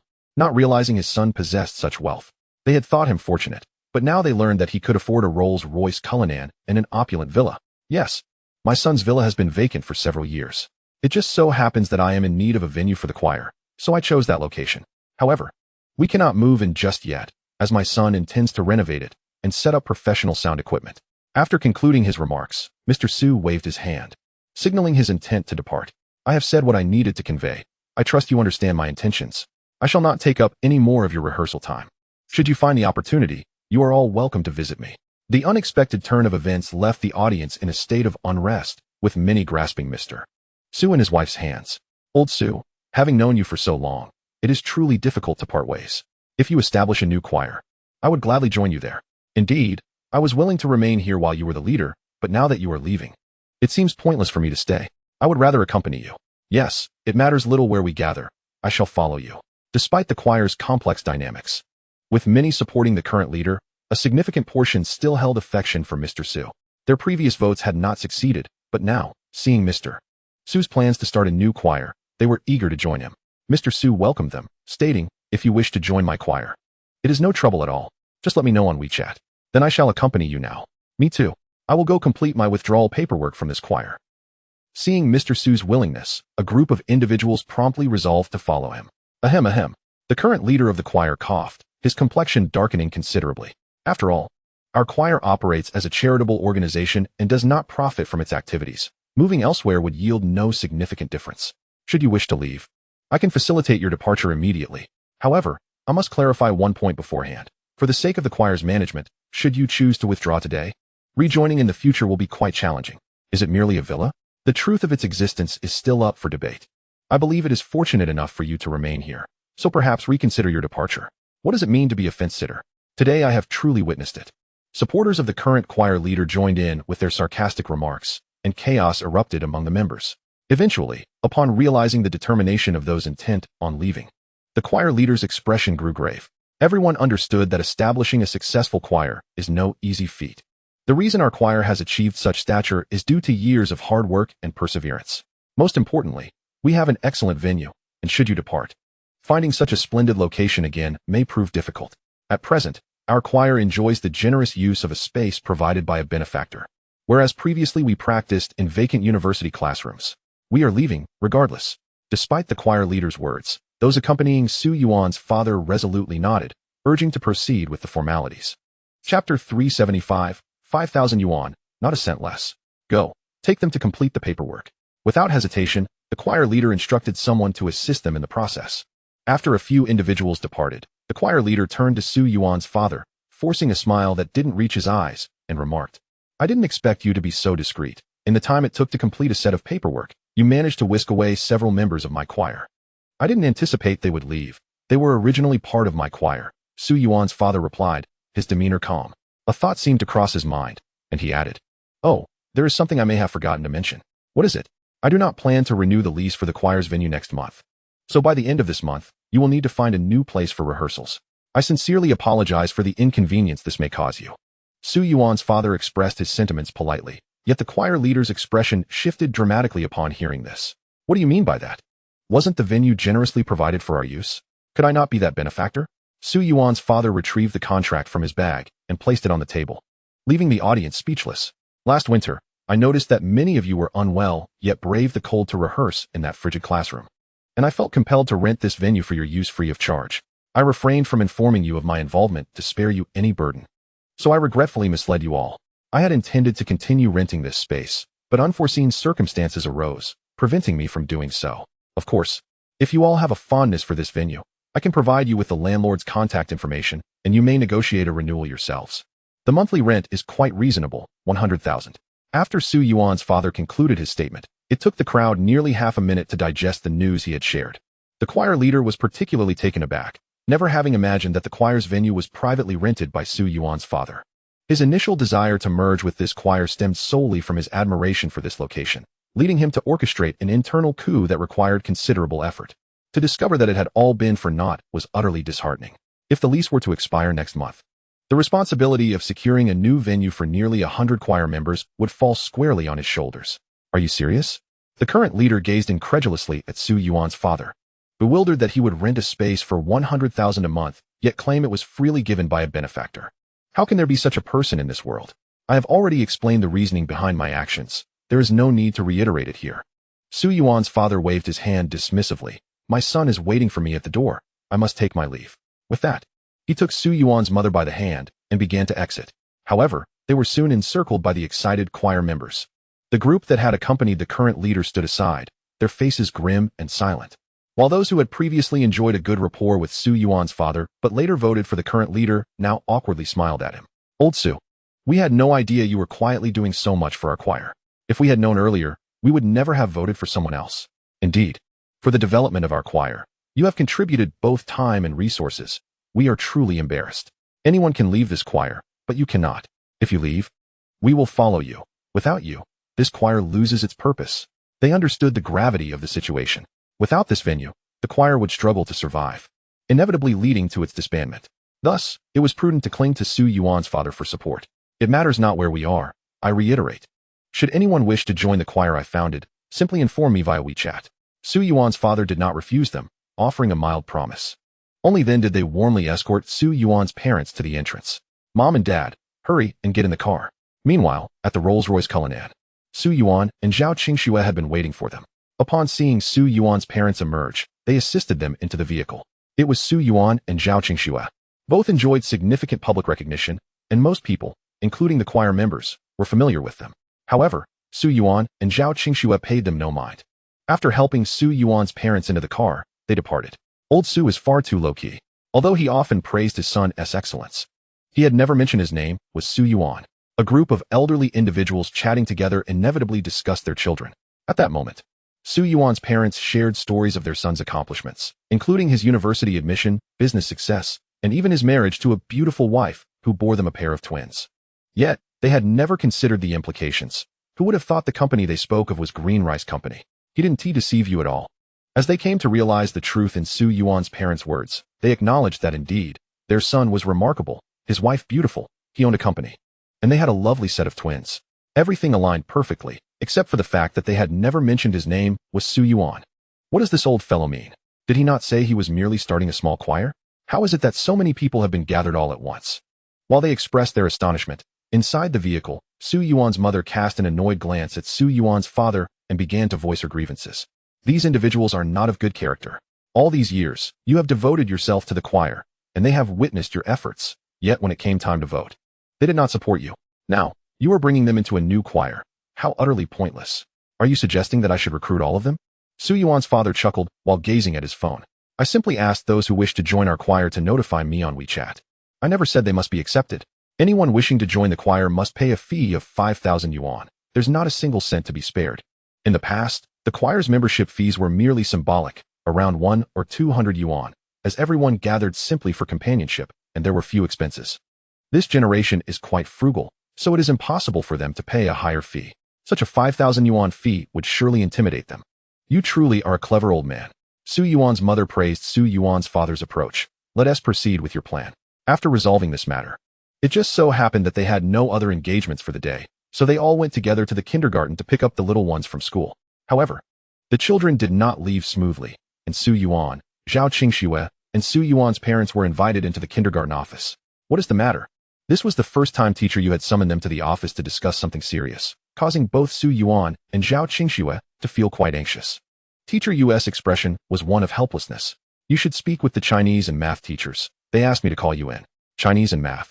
If I recall correctly, our children performed quite well in those subjects. The little ones were merely playing at kindergarten. For them, schoolwork was child's play. Why would the Chinese and math teachers summon them? Their confusion deepened. Zhao Qingxue remembered that she hadn't gone live in a while. And since this was her first parent-teacher conference, she decided to do a live stream while waiting in the office. Schwer, we thought you had forgotten about us since you haven't streamed in so long. Is life so good that you don't feel the need to go live? What kind of place is this? It looks rather like an office. Once her stream began, numerous familiar faces flooded in, mostly longtime fans. Zhao Qingxue looked apologetically at the camera, expressing her sincere regret for the lack of streams due to being too busy with the children. Well, truth be told, taking care of our little ones isn't that busy. I've simply been too lazy to go live. However, today's stream is quite special. You see, I am currently in my children's teacher's office, not at home or in any public space. I was supposed to pick them up with their grandparents, but instead, I was called into the office for the first time, and I feel somewhat anxious. Upon hearing Zhao Qingxue's words, the viewers were filled with curiosity. Even such adorable little ones could have their parents called in? I thought it was only our children who faced this. Being summoned to the kindergarten is not a grave matter. I have become a regular visitor to the office. Kindergarten teachers can tend to overreact. A child being picky, not eating, or refusing to nap during lunch can all lead to parents being called in for a discussion. Who would have thought we could witness the little ones being called in? After chatting with the viewers for a while, Zhao Qingxue felt a bit more at ease. Meanwhile, the little one's Chinese teacher had finished her tasks and hurried into the office. You must be the parents of the little ones? You can call me Teacher Zhao. I am responsible for teaching your children Chinese. Hello, Teacher Zhao. Our children are quite small and may not understand. I apologize for any trouble they may have caused. Su Yuan said cheerfully as he approached Teacher Zhao. Did you call us in because our children are struggling academically? Or perhaps they are inattentive in class? If those are the issues, rest assured, I will address them when we return home. In truth, Su Yuan was not overly concerned about such matters. Regardless of whether they paid attention in class, the little ones would manage just fine. He had previously reviewed their Chinese assignments and found them to be quite commendable. That is not the issue, Teacher Zhao replied, pulling a Chinese exam paper from her desk and placing it on the table. Her expression somewhat perplexed, as if uncertain how to begin. What I need to discuss with you pertains to the recent midterm examination. Did our children not perform well? Su Yuan exclaimed. But I remember both of them scoring full marks in their Chinese midterm. The kindergarten assessments primarily consisted of fill-in-the-blank and multiple-choice questions, which, with a little attention, any child could easily achieve full marks. Yes, I am aware that both your children received full marks. But the issue is that the other children did not. Huh. Su Yuan was taken aback. What does it matter if the other children did not achieve full marks? Did they disrupt the class and affect the other scores? Not at all. Teacher Zhao shook her head. It was during self-study time. They explained the midterm exam paper for my Chinese class. Upon hearing this, Teacher Zhao appeared somewhat exasperated. Initially, the course content for these little ones was limited, and she had to painstakingly cover enough material during class. After each exam, she was supposed to allocate 2 class periods to review the previous exam papers. However, when she arrived to review the exam papers today, she heard the children stating that the paper had already been explained, but she had never covered that midterm exam paper at all. After further inquiry, she discovered that during self-study, Ping Yin and Ru Yi had explained the exam paper. Furthermore, they had done so with clarity, highlighting all the key points. Who could possibly endure such a situation? As soon as Teacher Zhao concluded her statement, the math teacher entered the room. The 2 teachers had already discussed the matter of the exam papers, and upon seeing Su Yuan and Zhao Qingxue, the math teacher joined in the lamenting. Yes, yes. Not only did they explain the Chinese exam paper, but they also explained my math exam paper. The problem was that they were tone-deaf and unable to teach the children how to sing, so in the end, she had to spend a class period playing handkerchief with them. Well, Su Yuan and Zhao Qingxue were somewhat stunned to learn that both teachers were complaining about such an issue. Teachers, I must admit that our children were indeed in the wrong, and I sincerely apologize for this matter. Zhao Qingxue stood up awkwardly to apologize to the teachers, assuring them that she would have a serious discussion with the students upon returning, instructing them not to usurp the teachers' responsibilities in the future, as their work is indeed quite arduous. Although the apology had been received, the words felt increasingly incongruous upon reflection. Hilariously, they had actually presented the math and Chinese papers during class. My goodness, if I had such remarkable students, I would simply become a teacher myself, sitting idly by while they took the lead, thus earning a salary without having to teach. What a delightful prospect. These 2 little ones never fail to astonish. Most viewers in the comments were reveling in this mischief. In her embarrassment, Zhao Qingxue promptly ended the live stream. Nonetheless, This incident quickly escalated to trending news.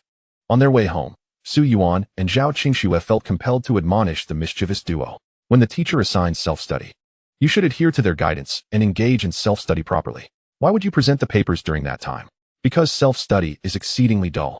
Besides, didn't you always teach us to be helpful? We thought we were alleviating the teacher's burden by taking the initiative to teach so that they could rest. Right, Mom? Was our action truly wrong? Faced with their earnest expressions, Zhao Qingxue found herself at a loss for words. That is the teacher's role. Teacher's son Ran works diligently for you, and only by teaching can the teachers earn their salaries. While your intentions were commendable, it ultimately caused them inconvenience. This must not happen again. Su Yuan gently tapped the heads of the two little ones.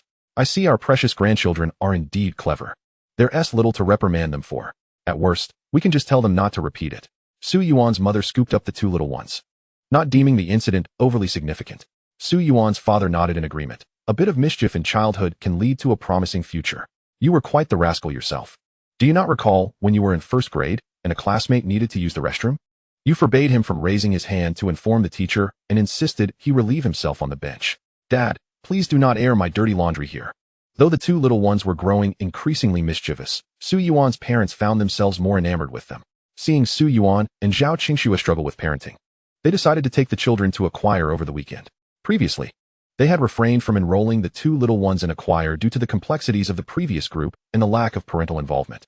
However, the choir had since transformed, now composed of trustworthy individuals, most of whom had grandchildren of similar ages. With ample space and safety ensured at the villa, Su Yuan's father suggested inviting their grandchildren to join in the fun. Everyone agreed. Thus, on the weekend, families brought their children to the choir. The two little ones had gained such fame, frequently appearing on television and online, often trending and garnering significant attention, that they had nearly reached a national celebrity status. Even the members of Su Yuan's father's choir were well aware of them. Upon learning that Su Yuan's father had brought the two little ones, they were eager not only to meet them, but also to encourage their children to interact with these bright youngsters. As the saying goes, those who associate with the virtuous will themselves become virtuous. Upon entering, the two little ones were showered with affection. These two little treasures are undeniably adorable. They will surely grow into handsome young men and beautiful young women. I heard you've already starred in dramas at such a young age. Oh, little stars. Unfazed by the accolades and attention, the two little ones greeted, "Hello, grandparents." "Hello." The crisp greeting melted the hearts of many, prompting nods of approval. Envying Su Yuan and Zhao Qingxue, they remarked, "You two are truly remarkable. Not only do you sing beautifully, but your son and daughter-in-law are both exceptional. And you've also raised such clever grandchildren. It seems all the blessings in the world are bestowed upon you." The elderly now hope for a diligent son, a dutiful daughter-in-law, and clever, endearing grandchildren. Su Yuan's parents had not neglected any of these desires, evoking envy from others. However, some matters simply cannot be envied. "Old Su, I know you brought your grandchildren here, and I've seen the dramas they starred in. They performed admirably. But let me tell you, my grandson is no less impressive. He began playing the piano at 3 and has been learning calligraphy from me for 2 years. His writing is commendable. I doubt yours can compare." Just as Su Yuan's parents were basking in the admiration of others, the choir's elder Lin arrived. Known for his competitive nature and penchant for boasting, he accepted being overshadowed himself, but was unwilling for his grandson to be outshone. Upon entering, he immediately began extolling his grandson's talents. However, as he finished, he realized his grandson was nowhere to be seen. "You're Su Yaoqing." The next moment, a small boy dashed toward Rui, holding a piece of paper and a pen he had somehow procured, gazing at her with wide eyes. "I adore the dramas you star in. And I believe you are more beautiful than all the girls in our kindergarten. Could you please give me your autograph?" "Of course," Rui replied. "I heard from Grandpa Lin that you are learning calligraphy. Are you currently studying regular script?" The boy nodded eagerly. "Yes. Then I shall sign my name in regular script for you." Rui bent down and diligently wrote her name in neat calligraphy. The boy, thrilled with his autograph, scampered back to Elder Lin, exclaiming, Grandpa, I got Su Yaoqing's autograph." Elder Lin. Chapter 378. I don't believe what you adults say. Ha ha, Old Lin. Your grandson has better discernment than you. Indeed, Old Lin, even children can discern good from bad. Why are you still boasting? Come, little Lin, tell me. Why do you like Rui so much? The group erupted in laughter at Elder Lin's grandson's amusing response. The little boy hesitated and replied, "Because she is pretty." At such a tender age, he had already learned to judge by appearances, clearly a case of poor upbringing. The crowd shared knowing glances at Elder Lin. Unfazed, he proudly declared, "My grandson has good taste. He clearly takes after me. Besides, As the saying goes, a handsome gentleman should be matched with a graceful lady. Is it wrong for my grandson to like pretty girls? All right, you make a fair point. Old man Lin has always been thick-skinned, and everyone has grown accustomed to it. Thus, this incident was brushed off with a laugh. Come, my dear. Let me see the signature you just wrote, he jested, donning his reading glasses from his pocket. If your handwriting is exquisite, grandfather will grant you his blessing. You can keep this signature as a token and, when you grow up, propose to the Su family. Initially, it was merely a playful quip.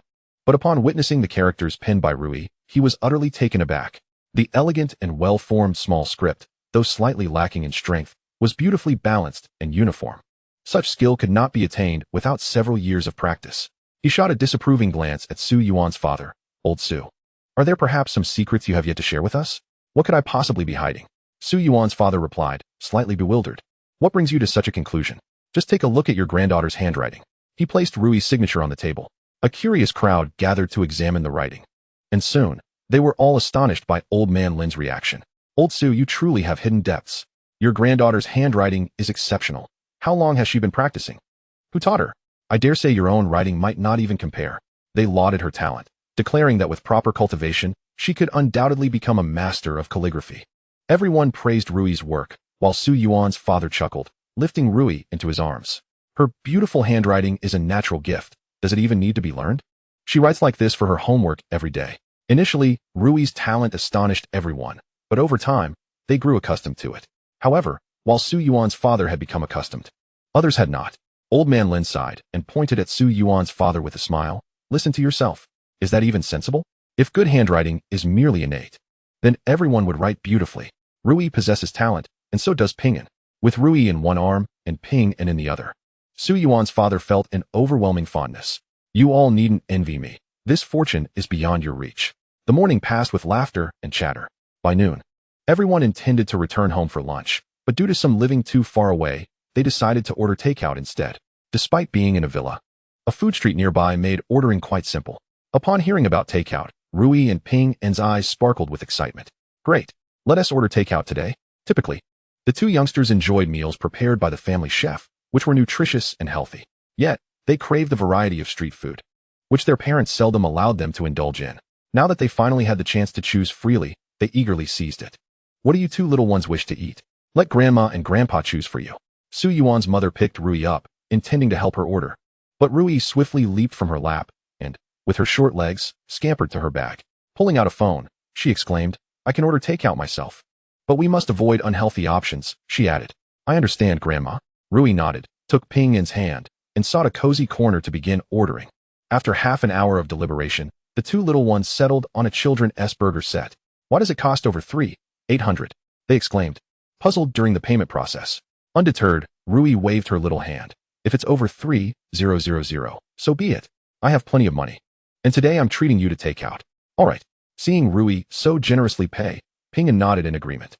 They eagerly awaited their delivery. Have you finished ordering? Su Yuan's mother inquired, noticing their enthusiasm. We have. What did you order? We ordered a children's burger set. Their conversation caught old man Lin's attention, and he sighed. We shouldn't let the children eat whatever they want. Those burgers lack nutrition. It would be better to have rice and stir-fried vegetables. Several parents nearby echoed his sentiments, agreeing that while an occasional burger might be harmless, excessive consumption could lead to picky eating. Yet, do you adults not also have your own preferences? Rui countered, tilting her small face and asserting, do you all eat everything? Of course. We eat a variety of foods to grow tall. Picky eaters won't grow as tall. Old man Lin replied, patting his arm. Just look at how tall I am. It's because I don't pick and choose. I don't believe what you adults say. Rui shook her head vigorously, her voice clear and bright. You're not picky because you buy what you love every day, so it appears you're not picky. The adults exchanged glances, speechless. Chapter 379, Schwerer, do you just want to make a video? 99 children's sets? That's excessive, isn't it? Could it be a mistake? Should we call to confirm? The kitchen staff receiving the order was equally bewildered, having never encountered someone ordering 99 children's sets in one go. The total was over 3,000 yuan. It was indeed a substantial order. Typically, such orders required confirmation via phone, but given the peak dining hour, the manager glanced at the order details and waved his hand. No need for confirmation. Just look at the address. This villa is clearly from a wealthy family, and ordering 99 sets is likely for some event. Hurry up and prepare the meals to avoid delays. With the manager's assurance, the the staff expedited the orders without further hesitation. Thus, when Su Yuan's parents arrived at the entrance with Ping and Rui, they were met with the sight of 4 or 5 delivery personnel bearing an entire truckload of children's burger sets. Is this our takeout? Su Yuan's father inquired, perplexed. Which one is ours? The last 4 digits of the phone number are 3329, correct? These are all your orders. The delivery rider, after checking the order, began unloading the meals. Should we take these inside for you? Yes, they are ours. Ping and Rui eagerly approached, but we only ordered 2 sets. The order shows that all of these belong to you. The delivery rider, spotting Ping and Rui, was charmed by the 2 little ones. You must be Ping and Rui. I didn't expect you to be even cuter in person than in the videos. Have you ordered too much? The delivery person, sensing something amiss, inquired out of curiosity. If that's the case, I'll contact the vendor. Please hold on. Su Yuan's father let out a sigh and picked up his little phone to check the order, discovering that indeed, 99 meals had been ordered. With a resigned tone, he told the delivery person, no need to contact the vendor, just bring it to us directly. Such an abundance of children's meals. It was only when the towering pile of children's meals was displayed in the hall that everyone realized the gravity of the situation. These were ordered by Ping and Rui. The 2 children, aware of their misstep, looked up at Su Yuan's parents, their expressions a mixture of guilt and pleading. Please don't tell Mom and Dad about this. If Su Yuan and Zhao Qingxue find out, they will certainly make us finish all 99 meals. It's too late. Your parents have already figured it out. Su Yuan's father ruffled the little one's hair and asked, now that you understand your mistake, what should you do? Ask Mom and Dad how to handle it. The 2 little ones nodded obediently. It was rare to see them err, and Su Yuan's parents found the situation rather amusing, turning away to stifle their laughter. You 2 are too indulgent with the children. How can you still laugh after such a significant blunder? Observing Su Yuan's parents laughing amidst the chaos, the others shook their heads in disbelief. However, Su Yuan's father took it lightly, saying, children seldom make mistakes. It's quite a memorable occasion. As evidence of their error, aside from the 2 meals consumed by the little ones, the remaining 97 meals were brought back home intact. Meanwhile, Su Yuan and Zhao Qingxue were already at home, eagerly awaiting. Are the children's meals tasty? Despite their misbehavior, the 2 little ones did not think much of it. 3,000 yuan is merely a trifling sum. It hardly phases us. The focus was on imparting a lesson to the 2 youngsters. After all, they were so well-behaved that opportunities for education were scarce. They're not delicious, Rui said, shaking her head in dismay.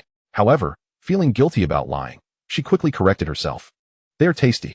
You dare to say they are tasty. But Dad, you said children shouldn't lie? Su Yuan coughed lightly, beckoning the 2 adorable little ones to come closer. Come here. Haven't I taught you that you must take responsibility for your mistakes? Yes. Rui and Ping nodded solemnly. Sensing the gravity of the situation, Ping, with a dazed expression, asked, Dad, you don't mean for us to finish all these children's meals, do you? Bingo. Su Yuan snapped his fingers and gently ruffled Ping's hair. You ordered these, so of course, you must finish them, right? But don't worry. I'm a reasonable dad. I won't make you eat them all in one sitting. However, before you return, your mom and I have prepared a chart for you. Look, there are 97 meals. To be fair, your mom and I will help you eat one, leaving you with 96. You can split these, meaning each of you has 48 meals. If you eat 3 meals a day, you'll finish them in 16 days. Exciting, isn't it? Capturing the shocked and somewhat despairing faces of the 2 little ones, Zhao Qingxue gleefully shared the video on her personal account. With this, she had enough content for the next 16 days, simply documenting the little ones enjoying their children's meals. But Schwer, how could you be so shameless as to trick us? It's too cruel to make us eat for 16 days. Schwer, you just want to fill your video quota. You figure me out. Zhao Qingxue laughed, holding her phone. Still, I have to keep up my video content, so there's no way around it. Now, I need to prepare healthier substitutes for the children's meals.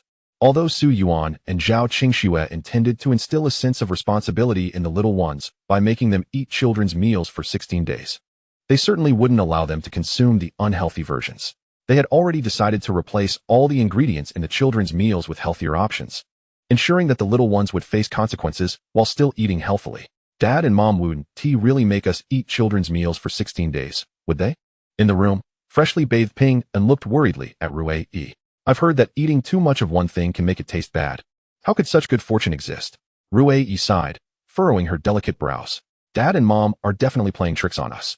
If they really made me eat children's meals for 16 days, I'd be overjoyed, but they wouldn't let me be that happy. Chapter 380, Something's Not Right.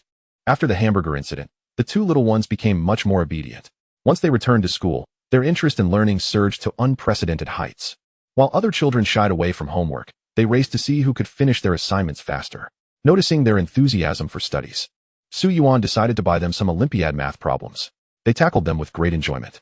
Zhao Qingxue, finding herself bored, live-streamed the two little ones solving problems daily. Mom, how do you solve this problem?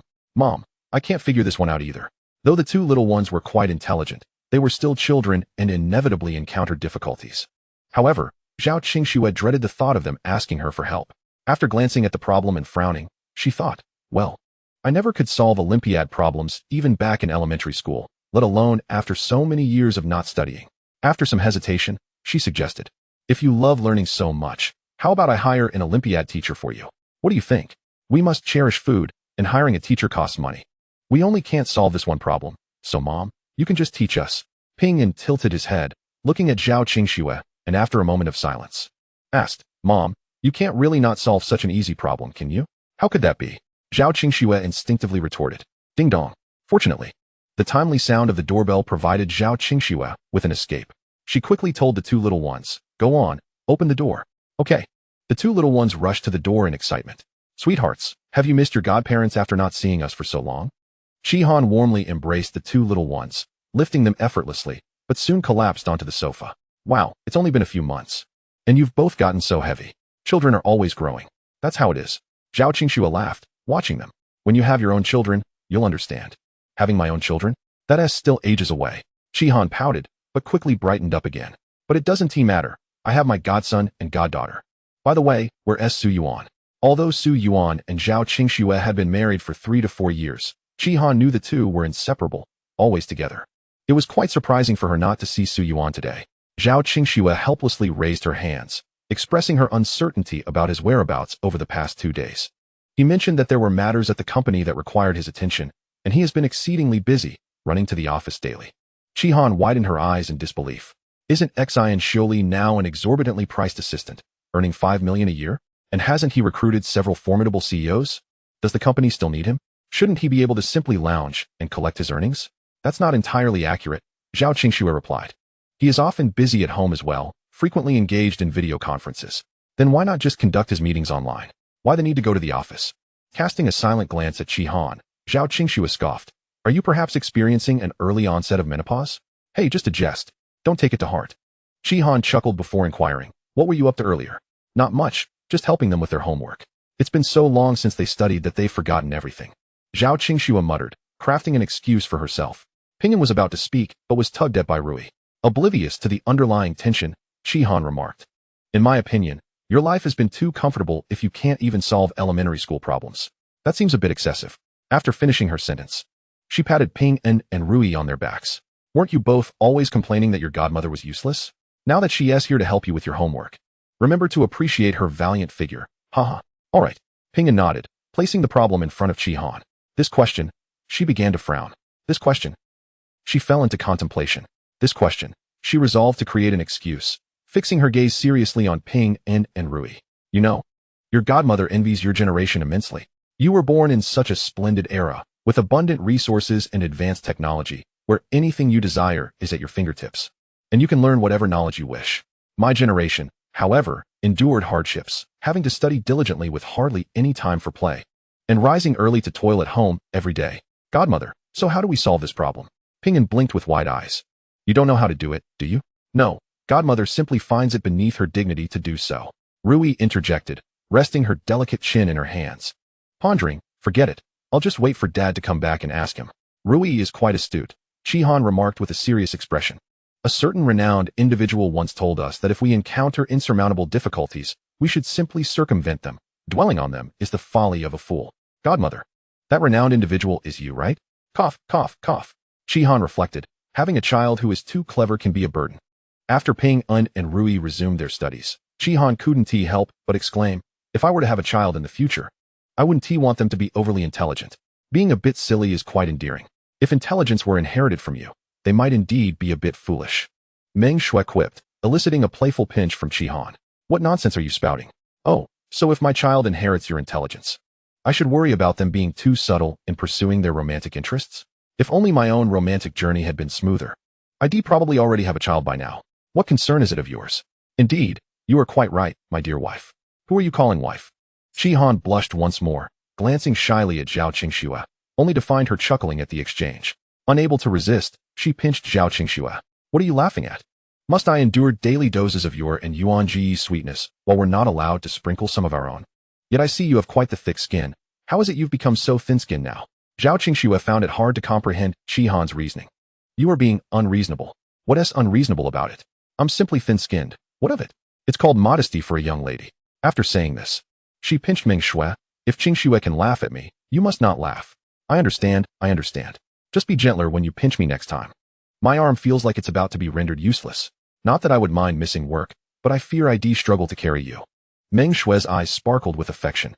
Evidently, Qi had found the right companion. Zhao Qingxue mused silently. Very well. Chapter 381. This must be true love if I recall correctly. Your birthday is approaching, isn't it? Qi asked, seemingly recalling something. How do you think you should celebrate this year? Previously, due to the children being too young, it had been unsuitable to take them out. Zhao Qingxue and Su Yuan had celebrated their birthdays at home, enjoying a lively gathering with hot pot and birthday cake. Indeed, another birthday is upon us. Remember to come to my home to celebrate, Zhao Qingxue said with a bright smile. I've even thought of a birthday wish. This year, may you conceive twins. Oh dear, I'd be content with just one. I truly cannot afford two, Qi exclaimed, waving her hands dismissively. I'm torn between wanting a daughter or a chubby son. I feel the Ming family must not end with me. Having a son would be preferable. But then I reconsider, as a daughter provides a warmth that a son cannot match. I long for a caring little cotton-padded jacket, just like Rui. What era are we in? Still worrying about lineage? What nonsense is running through your mind? Meng Shui scolded lightly, poking her on the head. Moreover, you cannot control whether you have a daughter or a son. You fret over it so much, yet you would be better off contemplating how to celebrate your sister-in-law's birthday. At my age, I have little interest in how to celebrate birthdays. To me, every birthday seems the same. The most important thing is that we gather together, enjoy a meal, and share some laughter. Now that everyone's lives had settled into a routine, they were all busy with work, leaving little time for the frequent gatherings they once enjoyed. Zhao Qingxue couldn't recall the last time she went shopping with Qi. It seemed like ages ago. Qi waved her hand dismissively. You're still quite young. Why speak like an old lady? You cannot harbor such thoughts. Ping'an and Rui are just a bit more challenging to manage at the moment, but once they grow a little older, you'll be free to let loose. Your good days are just beginning, so banish these old lady sentiments. Fine. Zhao Qingxue conceded. Then I'll leave the planning of my birthday in your capable hands. Absolutely.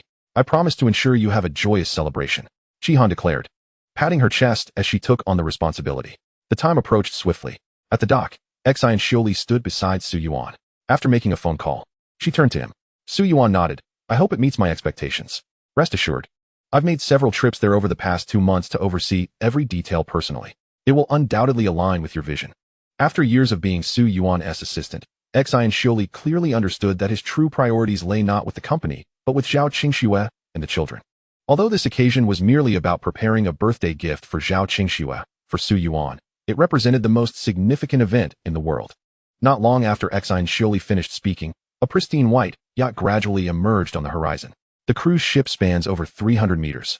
Its hull a pristine white akin to jade, while several layers above are platforms exquisitely sculpted from crystal.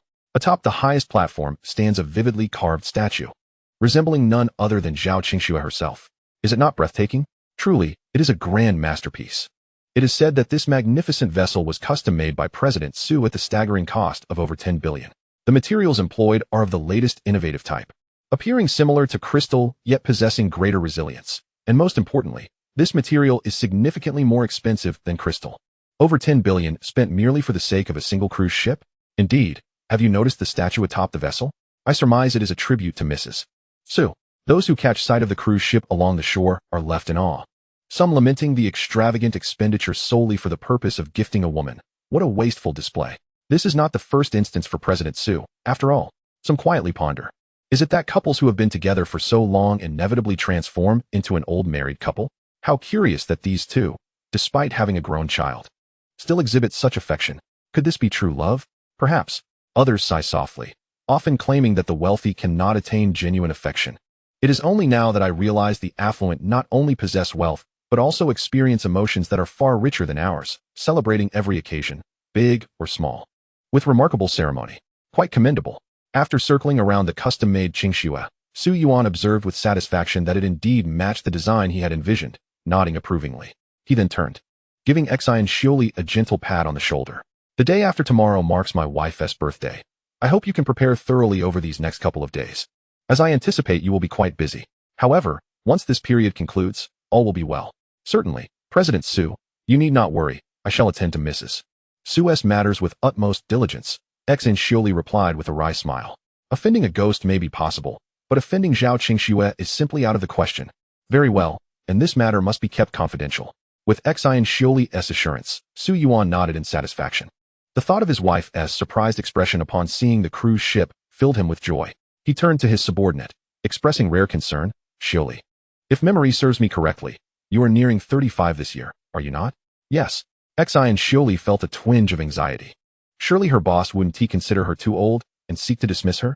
I recognize your unwavering dedication to the company, yet work is but one aspect of life. One must not neglect their personal affairs. At 35, some have children who are already independent, yet you remain without even a boyfriend. President Su, I appreciate your concern. Xianxiuli shrugged. However, your annual salary of 5 million, along with the housing and car arrangements in the metropolis, are far more reliable than any boyfriend.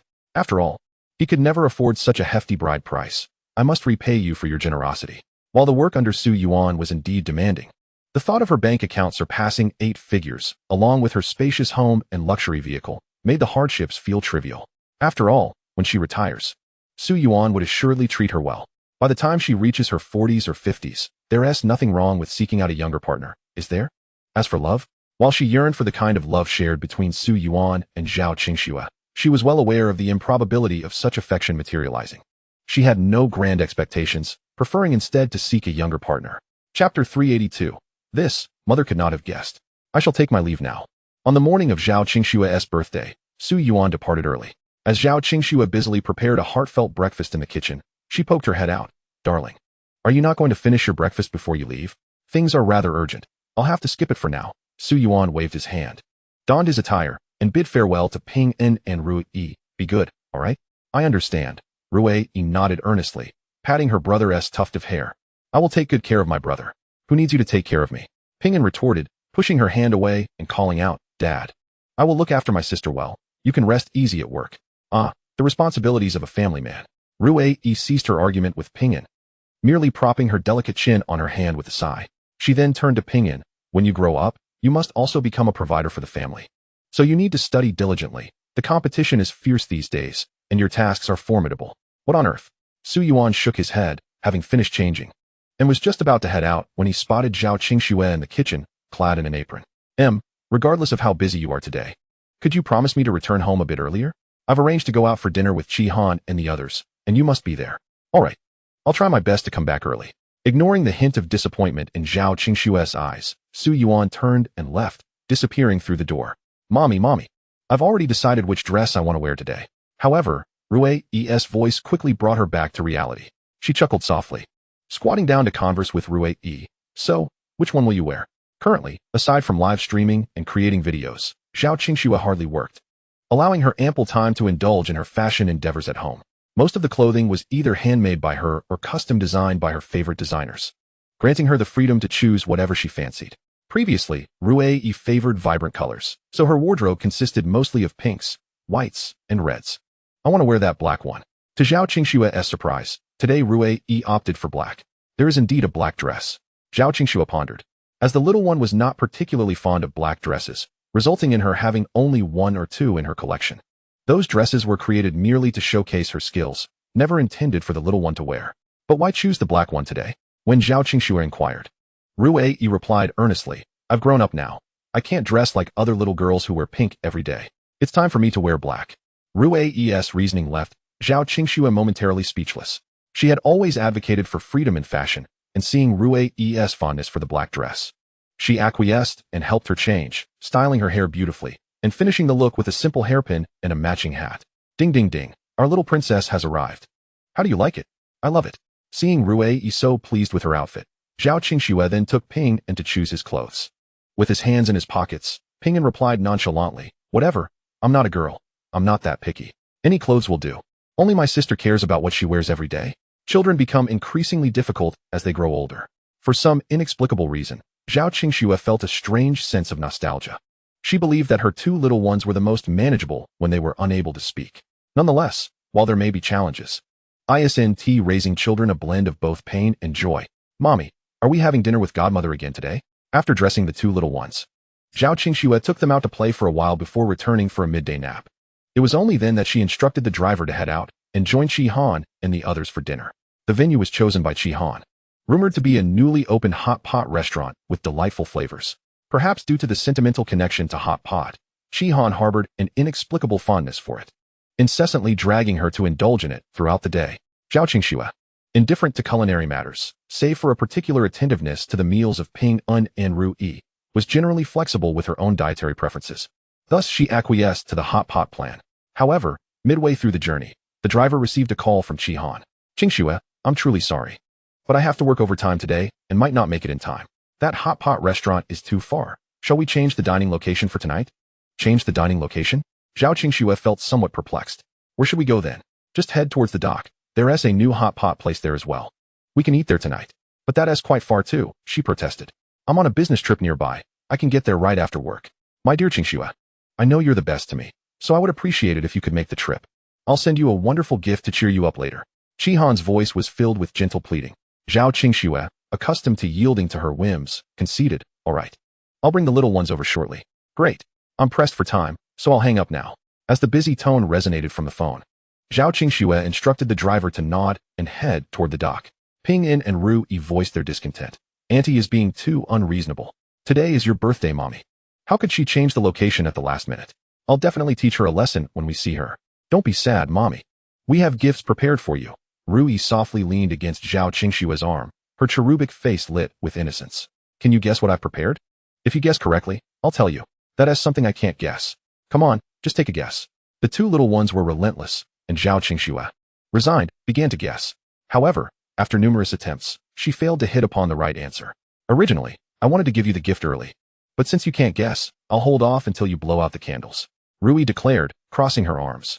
Chapter 383. Where did you learn such words?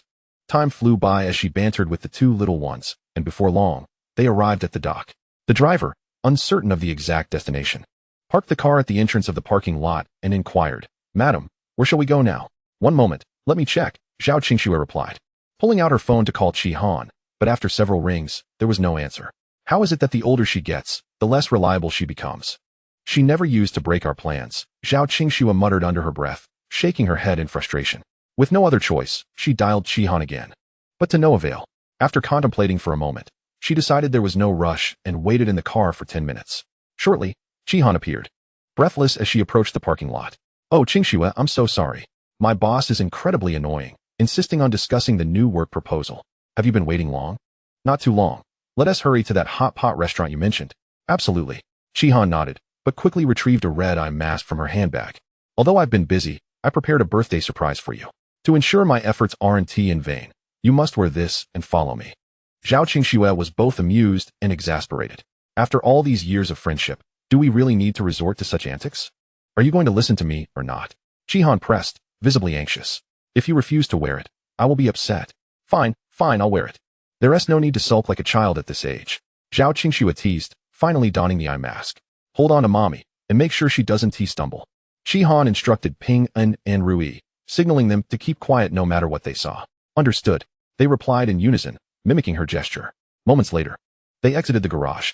The salty breeze from the dock invigorated Zhao Qingxue, who felt revitalized by its freshness. Led by the two little ones, she walked forward but soon sensed something was amiss. Weren't we supposed to go to the hot pot restaurant? Why is there not a single voice around?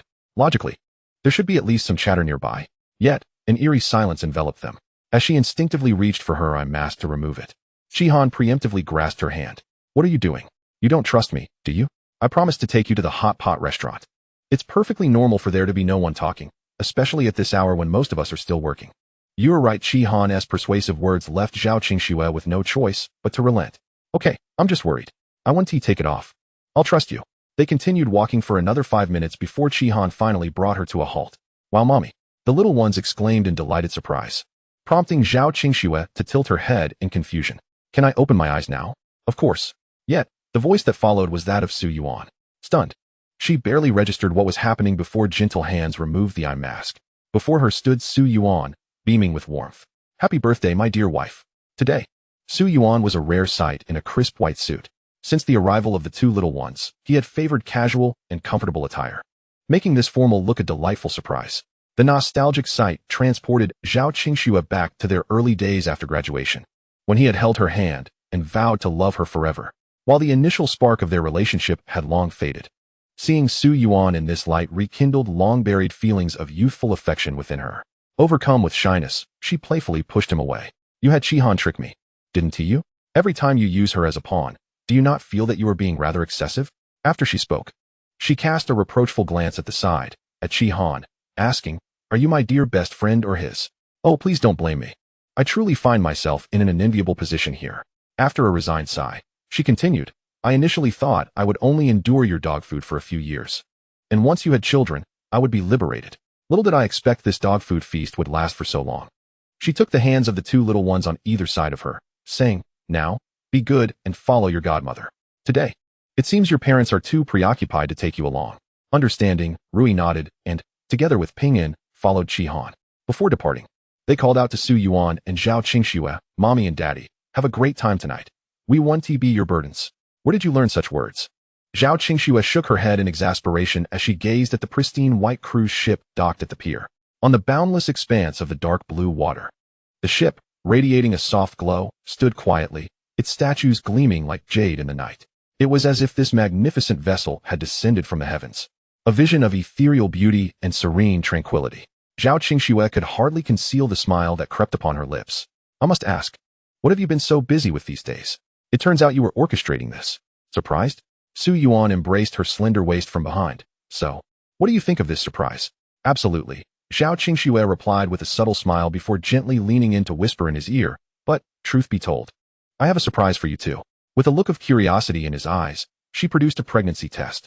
The two distinct red lines were unmistakable. Once Su Yuan grasped the situation, he was momentarily stunned. Then, in a fit of disbelief, he scooped Zhao Qingxue into his arms, showering her with kisses on her cheeks and joyfully spinning around several times. Hey, don't be so excited. I might be sick, she exclaimed, feeling a bit dizzy from the twirling. All right, I admit it. I got carried away, Su Yuan said, finally managing to calm down after a while. Once composed, he quickly took Zhao Qingxue aboard the cruise ship. Let us go. Our parents are waiting. We must share this wonderful news with them. No, Zhao Qingxue hesitated, halting her steps.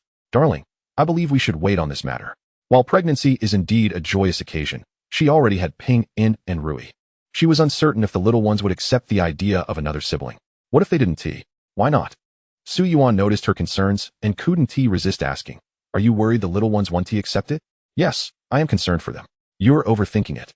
They would be thrilled to have a brother or sister. Su Yuan was confident in their children, assuring her there was no need for worry. If you doubt it, we can test the waters later. All right, let us proceed with caution. Zhao Qingxue felt it was essential to approach this matter with seriousness, avoiding any hasty decisions. Soon, they boarded the cruise ship. In recent years, Zhao Qingxue had preferred a quieter atmosphere, so the gathering was intimate, comprising only Li Hao, Shihan, and their parents, familiar faces all around. Upon seeing Su Yuan and Zhao Qingxue stepping aboard, everyone beamed with joy. Qingxue, you've finally arrived. We've been waiting for you. I apologize for my tardiness, Zhao Qingxue said with an apologetic glance at the group, moving to instruct the staff to serve the dishes. Let us not linger on pleasantries. Everyone, let us dine. As they settled in, Zhao Qingxue subtly gestured to Su Yuan. He felt a bit helpless, but forced a smile as he turned to Pingyan and Rui. Pingyan, Rui, haven't you both always wanted a brother or sister? What would you think if mommy had another baby? For the adults, the implications were clear. As soon as Su Yuan spoke, the expressions around the table shifted to surprise and excitement. Mommy, you must be having a little baby in your belly, right? Rui, upon hearing Su Yuan's words, quickly jumped from Shihan's side and rushed to Zhao Qingxue, chiding her. Mommy, how could you keep such a big secret from me? Wait, this isn't right. Zhao Qingxue hesitated, looking at Rui. Daddy said if, Mommy, don't think I'm a child who is easily deceived. What you mean is that you are pregnant, right? If so, that's wonderful news. Why keep it hidden? Rui, with her serious little face, began to lecture Zhao Qingxue. Don't underestimate us. Both my brother and I want a sibling. Fine, I suppose I was rather naive. Since Pingyan and Rui had already accepted the idea, Zhao Qingxue felt there was no need for further concealment. She smiled at everyone at the table. Yes, I am expecting. Oh my. Su Yuan's father chuckled heartily. With the recent policy allowing 3 children, it seems heaven has decided it's time for you to expand your family. This is a blessed child, and soon, our Su family will welcome another member. Indeed, a blessed child. Su Yuan's mother nodded, pondering whether it would be a boy or a girl. Boy or girl? It matters not. Qihan chimed in, gazing at Zhao Qingxue with envy. But, my goodness, you are quite the prolific one. I wish I could be pregnant too. Such matters are not to be rushed. We'll take our time at home. Meng Shui interjected leisurely. Laughter erupted around the table at Meng Shui's comment. Qihan blushed, lowering her head and grumpily returned to her phone, posting a collage of photos from the day on her social media account. How infuriating. After all these years, still enduring this dog food, she lamented. Indeed, this is a birthday gift for Shui'er. Most importantly, heaven has bestowed upon her a birthday surprise. Jealousy bubbled within her as Qihan noticed how frequently she appeared in Zhao Qingxue's photos, leading to many followers. Thus, when she posted an update, the comments section exploded. I knew there would be no commotion for Shui'er's birthday. Turns out she was secretly celebrating. How ungrateful of her. A cruise ship for a birthday gift? How utterly romantic. And with statues too. Seeing the comments, Qihan held her phone up to Zhao Qingxue. Look at what your fans are saying. If you don't acknowledge them soon, they might just explode. You should consider doing a live stream to satisfy them. In the past, Zhao Qingxue found live streaming quite enjoyable, but now she realized that working and streaming every day was quite exhausting. Nevertheless, the live stream must go on, as one must earn a living. After a moment of contemplation, she retrieved her phone, preparing to initiate a broadcast, when unexpectedly, her mother approached. Shui'er, come here for a moment. I need to speak with you. All right. Zhao Qingxue cast a glance at Su Yuan and instructed him to take good care of the 2 little ones before following her mother to the deck of the cruise ship. The deck was nearly deserted. Zhao Qingxue's mother surveyed their surroundings before inquiring, Shui'er, is it true that you are expecting? Indeed, Zhao Qingxue replied with a resigned nod. Did I not mention this earlier? Would I deceive you? Having a child is wonderful, her mother affirmed with a nod, then suggested.